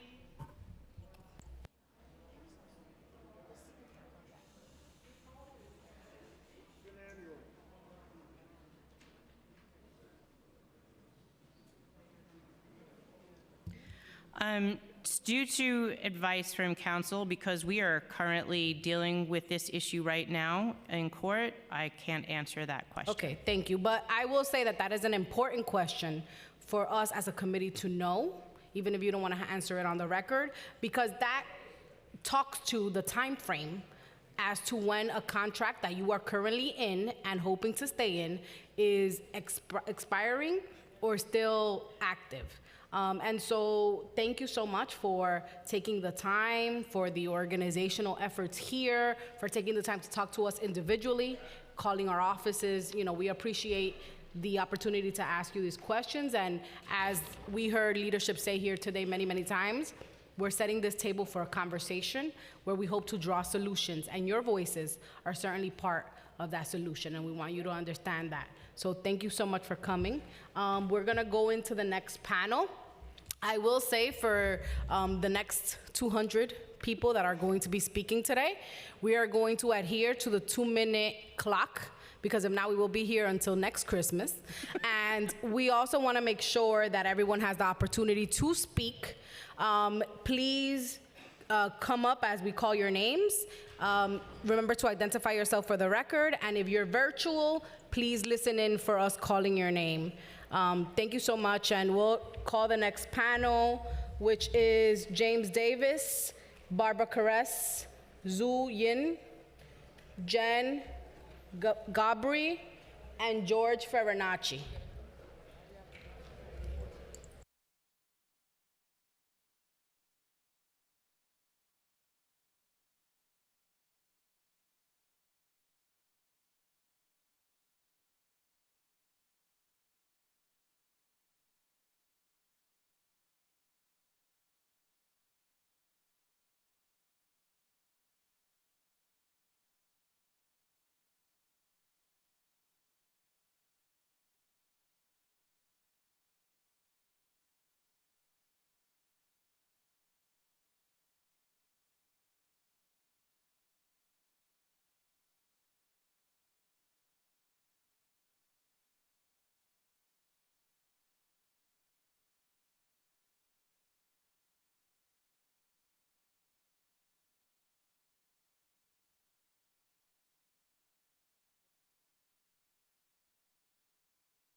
Thank you.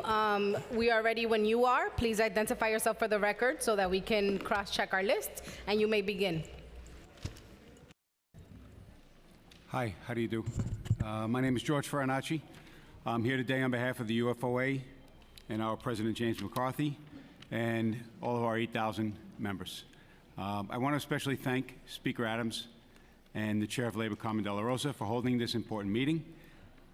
The Administrative Code 12126, as currently written, is not stopping this administration from implementing Medicare Advantage program. This bill is seeking to change the Administrative Code and allow a pay-for option of health care. The very same Administrative Code language that prohibits this pay-for option provides essential and vital protection to prevent further erosion of future health care benefits. We have serious concerns about language in the Administrative Code that may make the health care options different for classes identified in future agreements, and we are against the removal of the benchmark that facilitates the ability to measure the benefits of each health care program to ensure that the level of health care is maintained. Our members are fully aware of the significance of keeping the Administrative Code language intact, as demonstrated by the thousands of communications we have all been receiving. Changing health care has been the most critical erosion of benefits our members have experienced. I remind this council, this is your health care too. There is nothing to be gained by the council inserting themselves in this decision. Do not support a change to Administrative Code 12126. Thank you. Thank you. Good afternoon. Thank you, council members and Chair De La Rosa, for the opportunity to speak today. I'm James Davis. I'm the president of the Professional Staff Congress, a 30,000-member union, and I'm here to ask you to reject the proposed change to the city administrative code.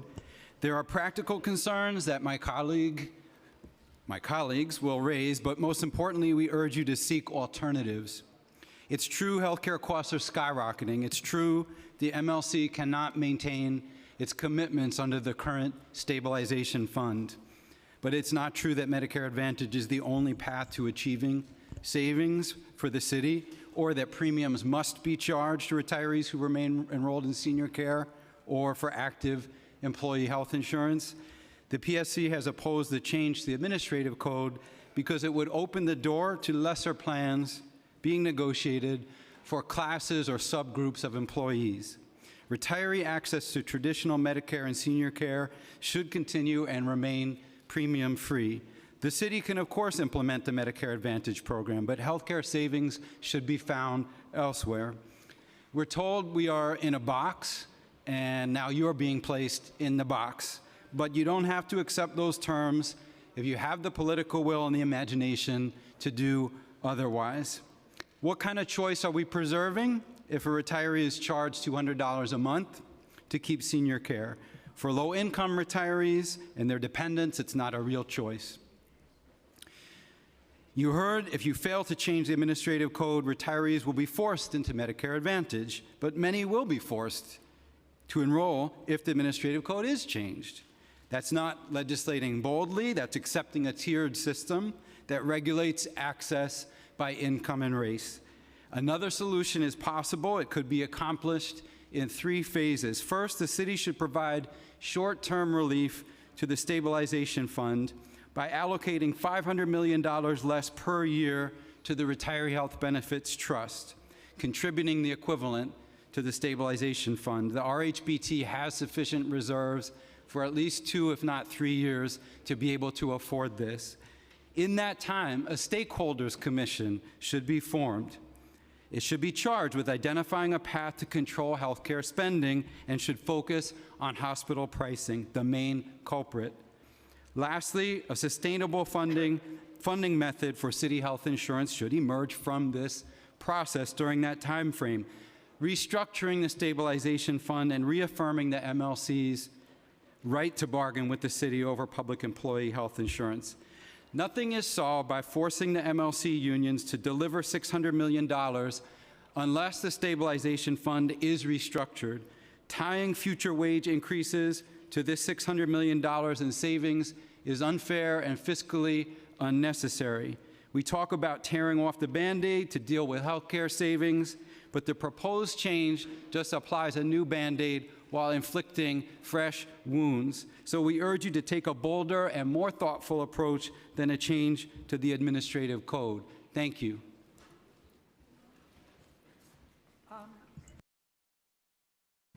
Sorry. Hi, I'm Barbara Caress, and I teach healthcare policy at Baruch, and I am a proud member of the PSC. I want to talk about two things in my 2 minutes.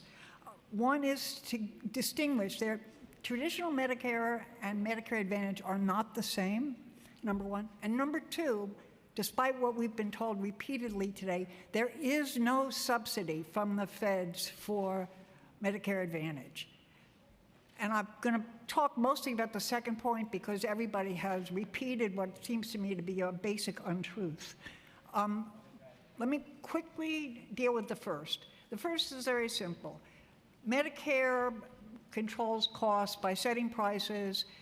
Almost every doctor, 97% of doctors and almost all the hospitals accept that price as payment in full, no balance billing. It's a pretty uncomplicated system. Medicare Advantage plans are commercial insurance, and they control costs by limiting access to doctors, hospitals, procedures, tests. They negotiate, as they do for non-Medicare beneficiaries, prices with networks. And so basically the price you pay for being in Medicare Advantage, and I'm going to talk about it in a second, is that you have more limited choices. For most of the people, most of the time, that limitation has no impact. But for a small number of people, it can be catastrophic. No access to the doctor or treatment that might save their life. And, you know, this morning they dismissed the 5% as inconsequential. That is every single retiree's nightmare, that they will be one of those 5% who the Medicare Advantage plan doesn't cover. Now let me talk to the second point. I have no time. Let me just say there is no secret sauce. Can you There get is closer no to subsidy. the mic? Closer to the mic. You can go ahead. You can continue, but just closer to the mic. Okay, thank you. Quickly, yes. There is no sub. Let me just quickly explain how the rates are established for Medicare Advantage. Medicare Advantage is paid by CMS, by the federal government, at precisely the same amount that it expects to spend for Medicare retirees in that community. No additional. They give that money to the Medicare Advantage companies, the insurance companies, and the insurance companies then decide how to divvy it up. And by and large, they divvy it up by spending between 60 and 70 is really the top, % of that money on medical care. They take some of the leftover money and they include extra services, which makes it more attractive to retirees. And for retirees like me, although I'm not retired, they cover the gaps that Medicare doesn't pay. The 20% on doctor bills, the $2,000 deductible for a hospital, that other people buy Medigap insurance for, and Medigap insurance costs at least $300 a month for a decent plan, that senior care covers. With Medicare Advantage, the city wouldn't have to pay for senior care. That's what the savings are. But the savings are at the cost of $600 million that's not being spent on the health care of the city's retirees. I'll be happy to answer any questions. Thank you. Hi, my name is Jen Gabori. I teach politics and gender studies at Hunter College, and I'm the PSC CUNY chapter chair there. It is such an honor for me to sit with my colleagues here, and especially with Professor Caress. I have learned I feel like all of us have been in a crash course on health policy in the last year with her, and I have learned so much from her. And if you feel like you have questions in the next couple weeks, I urge you to call her up on the phone and she'll talk to you. I want to address a couple of the things that I've heard today. I find it very hard to feel like we are in an open and transparent sort of conversation when union contracts are being held hostage. That we can have a conversation about sort of what is happening when that is one of the dynamics here.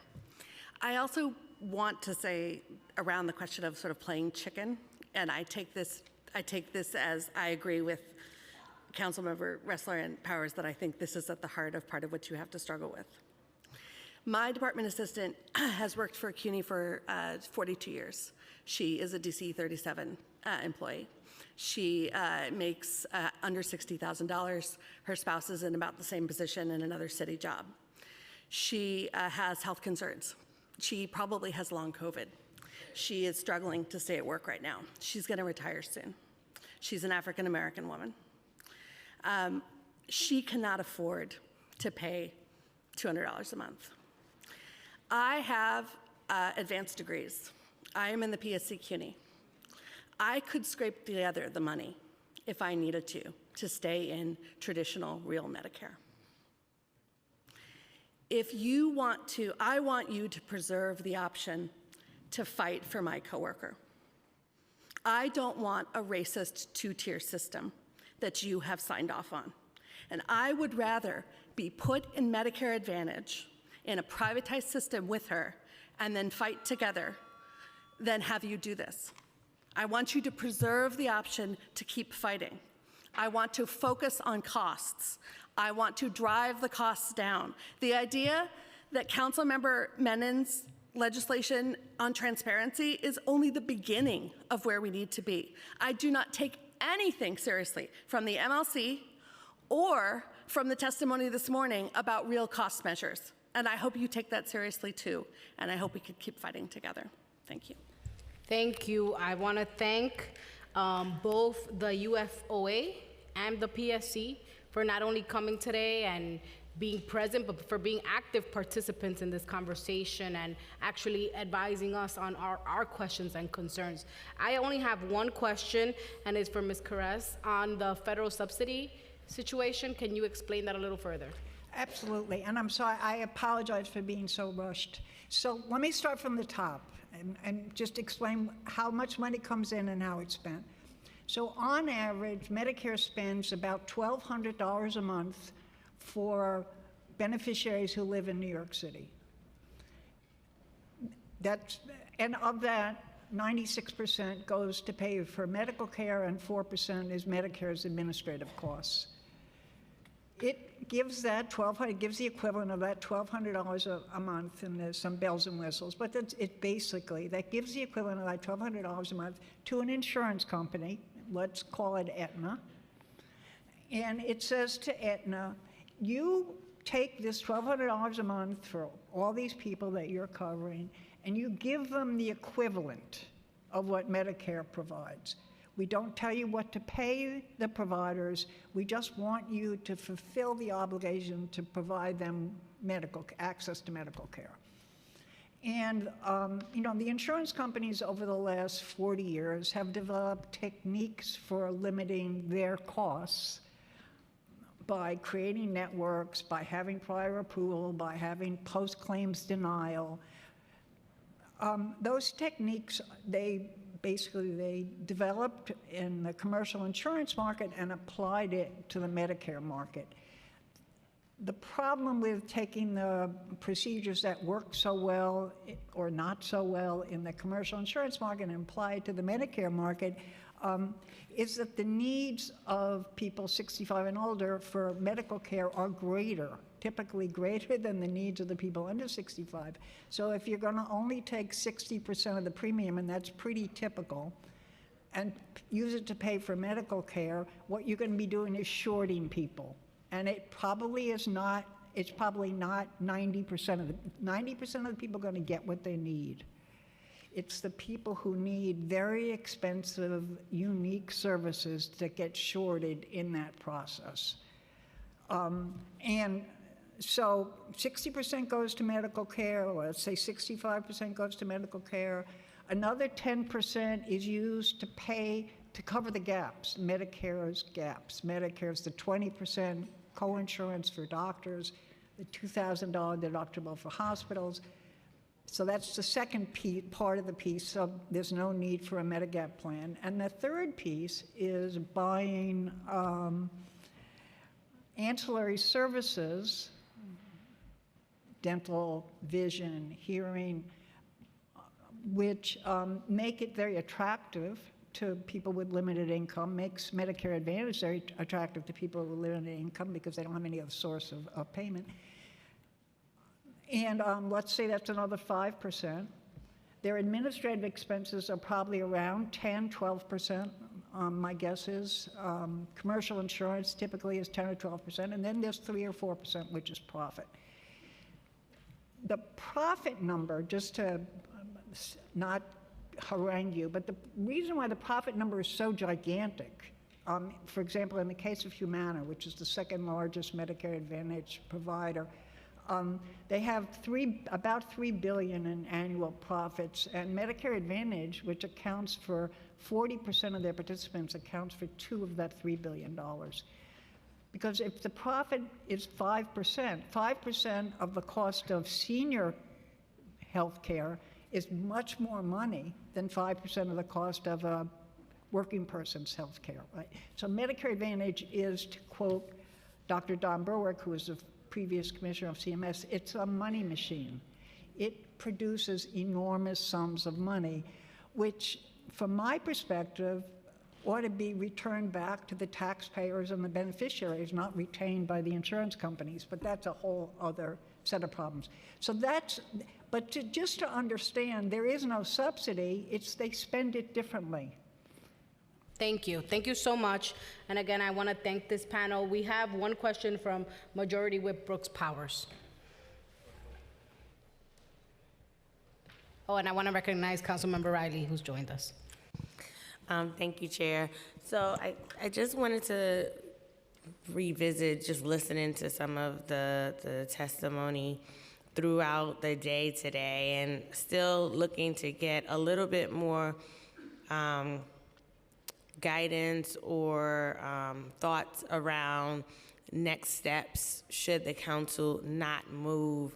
What I heard, I think it was the panel before this one or two before this, was that you all have a lawyer that, will be able to preserve the option to go back to court. I'm curious in terms of what that means in terms of the actual coverage for the retirees, because I just will say I'm not comfortable with retirees not having choice. And that's what we're all, I think, on the same page for and fighting for.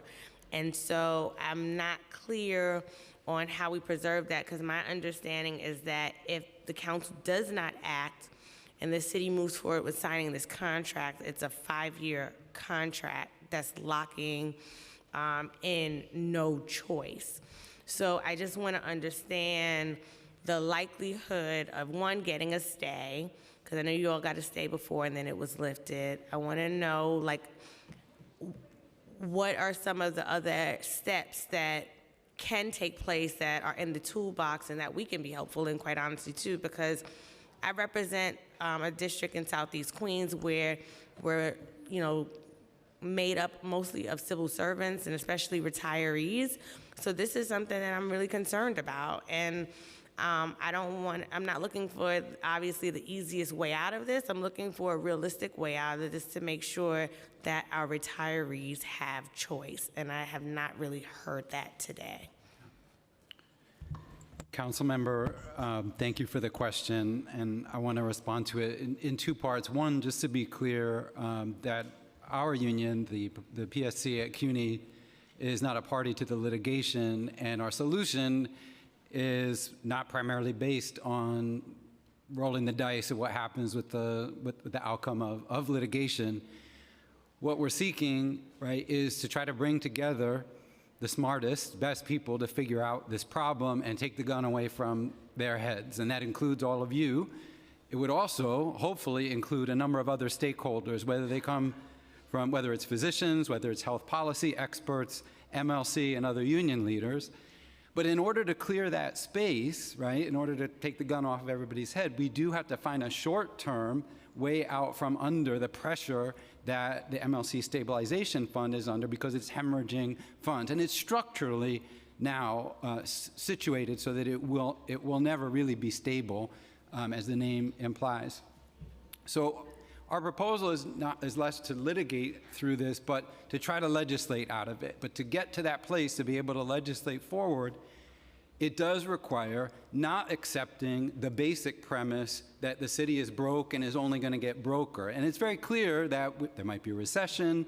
We've seen the projections both from OMB, but also the IBO projections, which are not necessarily that the city is about to fall off a fiscal cliff.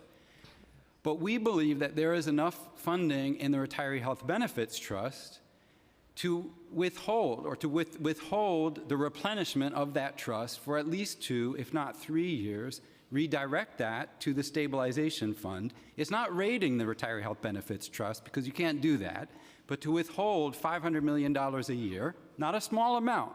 But again, we're talking about a very high stakes exercise here.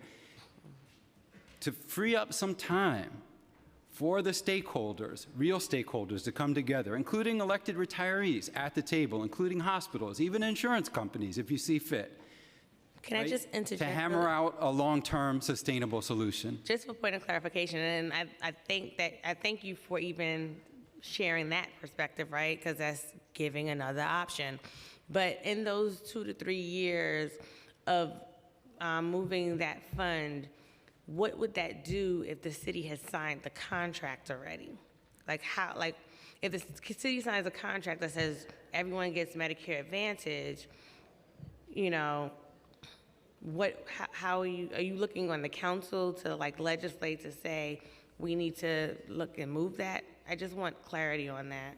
So my colleagues may want to respond to this, and so I'll be brief. But my understanding of the judge's ruling is that the city has to offer at least one premium-free benchmark plan. But what I'm still not clear about is why the city couldn't continue to offer both a Medicare Advantage plan, premium-free. It sounds pretty amazing from all the descriptions, and I believe my colleagues who have been negotiating this on the MLC have been doing their absolute best, as they said, and I believe that they're sincere about it, making sure that Medicare Advantage plan is fantastic, and it's not the Joe Namath plan you see on late night TV. Okay, if it's that terrific, people are going to flock to it. Let's continue to offer senior care as the supplemental plan, not charge for it. The city will continue to realize savings, even though it will have to forego that $191 monthly premium. And I don't believe, and someone will correct me if I'm wrong, I don't believe that anything in Judge Frank's decision prohibits the city from doing that. I think it's a political issue, not a legal or financial issue. Okay, thank you so much, Councilmember Hudson.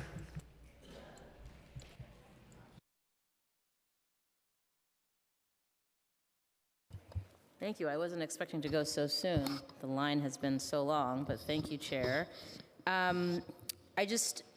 So one question, or I guess my first question is, who have you had conversations with regarding your specific proposals?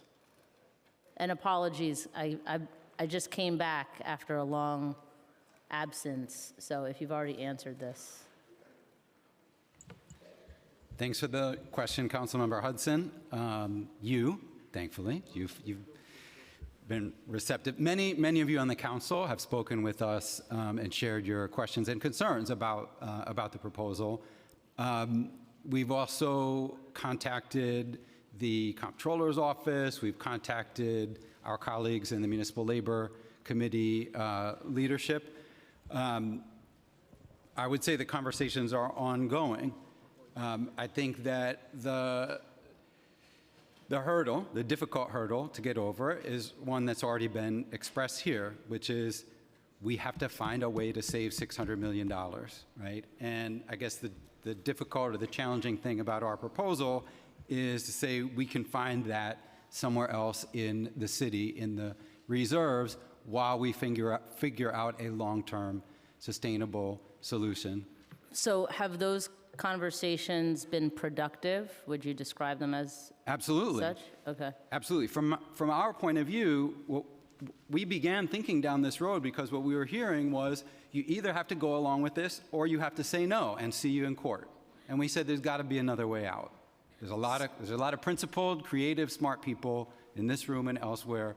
We believe there's another way out. And I don't necessarily disagree with you.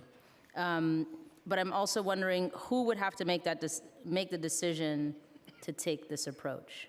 Of all these folks, you've talked to the comptroller, MLC leadership, council members. Who's the entity that needs to make the decision? Do you want to answer? You. Me alone or me and my colleagues? Let me say that with more than one word. You guys can convene a stakeholders commission. I believe it is within the power of the council to do so. You can stipulate categories or actual members. You can hand it its charge. You can also you can advocate for solving the problem temporarily by not replenishing the retiree reserves. You have a lot of power here, particularly, and I think the reason why we turn to you for this is that you guys seem to be the most interested in struggling with the problem, in figuring out solutions. I listened to the testimony this morning, and what I was struck by was that nobody was offering anything other than we need to have this $600 million to replenish the stabilization fund, and yes, the problems go on, or the false, what I consider the false promise of their RFP for a new vendor for the comprehensive benefit plan. They're planning to save $1.8 billion.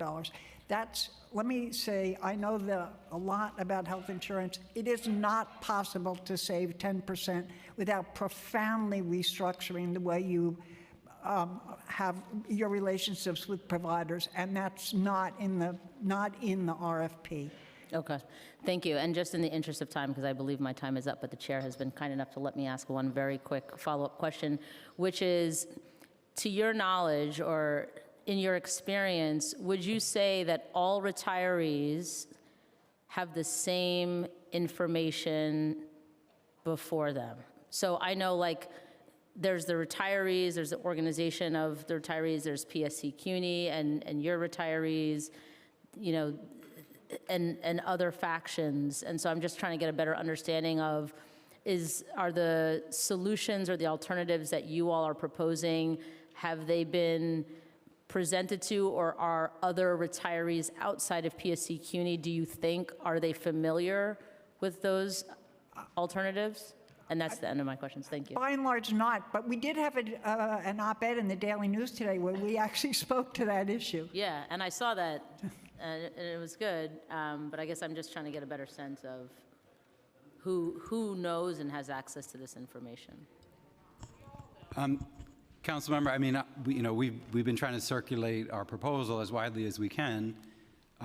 Look, when it comes to being a member union of the MLC is a union body, and we don't speak for the MLC. And so the MLC will circulate as the MLC sees fit, and we try to work with them, and we've been very collaborative in working with the MLC leadership.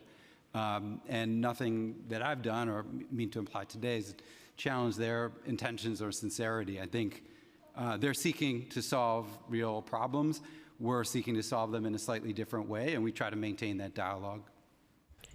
Thank you. Thank you, Councilmember. I just want to clarify one thing. So the reserve trust, are you saying that the city council has oversight over that trust? Who has jurisdiction over that trust? The comptroller's office?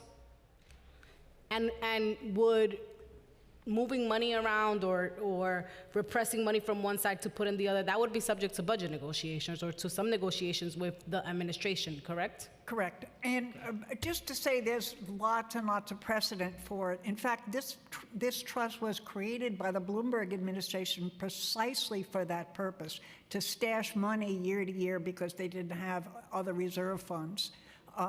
And during the course of Bloomberg administration, they created it in 2006. They put $1 billion in 2006, $1 billion in 2007. Then the crisis 2008 hit. They started pulling money out. By 2012, there was no money left in the retiree reserve. But it was precisely Bloomberg used it for the purpose that he intended it for. De Blasio did it slightly less, but also in the same way. So there's precedent. I know the MLC is not here and you can't speak for them, but if that were to occur, do you think that the administration would see that as the MLC meeting their obligation? Or would they still say, thank you for the money, but you haven't met your obligation to the debt that you owe the city? Yeah, I mean, I'm not in a position to answer that question. I think that the letter from OLR in last fall, I believe it was, is in my view kind of ambiguous about whether the MLC met its obligations for the 2019 to 2021 agreement. Others disagree with me and believe it's quite clear that the MLC is still on the hook for $700 million a year. Thank you so much, and thank you so much to this panel for answering all our questions. I want to recognize that Councilmember Holden has joined us virtually and call up the next panel. Ellen Gentivizio. Oh, wait, sorry, I skipped, I got excited. Alice Wong, Stuart Eber, and Darrell Sims from the Managerial Employees Association.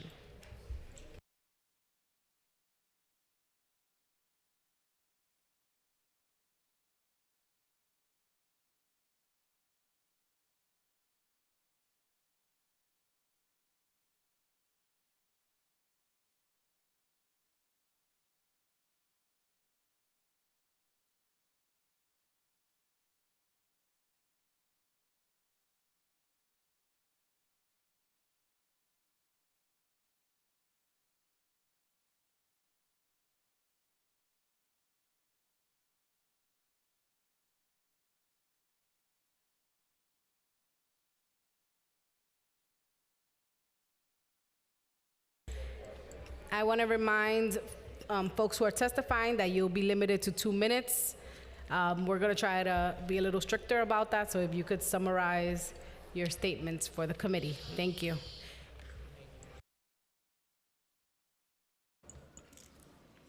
Thank you, Chair. Also want to greet my City Councilman, Mr. Dinowitz. It's good to see you. My name is Stuart Eber. I am the chairperson of the Council of Municipal Retiree Organizations, COMRO, and president emeritus of the New York City Managerial Employees Association. I became a caseworker in HRA in 1970. By the time I retired in 2004, I had been appointed as a deputy commissioner for about 10 years.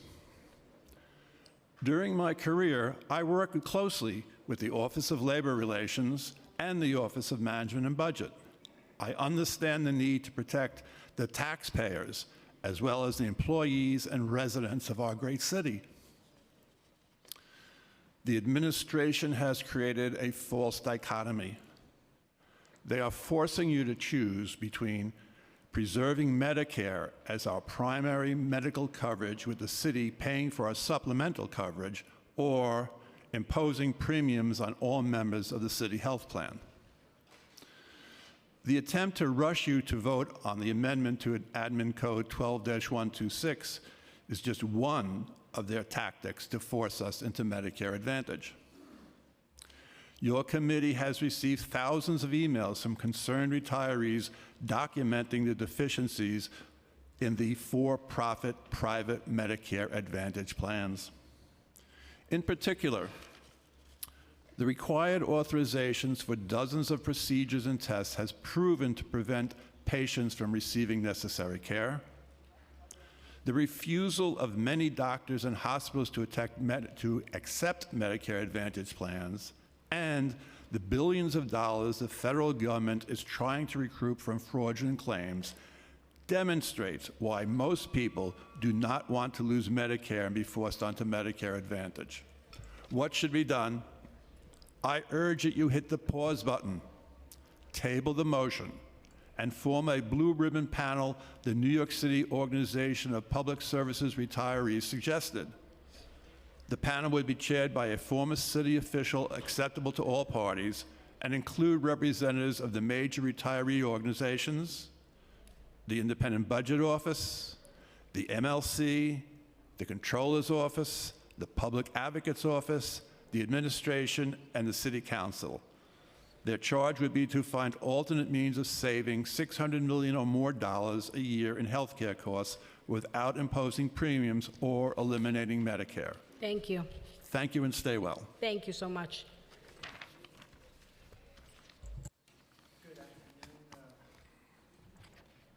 Good afternoon, Madam Chair De La Rosa, committee members and attendees.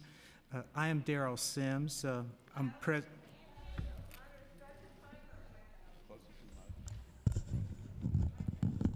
Is there a timeout? All right. I'm Darrell Sims. I'm president of New York City Managerial Employees Association, and with me is Alice Wong, the executive director of the MEA. We would like to thank the committee for providing us with the opportunity to testify in behalf of the 16,000 New York City managerial and confidential employees and MEA members. After 39-year tenure working with New York City Department of Housing Preservation and Development, I'm an architect. I retired in January 1st of 2020 and elected to MEA January 1st of 2022. Based on my knowledge and concerns expressed to me from MEA Executive Board members, especially our retiree chapter, the following is MEA's position. The New York City Managerial and Employees Association objects to the proposed amendment to the Administrative Code, enabling the city to impose Medicare Advantage as the only premium-free retiree health care plan. The current Medicare/senior care plan will then cost at least $191 a month per person or be eliminated. Amending Section 12-126 Administrative Code will seriously undermine and compromise the health care protections for all municipal employees, retirees, and their dependents, insurees. It will allow the city to negotiate premium rates for everyone and placing insurees into different economic class based on financial ability to pay. It will allow for coverage and benefit reductions and eliminate protections and equal treatment that currently insurees have at this time. We strongly oppose the administration and the Municipal Labor Committee's planned reduction in health insurance coverage and benefits through the privatization of Medicare for retirees. The city seeks to weaken the protections guaranteed for all municipal employees and retirees and their dependents in the Administrative Code.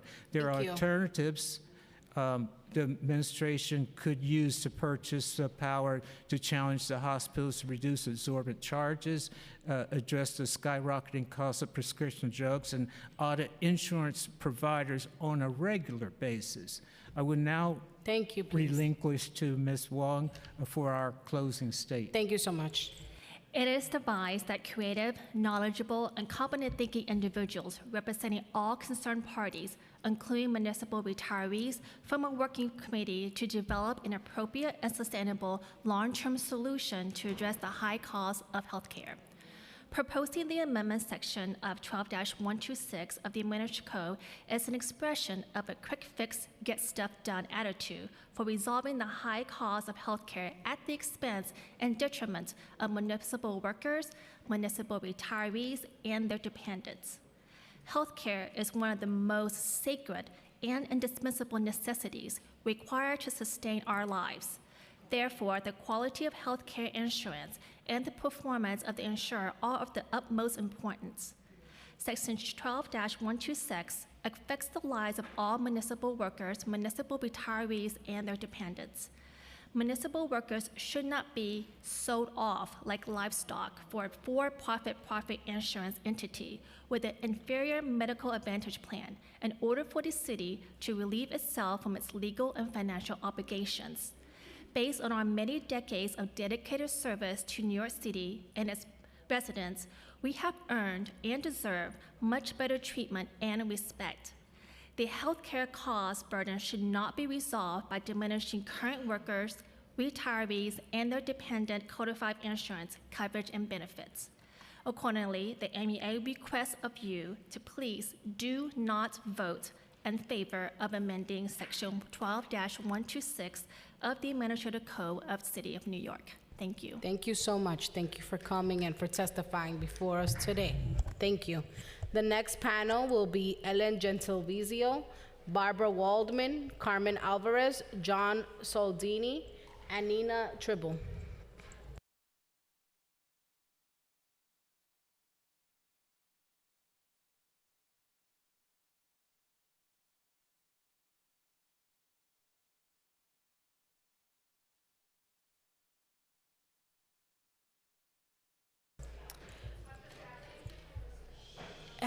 Please, we need order and respect for everyone as they come up, please. We don't need a gallery of comments.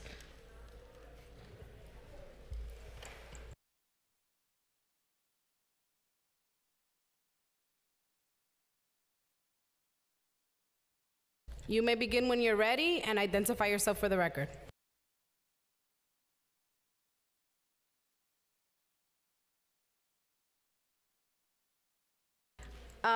Ms. Gentilvizio.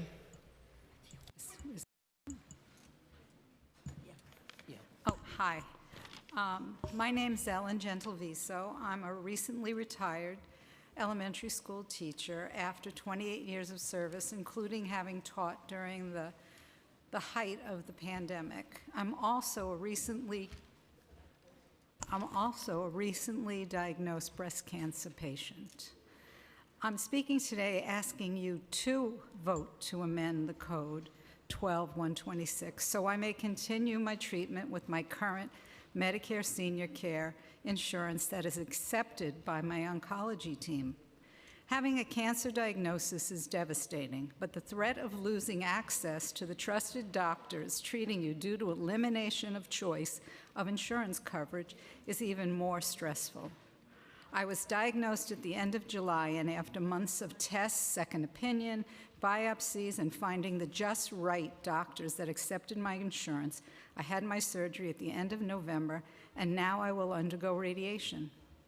My treatment team at NYU Perlmutter Cancer Center has given me the confidence in overcoming this life-threatening disease. Not only the physical disease, but uplifting my mental state of mind that's essential for well-being, healing, and overcoming cancer. When someone has an illness, we all say best wishes for a quick recovery. So sorry to hear it. Well, you have the power to do something now to help. So I ask you to amend Code 12126 that's necessary to preserve the past practice of offering a variety of health plan choices for New York City retirees. Thank you. Go ahead. Hello, my name is Barbara Waldman. I'm 76 years old. I taught mathematics for 35 years in New York City schools, including at Erasmus High School in Brooklyn and Tottenville High School on Staten Island. I retired in 2003. My dad was a New York City firefighter, and my mother, after raising 8 children, returned to school to get her degree in teaching. My eldest son is also presently a New York City public school teacher. So you can see that our family has been committed generationally to educating our kids in New York City. Over the years, I have had a number of medical problems, including a ruptured appendix and 2 collapsed lungs. After 3 corrective knee surgeries, I had to have 2 complete knee replacements, followed by 2 hip replacements, and I'm now scheduled to have shoulder replacement surgery this year. It should be no surprise that my grandkids call me the Bionic Grammy. Last year, I was taken to ambulance to the emergency room 3 times in 11 days. Without a long-standing relationship with my heroic surgeon, I couldn't have been put on an expedited schedule to undergo all of the tests and scans that I needed to go have complete complex revision surgery. I'm walking proof today that long-term relationships with physicians are critical to successful medical care at this stage in our lives. In addition to all that, I have also been treated for 3 forms of skin cancer, one of which is quite rare and has no treatment protocol except excision of the offending cells.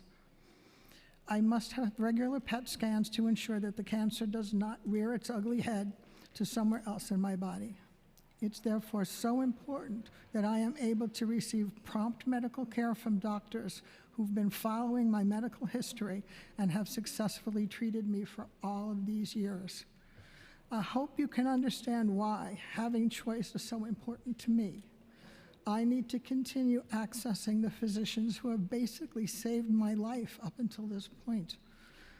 Please vote for the change in the administrative code so we can maintain to have choice in our medical plans. I'd like to live long enough to see my grandkids grow up. Thank you. First, I would like to thank Chair De La Rosa, and Speaker Adams, and all of your colleagues, and all of the voices that I heard today, all very informative and helpful. My name is Carmen Alvarez. I taught special education for more than a decade in New York City public schools. I later served as Vice President for Special Education for the United Federation of Teachers for 28 years. I retired in 2018. My story is a family story. My husband, a Korean War veteran, was an art teacher at Russell Sage Middle School in Queens. He retired in 2000. He developed an acoustic neuroma, a non-cancerous tumor in the nervous system. He needed several surgeries which were covered by our health plans. He then survived 2 bouts of cancer. Nearly 5 years ago, he was diagnosed with a cancerous tumor on his forearm and underwent 8 weeks of radiation therapy at Memorial Sloan Kettering Cancer Center. He has gotten through all of this because he had the same doctors all these years. They know his history. They don't have to ask me the same questions over and over again. We can't go searching for new doctors and ask to create a whole range of new medical files when our current doctors, hospitals, caregivers, and our family members know his history. We need a choice of plans. Our union has always worked to make sure retirees have choice of plans because, as one of my many colleagues have said, one size does not fit all. Right now, we have a choice of quality plans, some free, some requiring a monthly fee. Healthcare may be complicated, but what we're asking for you is to vote yes. It's not complicated. Thank you. I just need to say 2 things. Your questions were laser focused on everybody. What would happen if you voted no? If you voted no, my health plan is gone. What am I going to do? Where am I going to go? If the court cases and the appeals and all that takes time and it's going to rush people to do things in a rushed manner. I would rather you vote yes for the amendment so we could take the time to have all those questions you asked all of us to get answered so we can move, you can make the right decisions after my plan has not been removed. Thank you. Thank you so much. Please go ahead. Yes. First, I want to thank you, and I want to thank the speaker, and I want to thank all of you for making these discussions possible. I think it's very important.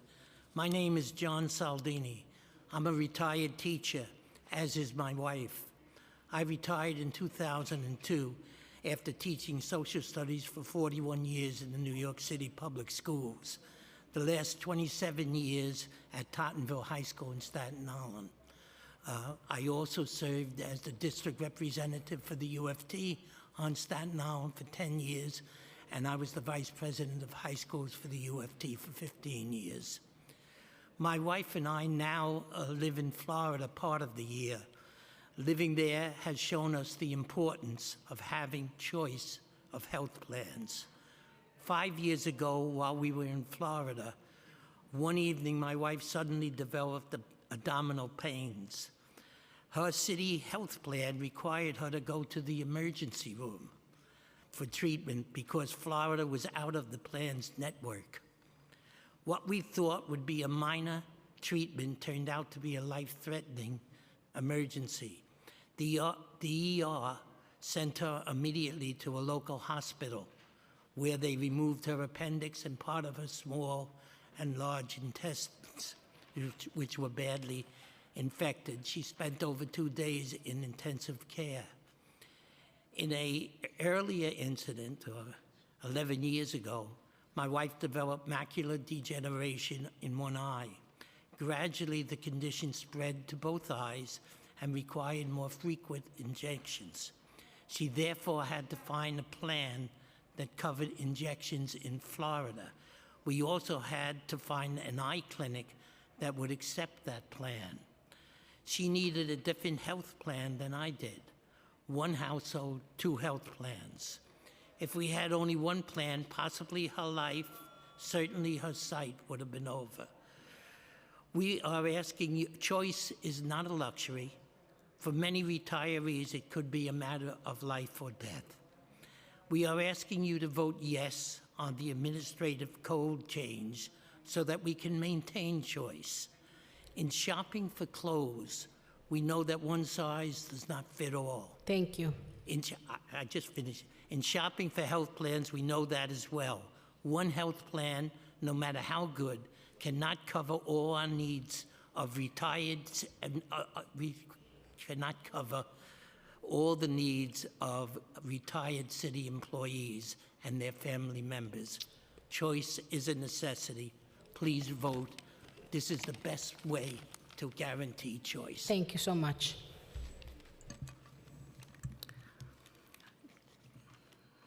Good afternoon. My name is Nina Tribble. I'm a retired physical education and health teacher.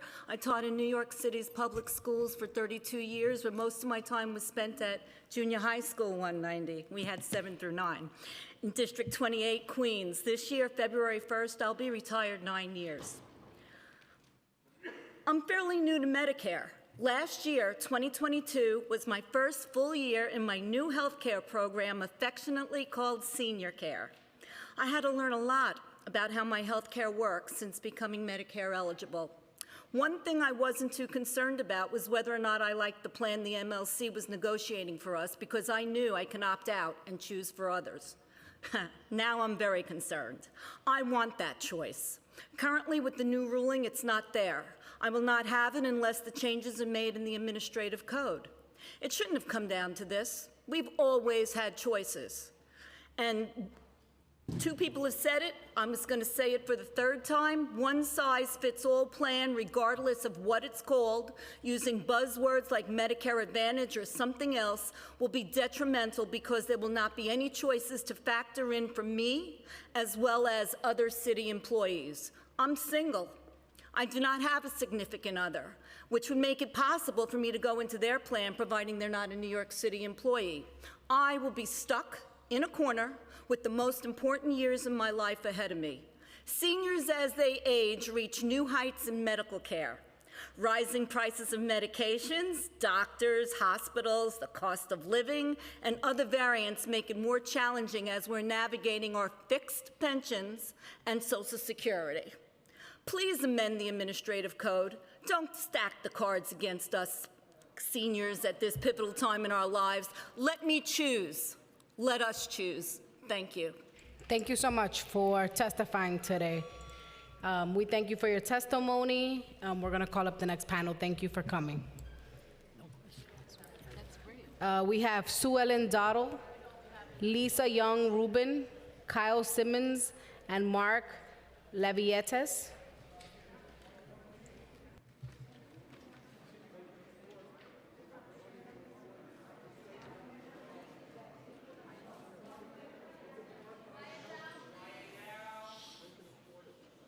If you could please transition as quickly as possible so that we can begin.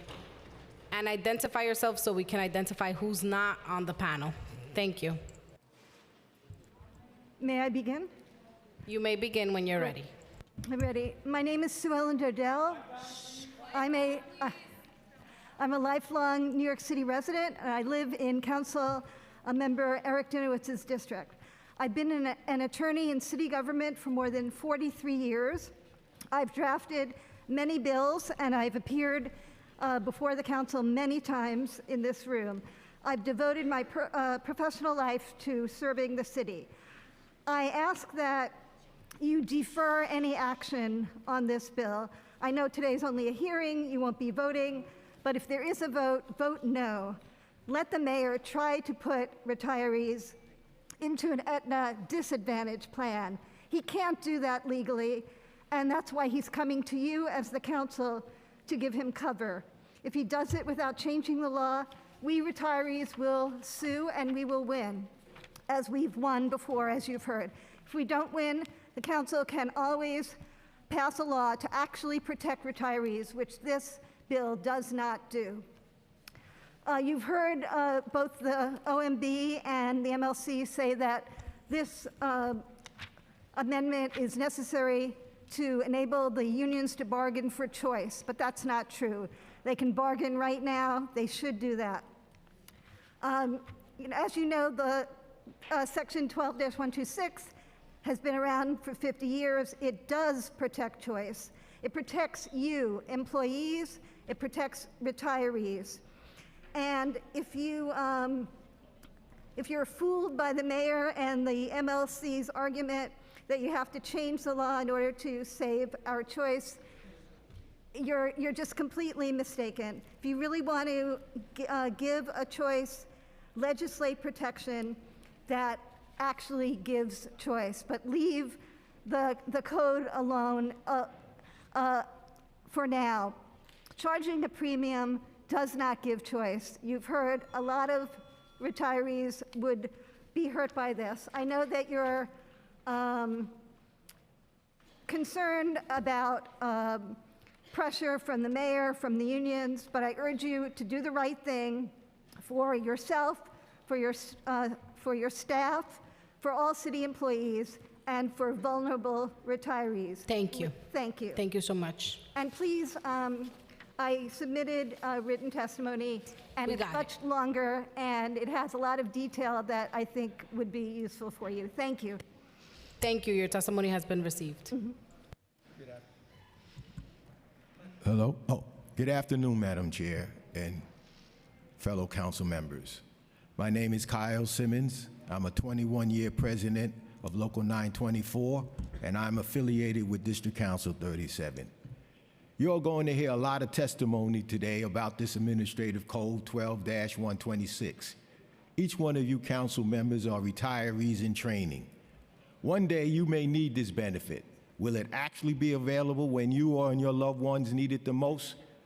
You may know someone or have family members that are currently retired or will retire one day that need a healthcare system they can count on that will not bankrupt them. This administrative code was put in place for a very good reason, to keep everyone honest on both sides of the table, so that those that made certain wage sacrifices in the past to have a future retirement benefits, which include real health care.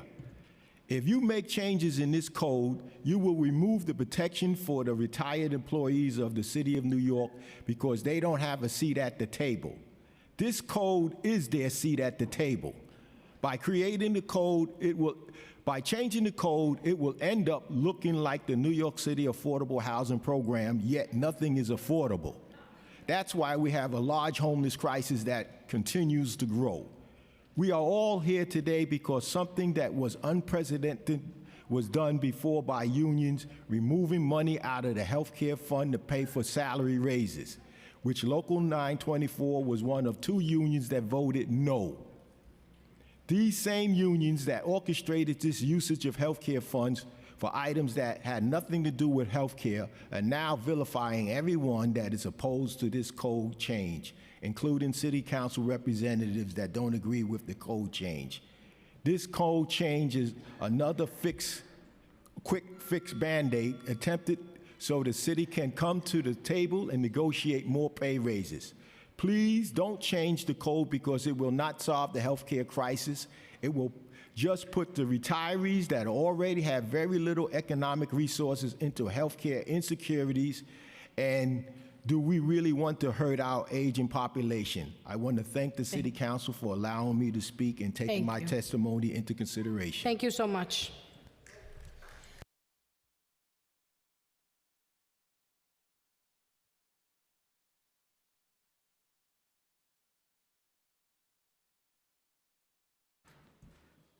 Good afternoon, Madam Speaker, Madam Deputy Speaker, Madam Chair, distinguished members of the committee, including my council member, Eric Bottcher, and I also like to acknowledge my former Manhattan Borough President, Gail Brewer, where I was a constituent as well. My name is Lisa Young-Rubin. I'm a retiree from New York City Council, and I reside in Manhattan. I submit my testimony in opposition to the above referred legislation. The bill calls for amending of the health insurance that is now available to the above referenced groups of employees and retirees. However, this bill would harm the members of these groups by impeding their access to necessary health care services. It could end up costing the city and state and federal governments more money. This is so because consumers facing barriers to using their insurance for their health care would be more likely to use costlier emergency room and or Medicaid financed care. I would like to note that in addition to these increased risks and costs, this issue is personal to me. Just this afternoon, I had to go for a pre-surgical medical appointment after my physician said she will have to conduct various tests and procedures, including a biopsy under general anesthesia at the hospital to confirm or rule out a diagnosis. And she explained to me that the sooner these tests and procedures could occur, the lesser risk I would be for harm, including death. While I'm grateful that I currently have the health insurance needed to see my doctor and follow up on her advice on a timely basis, I fear the risks I would face to my health and my life if this insurance were to be gutted by the City Council, acting without any apparent care, quote, at the request of the mayor. As it emerged during a similar proposal by the current mayor and his predecessor, managed care, including Medicare Advantage programs, could result in a healthcare consumer losing access to his, her, or their healthcare providers should the providers decline to join the MAP network. Additionally, the consumer could face health risks, including risks to the consumer's life, due to delays in getting pre-authorization for medical visits, tests, and medical procedures. Thank you. I have additional information. Thank you very much. Thank you so much, and we've received your copy. Thank you. The next panel is a virtual panel. Leonard Rodenberg. We're going to call the next four names. Just be attentive to when your name is called to unmute. The first person is Leonard Rodenberg.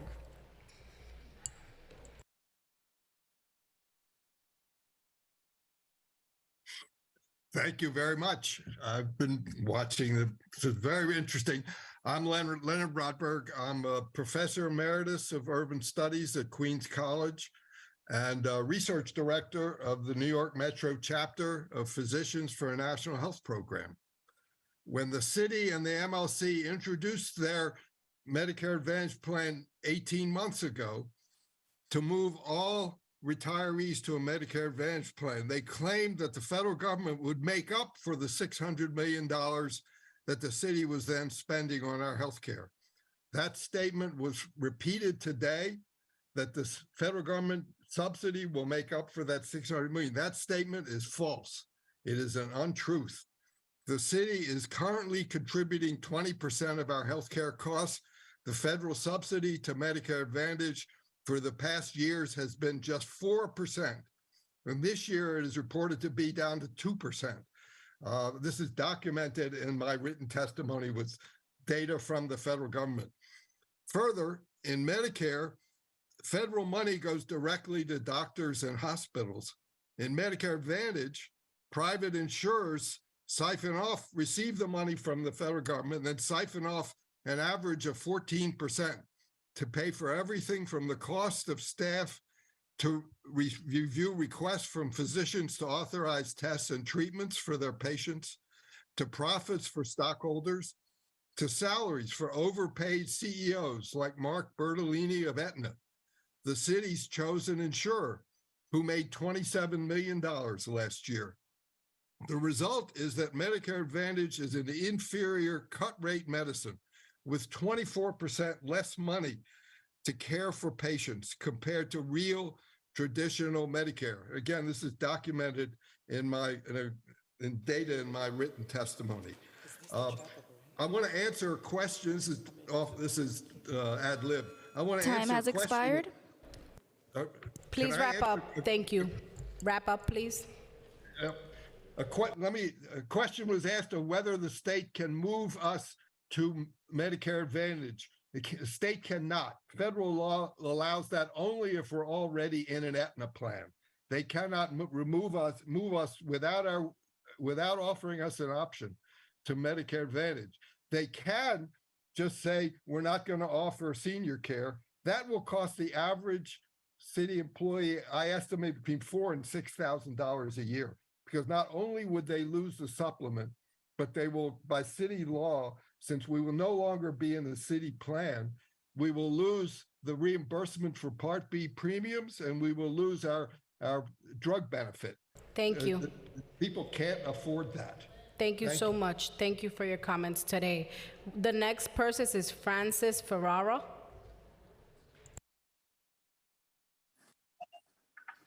Hello, please excuse me. It's been a day. I'm sure you've all had that. Can you hear me? Yes, we can. Okay. I'm so sorry you caught me at this time. I sat here all day without a bite of food, and now I'm eating. I'm actually so appalled how little the city of New York thinks about retired employees. They tried to give away our health insurance so current employees were given raises. The city of New York wants to remove my medical insurance that I worked 41 years to receive. I was promised full medical benefits upon my retirement in 1978.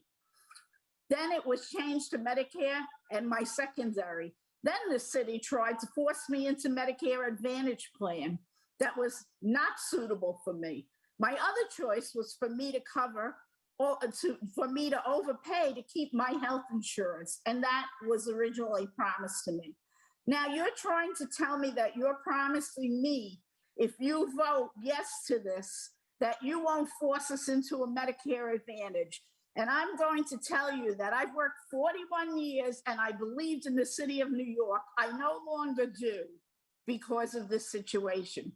Please do not vote for this. Thank you. Thank you so much. Up next is Stephen Feldheim. They actually heard me. Stephen Feldheim, if you're on.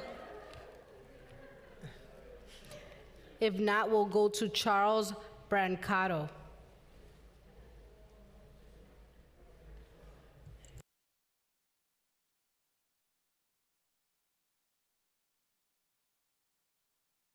The next four panelists, virtual, are Cheryl Bluestone, Alan Odzi, Kathleen Donlin Spiegel, and Faye Aronson.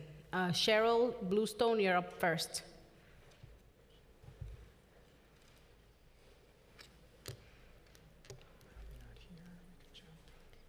Now, Alan Odzi, sorry if I'm messing up your last name. Odes, O-D-Z-E. O-D-Z, okay, sorry. Thank you, yes, you're up. Yes, good afternoon. My name's Al Odes, O-D-Z-E. I'm a retired New York City police officer.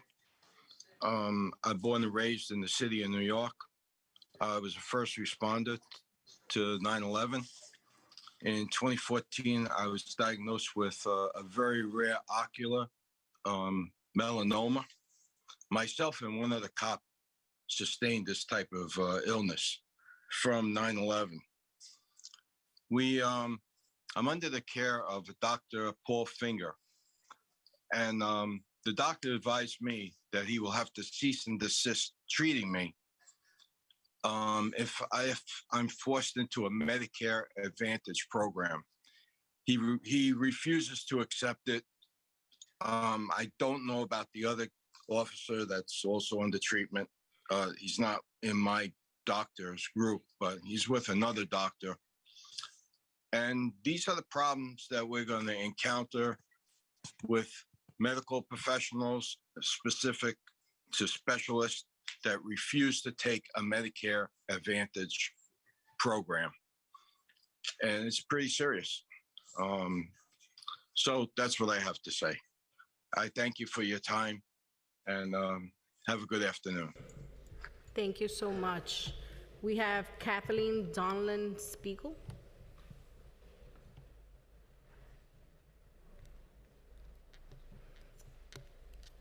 If not present, we'll move on to Faye Aronson. I'm here. Can you hear me? Yes, we hear you.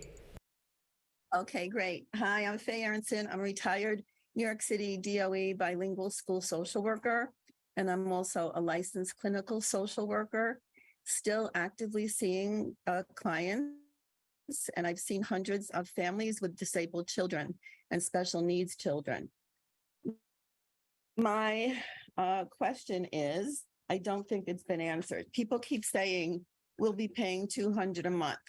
But for those of us who have disabled dependents, we'll be paying $400 a month, or even more than that if we have more dependents. So my question is very important, and it has not been answered. I understand that I, as the retiree, must opt out from my disabled dependent who's on Social Security disability and has her own Medicare in order for her to opt out. So I cannot pay $400 a month and still maintain my home, which, by the way, Farah Lewis has helped me save with her interventions with one of the bureaucratic agencies in this city. So I want to know eventually from the city, is that correct? Will I have to be paying $400 a month? And that $400 a month is currently, it's been said by 2 people on the panels or more, that we would be paying more than that in 2023 and with the new plan. So what am I going to be paying? $6,000 a year?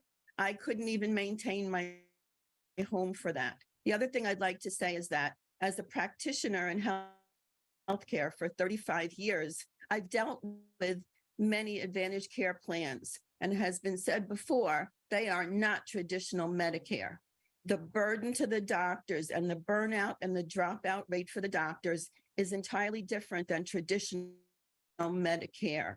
We don't have these huge constant gatekeepers telling us, dictating us what to do Time on has expired. Medicare. All right, thank you for your time. Thank you for having this. Thank you. And just to clarify, I can't speak to the increases because I don't know the answer to that question, but my understanding is that the 191 would be per member and dependent. So you are correct that it would be 400 in your case. So up next we have James Perlstein, Patricia Luce, Rocco Rinaldi, and Christopher Garbarino. We'll start first with James Perlstein. Thank you. My name is James Perlstein. I'm a retired professor of history at CUNY and a member of the Professional Staff Congress American Federation of Teachers Local 2334. I call on the City Council to reject this effort to amend Administrative Code 12-126. I'm 87 years old, and for 43 of those years, from my mid-20s to my late 60s, I worked full-time for the city, committed to providing educational opportunity to working-class New Yorkers. I earned a living, I raised a family, and although I saw my income slide over the years from near the top of my profession to near the bottom, I took comfort in the city's promise to cover my healthcare costs into retirement. This proposed code amendment is a blatant attempt, unworkable and unnecessary, to constrain escalating healthcare costs at the expense of the most vulnerable and least powerful segment of the public sector, municipal retirees like myself. Still worse, the amendment exposes in-service employees to similar victimization down the road.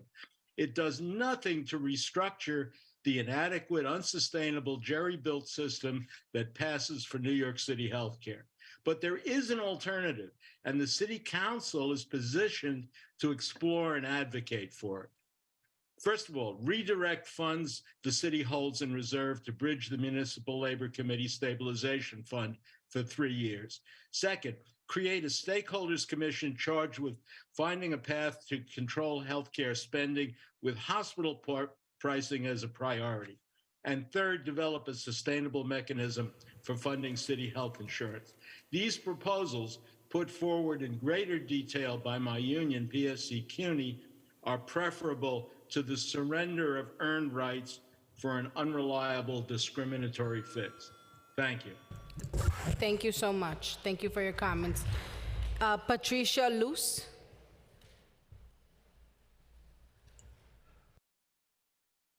To be the voice for the most vulnerable retirees in your districts who are unable to research what I have done over the past year.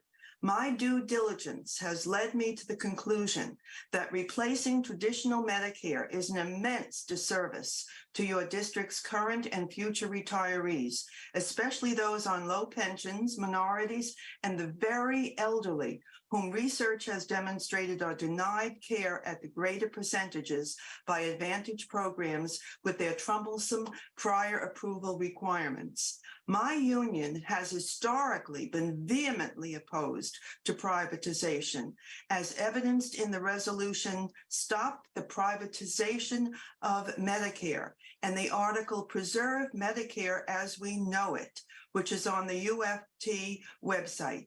They have done a complete about-face, possibly due to the deals that were made involving unions and the MLC to usurp billions from the stabilization funds for non-healthcare purposes.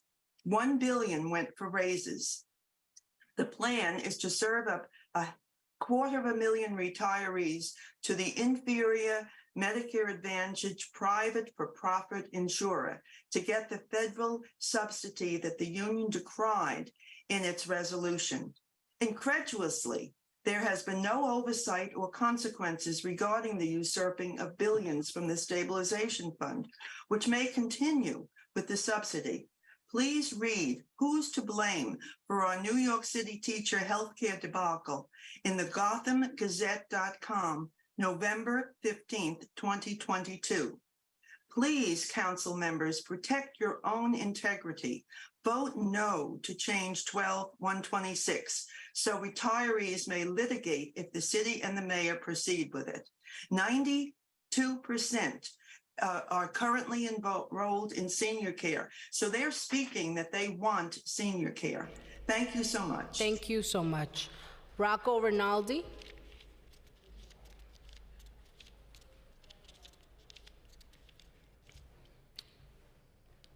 Christopher Garbarino.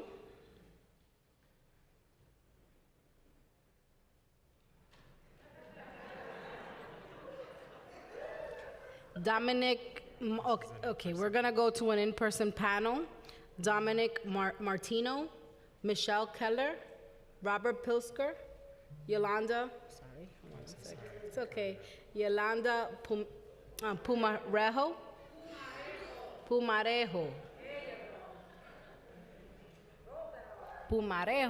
Let's go. Okay. Please come up, identify yourselves for the record, and you may begin when you're ready.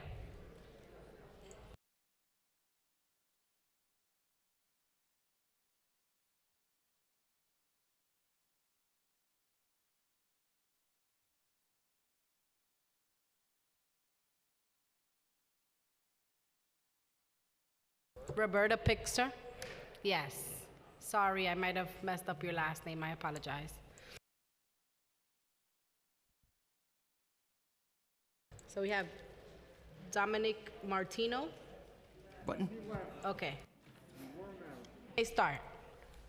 Yes. Good day.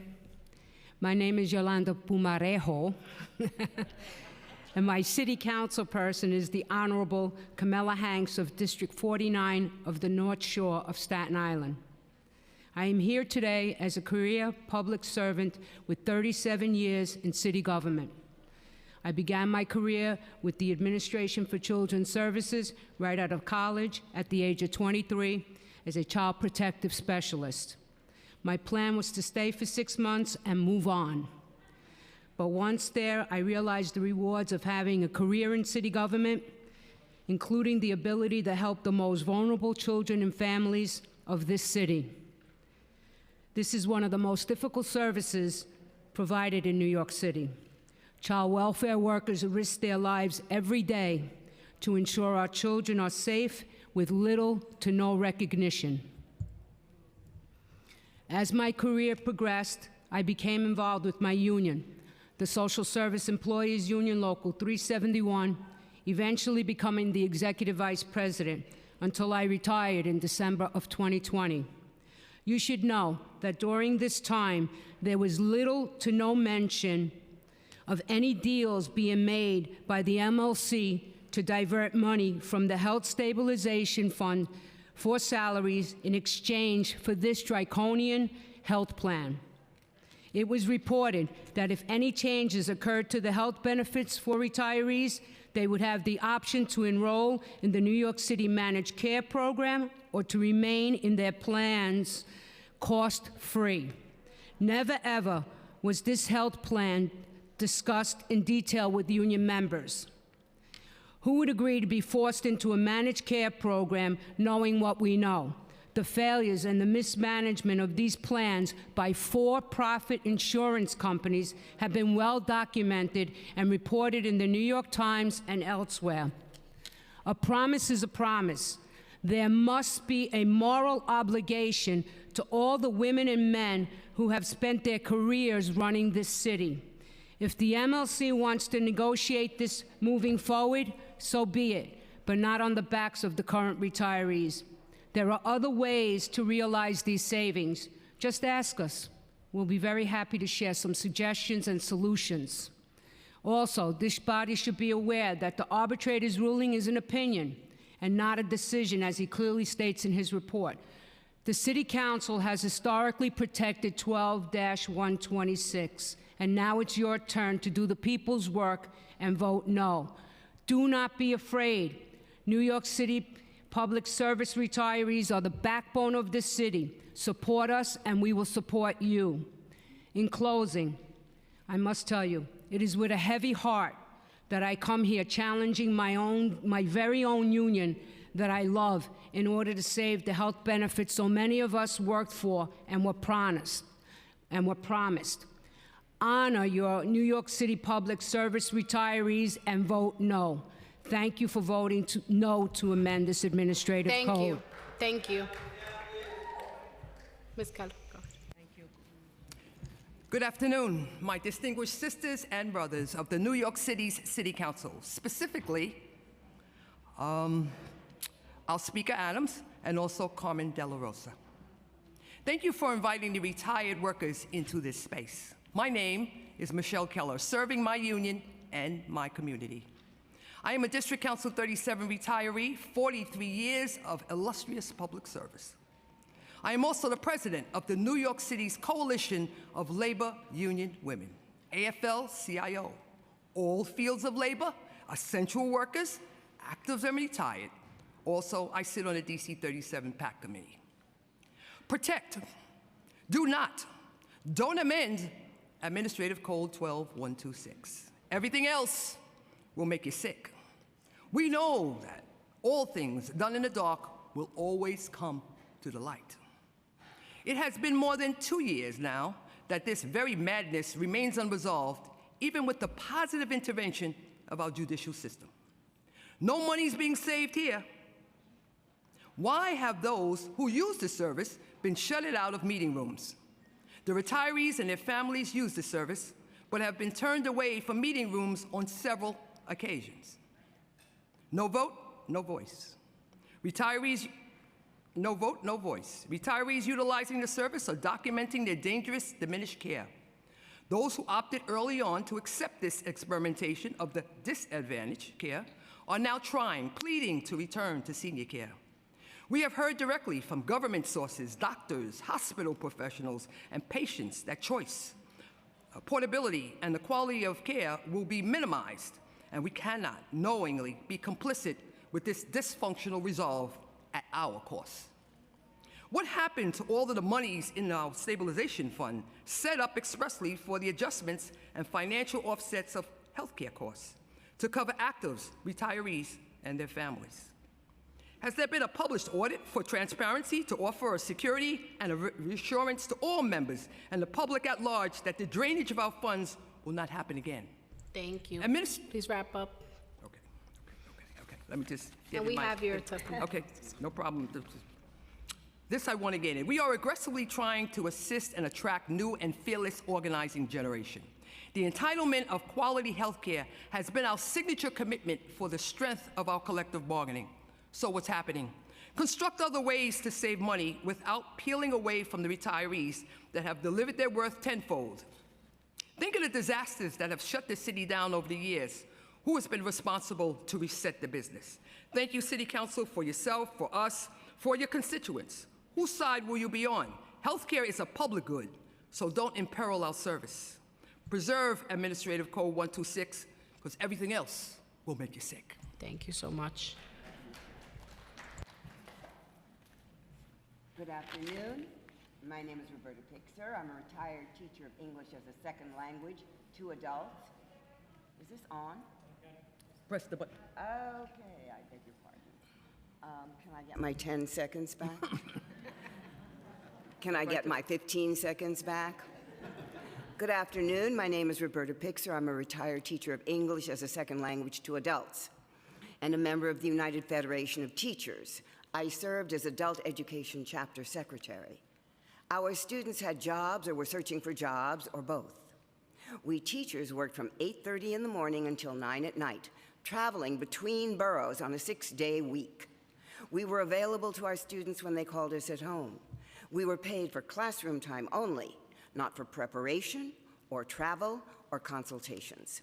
We chose to do this work in order to help people who were becoming part of our communities in the city of New York. We knew that we would retire with the security of health care for the bodies we had used up in the service of our city. That was the bargain. That is what we earned. Now, the city wants to renege on its part of the bargain. Health savings is not the issue, unless the money is needed to pay the $27.9 million salary of the CEO of Aetna, or to contribute to Aetna's $11.9 billion a year profits. There are other ways for the city to save money besides denying needed medical care to the workers and retirees. They have been enumerated here. You can turn over those rocks. And there are always ways to find money for what you want. We know this. One way that hasn't been mentioned today is that the city could collect the stock transfer tax that is on the books and is now being returned to the stock traders and to their little computers. Amending Section 12126 of the Administrative Code will remove the assurance of cost-free care, though in truth, we've already paid for that care. It will open the way for tiered health care for all future city workers. This is not acceptable for a city that purports to be the most advanced city in the country. Do not sell out the retirees. We are your constituents, and we vote. Do not sell out the current workers. They are your constituents, and they vote. Thank you so much. We are all your constituents. We all vote. Thank you so much. Thank you. Thank you. The next panel is Ruth Thank you so Solomon, much. Lisa Flanzraich, well, I'm gonna mess this up, Flanzraich, Roberta Gonzalez, and Thomas Schechter.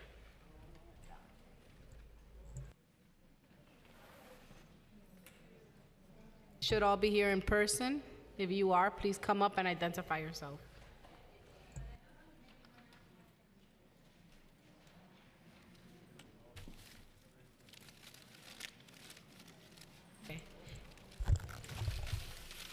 If there is space on the dais, we're going to call up as well Maureen McDermott, Barbara Turkwitz, and Teresa Moran.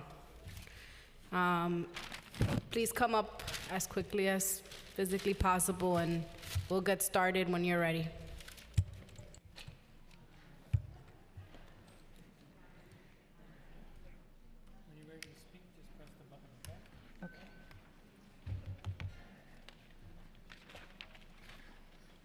Anyone else from that list? Ruth Solomon, Lisa Flanzraich, Roberta Gonzalez, Thomas Schechter, Maureen McDermott, Barbara Turkowitz, and Teresa Moran. You want us to start? Yes. Just start. And identify yourself so we can make sure we know who's here. Good day, council members. I'm Roberta Gonzalez. How's that? Can you hear me now? Yes. Good day, council members.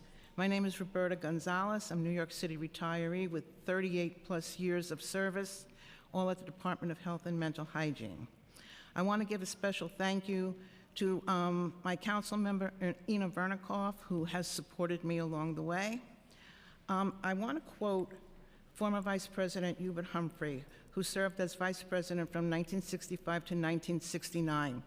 He spoke about the successful measure of a government or a society at his dedication of the Humphrey Building in Washington, D.C. He said that the measure of societal success is reflected in its treatment of the weakest members of society. He said the moral test of a government is how that government treats those who are in the dawn of life, the children, those who are in the twilight of life, the elderly, and those who are in the shadows of life, the sick, the needy, and the handicapped. What kind of society and what kind of New York City government will pass this moral test? I say one that votes no to changing Administrative Code 12-126 and does not diminish the health and well-being of its municipal retirees. I have 2 cancers related to working for the City of New York during and after 9/11. The World Trade Center Health Program has a 2-tiered system: responders who are uniformed and on-the-pile city workers, and survivors who breathe the same air but work next to those on the pile. Responders are seen at Mount Sinai, survivors are seen at Bellevue. As a survivor myself and a Bellevue patient, my cancer was undiagnosed for almost 4 years. I believe a 2-tiered system that this Healthcare Advantage program would put into place was not seeing me in the same way and would not see me in the same way that a system designed for all would have seen me. Thank God I eventually went to NYU with my scans for a second opinion, and the doctor there took one look and told me I had lung cancer.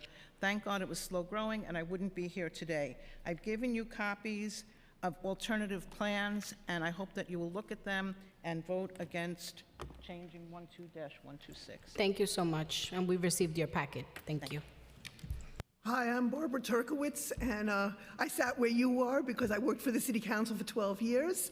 I know this has been a long hearing. I've submitted comments. I think what I want to say at this point, having listened the way you have to the whole hearing for the day, is that I think we're a stellar city, and I think that we deserve to have the best health care around, and I think that means keeping it government-run. I think government runs things well. I think that the Medicare plan is a much better plan than the Medicare Advantage plans have been. I think that's what everybody who has studied this says. And if the unions really came up with a plan that's so much better than anything that exists, put it on the table, let people join that plan if they want, or keep this plan if they want, and neither one of them should have a fee. It's still going to be cheaper for the people who go to Medicare Advantage because there are these additional benefits. There is a lower deductible, so there are incentives for people to take that plan, even if you still allow us to keep our plans for free. But what I'm hearing is everybody wants choice because they don't want to go into the Medicare Advantage. So even the teachers who came to support the unions in asking you to make these changes, they still were really saying this because they want to keep their Medicare, which is really undermines the argument that the Medicare Advantage is some great plan. But it may be. But then let's make sure that there are people at the table to evaluate how good it is. And I don't personally trust the MLC to be the people at the table doing that. Put together a real task force of people who have backgrounds, include retirees, and give it a shot and let us evaluate what these results look like. They didn't tell us what their performance measures were. Are they going to say how many people didn't get certain tests? How many people were denied ability to get to a doctor? How many doctor changes? I haven't seen any of those performance metrics. And that's what I did for a living for years. I did public policy. I don't hear a policy discussion here. And I think the policy of going private is a bad policy for the city of New York. And that's why I would urge you not to make this change. Thank you so much. Thank you for your thoughtful comments. Press the button. Oh. There you go. Good afternoon, Chairperson De La Rosa and members of the committee. My name is Thomas Schechter. I retired from HOA after 30 years. I have a lot to say, but so little time to say it, so I'll have to cut out some. First part, in 1975, New York City was literally bankrupt. President Ford told the city drop dead. They imposed a fiscal board on New York City for 20 or 30 years, but they never once changed health plans. And when we were actually bankrupt, and they didn't change pensions when we were bankrupt for people who were already receiving them. Now, we are not bankrupt, and yet they are changing the plans on us when it's really not necessary. Second is a personal problem. I cover my wife who is not yet Medicare eligible. If this plan goes through, who will pay for a bankruptcy lawyer for me? I will either have to pay for some plans so we can both be covered, because the Aetna plan for people who are not on Medicare is $455 a month. So I need to pay for that. I pay for the senior care or senior DC 37 at $195 a month, and I can't afford either. So who will pay for it? City Hall, legislator, MLC, Mr. Simon? The third part is that Mr. Simon seems to think he has big power. He is over the mayor, he's over your office and the city council, over MLC and everything else. He can give deadlines to city council. I didn't think he had that power. And he can impose premiums on health care. I didn't know he had that power. I don't know who gave him that power. I didn't see where it was written.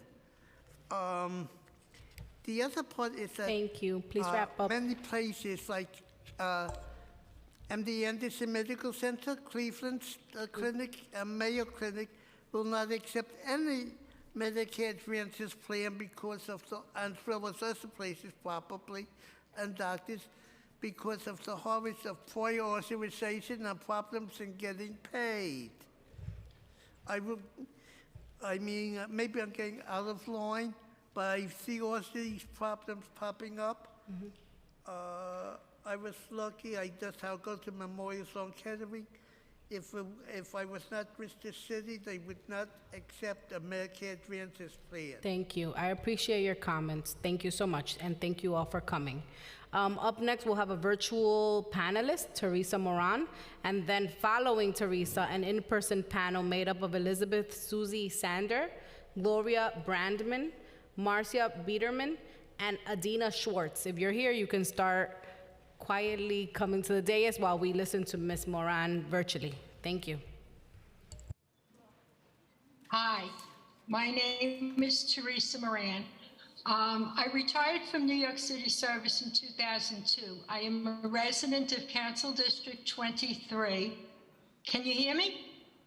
Yes, we hear you, Teresa. Oh, all right. I wasn't sure because I fell off the top of the thing. Okay. I'm represented by the Honorable Linda Lee. In 2009, my doctor discovered that I had cancer. Treatment included surgery, radiation, and taking meds for life. Without the medications, I will die. But as you see, I'm still here, so they're working. Plus, I must have different tests at various intervals so the cancer doesn't come back. So when this Medicare Advantage talk started, I followed up with my doctors, none of whom would participate in any Medicare Advantage plan. Their reason was constant denials for permission to order necessary tests and procedures. My research shows that various government and media investigations support that as fact. I certainly don't trust the MLC's word that they will now prevent this from happening to me, since it was the MLC who decided to replace my Medicare Emblem Health Plan with an Advantage plan in order to cover their numerous financial raids on the Health Stabilization Fund. So they gave me no choice but to opt out. Would paying $191 a month be a hardship? It certainly would. Due to the effects that the drinkable radiation has had on my teeth, plus my huge medical bills, my medicine bills, the deductible medical amount I reported on my taxes for 2021 was more than $20,000. In 2023, it's going to cost even more. I went back to work several years ago to be sure I could pay those bills. But as I am now nearing 80, I do wonder how much longer I can work.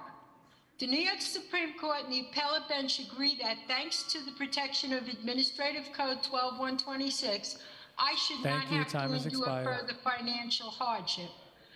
12121 is protecting me and every New York City employee and retiree. Thank you. All of us are relying on you to protect 12126, just as your predecessors have done for more than 50 years. Thank you so much, Ms. Moran. Thank you.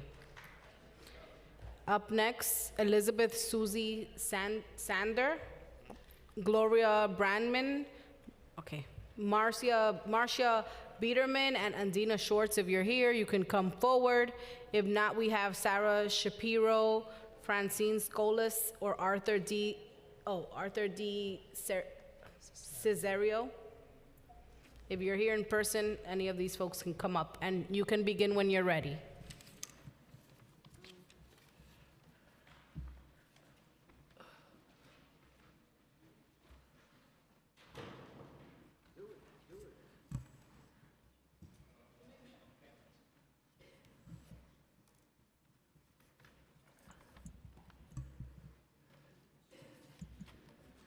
Ms. Sander, you may begin when you're ready. Good afternoon, council members. My name is Susie Sander. I worked for the city for 25 years, and I am represented by Council Member Julie Menin from District 5.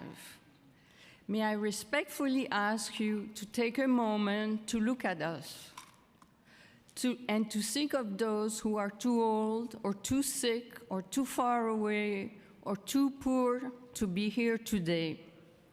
Altogether, we are city retirees who worked on average 20, 30, or more years for the city. We are labor. New York City is now considering stripping away the Medicare Medigap plan that it has committed to, and to which we expected under Administrative Code 12126. And you, City Council, are now contemplating moving us into a privatized, for-profit plan with the misleading name of Medicare Advantage. Advantage is not Medicare. Many of our doctors won't take those plans. One of mine won't. It will only take Medicare. Why? Because these plans pay the provider very little, burden them with onerous paperwork, and are full of pre-authorizations. Advantage plans are under countless investigation, including congressional, because of denials and delay of care and even fraud. Once one is enrolled in an Advantage plan, it is very, very hard to return to traditional Medicare, Medigap, health insurance, and in some cases, it is denied because of pre-existing condition. Medicare, Medigap provides national coverage, Advantage does not. Advantage policy offer Fitbit watch, dental cleaning, free pair of glasses, some transportation to close by doctor, few hot meals after surgery, and some sort of exercise classes. None of this is good enough. Please keep 12126. Thank you. In closing, I respectfully suggest that the council members call their own doctors, their parent doctors, their grandparents' doctors, and ask those providers if they will honor and take Advantage plans. Thank you and have a good evening. Thank you. Okay. Hi, good evening. I want to thank Can you make sure that your mic is on? Oh. Is it on? Yes. Hi. Good evening. I want to thank the remaining council people for staying to listen to us. My name is Gloria Brandman. I have been a member of the United Federation of Teachers for over 40 years, the last 7 as a retiree. And I want to start by saying my union never asked membership if we wanted this change. I never asked for it. There's never been a vote in any of the Democratic meetings in my union, not at the executive board meeting, not at a delegate assembly, not a retired teachers chapter meeting, never. Mr. Mulgrew was here earlier, but he did not stay to listen to what the retirees here are saying, although there was a panel earlier that he put together, and I appreciate their need for good quality health care. They deserve it, and they want it, but they say they can only get it if you do amend the change. And I also want to say that panel was put here by Mr. Mulgrew, so it was his opinion as well. So I was a special education teacher, and my job was to ensure students increased academic and social skills. I evaluated them, found out what they knew, taught them what they needed to make progress and make choices. And I hope this hearing is doing the same for you, honorable council people. So what do you know? The city told you without amending the code there'd be no choice for retirees. False. Retirees, we already have a choice, actually, between 12 different plans. We want to keep the high-quality, premium-free health insurance we were promised and we earned by all our years of working. If the code is amended, the only free choice will be a privately run Medicare Advantage plan with and you've heard this all day, fewer doctors, need for prior approval. It's not what we want for our health as we get older. You've been told that the report issued by Mr. Scheinman is a ruling. False, it's not, it's an opinion, it's not binding. There was no arbitration, there was no disagreement. It's being used to mislead you. Costs are out of control. Yes, they are. But you have heard all day, you have gotten many, many emails with ways this city can get more money and can afford this health care. Stock transfer tax, the PSC plan is brilliant. Council members, you need to find out what really happened to the Health Stabilization Fund. Do your research, and I am sure you will not amend 12-126. Thank you. Thank you. Thank you. My name is Sarah Shapiro, retired teacher, lifelong unionist. I'm here to urge you to vote no on amending Administrative Code 12-126. The New York Times article, "The Cash Monster Was Insatiable," reported that nearly all the top Medicare Advantage insurers have been accused of fraud or scamming the federal government by overbilling. One of these companies is CVS, which owns Aetna. The insurance company the MLC and City are currently negotiating with. Mark Bertolini, CEO of Aetna, is the highest paid CEO. He made $27.9 million last year. Medicare Advantage is a misnomer. It is not Medicare. Legislation in the House called Save Medicare Act would make it illegal for these private health insurance companies to use the word Medicare. Medicare Advantage plans are in the business of making profits by delaying and denying necessary medical care. Retiree health care is only 0.6% of the city's entire budget. According to the Mayor's Office of Management and Budget, November financial plan, the city has $8.3 billion in reserves, the highest level in its history. The Rainy Day Fund has $1.9 billion. The General Reserve Fund has $1.6 billion. The Retiree Health Benefit Trust Fund has $4.5 billion. The city is not broke. Long-term solutions to cut health care costs are needed, such as the city could create a self-insurance plan, aggressive hospital cost reduction measures. All union welfare funds could be consolidated into one for group drug purchasing. There are several possibilities for long-term solutions. We retirees have thought of many. We urge the City Council to do their work and investigate this. We agree with the proposal put forth by the PSC.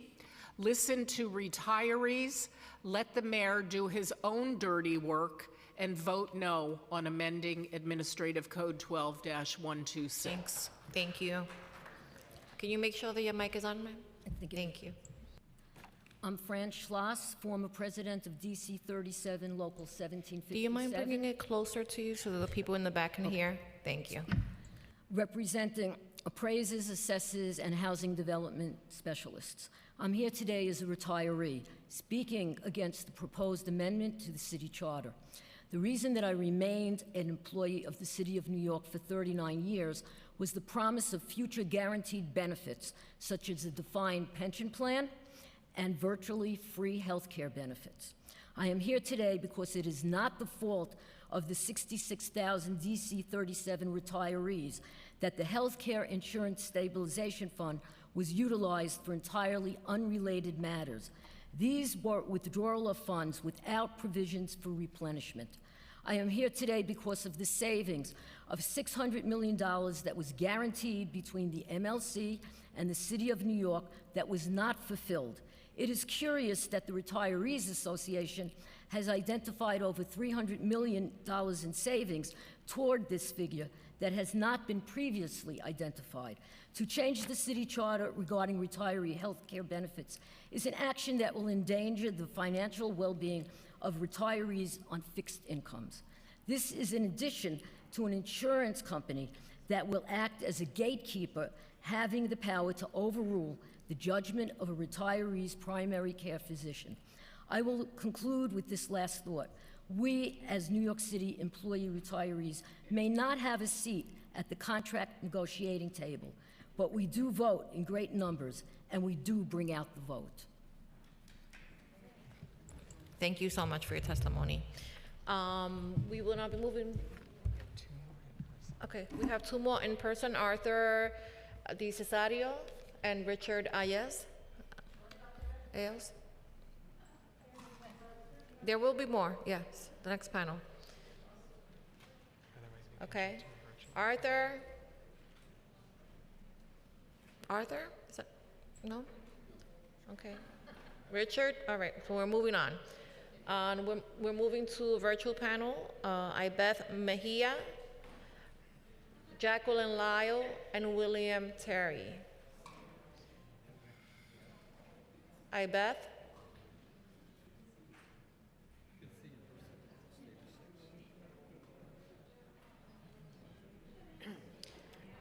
Okay, Jacqueline Lyle? Jacqueline Lyle. We're doing virtual.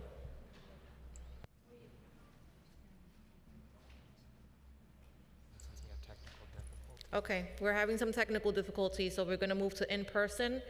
The next panelist is made up of Roy Fishman, Michael Brokum, Edward Hernandez, and Jack Latorre.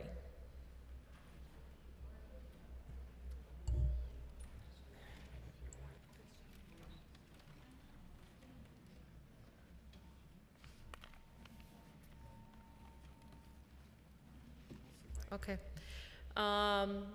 Seeing as we only have one person for this panel, we will call members of the following panel: Mark Kagan, Max Stapler, Martin Haber, and Gail Littenberg, sorry.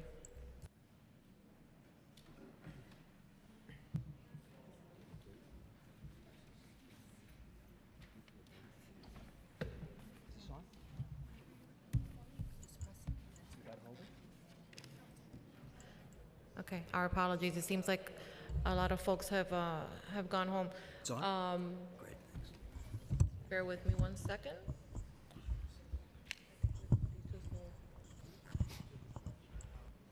It's okay, you can begin.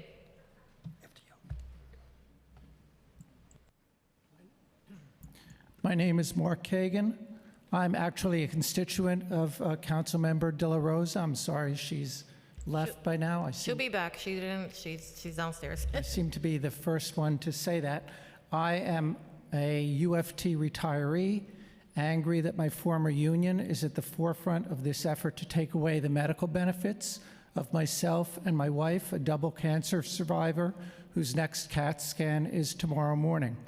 Thankfully, her constant regime of testing is not subject to prior authorizations and denials. She has enough on her mind without fighting with insurance companies. I'm a grateful active member of the Professional Staff Congress CUNY, grateful not only that the PSC voted against Medicare Advantage at the Municipal Labor Committee, but has gone the extra mile and more, setting forth a realistic alternative plan that the City Council can and should embrace. Councilmember Ressler earlier called this a game of chicken, and he's right that Mayor Adams and Harry Nespoli and Michael McGrew have rigged this as a game of chicken. Councilmember De La Rosa asked, can the city and the MLC do this? We'll see what the courts say, but you are the city too. You can reject the game of chicken. You can reject being the bad guy, Adams's tool. You can intervene proactively. You can tell Adams to use the Retiree Health Benefit Trust. You can use the 36 months that gives you to build a better health plan, not just for retirees who actually cost the city so little, but for all city workers. These savings are a one-shot temporary fix to a systemic problem.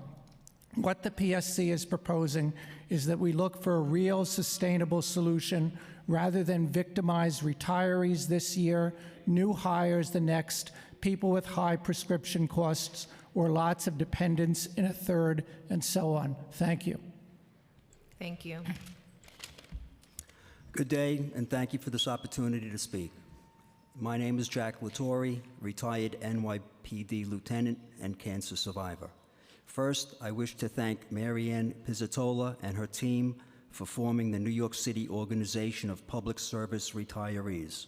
Thanks to this group, I can present the following facts. 1, the Stabilization Fund has been misused for many years. 2003, 2006, 2009, 2011, and 2014. To fund raises by taking $1 billion from it is wrong. 2, by changing Admin Code 12-126 to force retirees in privatized Medicare Advantage is both deadly and wrong. 3, to ignore the fact that big health care is under federal investigation for Medicare Advantage fraud is wrong. 4, to subject low-income retirees to higher premiums, fees, and copays is wrong. 5, to ignore the fact that Medicare Advantage adds nearly 100 more life-threatening pre-authorizations is wrong. 6, to ignore the fact that Medicare Advantage limits care and access to life-saving treatments is wrong. 7, to believe the so-called Scheinman document issued December 15, 2022 has the force of law is wrong. It is a non-binding recommendation. 8, for the Municipal Labor Council to have 2 unions, the UFT and DC 37, control 2/3 of any vote is wrong. 9, if this City Council amends Admin Code 12-126, it will be taking away the health care rights of the elderly and disabled retirees who have dedicated their working lives to serving the people of New York City.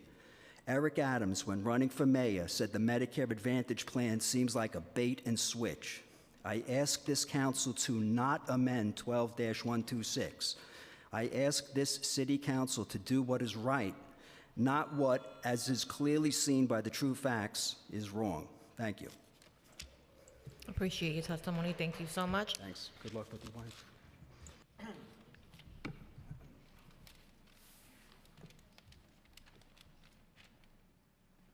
Okay. Our next in-person panel will be Rosalie Frangella, Anna Juarbe, Carmela D., and James Hayhurst.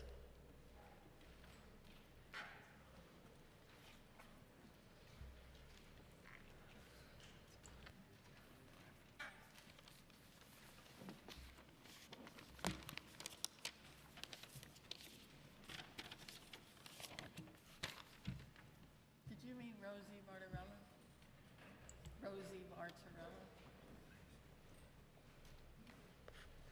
I have Rosalie Frangella, but Okay, that's not me. you can stay.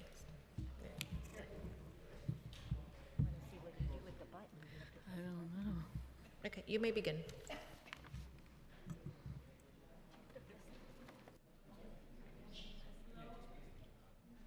Make sure that your mic is on.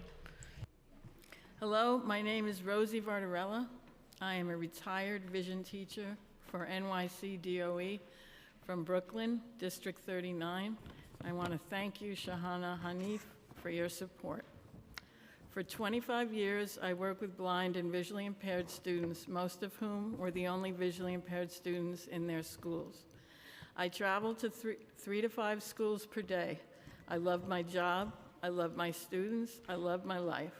Along with my husband, Rick, also a retired NYC DOE teacher, I juggled work, family life, just like everyone here. I saw Medicare come out of my paycheck without much thought until last year when I moved on to Medicare. It has been a seamless transition with senior care. I do not worry about my future health care on Medicare. I do not want to change to Medicare Advantage, and pay up senior care will be unaffordable. That is not an option. The UFT does not speak for me on this issue, though I am a dues-paying member. When you are young, busy, juggling, making your life, you do not think about future health insurance, but you must, you should. You will care when you are a retiree. You will want to know you can go to an MD of your choice, not worry about pre-authorization delays for needed testing, be covered when you travel, not have to worry if an MD no longer accepts your coverage. Each of you will be just like me in the future, and trust me, you will want original Medicare, not Medicare Advantage. When you are covered and medical emergencies arise, whether young or old, you do not want to deal with uncertainty.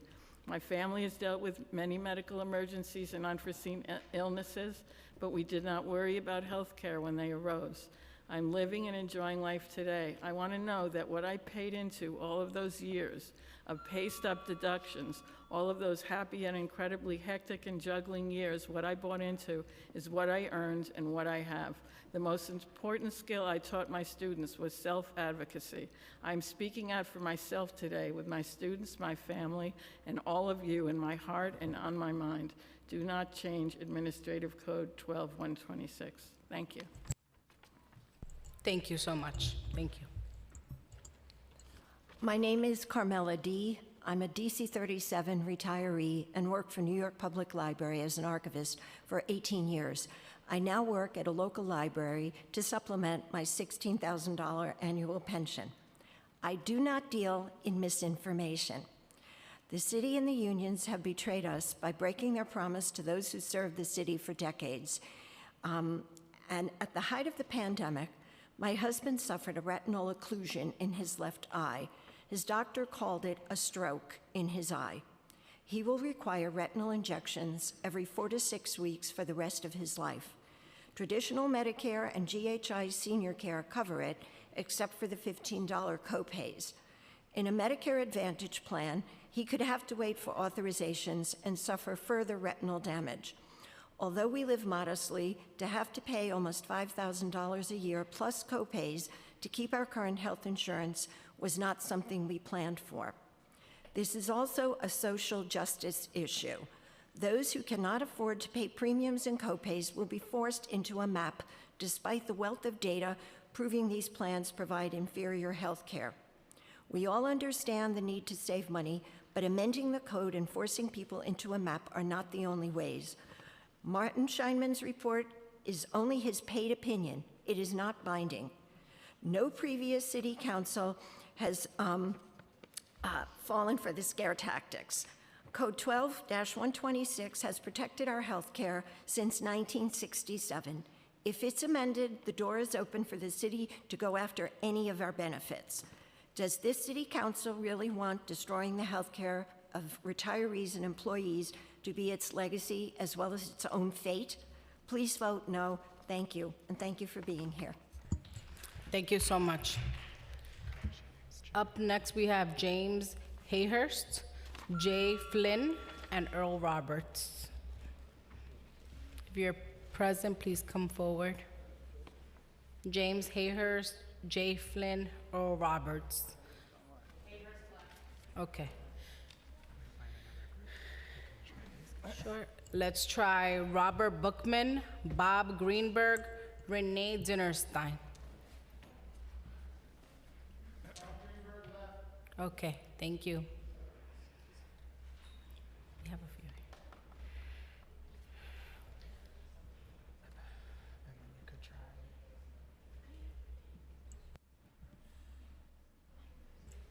Okay. Angel Medina, Brenda Berkman, Jackie DeSalvo, and Leslie Williams. If any of those folks are present here, please come forward. If not, you may begin. Start. Identify yourselves and begin. Thank you.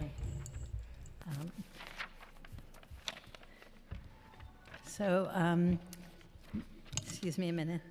My name is Renee Dinnerstein, and I'm a retired New York City teacher.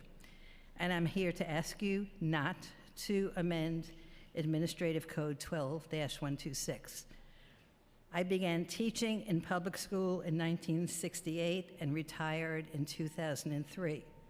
The idea that the city and my union, the UFT, might deny me the medical coverage that I've had since retirement has caused me great distress.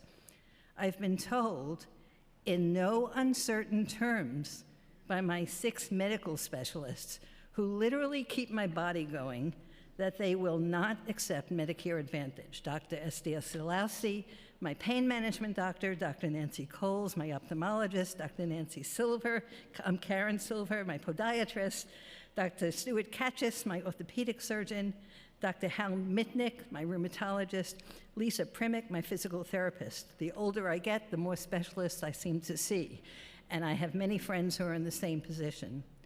I also fear that this change, or this possible change, will add to the unfortunate 2-tier system in our city. My teacher's pension after taxes is $39,768. I could keep my Medicare and pay for supplementary insurance for my husband and myself, reducing my net pension by 12.5%. A municipal worker retiring with a much smaller salary might possibly have a net pension of $12,000.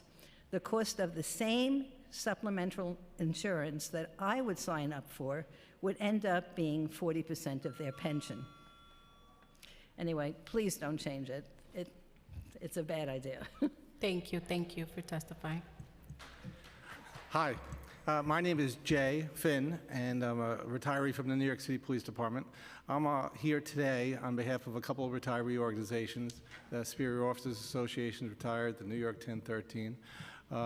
We represent around 15,000 retirees, and we're asking that the council not make any changes as requested to the 12126.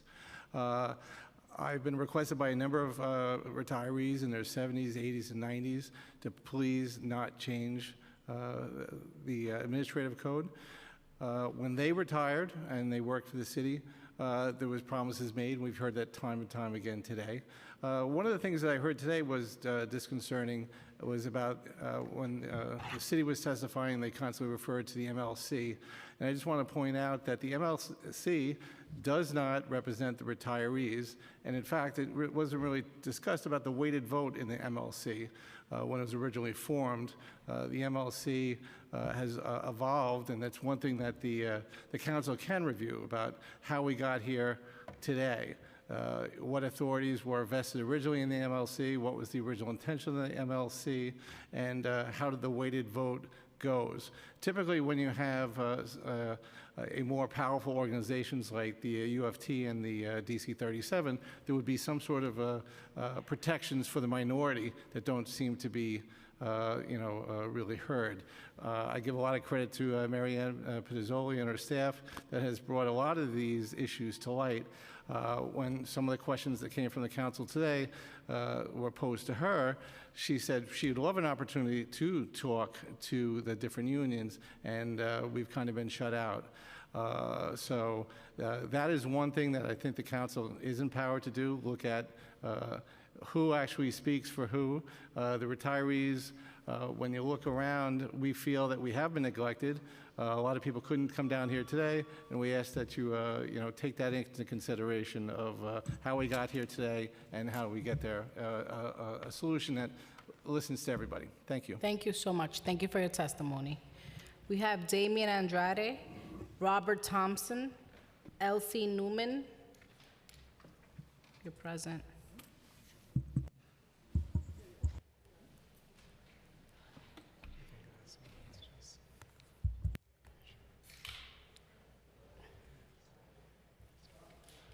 Ed Delgado, Colette Switchnicki, and Nestor Daniluk.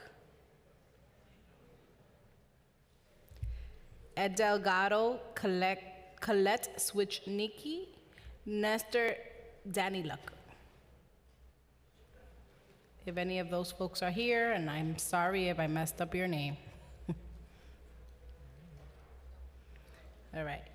Juliet Giorgio, Lynn Bender Max, Elaine Kitt, Denise Rickles.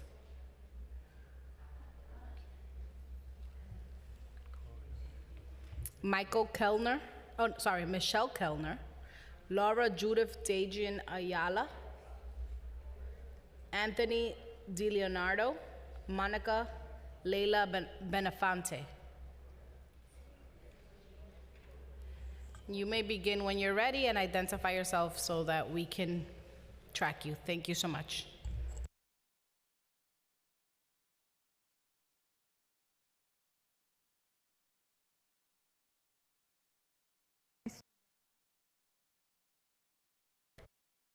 Whatever makes you comfortable.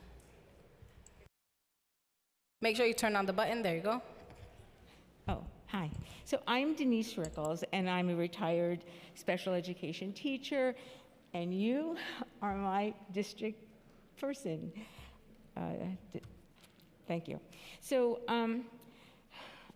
in the past years, during a budget crisis, mayors have asked the City Council to amend 12126. The City Council chose not to. That is the decision I'm urging you to take, not to amend. We sacrificed salaries increases in order to keep our benefits. We were promised premium-free health care at retirement. Now, Aetna Advantage is being proposed in a so-called effort to solve the city budget crisis. The cost of senior care is 0.6% of the total city budget. Do you really think that putting us in an advantage plan and eliminating 0.6% from the budget will go a long way to solving the budget crisis? I don't think so.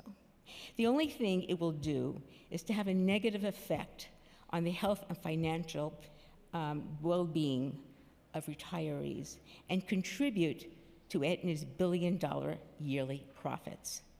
You are putting us in an advantage plan in spite of the fact the Medicare Advantage industry is under federal investigation for billing scams, fraud, waste, deceptive marketing, and abusive practices. The New York Times has written a number of investigative articles exposing their practices that cheat, scam, harm, and sometimes kill people as their profits soar. Why are you putting us in this plan? Doesn't make sense. Mr. Scheinman's recommendation is an opinion and not legally binding, and so agrees Michael Mulgrew and Randy Weingarten. No one asked? Okay, I'm going to try to just finish. The MLC and the OLR are desperately lobbying because they have already given raises to municipal workers. The money for the raise was calculated on the projection of health care cost savings after putting retirees into a Medicare Advantage plan. We retirees rejected it, and we sued the city, and we won. And they have not been able to have cost savings because it never happened. So what I'm asking you is to please let us fight the good fight by not amending 12.126. And we would like to have the good fight. Let us do it in court. We understand your fear. I really heard it. You know, you want to know what happens if we don't win. Well, you know what? I'm willing to take that risk. And I think most of us are. And I'm speaking for many people. We're not going to put it on your shoulders. It's not your fault. We want to fight that good fight. We think we have a great chance of winning. We won twice before, and we would love you to give us that opportunity. Thank you very much. Thank you so much, Denise. Thank you. I think, there we go. Thank you, Madam Chair and Council members, for still being here. We really appreciate being heard. My name is Laura Dagan Ayala. I am a retired, good last name, right? Retired New York City public school teacher. I served this city beginning in 1981, retired in 2016. You can do the math because a teacher probably taught you how, very likely a public school teacher. During the last 2 decades of my service, I worked for the United Federation of Teachers Teacher Center as a literacy coach in a bilingual school in Washington Heights, and subsequently as a teacher center instructional specialist for English language learners. Seeing my former union, my union to which I still pay dues, here advocating for Aetna, for the privatization of healthcare when they so stridently fight against the privatization of education is just surreal to me. The next thing I know, they're going to invite me to a birthday party for Eva Moskowitz. I'm going to put aside some of my testimony today because I want to point out one thing. The entire morning was spent convincing us that Medicare Advantage had addressed all of the concerns that we had about pre-approvals, about doctor care, about people accepting our doctors continuing to accept us as patients. But when the people who spoke for the UFT, and they came with a contingent of about 20 people, when the 5 people spoke about choice, and I want to say dike choice, which means supposed choice, each one of them talked about their right to maintain Medicare. Not one of them spoke about keeping this wonderful Medicare, or changing over to Medicare Advantage that was touted by Michael and others as being so great. Why? I ask you to ask yourselves why. Would they therefore choose not to change? So please don't be blackmailed or intimidated or gaslit. This is not an advantage to us, and we count on you to represent our best interests. Thank you so much. Good evening. Hi, my name is Lynn Bender-Max. I'm a New York City retiree, 36 years in the Human Resources Administration. I am urging you to vote no to amend 12-126 of the Administrative Code. I am fortunate to be represented by the extraordinary Councilmember Gil Brewer, who, quote, is a supporter of retirees who are concerned about maintaining their current health providers and not having insurance companies be gatekeepers. Much has been made of the so-called arbitrator's opinion that the city should switch 250,000 retirees and their dependents into an inferior Medicare Advantage plan. But it is just that, an opinion, not legally binding. This was not an arbitration, and Mr. Scheimer was not an arbitrator in this situation. This was a discussion between 2 parties that agree with each other, and organizations representing retirees were not part of that discussion. Retirees gave their all to New York City. They worked for substantially less money in their paychecks in return for guaranteed quality health care at no additional cost to themselves. If the Council votes to amend 12-126, They will be voting to establish a two-tiered healthcare system for retirees. Those who earn less money in their careers and have smaller pensions will be forced to accept an inferior plan with long waits for pre-approval of life-saving tests and procedures and often denial of care. Many studies, including the 2022 report by the Inspector General of the U.S. Department of Health and Human Services, show that for profit-making Medicare Advantage plans offer substandard care. Those retirees with higher pensions will have better health care options. Please, in 2023, in the City of New York, do not vote for inequality. Finally, on a personal note, last summer my husband was rushed to the hospital in excruciating pain. He had a scan at 2 a.m., another at 4 a.m., and emergency surgery at 11 a.m. If we were covered by a Medicare Advantage plan requiring prior authorizations for each test and procedure, he might not be alive today. This is what is at stake. Please don't amend 12-126. Thank you. Thank you so much. Thank you all for coming today and for testifying. Up next, we're going to call Merrick Claude, and then virtual, if present, right after Ms. Claude, we have Ebeth Mejia, Jacqueline Lyle, William Terry, and Merrick Claude. Yeah, thank you.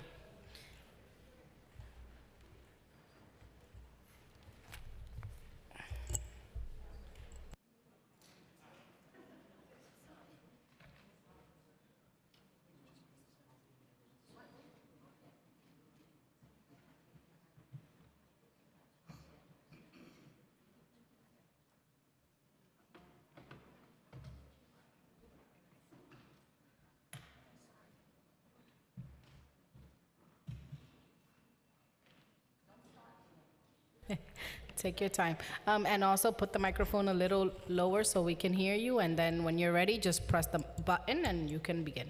Okay, can you hear me? Am I right? We hear you.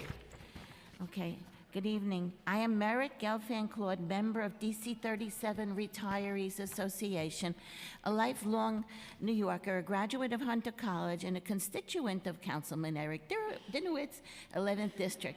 I retired from the city as a supervisor in the Agency for Child Development after 34 years of service.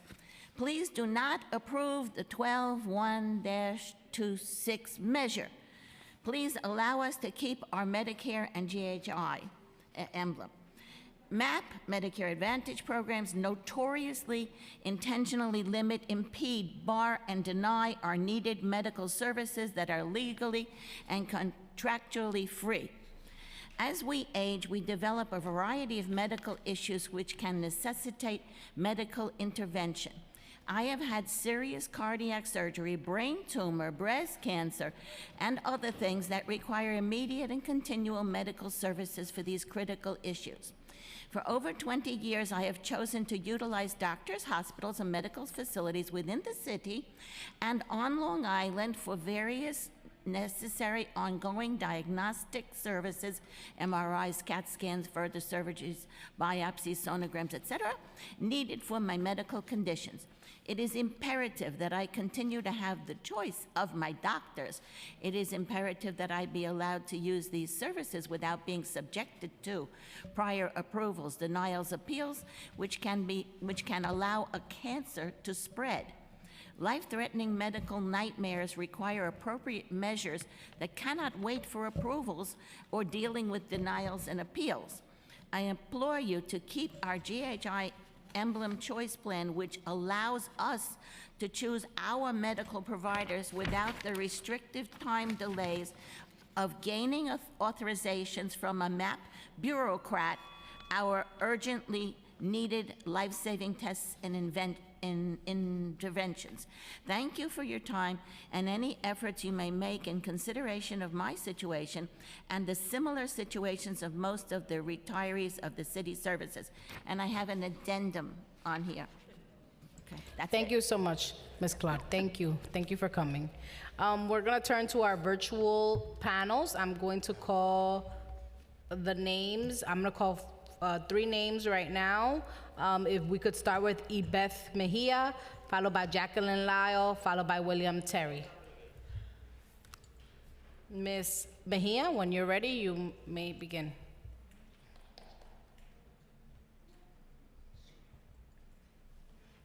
Not here. Ms. Jacqueline Lyle, when you're ready, you may begin.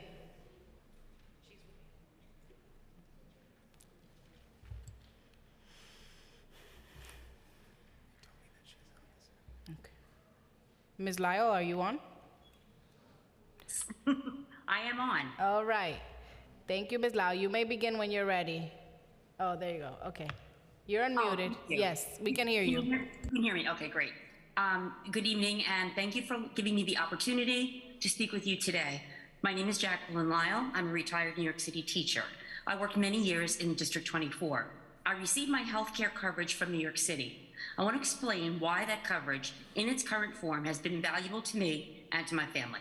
I also want to discuss our research on Medicare Advantage plans and explain why the care is problematic. My husband, Kevin, experienced kidney failure in his early 50s. On Thanksgiving evening in 2004, we received a phone call from Columbia Presbyterian. They had a kidney for Kevin.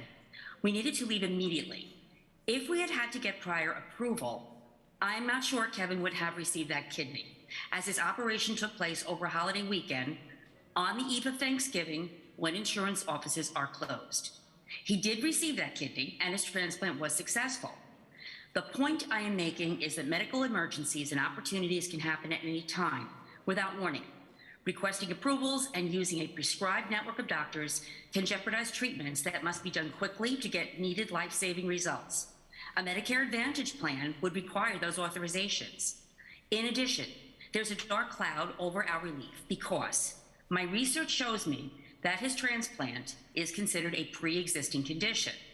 If you move my husband into an Advantage plan, he might find, as many Medicare recipients do, that Medicare Advantage does not cover all that he needs. And if he tries to move back to traditional care, he will experience problems getting back on traditional Medicare.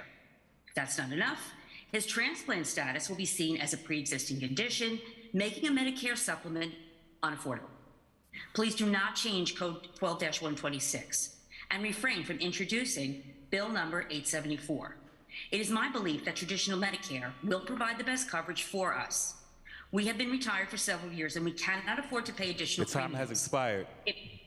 You've been entrusted by your constituents to represent their interests. Please do just that by helping to preserve their earned benefits and maintain their health and to continue productive, active lives. Thank you. Thank you so much. Thank you for testifying. William Terry, if you're here, please unmute and begin your testimony. If not, we will move on to Ms. Jacqueline Lyle. Go ahead. Oh, wait, you just testified. Oh, your hand is up. Okay. You can put your hand down. Thank you. And then Vincent Licitera, Margaret Feely, Martin O'Neill, John Lanzilotto.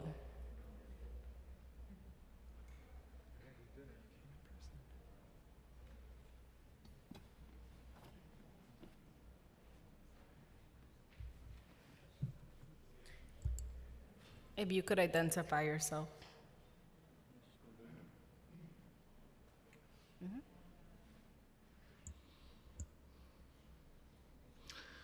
Okay, my name is Vincent Licitra. Oh, sorry. Okay, go ahead. I just want to remind some people 30 years ago, this private medical insurance came into existence under administration you could figure out. And those are the same people that brought us the savings and loan scandal. This is going to turn out to be a scandal eventually. I say keep your hands far away from it. I heard some threats today. Some people saying you're going to get this no matter what. I don't think that's nice to threaten people, elderly people, people who are trying to make a living. Threaten them, you're going to take this no matter what. And they're telling you the same thing. People work a lifetime and then they try to make it in their retirement. Who thinks kicking the stool out from under an elderly person or a disabled person is a funny thing to do? That's what you're doing at this point in life. You say, let's kick the stool out from under these people. Who cares? I got a 12-year-old type 1 diabetic daughter, an 18-year-old going to first year of college, and a 53-year-old wife. I got to bring them up. I got to get them into their life. How do I do that? When you guys are all dumping down on working people, how do we do that? I tell you one way. I take a gallon of milk, and when it's halfway down, I pour some water into it to get it a little bit further. I don't tell them about it. I do it in the dark of night. What I got to do? Go get on a food line now? Because you guys want to start adding more cost to our living? Go get on a food line now, right? I'm still trying to contribute to people that need food.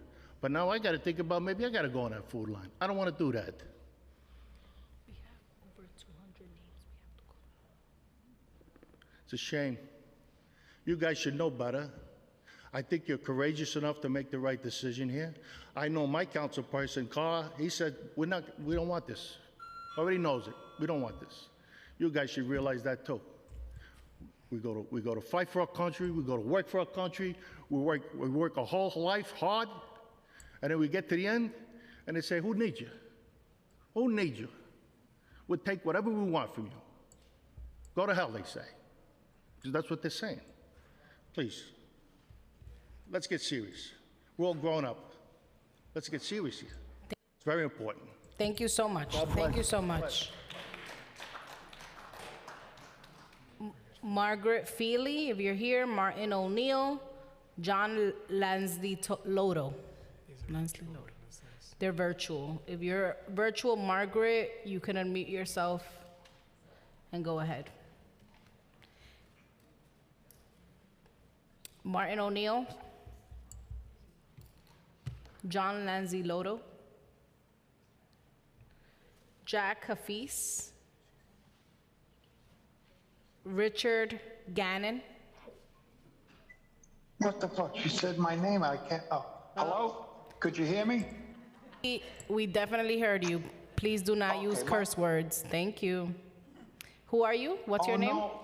Oh, my name's John Lanzolato. I didn't. Okay. I don't know. John, Maybe you may begin, John. Okay. In respect to you, Councilwoman De La Rosa, and I wish there was more constituents and union members left, but it seemed like everybody's gone. But I'm going to tell you about me. I'm a retired New York City Department of Sanitation supervisor. Over 20 years. I retired at the end of 2001. My wife is waiting a double lung transplant, and she was turned down in New York, and she's listed in Philadelphia because it was the only place, you know, we could get her on a lung transplant list. I have emphysema, I've had bladder cancer, on and on. I'm keeping my wife alive. You know, New York City said they were going to take care of me, and I promised my wife I was going to take care of her. When they came out with the plan of the original New York Medicare Advantage plan, I opted out. And they didn't even have a plan. And today they did a lot of talking, and they have no plan. It's like a used car salesman. It's easy to talk and talk and talk, and they have nothing. Really. Vote no. Okay? Now, I just want to say this. Medicare, which I pay for, pays 80% of the hospital. And the other plan, which I pay $300 a month for, the GHI, pays 20%. So I really don't, and they said you're going to be forced into Medicare Advantage. Medicare is a federal government thing. The city cannot force me or any of us in Medicare Advantage. And I don't know why they kept saying that. We cannot be forced into Medicare Advantage. The city does not, this isn't Russia. So Chairperson De La Rosa, I mean, you understand that, don't you? I want to ask you, when you said I heard you ask a question, I believe. You said that the city, if they decide to... Your time has expired. Huh? Your time has expired. Please wrap up. Thank you. Wrap up. Well, I just want to ask you a question. You said if the mayor said to push you into Medicare Advantage, can he? No, he cannot. I mean, you guys understand that, right? Medicare is a federal government plan that we paid into. Please vote no. Please vote with integrity. Please take care of your seniors. Please. Thank you. Thank you. Could you so answer much. me, Councilwoman? Thank you so much. My understanding is that the mayor and the MLC can agree that Medicare Advantage will be the only offering that the city will pay for, making it zero cost to retirees. And that is what is up for discussion here today. I appreciate your testimony, and I certainly do wish you and your wife good health. Thank you for coming.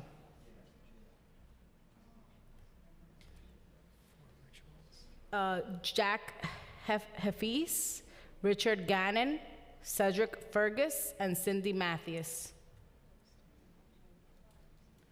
Jack, if you're here and you want to testify, please unmute yourself and begin when you're ready.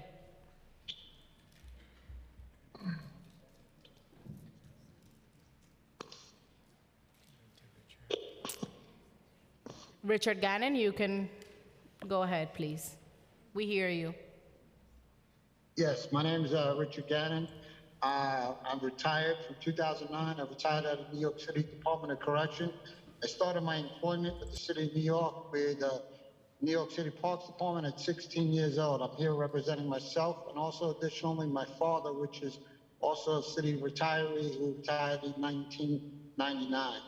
In my opinion, the council should not do the mayor's bidding and force us to go into, as we've always had, and by changing administrative code, it would be no longer a choice. We would be stuck with what the labor relation has deemed what's best. I feel that the administration code shouldn't be changed because it's been sitting there for 50 years protecting the rights of all these city employees. I think the City of New York, as employees, we're the best employees in the world. I still have additional family members who do work for the city. I have one that works as a teacher. I have one that's still in NYPD. And I really feel that was one of the promises that we all stayed. We didn't go into the private sector and make more money. We stayed where we were at because of the promise of the pension and the additional lifetime medical coverage that at this point you're looking to get rid of, putting us in a Medicare Advantage plan. The city no longer pays for it. The city makes out. I just do not agree with that. Thank you for your time. Thank you, Mr. Gannon. Cedric Fergus.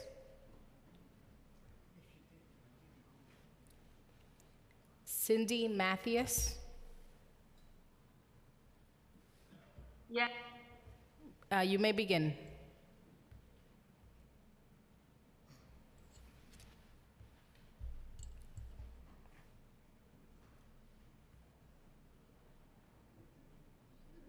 Ms. Mathias, you're muted. If you could unmute yourself, you may begin.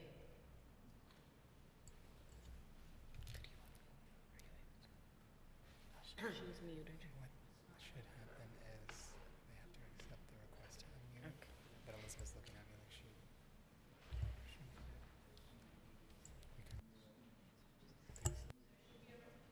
like she. There should be a request to unmute. If you see it, please unmute. We can just move to the next four. Okay, so while we figure this out, we'll come back to Ms. Mathias. Robert Cohen, Carmen Olivares, Jean Inauzi, and Dulce. So if Robert Cohen is on the virtual line, oh, Ms. Mathias, can you hear us? Yes. All right, you may go ahead. I can go ahead? Okay, Yes, 1 minute, please. we hear you. Thank you. Hear me. Okay, I'm a little disheartened that there's nobody left in the city council, and I've been on this meeting since 9:15 in the morning without eating or moving from my computer. I'm also disheartened that there was only 10 people that voted to open it. The 5 people from the unions that sat down at the table from the MLC, and only 5 people gave testimony to say they wanted you to open it. Every single other person that came to testify today is against you opening this. My name is Cindy Mathias. My city council member is Carlina Rivera, District 2, who is not there today. I'm a retired high school secretary with 22 years of service in public education. I'm extremely distraught with the harmful position that the UFT leadership is taking in forcing you to open Admin 12-126. It's been in effect since 1967, protecting us for 56 years now that it's 2023. Are city council members at risk of being forced into this disadvantaged healthcare program as well? The MLC negotiated behind closed doors. Rank and file had no voice. Who is the MLC? Certainly an organization with hardly any transparency. There is a two-third majority voting bloc in the MLC, consisting of the UFT and the DC 37.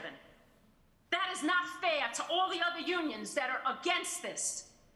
They are strongly on the side of privatization of insurance and giving all the power to insurance companies. Please look into the history of the mishandling of the stabilization fund.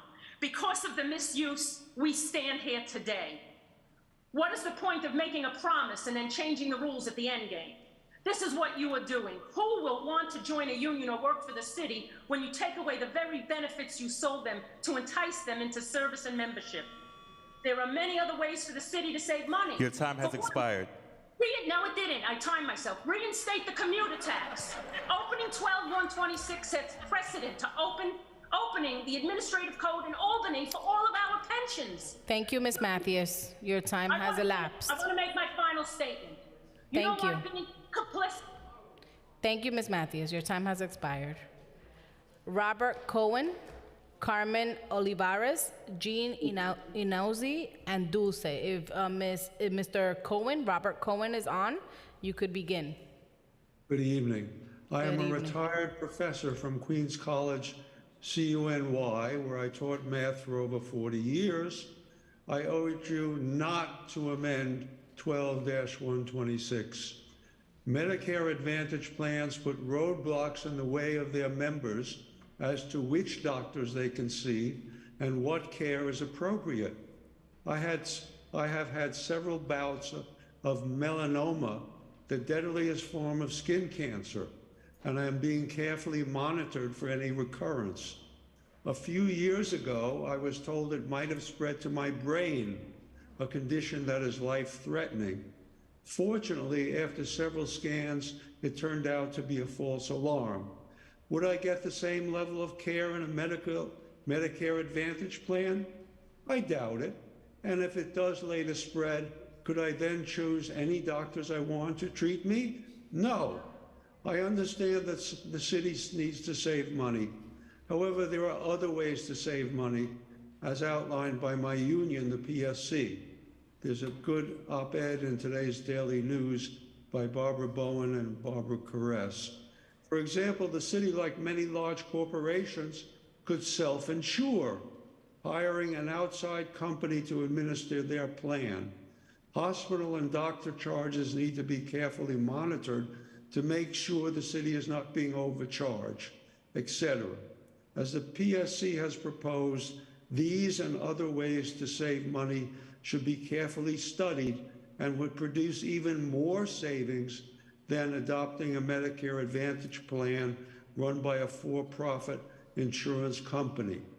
Recent articles in the New York Times and elsewhere have exposed the money-grabbing behavior of such plans. Please do not throw us under the bus. Thank you. Thank you so much. Carmen Olivares, if you're here and or virtual and on the Zoom, you can unmute yourself. If not, we'll move on to Jean Inauzi.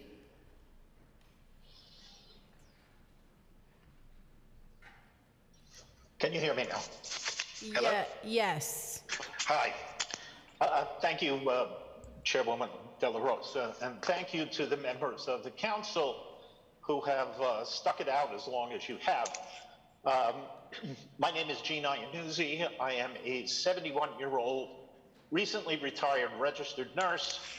I'm also a paramedic, and I concluded my city service as a college professor at the Borough of Manhattan Community College as the director of their paramedic program.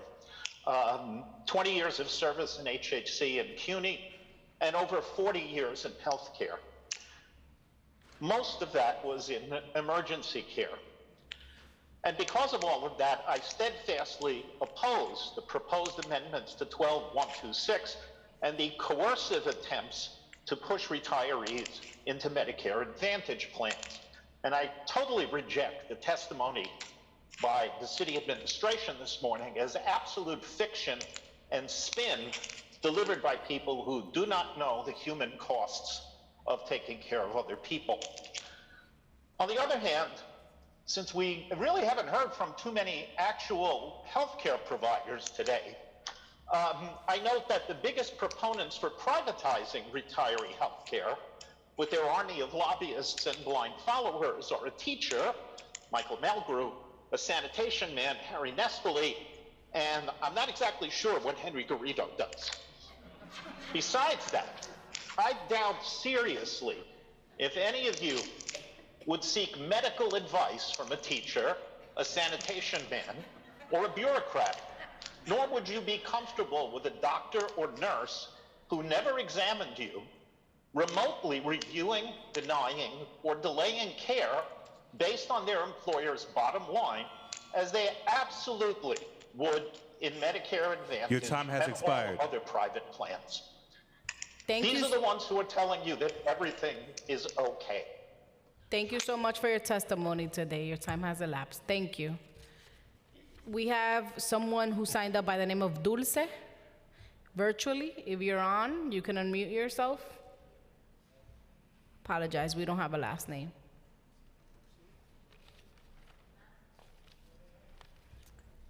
If not, we'll move on to Stephanie Fine, Wilson Guzman, Carl Ailman, and David Himmelstein. Stephanie Fine, if you're on, you may begin.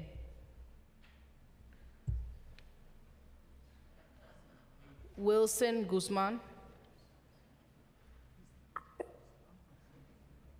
Good evening, Chair De La Rosa and members of the Civil Service and Labor Committee.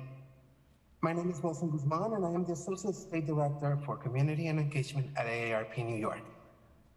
I am here on behalf of AARP New York's 750,000 New York City members to voice opposition to Intro 874, which seeks to amend the administrative code of the City of New York in relation to the health insurance coverage for city employees, city retirees, and their dependents.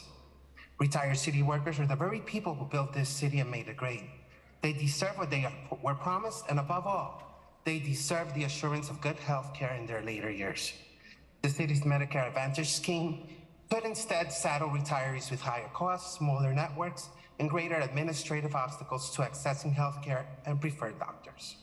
A promise made should be a promise kept. These retirees were promised solid health plans at no cost, and that is what they should be guaranteed. No retiree should be forced to pay more to get the same coverage or to lose coverage they currently have. But this is even more than about what's fair and what's right. This is also about placing retirees under undue financial stress for the purposes of saving the city some money. Cost savings should not be brought to bear on the backs of retirees. For that, the city should look elsewhere.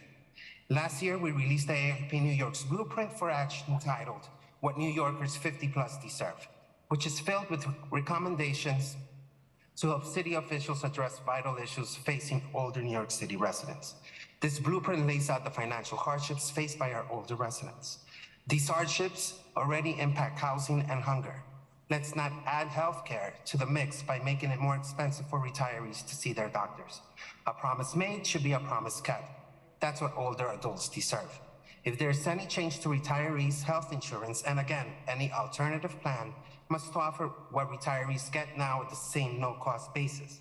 There must be an education effort to support retirees. Your time has expired. Them making a transition.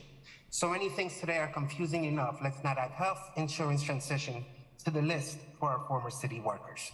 Thank you. Thank you so much. We're gonna go to an in-person panel to switch it up here. We have Ms. Gail Benjamin, Stephen Fisher, Wei Ning, Janice Dunham, and Robert Whalen. If you're here, please come over and identify yourself for the record.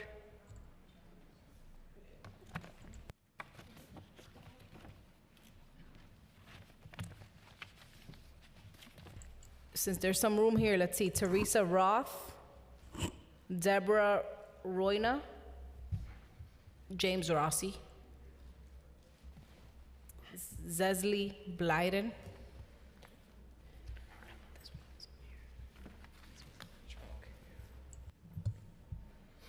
you may begin when you're ready. Thank you. It's on? Okay. Hi, my name is Stephen Fisher. I appreciate the opportunity to speak with you today on my opposition to amending City Administrative Code 12-126. I'm a 71-year-old City of New York retiree, and I'm a resident of Council District 3, Eric Botcher's district.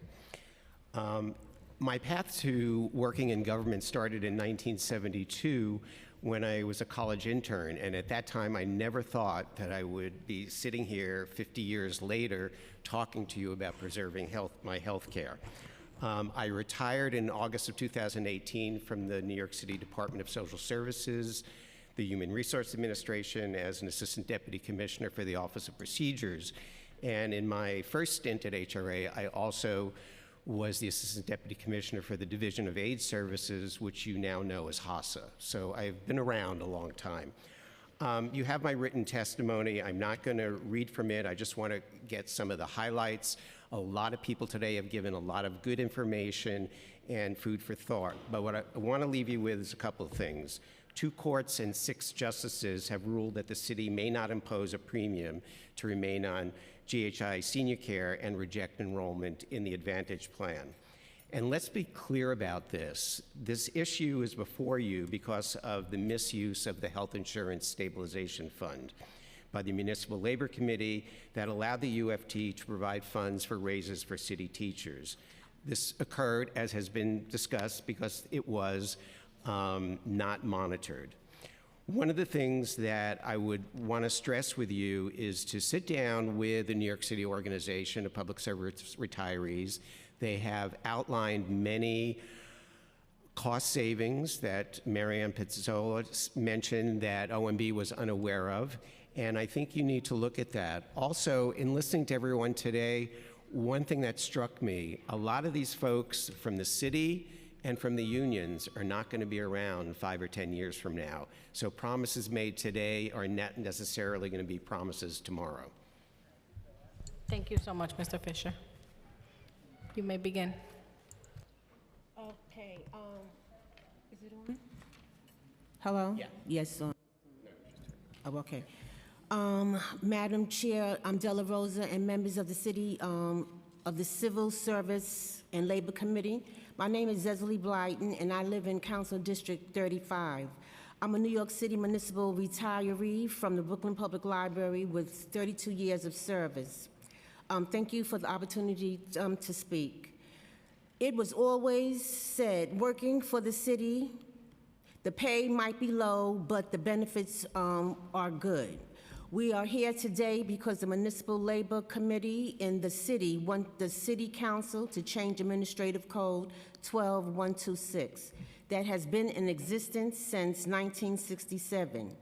The code protects retirees and future retirees equally. I'm no longer a union member, but my benefits were earned and paid for.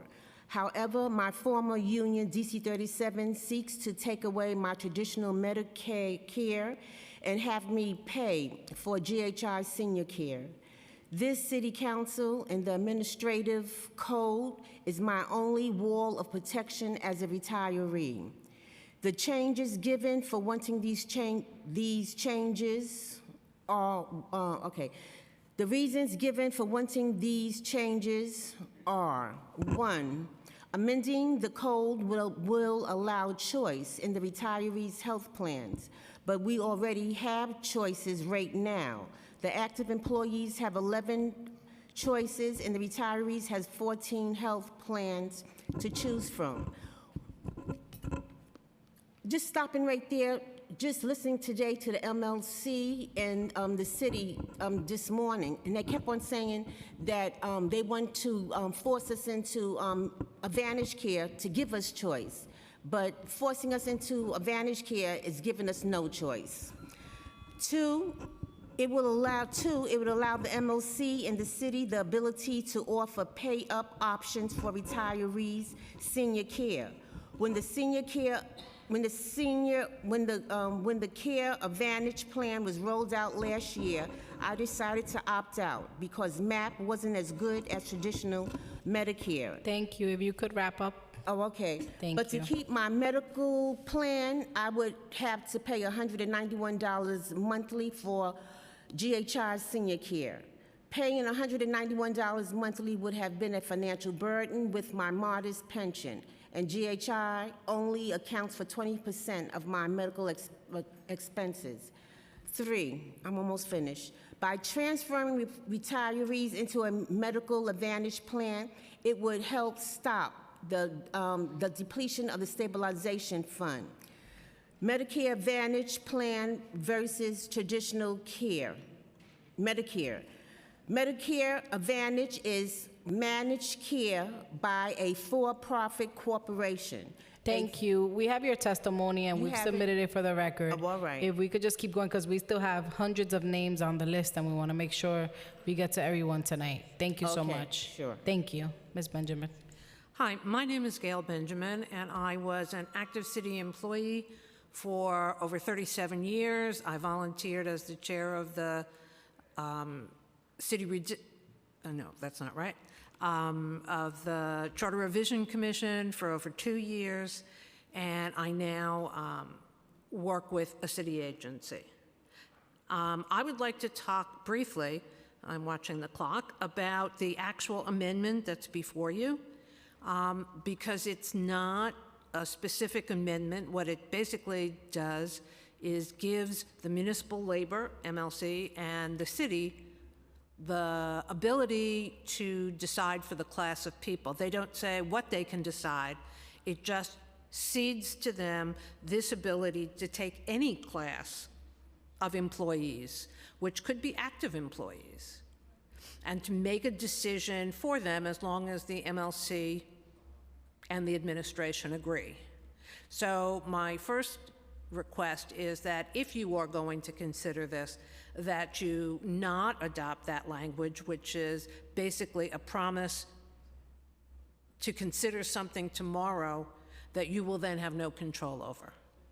So if you decide that you are going to approve something and you think that's worthwhile, I think you need to amend the mayor's message and substitute language that is specific as to the authority that you wish to give up and how you wish to do that, and to whom. Secondly, just as a quick aside, when people have said earlier in the day that they did not understand why there was distrust of Medicare Advantage, and I would say quite simply, when something sounds too good to be true, it generally is. And if Medicare has problems meeting its bills, which it does, how is a for-profit company that is going to get the same amount going to manage it such that they can make a profit on the money that Medicare could not manage to run the agency? The only way people think they can do that is if they are either limiting the administrative functions, which means delays in paying out money one way or another, or obstacles to consumers who are trying to access their benefits, or a reduction of benefits. That is why people are suspicious of what the Medicare Advantage plan offers. And last but not least, 65,000 employees opted out of the Alliance plan. They downplayed it, but that's more than a fifth of the retirees decided that it did not offer them anything. Part of the issue I think you should be asking is, are they guaranteeing Aetna a minimum enrollment? Part of the reason Alliance said that they were opting out of continuing with the contract was because of the low levels of enrollment. It is my understanding that the enrollment levels are vital to how this program, the Medicare Advantage program, works. So, thank you so much for your thoughtful comments. Thank you. I'm Teresa Roth, and I worked I retired from the retirement system. My name is Teresa Roth, and I retired from the Teachers Retirement System, TRS. The majority of my service was as a supervising investment analyst of the pension fund. I am a constituent of Councilman Eric Botch's District 3. I seem to have outstayed him. I am here in opposition to amend Section 12-126.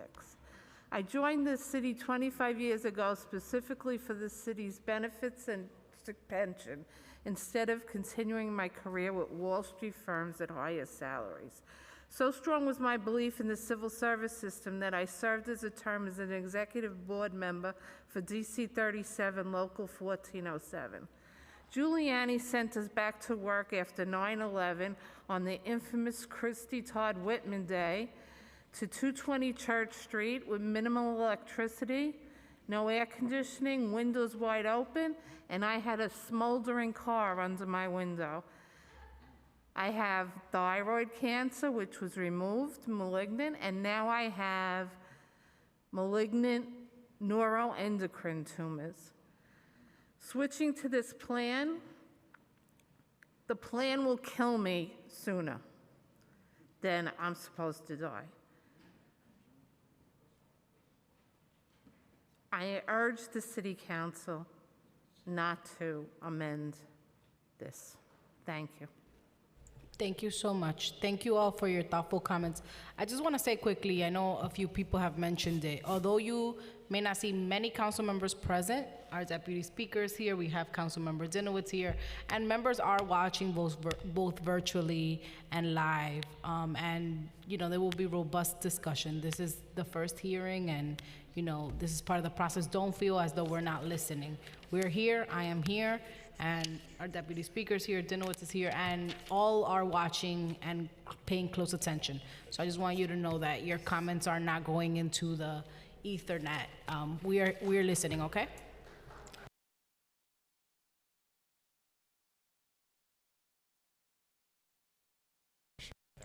Okay. Is Carl Ailman here or David Himmelstein? Virtual. Carl Ailman and David Himmelstein.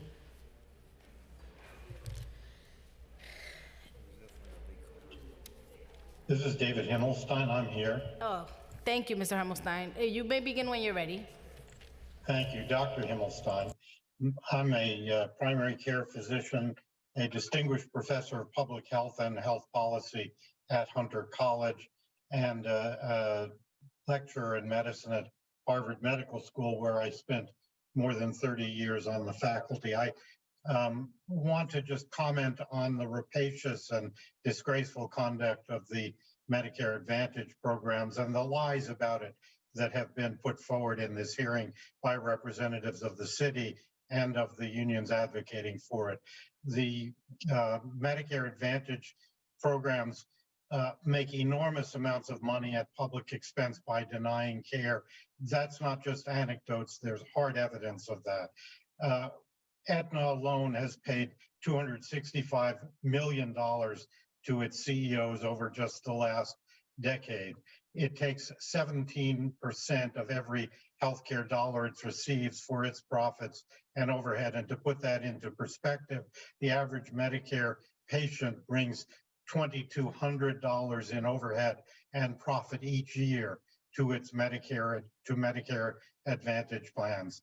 And the way they make that money is by denying needed care to patients and hassling doctors. So earlier, folks said, oh, why would doctors not join this plan? But in fact, doctors often refuse, and despite the lies about networks, in fact, when you ask doctors whether they participate in managed care plans, only about 18% of all psychiatrists, 40% of cardiologists, and 60% of primary care doctors actually participate in managed care plans, despite managed care plans often claiming high membership. We have recent, just this year, strong evidence of the poor quality. Your time has expired.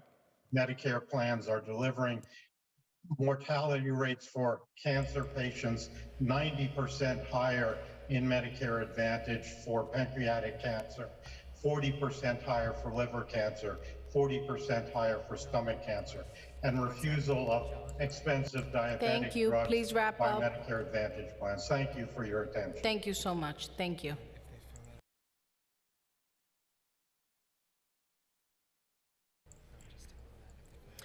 On virtual, we have Jacqueline Shuhas Barnett. If you're on, you may begin.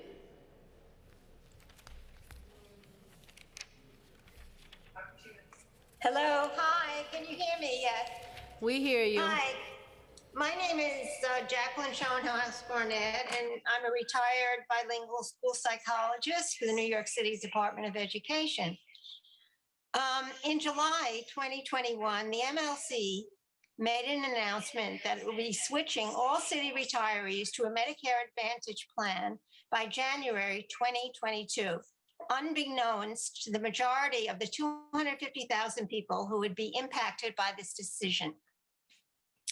At that time, we were assured by the MLC that we would be able to keep all of our doctors and receive exactly the same health care we enjoyed under regular Medicare.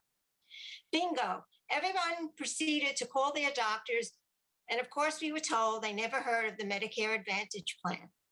Those verbal promises made to city retirees were clearly duplicitous fabrications, not based on reality. And guess what? We are hearing the same promises today. What this really means is that if we wish to keep our regular doctors and senior care, we would have to pay a premium of $191 per month, which would create a two-tier system, or be switched to a MAP and be burdened with pre-authorizations and bureaucratically encumbered paperwork, often involving reimbursements after treatment.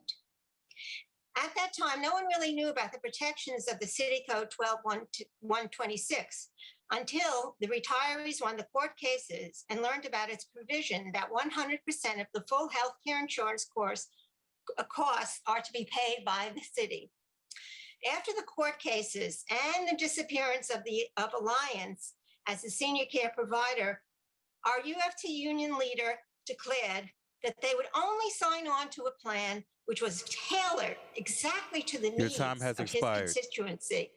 This was obviously in retrospect, since initially he enthusiastically supported the switching of all city retirees into a half-baked advantage plan that the courts found irrevocably flawed in its implementation. So now I'm wondering about how the ironclad checks and balances that he's promising in an infrastructure, how is he going to afford to pay people to assure this quality health care they're promising us? Thank you, Ms. Barnett. We have to wrap up. Thank you so much. Okay, we have Lena Haber, Robin Weiner, and Carol Anshine. Virtual, Lena Haber, Robin Weiner, we see you, we hear you, you can begin. Okay, hi. Thank you for everybody's attention to this very, very long day. I want to thank the councils for its attention and congratulate the retiree organization on its beautiful presentation. I ask the council to please don't delegate your authority and your legislative powers to the union and to the city. It's simply not necessary. The Scheinman document is not worth the payment. The paper it is written upon is not binding upon a legislature. You are a legislature. You have the power, and I trust that you're going to exercise it very responsibly. And I just want to thank you for your very kind and very kind attention. Thank you so much, Ms. Weiner. Carol Anshine, if you're here, you may begin. Hi, can you hear me? Yes, we can. Okay, great, thank you. Hi. I had on my paper here, good day, but now it's good evening. And good evening to you and your perseverance. Ms. De La Rosa. My name is Carol Anshine. I'm retired 16 years from the New York Public Library. Oh, whoops, I meant to put on my video. There we go. Retired 16 years from the New York Public Library, where I worked for over 29 years. I was also active in my union, DC 37's Local 1930. I'm here today to ask that you not support the amendments to the proposed amendment changes to Administrative Code 12-126 now. I heard what Marianne said earlier, and maybe there'll be another time to possibly do those changes, but not now.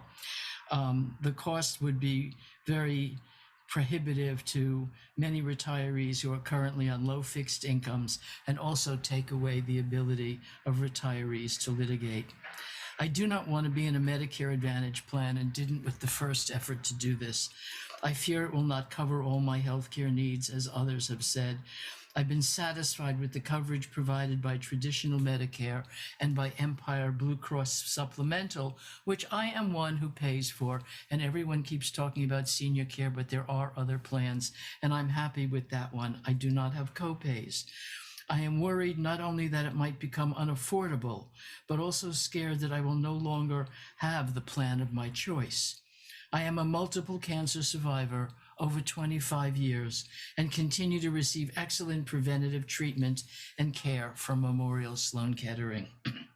The increased cost for basic healthcare services should not be coming out of the pockets of retirees. This additional stress on our aging bodies and minds is unconscionable. We earn the right. Thank you. Your time has with years of expired. service and low salaries to continue to receive quality health care with choices in our health care insurance and traditional Medicare benefits promised. The mayor and the union should not be using us as pawns in their negotiations for current worker contracts. Thank you, There's a Ms. history- Sunshine. Thank you. Your time has expired. Thank you so much. All right, do you want to adjourn to Person? in person? Yeah. Give me a second and we can.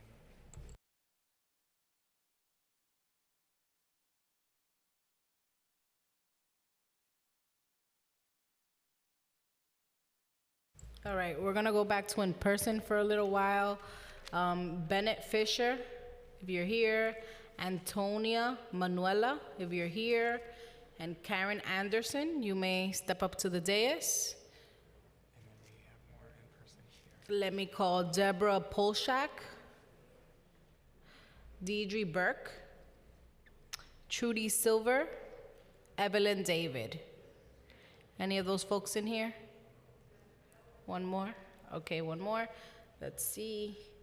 Gloria Ann Kirstein, if you're here.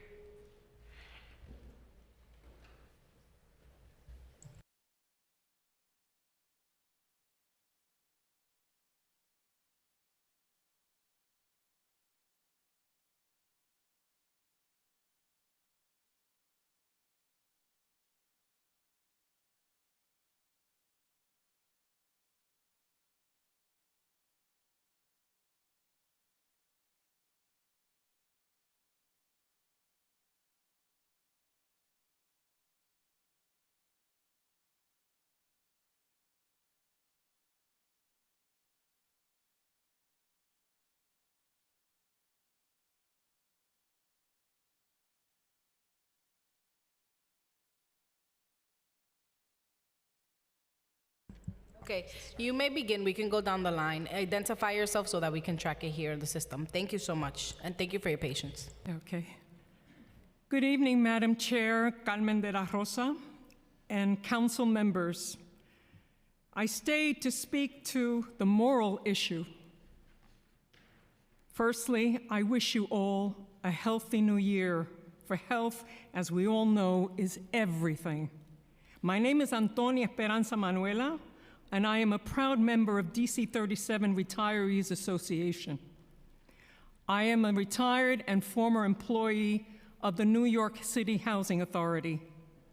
But I am also included in the demographics of Black and brown elders on fixed incomes, elders on small pensions, elders with heart disease, and other multiple medical issues whose society has historically and disproportionately subjected to and still attempts to subject to inferior medical care. My body and all of our bodies cannot afford poor health care by poorly administered private health care insurance. And that is what will happen to all of us, to all of you, to all of us. If Administrative Code 12-126 is amended. I have been outside of your gates with my fellow activists, unions, organizations for 3 years in 90 and 20-degree weather, begging for the health care security of traditional Medicare to remain unchanged. And now I've come inside to wait and to beg you for the health care security of Administrative Code 12-126 to remain unchanged. I'm not ashamed. I beg you, do not change Administrative Code 12-126. Thank you. Thank you. Thank you so much. You may go ahead, sir. Thank you. Hello, I'm Bennett Fisher, and I'm a retired teacher with 29 years of service in our public schools, and I am a career-long UFT activist who is very distraught and very angry at the harmful position my union leadership is taking. All of us here are public service employees, and whichever city health plan we are enrolled in, the cost of that plan is protected by a defined price threshold set in a city law. If your insurance costs less than the threshold, you're covered. If it's more than the threshold, you pay up. That's fair. The law applies equally to all city employees. It ensures a decent and equal subsidy for the city health plan we choose, and it lets the most vulnerable among us stay on traditional public Medicare and doesn't coerce anyone into the private, regional, for-profit Medicare Advantage ecosystem. Why would the City Council ever even consider taking our health care protections, the people's protection, out of the law and putting it into the hands of a few, very fallible, very self-interested group of politicians? New York City mayors come and go. Union presidents come and go. The law offers us the stability that we need. Keeping 12-126 intact doesn't mean we can't negotiate for quality health care and savings. But amending 12-26 the way it's written here means we will be at the mercy of a few men in a room. I thought we were beyond those days. We dedicate our careers to public service, not for great pay, but to do good for our communities and our families. What we sacrifice in pay, we expect to make up in decent, stable benefits, both in service and in retirement. Don't give away our legal protections. What we give up in law, we will never get back. Thank you so much. Am I on? Yes. You're on. Hi. Good evening, Honorable Chair De La Rosa. Thank you very much. And all honorable City Council members who are here and are listening and are partaking in this. I know it's been a really long day and I'm a little woozy actually, but okay, so anyway, thank you for this opportunity to allow me to voice my request actually in favor of amending New York City Code 12126, and I'll explain because it's a really big issue here, back and forth. If you add a clause that reaffirms the Municipal Labor Committee's bargaining rights to negotiate retiree health care and enable the city to continue offering retirees the options of pay-up health care plans, and it guarantees the unions and the council's bargaining rights and rights to arbitration, which are contractual and protected by the state constitution. So what this gentleman said is amend the amendment, in other words, right? If you have, and if there's an opportunity for that. Again, by amending New York City Administrative Code 12-126, you need to guarantee, uphold, and affirm the council's rights and the union's rights to bargaining and arbitration for healthcare coverage and choice. Whatever you decide, please vote to uphold and reaffirm those contractual rights. Thank you. Thank you. Yeah. I'm Gloria Ann Kirstein. I'm a 74-year-old retiree from HPD and a member of the DC 37 Retirees Association. I'm also chair of the HDFC Coalition Anti-Foreclosure Committee, but I'm here today to testify on a personal basis. Being a retiree whose two main doctors have said, we will not accept a privatized Medicare plan, including a specialist I've been seeing for 27 years. So I don't know how to replace something like that. I do not understand that the current law forbids unions their collective bargaining power, but that's one of the problems we've had during today's testimony, is that there's a lot of conflictual information. And the problem is that the city council, you who have given us, retirees who heretofore had no voice, the first forum where we can discuss these issues, you have not been given adequate data. You've not been given adequate research or study. You don't even know what the contract would look like. You're in the dark, as we have been since 2014, when MLC and the city and de Blasio and everybody were making all these plans for those of us most affected without a voice. Look, the 250,000 who we are, we, if all together, would be the third largest city in the entire state. We'd be bigger than Rochester, but we didn't get to vote for the mayor or the council or the health plan. You are providing us for the first time with that opportunity. So what I would encourage this council to do is continue the collaboration, continue to collaborate with the retirees and those most who have a lot to lose. True justice requires that voices heretofore that were silent be heard. True democracy requires time, and important legal decisions require data and research, which you and we deserve. Thank you so much for all of your comments and all of your opinions. I just want to reemphasize, this is the first hearing. We're not taking a vote yet. The council will deliberate on this and decide the path forward. So thank you so much, and thank you for your patience. We have Penny Mintz, Kathleen Cahill, Michelle Ravid.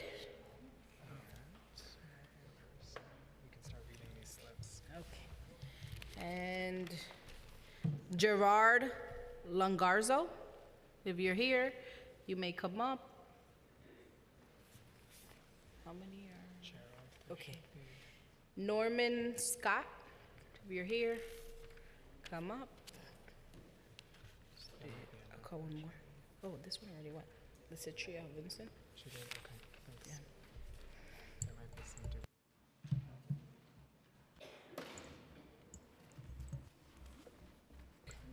John Halen.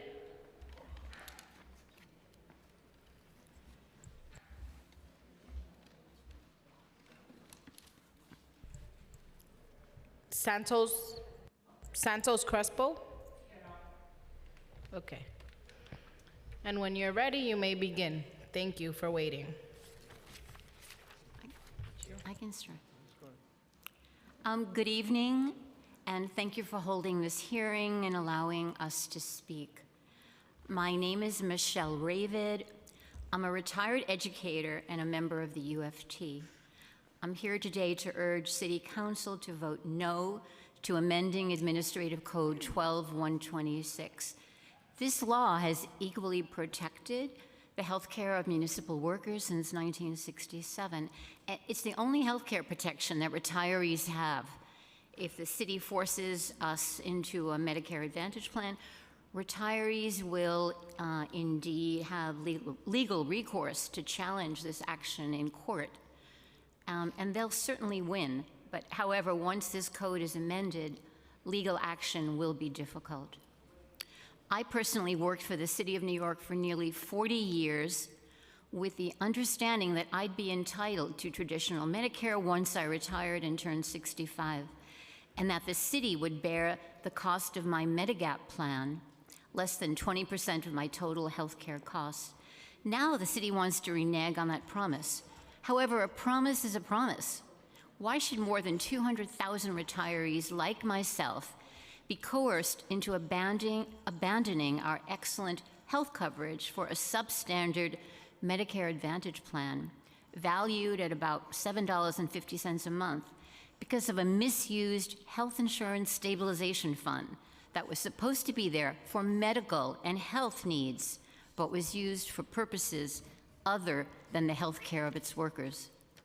The city presently has $8.3 billion in reserves, the highest level in its history, and it has $4.5 billion in its retiree health benefit trust fund, which supports health care benefit obligations to retirees. Surely this $4.5 billion can be used to help finance the Municipal Labor Stabilization Fund with the help of the controller. I'm calling on you, City Council members, to use your voice to stand up and protect those disenfranchised retirees who have no voice. Let your voice speak for them. Vote no to any changes. Don't let the fate of more than 200,000 retirees be decided by 3 labor leaders and a mayor who all refuse to sit down with retirees to explore any other cost-saving options. Thank you. A promise is a promise. Do the right thing. Thank you so much. Thank you. We can go down the line, I guess. Ladies first, you can go ahead. And we got the gentleman. Oh, can you press the button? Thank you. Good evening, and thank you for this opportunity.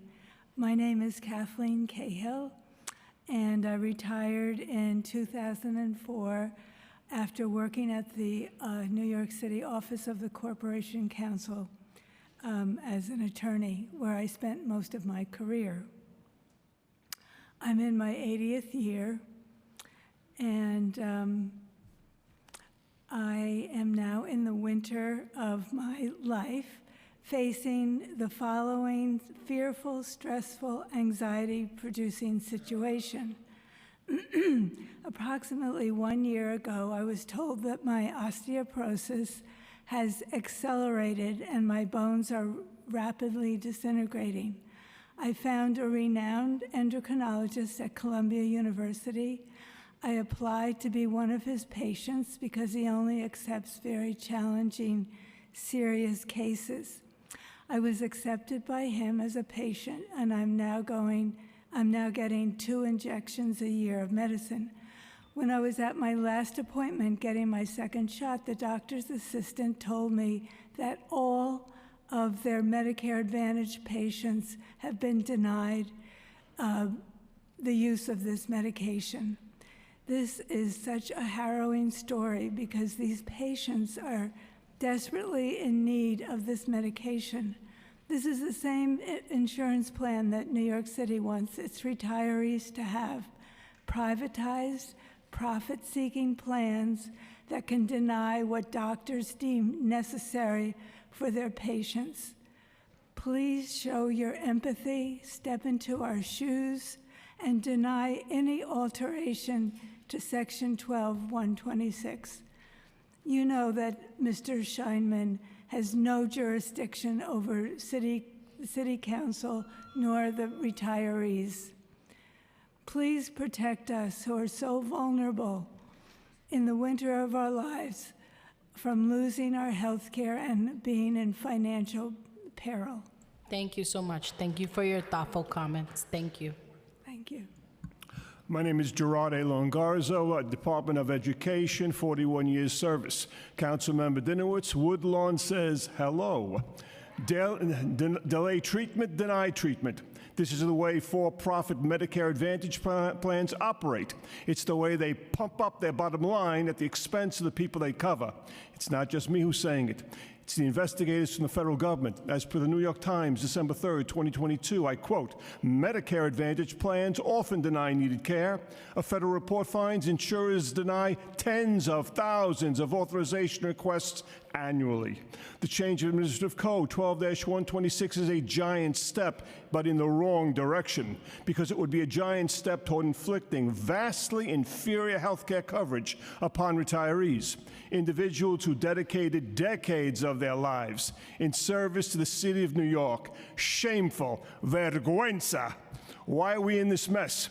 Was the Stabilization Fund a fund that was to be dedicated to the healthcare needs of all city unions? Was that used improperly? Were funds from this fund taken out in order to cover a raise for the UFT? Is that simple mismanagement? Who orchestrated that, Mr. Mulgrew? Let's mention Harry Nispoli, chairman of the Municipal Labor Committee. He refers to retirees as rump retirees. Shameful disrespect. Remember, Medicare Advantage care plans delay treatment, deny treatment. My wife of 46 years was diagnosed with triple-negative breast cancer. In the absence of rapid access to advanced medical care, she would be dead. Me, I was diagnosed with numerous tears in the retinas of my eyes. In the absence of rapid access to advanced medical care, I would be blind. The loss of rapid access to advanced medical care is not acceptable. In conclusion, we, New York City retirees, are not a throwaway card. And Harry Nispoli, we are not rump retirees. Hands off our Medicare. Don't buy the lie. Thank you. Thank you. Thank you, Madam Chair and the City Council for allowing me this opportunity to speak to you. My name is Santos Crespo. I'm the former president of Local 372, the largest local at DC 37, and I'm also a former vice president of District Council 37. When I was discharged from the Navy back in 1973, I was hired by then the Board of Education as an addiction service counselor.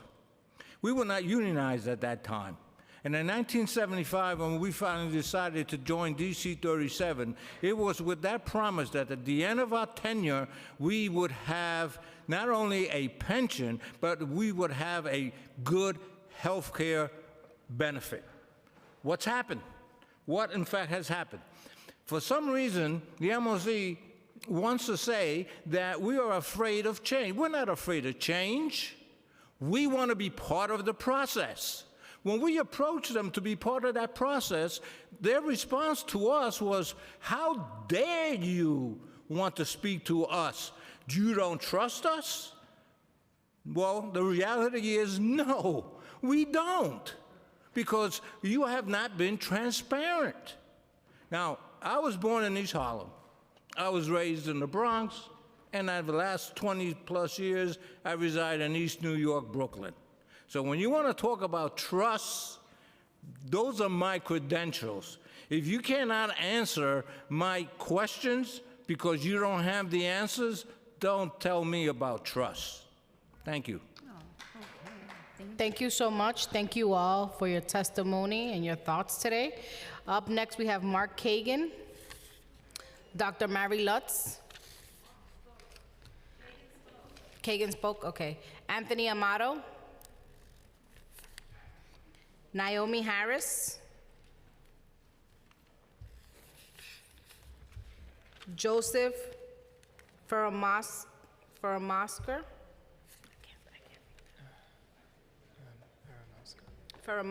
Joseph Ferramasco, Douglas Hantush, Aria Mangal, Aurea, sorry. She's not. Neil Frumpkin. Joyce Cheddick Wilcox. Joyce. Logan Clark. Abigail Martin. Judith Fox Miller. Marilyn Copa, Michelle Russell, maybe? Russins, John Mudd, Andrew Ellen, Rosie Bartorella, Susan Caspian, Philip Seals, Seelig, maybe? Philip Seelig? Yes. I like on the bottom. No. Judy Arnow. Come on up, Judy. Oliver Fine. Oliver Fine. Neem Elperstein. All right, we have a few. Susan Petito. All right, I think we have 4. You may begin, sir, when you're ready. While your colleagues sit, you may begin. Oh, can you press the button? Thank you. Thank you so much. Thank you. I am female. I am so sorry. I am so sorry. I have a point of order question. Yes. Will you be voting tonight, or can you anticipate a vote? We are not voting tonight. For the record, this is the first hearing.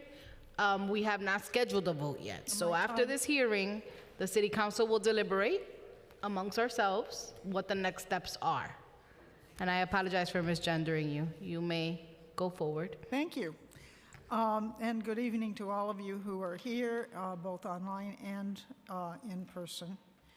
I'm a constituent of Council Member Rita Joseph and a proud member of my union, PSC CUNY. I am 73 years old and served City College for 34 years before retiring during the pandemic.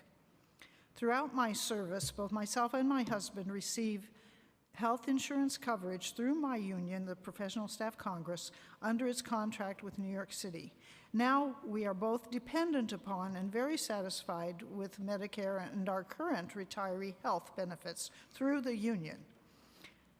I am one of those of the many that you've heard today who are vulnerable retirees who have a target on our back put there by Aetna, hoping that we'll die during the next 5 years.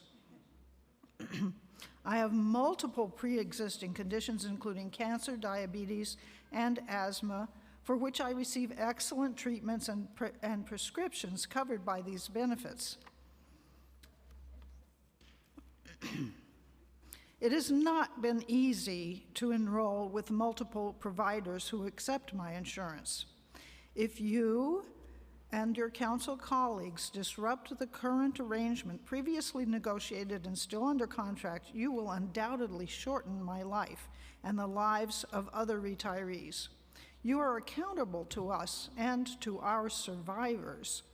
We strongly oppose any administrative codes that weaken our benefits and gut our health insurance lifeline. Please help take that target from Aetna off our backs. Please vote no on any administrative code changes. Thank you. Thank you so much. Hi, my name is Judy Arnow, and I'm a retiree. I retired in 2009 from the city, and I am on original Medicare for a long time, and it's great.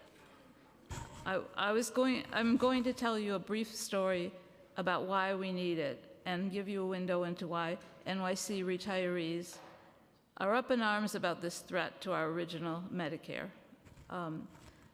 I'm 75 years old, and I've had health issues over the last 20+ years, including spinal stenosis, osteoporosis, bone fractures, as well as other typical aging issues. I don't tend to talk about my other medical issues, and no one besides myself and my doctor needs to know what they are.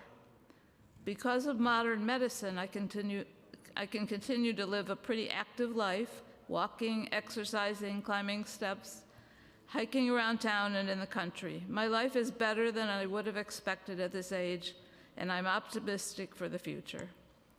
But not quite a year ago, I tripped on the sidewalk in my neighborhood. Afterwards, I found it was a struggle just to get my body out of bed, never mind be walking out indoors or outdoors, since I had pain whenever I moved. I live on the 3rd floor of a building with no elevator, so if my bone did not heal appropriately, I would have to move from my apartment of 26 years. An X-ray showed nothing, but my pain continued, and I did not seem to be on the mend. I wondered, would I ever be able to walk normally again? I spoke to my doc, who said he was concerned about my lack of progress and that I needed an MRI to diagnose the problem. and determine how to treat it. I was able to schedule and get the MRI done quickly, and afterwards I was told I had a fracture of my sacrum. I was told to be careful because if I fall, I could easily break those bones again. But I was lucky to get a diagnosis quickly. I later spoke to a friend who was on Medicare quote-unquote Advantage, who said her doctor has been trying for years to get her an MRI, but has been unable to get approval from the private for-profit insurer. This is why some people call out Medicare Advantage as the double D plan, delay and deny. Thank you. Thank you for your testimony today. One more sentence. Go ahead. So when someone tells you they want to keep their original Medicare, you can understand why they are so adamant and so willing to make phone calls and write letters to their council person to fight this good fight. Thank you. Thank you so much. Good evening, Madam Chair. I'm Susan Petito, lifelong city resident from Chelsea. I served for 33 years as an attorney with the police department, retiring in 2015 as Assistant Deputy Commissioner, Legislative Affairs. I chose to work very hard for a very long time, notwithstanding the possible rewards of private or corporate legal practice over those many years. I am therefore appalled that the city has broken my trust. You know about the inherent flaws and rampant fraud associated with Medicare Advantage plans. You also know about the misrepresentations which the city and the MLC promulgated in order to convince retirees that their new, specially designed Medicare Advantage plan would provide better health coverage for them. That was completely untrue and reflects the fact that retirees were never consulted. The city's unions do not represent retirees and sold them out without hesitation. I'm lucky. I can afford to pay for good Medigap coverage. Many city retirees are not so lucky. But there is also a dirty little secret embedded in this controversy. The city's plan will likely have a racially disparate impact. Based on the city's employment patterns and history, retirees who earned lower salaries and receive lower pension payments will more likely be people of color. They will be less financially able to choose to opt out and will suffer the consequences. This is an unacceptable result. The city and MLC are trying to entangle you in their scheme. They say it's about protecting retiree choice, when in fact they want you to provide a fig leaf for their illegal intentions. If they decide to force all retirees into a Medicare Advantage plan, let it be on their heads, without your help. The city and its unions can find more responsible ways to address spiraling health care costs without scapegoating retirees. They should bring the retirees into the conversation and see what happens. City employees rely upon the promise of Section 12-126. For many employees, this is an important element of their decision to enter and remain in city service. I know it was for me. Thank you. Our lives were devoted to making the city work, and our future health care should be a promise kept rather than destroyed. Thank you so much. Thank you. Thank you. Thank you for your perseverance. You have stood the day. Thank you. Make sure that the button's pressed. There you go. Okay. All right, there you go. My name is Nemi Alperstein. 28 years as a teacher for the New York City Department of Ed, UFT member, proud union member until this whole debacle evolved. I will tell you that I have a lot of family members in healthcare, and the rule of thumb was nobody goes into Medicare Advantage. Now, the other piece is a CEO getting $27+ million a year while saving costs for retirees. There's only one way to do it: cut services, cut testing. I even had a family member who was a doctor. He was in a Medicare Advantage plan or some such, it might have been HIP, and he was told not to order the tests. He lasted 2 days, stood up, shook everybody's hand, and left. He said, "This is not the way to practice medicine." We have heard that the hospitals agreed to take MAP. Well, that's the trick. They may take it, but when you show up, does your doctor? Chances are your doctor does not. Now what if you have a serious condition? Now, to put us on Medicare Advantage, that's a ploy for profit, and it's on the backs of retirees. My question is, every time the city doesn't want to make good on a contract, are they going to come to you and say, could you change the law? Could you change and amend the regulations? I don't think they should burden with that. You should be burdened with that. City Council has a lot of bright people on it. I have seen all day. You guys are bright. And my question is, failure is not an option. To think outside the box. We have cell phones, we have computers, we do SpaceX, we do NASA. Don't tell me there's no option. Find it with us. I know it can be done. If the mayor can't, I'm so sorry. I know my city council can. And I hope that you will vote not to amend 12126 so we can find savings instead of diminishing care. Thank you for your perseverance. You are awesome for doing that. Thank you. Thank you for your patience, and thank you for your testimony tonight. Up next, we have Bill Schillinger, Bonnie Nelson, Susan Herzog, and Jacqueline Frazier, and William Russo. We have a stack, but if you want to avoid calling them because they'll scan them into the record, you could just ask if there's anyone else who filled out a slip to testify but has not been called yet. Okay. And make a reason. I think we're gonna need an extra chair. I think we need an extra chair, Mr. Russo. And you may begin when you're ready. Check 1, 2. Yeah. Good evening. My name is William J. Schillinger. I'm a retired FDNY lieutenant. For the past 20 years, I've been retired. And during those 20 years, I've enjoyed the best health care that is guaranteed to me because of 12-126 of the New York City Administrative Code. My pension is guaranteed by the New York State Constitution. My health care benefits come under the New York City Administrative Code 12-126, which has been in force since 1967. During the last 20 years, 17 of which were in Medicare, I've had multiple surgeries. I've been treated by neurologist Dr. Ira Cason for 2 concussions, which I suffered on the job. I'm under his care for cognitive issues.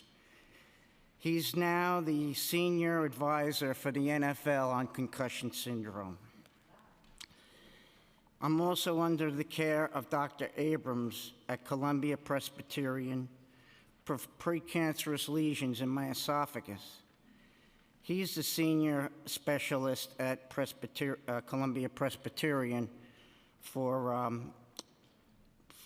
upper disease in the esophagus.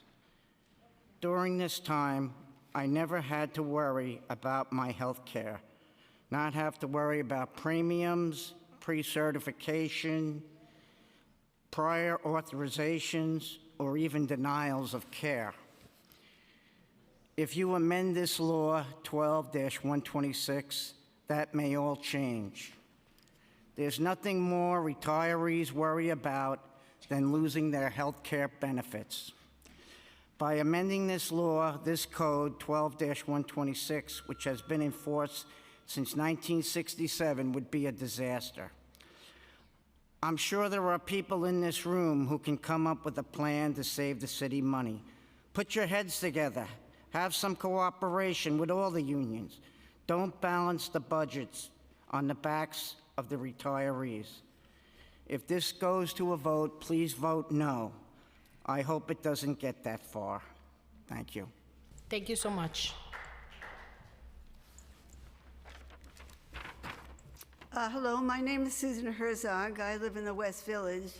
Eric Butch is my representative, but he's not here. But I thank you very much for sticking it out.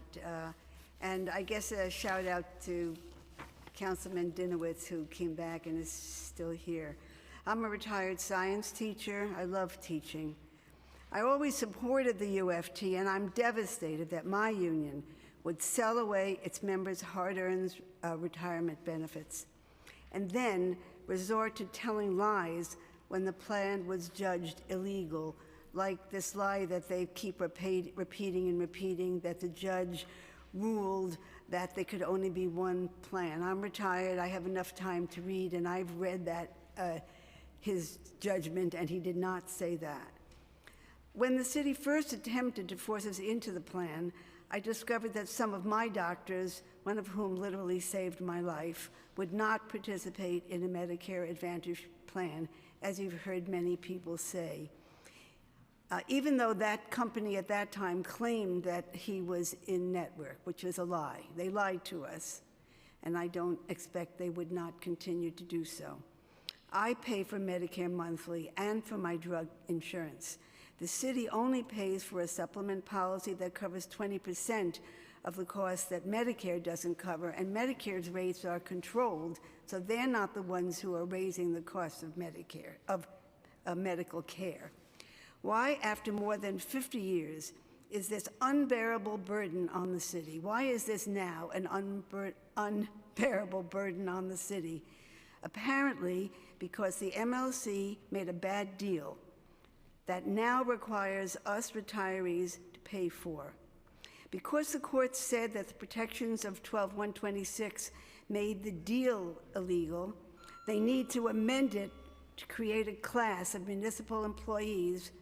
For now, this class would only be us, Medicare eligible retirees.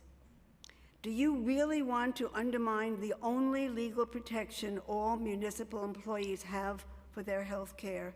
The city and MLC want you, the city council, to take the blame for doing this to us.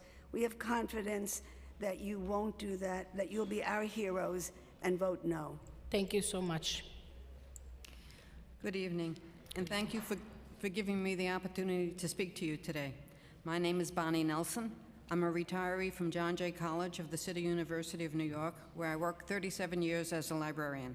I'm also secretary of the Retirees Chapter of the Professional Staff Congress. I'm asking you to vote against changing Administrative Code 12-126.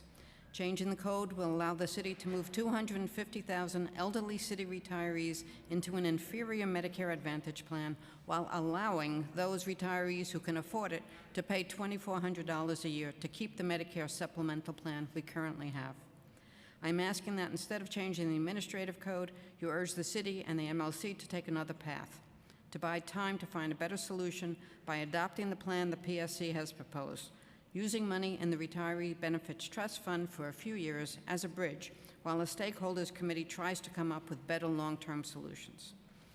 Changing the code and forcing retirees into private Medicare Advantage to save $600 million a year does not solve the long-term problem. It buys at most a few years before other cuts will need to be made. Since the first healthcare savings agreement in 2014, city workers and retirees have seen increasing copays, reduced doctor networks, and now an attempt to degrade retirees' health care. Meanwhile, the CEO of Aetna made $24 million in 2020, the CEO of New York Presbyterian makes $9 million a year, and the CEO of Mount Sinai is paid $5.5 million a year. But city workers can't get a raise unless they accept reduced health insurance benefits.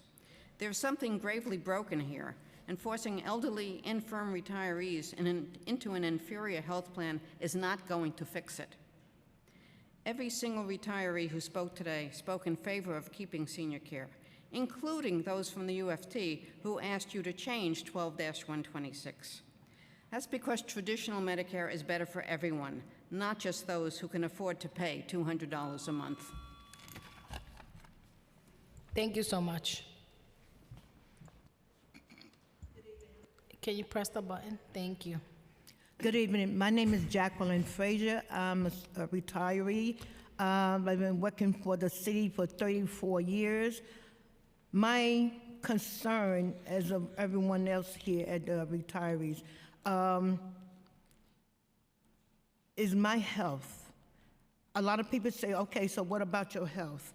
I was diagnosed with what they call Sjogren's syndrome a few years ago, which is a rare disease, and it's an autoimmune deficiency disease. What happened is the body immune system attacks these healthy cells that produces the saliva and the tear glands. This is, like I say, this is a rare disease, and this is something that I'm going back and forth to the doctor for at Mount Sinai, and I'm under what they consider a specialist program. Now, if this program is taken away from me, I don't know what I'm going to do, because as of yet, and I was just told again last year, the latter part of last year, they still have not came up with a prognosis of this disease, because it's still like pretty much fairly new to them. Mount Sinai, which is undergoing the studies, they have asked me, you know, in the process of doing so, you know, like later on, would I be willing to be one of, you know, the testants, you know, to do the studies or whatever it is they have to do. I have to think about this because I don't know what the plans are for this 12-126, you know, I mean, if they change it, I don't want it to change, because as of right now, I can only speak for myself. I know my health is more important to me than, you know, everything else that, you know, that's been said and done.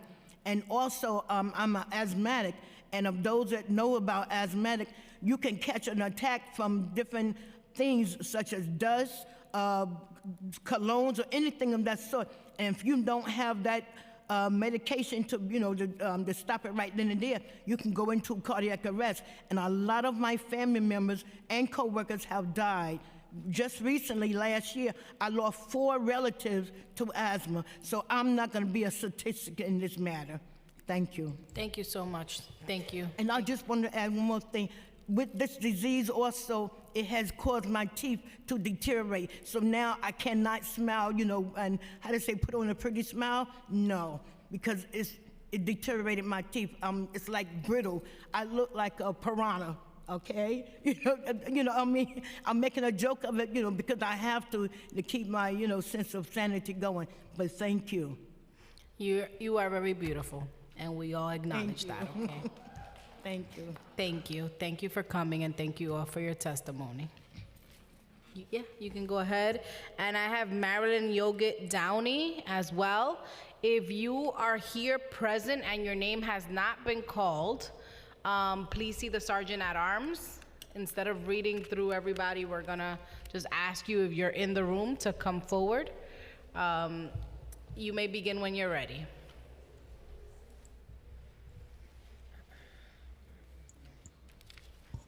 Go ahead.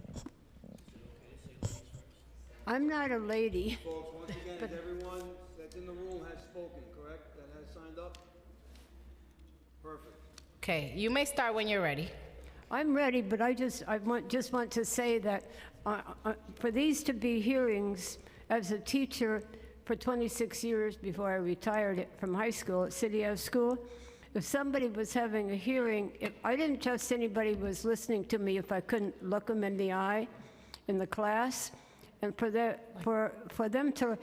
you to have hearings and listen to the people who are coming in with this plan, and then go to dinner when it's time to listen to all these incredible voices, I think it's really an insult to us. And I suggest you have lunch breaks or dinner breaks when you get hungry, because we get hungry too.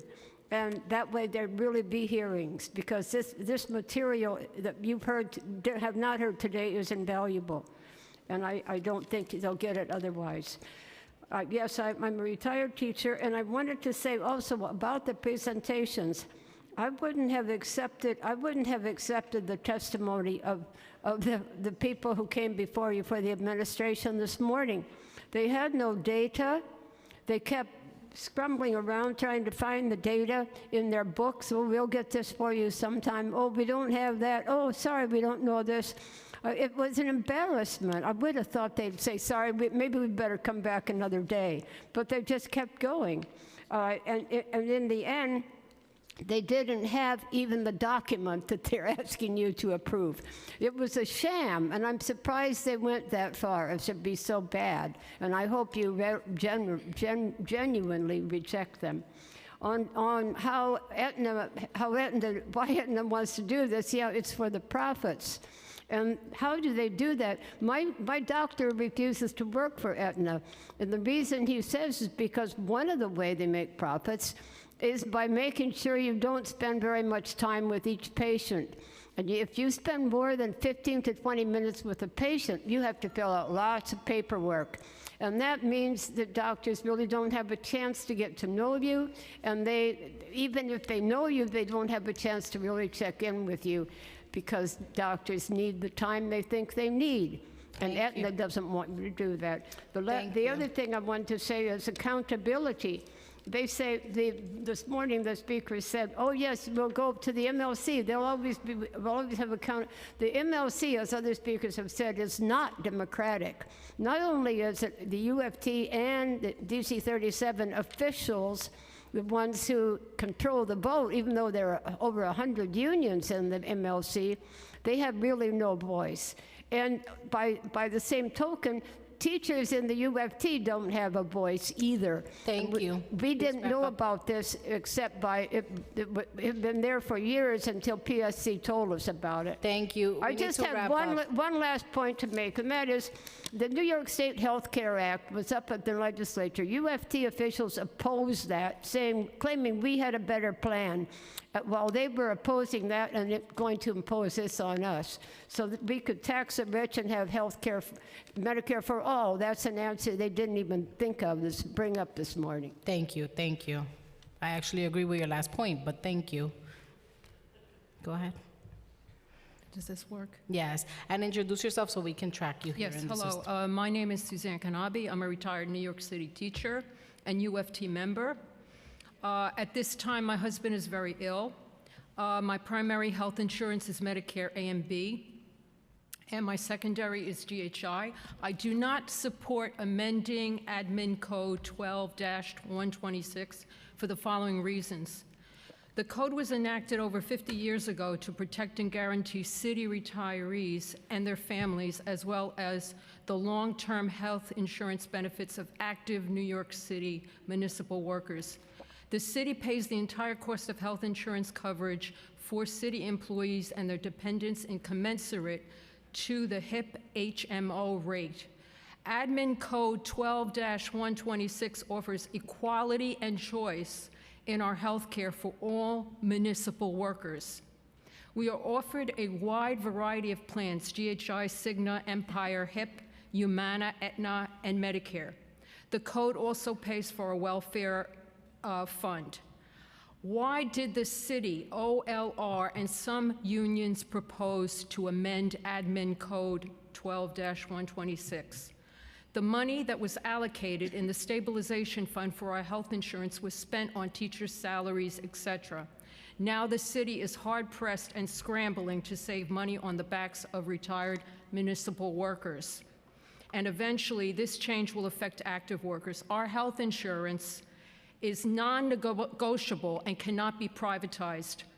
By attacking the most vulnerable during the COVID pandemic, when municipal workers were dying, you are demonstrating a depraved indifference to our senior population, employing coercive tactics, misinformation, and a chaotic rollout implementation plan to attempt to force us into a MAP plan, insurance plan. So I guess my time's up. Yes, thank you so much. Thank you for your testimony, and if you submit it, we have the full Yes. testimony for your Yes, record. thank you. Thank you. You may go forward. Honorable Chair, thank you for your patience, and thank the other council members. I thank them for being here. My name is William Russo. I'm a retired New York City Housing Authority employee who served for 34 years, from 1976 through 2010. I want to say right off the bat, I believe you should vote no and not amend the code. With that, I want to speak about the history of where we are in terms of leadership. I think what we have is a failure of union leadership. We have a failure of the city administrators, and we have people who are characterizing each other, meaning the unions and the city, characterizing us retirees in a very bad manner. I served 34 years, 20 of which were in a managerial capacity, and 14 with the Teamsters Union, Local 237. I recall a time when we had labor leaders like Victor Gopbaum, Barry Feinstein, Michael Quill, John DeLaurie. They were leaders of the union. They would never do something like this to their membership. In fact, many of those union leaders founded the employee retirees divisions of their union. They were sensitive to the unions. What we all have in common is in this room, those who left the room, those who support those who are in the room, is public service, the noblest profession in the world. I taught civil service exam techniques for 30 years during my career. I taught young people how to take promotional exams. We all believed in public service. This decision behind the scenes is a betrayal. One of the speakers earlier today talked about we're referring to ghosts of the past. There are no ghosts of the past. The ghosts were those people who went into a room and using smoke and mirrors reflecting on each other came out and said they made a decision. James Madison warned of tyranny of the majority. It wasn't a majority here. It was what he warned also, a minority. It's tyranny of a minority, and we can't accept it. Thank you so much. I know we had this wonderful woman here waiting, and then we can go to the gentleman. Sorry, I can't keep track of the names at this point, but go ahead and identify yourself. So, good evening, and thanks for being here so late. My name is Laura Genovese. I live in District 1, and my council member is Christopher Martin. can you press the button? Thank you. Sorry. Should I begin again? Just repeat your name again. My name is Laura Genovese. I live in District 1, and my council member is Christopher Marte. I'm a retired city worker with 21 years of public service, 18 of them as a DOE school secretary. I have a deep feeling for the labor movement and am strongly against both privatization of our schools and healthcare. I gave up a high-paying private sector job to work for the welfare of children while counting on the city's commitment to provide me with the benefits I earned, benefits that also help raise the standard for all workers. I have to say that I'm a bit tired, but I'm glad I stayed because I heard a lot of people speaking very well. The question about why these individuals who I've stopped trusting, and I'm sorry that I'm very upset with how even Mr. Mulgrew spoke. This was my union leader. I paid union dues. I'm watching him before my eyes saying, well, we were always going to give you, a Medicare Advantage plan. They know very well what they're doing. This is the same individual with others that they blatantly violated Code 12-126. They blatantly violated it. Had it not been for that wonderful lawsuit by the retirees, they wouldn't have gotten caught. They thought they could get away with it. Now they're back, and now they're holding you hostage. We have a big problem right now in the country. Wendell Potter was here. They're trying to privatize healthcare like you wouldn't believe. They're watching New York City right now. That code is like a star, and there are insurers that are just waiting. And please, stand firm. Do not amend it. My husband has cancer. He said, tell them don't amend it, because we want them to go to court.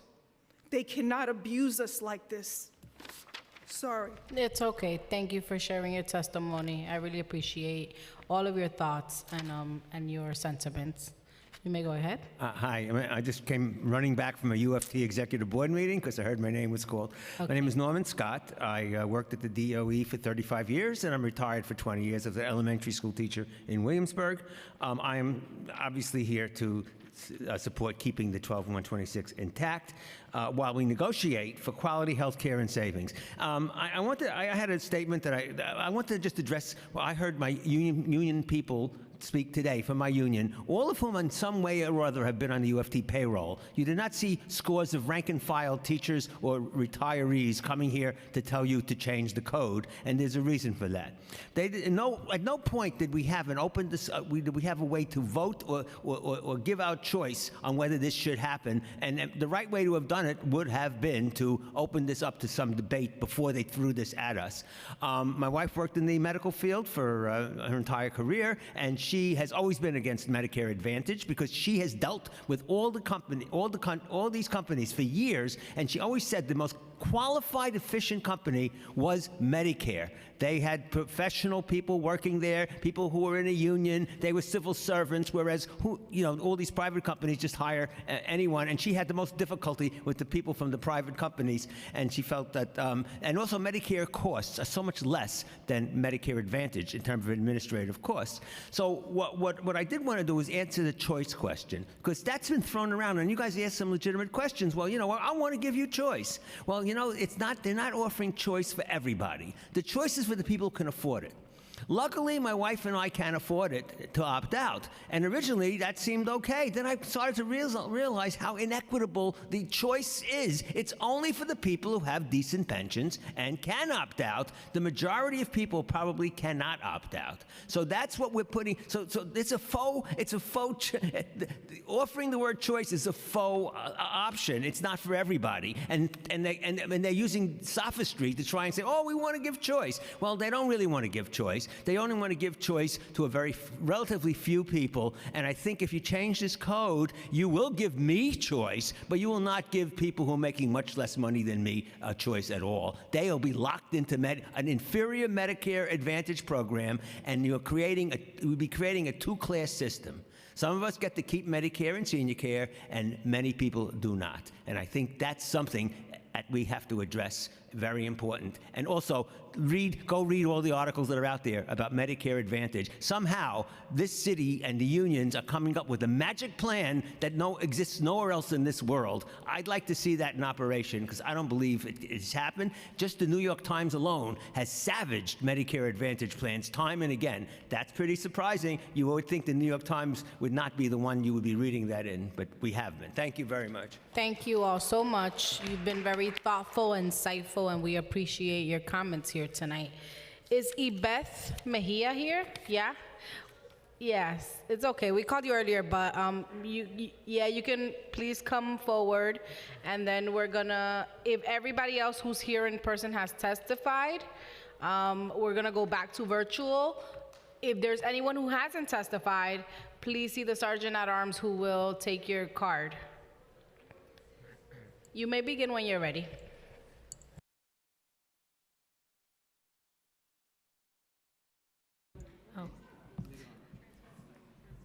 Hi, I am a teacher and UFT elected representative on the UFT High School Executive Board. I represent the majority of high school teachers that voted in the last UFT election, along 15,000 UFT members voted for us, not our president. I represent in the high school division, and I urge that the City Council to vote no on the amending 12-126, for this will affect in-service teachers, not only retirees. I suggest putting together a blue ribbon panel as has been proposed, but has not been executed by our union president, Michael Mulgrew. Find other ways to save money with new audits and other savings that were in the 2018 agreement. But please leave 12-126 as it is and support our retirees and our active employees. Thank you. Thank you so much. Thank you for your comments. Thank you. So we're gonna go back to the virtual panel now. I'll call three at a time. If you're on, please unmute yourself and begin. We're gonna start with Rose Dizitazi, Matthew Weber, and Diane Scalera. Rose, if you're on, please unmute yourself at the request.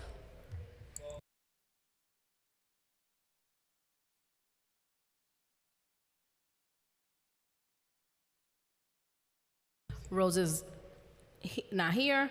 Matthew Weber, if you're on, please unmute yourself at the request and begin your testimony. Good evening. Can you hear me? We can hear you. Thank you. Thank you so much for taking the time to allocate this time for all of us. I'm a retiree from New York City Health and Hospitals, but I want to speak to you from a different perspective. I'm speaking on behalf of Judith, a nearly 97-year-old retired teacher residing in a senior care facility near Harrisburg, Pennsylvania. Judith taught for 26 years at PS 241, during which time she cared for and nurtured students, actively supported parents, and mentored young adults who expressed an interest in teaching.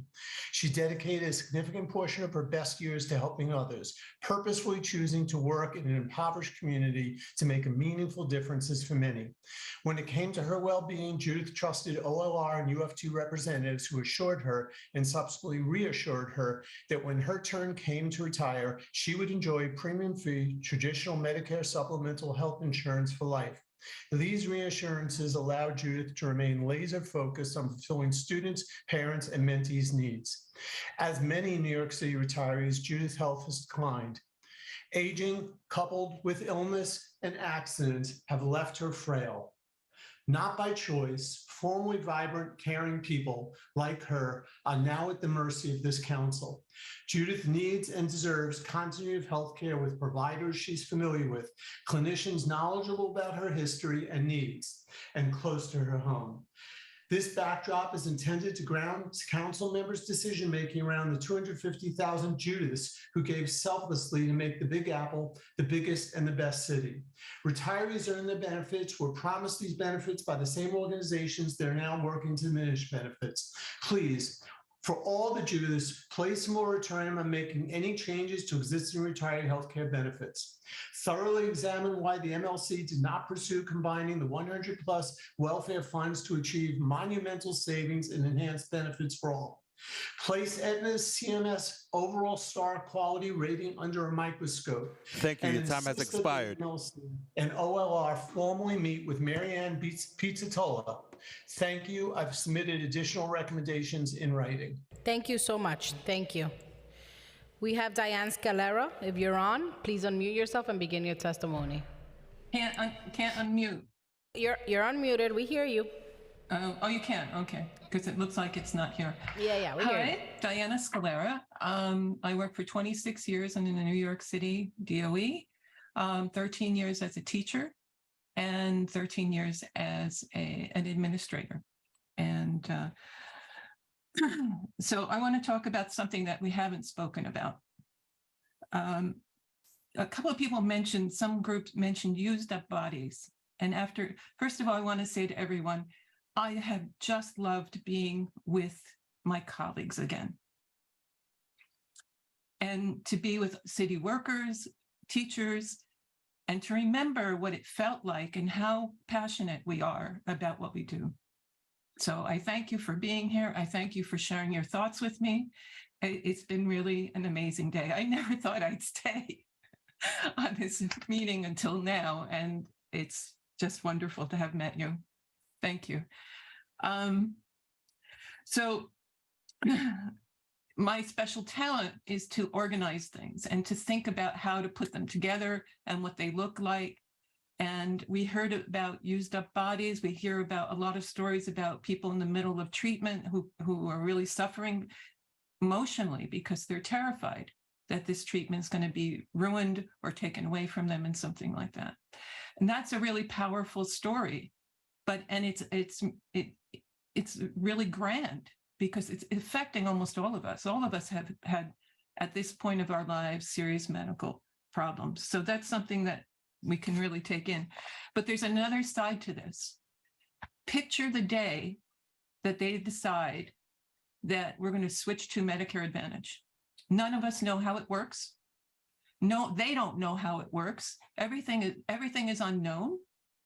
And so imagine that you have a medical crisis on that day and you have no place to go. Thank you. Your time has expired. You can wrap up your thought. Okay, so you have no place to go, and So this is, you can't just switch one day to another 250,000 people onto a new medical program. It's unfathomable that anybody could think that they can do that. And it's dangerous. There'll be many people who die.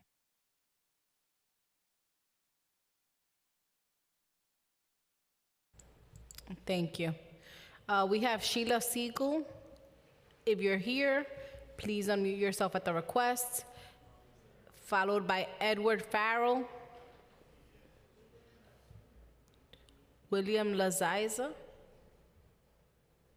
and Paul Russ. Sheila Siegel? Not here. Edward Farrell, if you're here. Yes, I'm here. Yes, you may begin. Thank you for the opportunity. It's been a long day and I will be very brief. A lot of good points have been made. Let me just say for the record, our association, the Retired Public Employees Association, for over 50 years, has been representing the interests of state and local government workers. It's our position that health benefits should never be diminished for those who have already retired. If plans or changes want to be made prospectively, that's one thing. But once you've committed yourself to a career and you retire, you should be entitled to the benefits you earned. I just have a couple of comments on what transpired today. We've been through this Medicare Advantage issue with other municipalities around the state. And I heard a lot of smoke and mirrors today. When one of the union representatives said it was a secret plan that had a lousy rollout. Well, that's an understatement. It was a secret plan that nobody knew about. And the rollout was horrible. Even when they tried to implement it, they still didn't have everything in order. And I was really surprised that when members of the council pressed them, that they just blew you off. They had no information. They weren't going to give you any information. That included representatives from the administration as well. And then to say, well, regardless of what you do regarding this code issue, we're going forward anyway.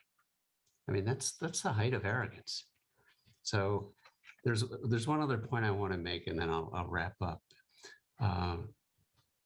We work primarily with retirees in the state retirement system and the state pension system, of course. I think you should look into this because it's been referenced. In the state pension system, 24% of the retirees have a pension of $10,000 or less. Please wrap up. Yes. And when you say what percentage have a pension of 20,000 or less, it's almost 50%. You know, and I think someone needs to look at this in regards to the city, because the cost impact is really significant for those at the lower level and those who retired years ago when salaries were much smaller. So Thank I you. thank you for the opportunity. Thank you. Can you participate. submit your testimony so we can take a look at your suggestion? That would be great. Yes, I did submit it already. Thank you very much. Perfect. Thank you so much, and thank you for your patience. We have William Laziza. If you're on, please unmute yourself and come on. Paul Russ. I can't. Oh, hello. Can you hear me now? Oh, yes, we hear.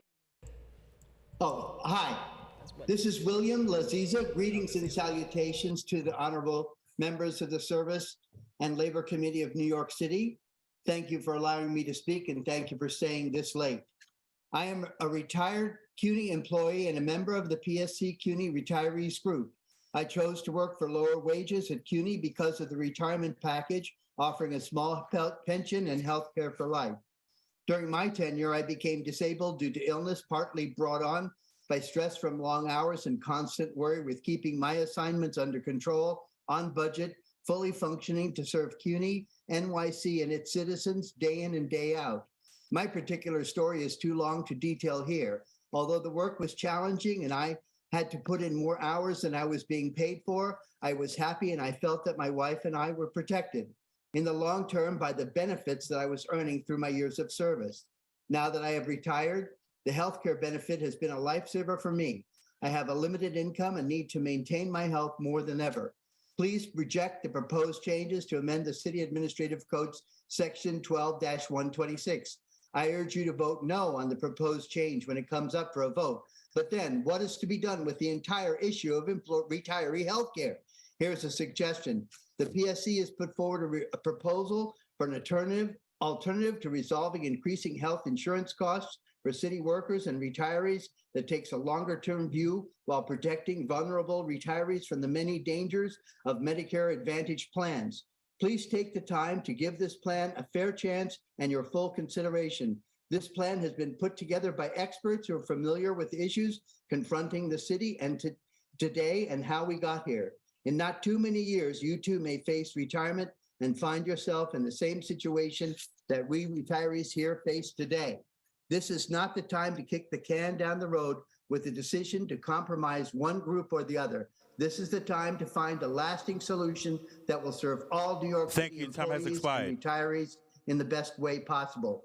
Please think of us and find a way to honor the commitment that CUNY and the New York City government made when we were hired, with the understanding that if we worked hard and did our job, we would be rewarded with the benefit package that was agreed to at the time. Thank you so much. We did our job for you.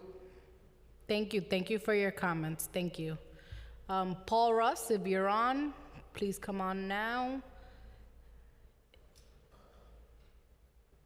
Not here. We'll move on to Fern Skolnick Cruz. I'm here. Thank you. You may begin. Thank you so much, and thank you for holding this meeting. I don't want to repeat talking points. I do want to say this. This is important. Not all of us reside in New York City or New York State. I, for one, live in Maryland. It's sort of a double whammy, because in Maryland, physicians don't even accept Maryland-based Medicare Advantage plans, while traditional Medicare enables me to live where I want within the 50 states, travel for medical care or to see friends or relatives, and if faced with a medical emergency, go to a hospital, find a doctor. A state-based or city-based commercial Medicare Advantage plan really restricts your access and almost confines you to not leave the state. I've heard people give testimony that they had to travel out of state for life-saving medical interventions. That might be precluded, and I would like you to think about that. I also want you to know that as a resident of Maryland, I pay taxes on my pension. So I retired from the GOE after 22 some odd years with a smaller pension than it would have had if I had stayed on 25. So I was, in a way, I lost some pension, and I'm taxed as well. And I know I'm not the only person who still lives in a state where there's it's reciprocal. You're not taxed. So that's something to think about. The last thing I want to say is, Aetna has a fiduciary obligation to its shareholders to keep making money. The city of New York has a fiduciary obligation to its public servants. And I sincerely hope that you put together a task force. Thank you. Your time has expired. All of the relevant and affected stakeholders and experts, and work collaboratively to develop a viable plan consistent with social justice, which is what we as public servants have earned and deserve. So please vote no. Let it go to court. Optionality can be exercised after that happens. Thank you. Thank you so much. We have Drew Ninos. If you're here, you can unmute yourself at the prompt.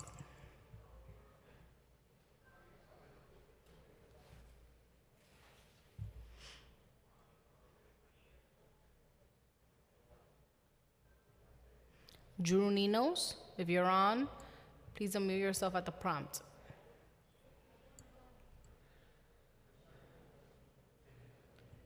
We'll move on to Paige Dorothy Delano. If you're on the Zoom, please unmute yourself at the prompt. Paige Dorothy Delano.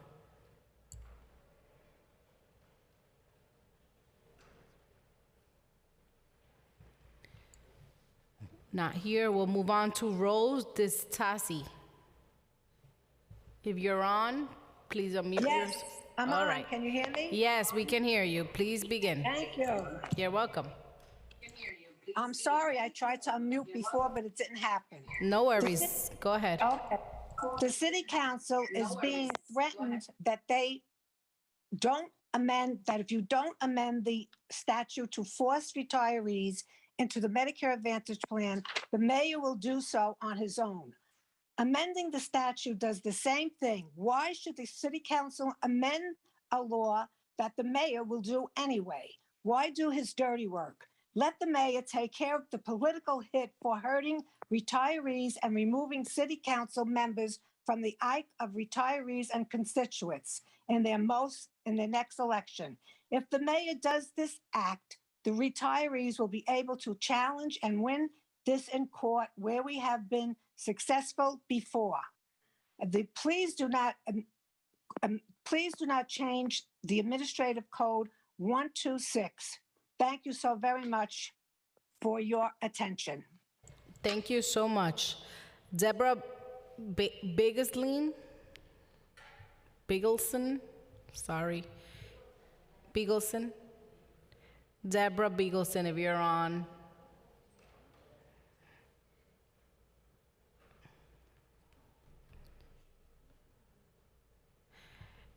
Moving on to Ben Scarcella. Ben, if you are on, please. I'm here. Can you hear me? Yes, you. This is Deborah. Deborah, Yeah, you may begin. Thank you. I'll try to be as quick as possible. Thank you. Thank you. You actually are my representative. I will try to cut out as much. I know you've heard just about all of this today, so I'll read what I wrote. My name is Deborah Bigelson. I just turned 65 and I'm a retired New York City high school teacher. I taught for 27 years. When I retired, I was promised my health care would not change. I'm distressed that you are considering changing Law 12-126 to undercut my health benefits. I worked as a dean of students with many troubled students who brought guns to school, knives, and box cutters. I attended gang training. I worked with other children that lived in shelters and considered school their safe place and home. Now that I have retired, you are trying to undercut my health care. I'm urging you not to do this. I am clear on the rising costs of health care in this country. Politicians that make laws should be fighting the hospitals, should be working for us, not for the mayor and some other committee. I'm trying to run through this. I question whether you have ever been in a New York City school with troubled children, a burning building, or in an ambulance saving someone's life, or even worked in a city hospital through this pandemic. If this is your way of saying thank you to all the responders, the first responders in New York City, then you don't deserve to be in office. I'm urging you not to make these changes. The mayor will do whatever he wants to do anyway. I question your motives in politics. It's dishonorable that you would want to change the health care of thousands of people that have served this city. It's reprehensible to have a mayor that wants to do this. I question whether you really know the difference between health care plans. My doctors, as you heard before, do not take Medicare Advantage. I have had many health care issues. I won't go through them because of time. Thank you. Time has expired. Okay. Thank you for your time again, and thank you for staying so late. Thank you so much. Ben Scarcella, if you're here, please unmute yourself at the prompt.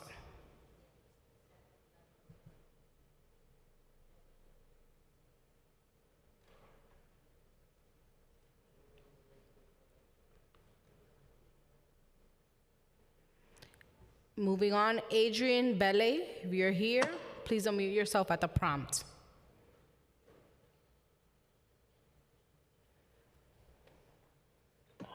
Hello, I'm here. Yes, you may begin.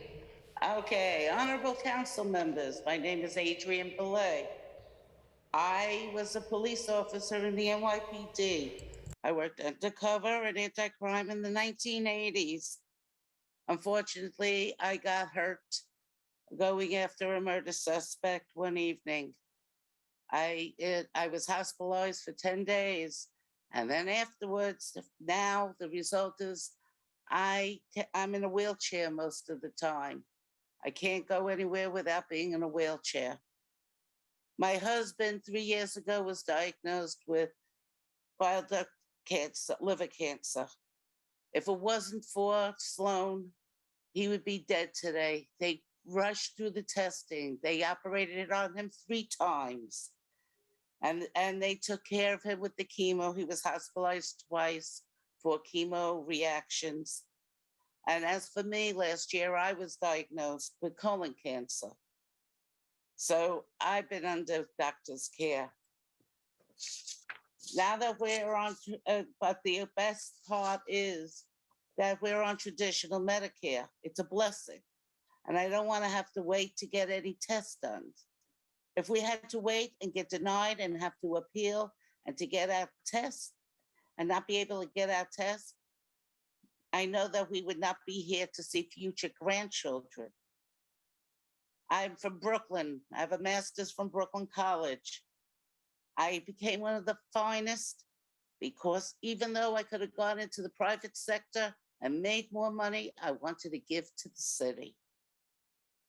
I want to protect this code. Too many retirees will suffer and possibly die if we're forced into the Advantage Plan. The city is spreading too many lies. I appreciate your support. Thank you for protecting Thank you. us. Time has expired. Thank you very much. Thank you so much for your comments here today. John T. O'Malley, if you're here, at the prompt, unmute yourself. Hello, thank you, Chair De La Rosa. Appreciate your work on this and your ability to be both compassionate and inclusive in this process. It's very much appreciated. I'm a pre-Medicare retiree of Verizon, and my union negotiated a Medicare Advantage plan for post-Medicare retirees with no choices. And without any choices, we have no lawsuit, not for forcing people onto Medicare Advantage, not for cutting benefits, not for the union not being authorized to negotiate on people's behalf, none of that stuff. Anecdotally, there's no complaints from any of the retirees. The members live all over the United States, outside the United States, but there aren't any people complaining about their doctors not being in or their care not being as good or anything like that. Now, I understand the concerns, of course, about Medicare Advantage, and I hate privatization. I hate private companies siphoning off the top of either city services or any sort of municipal service. But this code change has nothing to do with Medicare Advantage. That's coming no matter how this vote goes. This is a vote yes for choice and for senior care, or no for no choice and no senior care. Council can do investigations, go find money, look at the funds, but that doesn't change the fact that this code change is not about Medicare Advantage or no Medicare Advantage. That decision has already been made in a different forum. I have no choice, only Medicare Advantage. Maybe it'll be fine. But you have the power to give the New York City retirees choice, at least while you figure out the rest of it. So you should give them the dignity and give them the choice while you figure out what you want to do next. Thank you very much. I appreciate the hearing and everybody who testified. Thank you so much for testifying today. Up next, we have Pamela Markscheid. If you're here, please unmute yourself at the prompt.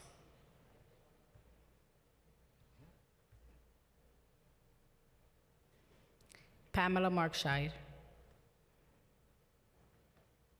Not here. Moving on to Joanne Greenbaum. That's me. Great. Hi. You may begin. Thank you. So my name is Joan Greenbaum, and yes, Carmen De La Rosa, you are my councilwoman, and I thank you for hanging in here. I'm hoarse from just listening. I don't know how you do it. I started at LaGuardia Community College, a job I loved, after I was a programmer and a systems analyst at IBM. You can imagine the pay change. People in the computer field, and I'm going to get rid of much of what I was going to say, but I thought I'd bring this perspective. People in the computer field have a number of sayings, one of which I really love. We fail more often because we solve the wrong problem than because we get the wrong solution to the wrong problem. And I think that's what we're looking at here today. I think what the MLC and the city have given us is the wrong solution to the wrong problem. It's almost like they're singing a song, what are we going to do about the problem about retirees? It's not us. For starters, I want to take us back to the 2018 agreement in which the city and the MLC agreed to form a tripartite committee. And in this committee, they said the MLC and the city would get savings. They never showed us any data, and I'm data-driven, you could guess that, about what those savings were. And that's what part of the PSC plan is about, is let's build up a trust of showing savings. But let me go on with this tripart committee. The MLC, it was made up of the MLC, the city, and you know who the third party is, Carmen. It's Martin Scheineman. And then when the savings didn't materialize, Scheineman appointed himself. Thank you. Time has expired. Ah, really? You may conclude your thought so that we can go on to the next person. Scheineman became the arbitrator, as we well know. And I just asked this last thought, besides the PSC proposal, I ask you to look at the percentage or the number that's being promised to Aetna, because that's going to have to be in the contract or in a letter of agreement. And I'm really frightened of that one. Thank you very much. Thank you. Thank you for your insight today. Up next, we have Matt Shapiro. If you're on the Zoom, you may unmute yourself at the prompt.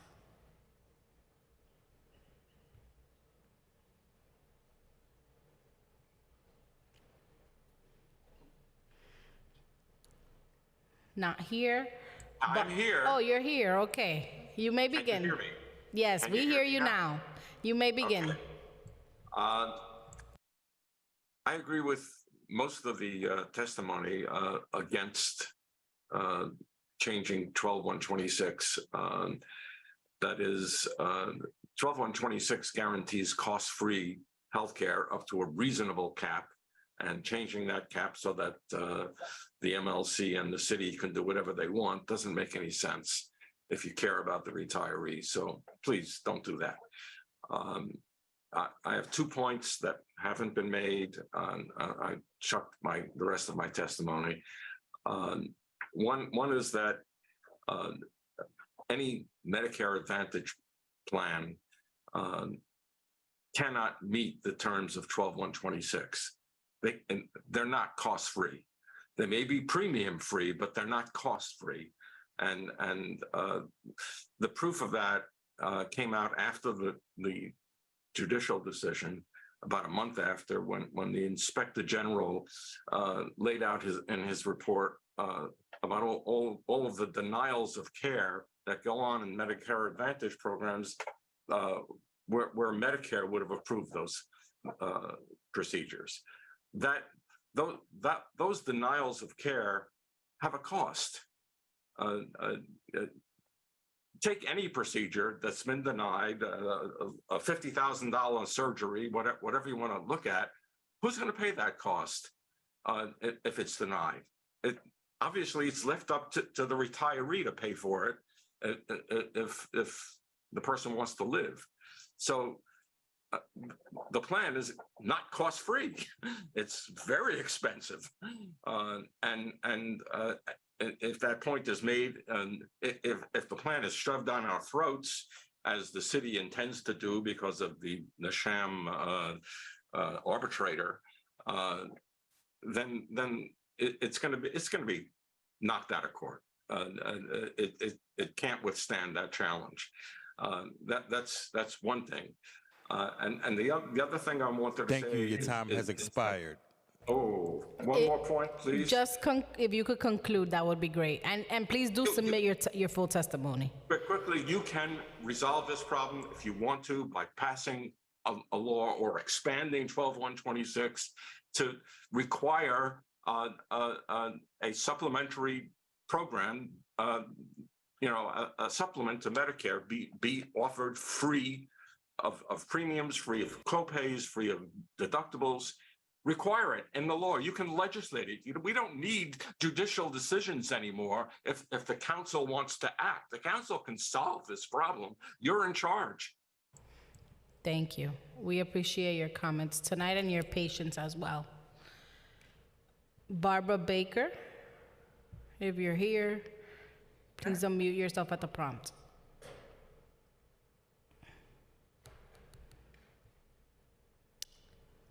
Not here. Eileen Moran. I am here. Oh, Barbara. Yes, Barbara, you can go ahead. Yeah. Hi, thanks. Thank you for your perseverance in staying with us. I have written testimony, which I've submitted, but most of it has been covered. My name is Barbara Backer. I'm a registered professional nurse. I have professionally practiced nursing in the city for more than 30 years. First as a psychiatric nurse clinical specialist at Bellevue Psych Hospital, and ending my career as a professor emerita of nursing at Lehman College in the Bronx. I speak in opposition to the proposed administrative code changes. And I'm going to make one point which I feel very, very strongly about, and I don't think maybe has been mentioned during this hearing, but it is about the relationship between the patient and the healthcare provider. Those of us in mental health know how important this relationship is, because the therapy or the cure in many ways depends on the trust between the patient and the provider. And in a Medicare Advantage program, if you are moved from pillar to post because you can't get a physician, you don't establish this trust overnight, not just in mental health care, but are you going to trust the cardiac surgeon to open your chest and move around in your heart if you don't know who that person is? There are many analogies to make in terms of that development of trust. And that is the core at the point of delivery of healthcare. And I don't believe that is considered in the in Medicare Advantage plan as presented here. We can't move people around similar to that of an Amazon assembly line, where you are in one distribution center as a package and then you're moved to another because you don't fit the right package size or delineation of what that package could be. And then you move to another distribution center where there is no recognition of that package at all. And you may or may not get to your destination, but there has been a delay and the package may be damaged. And the people at the new center have no idea how to repair that. Thank you, Ms. Backer. Thank you. Your time has expired. A vote no on the amendment change. Thank you. Thank you so much for your patience and for testifying tonight. We have Eileen Moran. If you're on, please unmute yourself at the prompt and begin your testimony.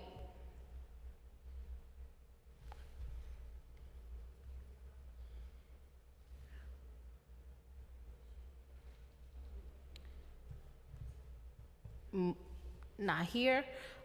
Marthy Gold, if you're here at the prompt, please unmute yourself and begin your testimony. Thank you. Can you hear me okay? Yes. Hi there. Thanks for persevering. My name is Martha Gold. I'm Professor Emerita of Community Health and Social Medicine at the CUNY School of Medicine at City College. I'm a physician whose career has been in healthcare delivery and as a senior policy advisor in the Federal Department of Health and Human Services. Thank you for holding the meeting. I'd like to remind New York City governance that Medicare for All is endorsed by a majority of Americans.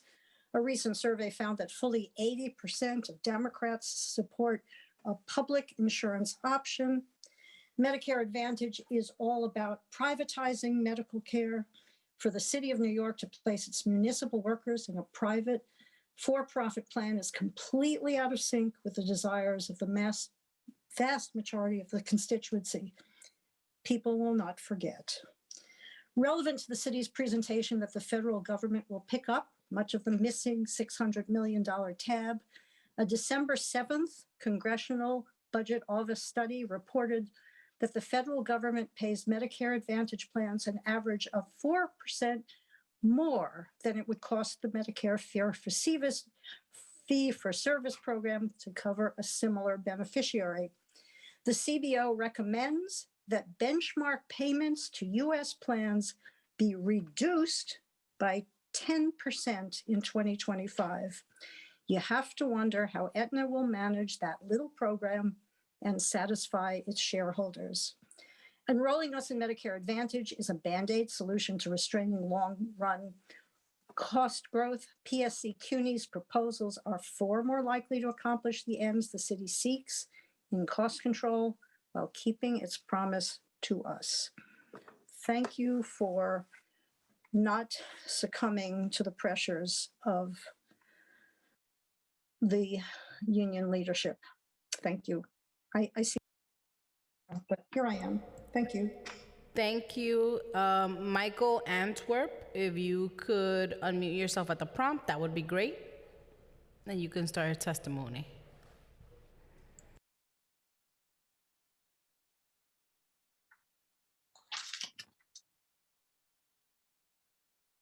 Hello, can you hear me? I hear you. Thank you. Thank you so much, Ms. De La Rosa. I want to say my name is Michael Antwerp, and I'm married to a city public retiree and received my health care plan under her. Number one, Martin Scheinman's participation in this situation was not an arbitration and has no legal jurisdiction whatsoever, as confirmed by Michael Mulgrew, Randy Weingarten, and several attorneys. Number two, New York State Supreme Court and the Appellate Court ruled that retirees should not pay for their current supplemental plan premium, which costs only 0.6% of the city operational budget. It's an extremely cost-effective yet powerful benefit. Number three, viable solutions as recommended by the PSC, healthcare economist Barbara Caress, and measures like self-insurance, welfare fund consolidation, and placing all unions into the same drug plan can save the city at least $500 million a year. MAPS should never be an option. Number four, MAPS deny and delay treatment, which puts patients at risk, resulting in increased illness and even death, unlike traditional Medicare. Don't allow the mayor and the MLC and Michael Mulgrew to subject retirees to this heinous stress and risk. Number five, retirees took lower paying jobs, giving their labor, health, and in some cases, even their lives. This is a slap in the face to 9/11 responders, their spouses, partners, widows, and widowers who rely on solid health care at this point in their lives. A MAP will not deliver that. And finally, number six, hundreds of thousands of retirees have small pensions like $35,000, $25,000, $15,000. They are women and people of color and cannot afford $200 a month plus copay to keep themselves safe in traditional Medicare. The city council is one of the last bastions of protections. Retirees built the city, maintained it, protected it, made it function properly and on time, and were the backbone of making New York City one of the greatest destinations in the world. Let us not forget them and their critical contribution in their time of need now. Remember that this will also be your legacy as a city council, and it will have far-reaching consequence for elections and civil servants in this cohort and for generations to come. I beseech all of you to please leave 12-126 alone. Do the right thing. Thank you. Thank you so much for your testimony. Jane Buchanan, if you're on.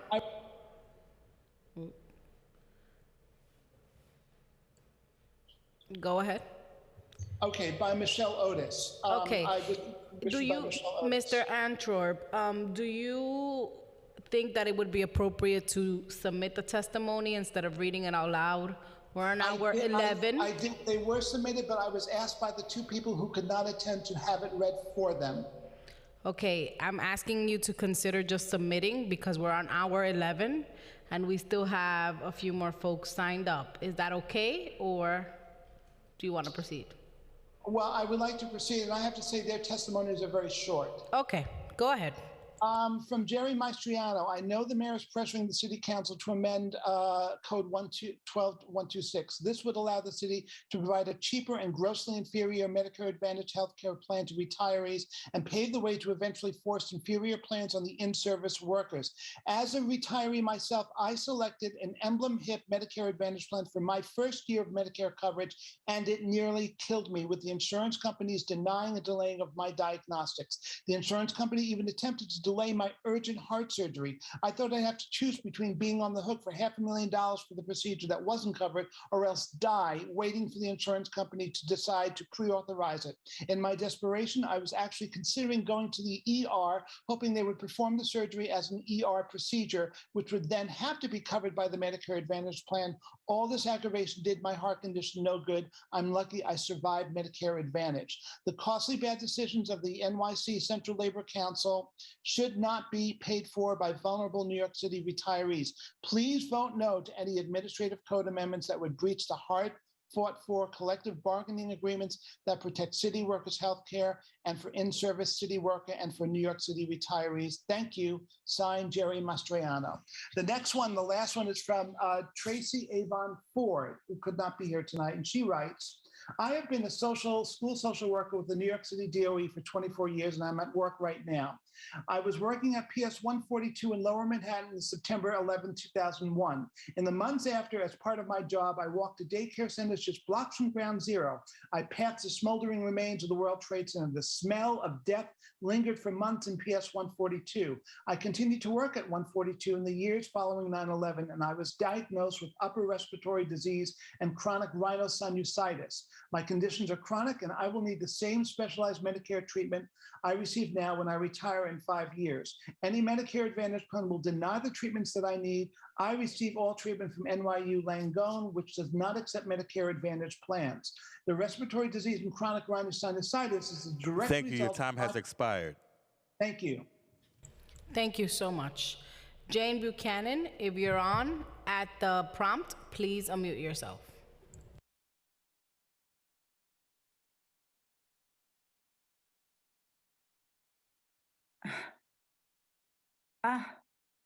Yes, we hear you. You can go ahead.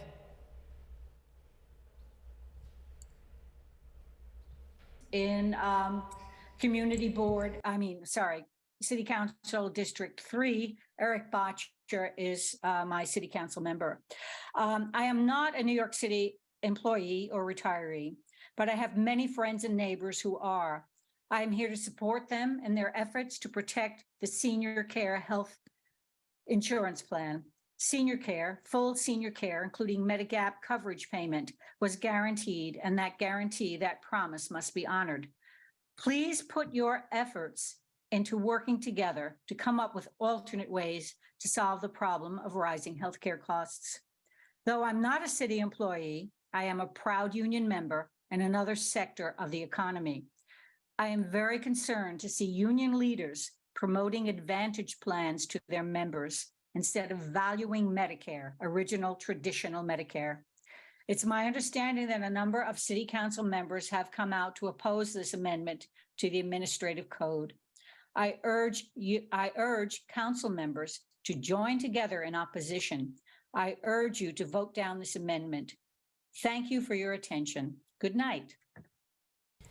Thank you so much for your testimony. I will read out the following names. If you are online, please indicate so. Lupe Hernandez. Donna Centorino. Elga Jaffe.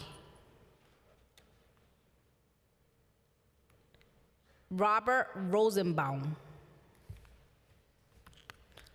Walter Zwartzaki. Andrew McLaughlin. Susan Ortega. Professor Irving Robbins. Sandra Kaplan. Ralph Palladino. Nick Zuragusa Sr. Valerie Marie Glasgow.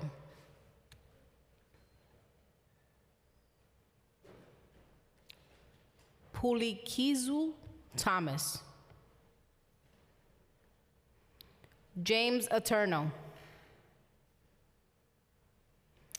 Phyllis Hoffman. Mark Tropufka. Christopher Balchin. Karen Bracco. Andrew McLaughlin. Doreen DeLeandro. Margaret Cohen. Lolly McEver. Tanisha Grant. Peter Bronson. Kevin Cutton. Sandra Kaplan. Eva Lee Bard.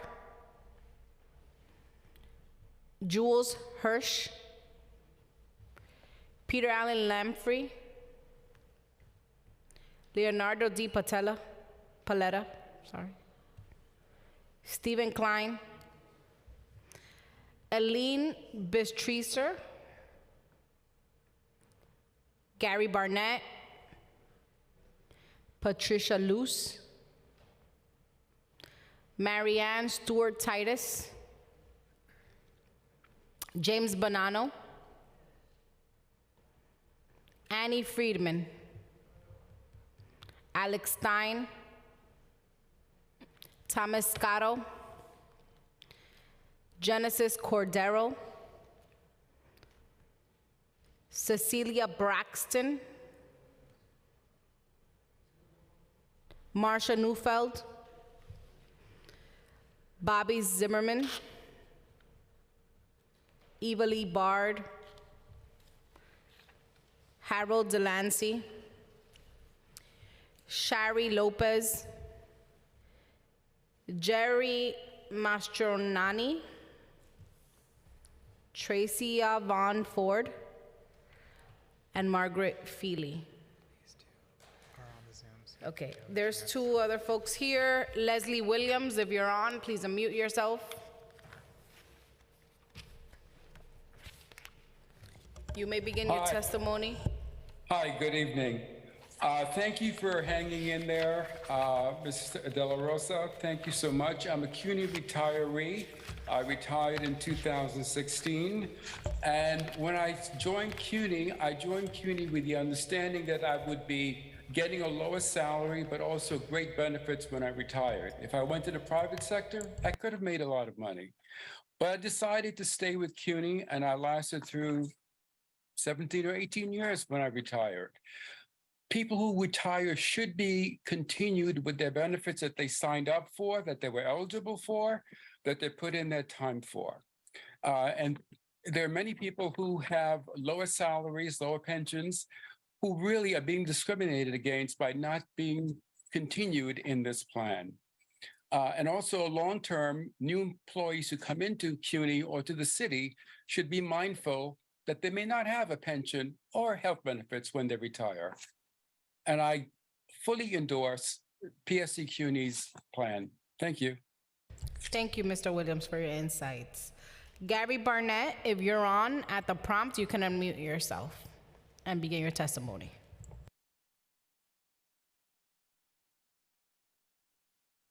Well, okay, wait a minute. Okay, now.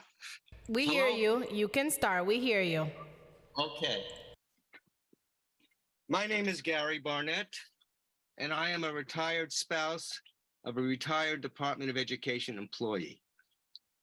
Who amongst the rank and file and their dependents even knew of the important protections Administrative Code 12-26 provided when we were blindsided in July 2021 by the proclamation that our health insurance would be switched from traditional Medicare senior care to a Medicare Advantage plan as of January 1st, 2022. On top of the absurdity of even thinking of switching 250,000 retirees in a time frame of less than 6 months was the fact that the vehicle for announcing the new plan was merely an entry in the Office of Labor Relations website on or about July 14th, 2021, with no direct communication to rank and file members and no legally required public hearing. It took a successful lawsuit and appeal to shed light on what I suspect was known all along by the MLC and the New York City Office of Labor Relations, that they had acted illegally, and that in order to put in place the money-saving and inferior quality Medicare Advantage plan alluded to in the fraud agreements of 2014 and 2018, Administrative Code 12126 had to be amended. It would appear that the MLC and the city knew that amending the code would be a heavy lift, which is why they introduced the Medicare Advantage plan clandestinely, not anticipating there would be much pushback, and certainly not a lawsuit. The new plan, known as Alliance, was portrayed as, quote, better than traditional Medicare, that it was custom-designed Medicare Plus plan that would allow a retiree to see any doctor, provider, or specialist who participates in Medicare, which of course turned out to be false, along with other misinformation about prior authorizations and a convoluted system of paying for a procedure. Thank you. Your time has expired. What? Can I just read another? All right, let me read my final statement here. As the retired spouse of a retiree, I'm very grateful for the past negotiations between MLC and the city that ensured I would never have the stress of mountains of paperwork and fighting with health providers. But in attempting to switch retirees to a Medicare Advantage plan, the MLC and city sadly acted irresponsibly and illegally. It's incumbent on the council to protect the rights of those affected by the city and MLC's actions. Not only would it set a dangerous precedent to enable illegality by changing the rules to accommodate such actions, but changing Administrative Code 12126 at this time will set the stage for a potential future diminution of benefits, such as Medicare Part B reimbursement, pegging a less expensive benchmark to certain classes of individuals, among other known and unforeseen consequences. So I implore you to vote no to amending the Administrative Code 12126. Thank you. Thank you so much. And with Mr. Barnett's testimony, we are officially concluded with the testimony here. I want to take the opportunity to thank Speaker Adams for her leadership in allowing us to bring this conversation forward, Deputy Speaker Ayala for hanging in there with me, all of my colleagues really who have really came here with the intention to listen, and all of the staff, Sergeant at Arms, committee staff, and all the council staff that's here at this late hour. We're just short of 12 hours on this hearing, and we set out, I think, to do what the intent was, to lay the table for all opinions to be heard in a fair fashion and for us to get the answers to the questions as the council continues to deliberate on this very important matter. I want to thank all of the retirees, the actives, the union leaders, and all of our constituents who have come out today to express their opinions, their concerns, and their serious issues with the amendment before us and with the healthcare issues overall. Thank you so much, and the hearing is adjourned. Oh, I want to remind folks that you can submit testimony up to 72 hours after the conclusion of today's hearing at testimony@council.nyc.gov. Thank you all. The hearing is adjourned.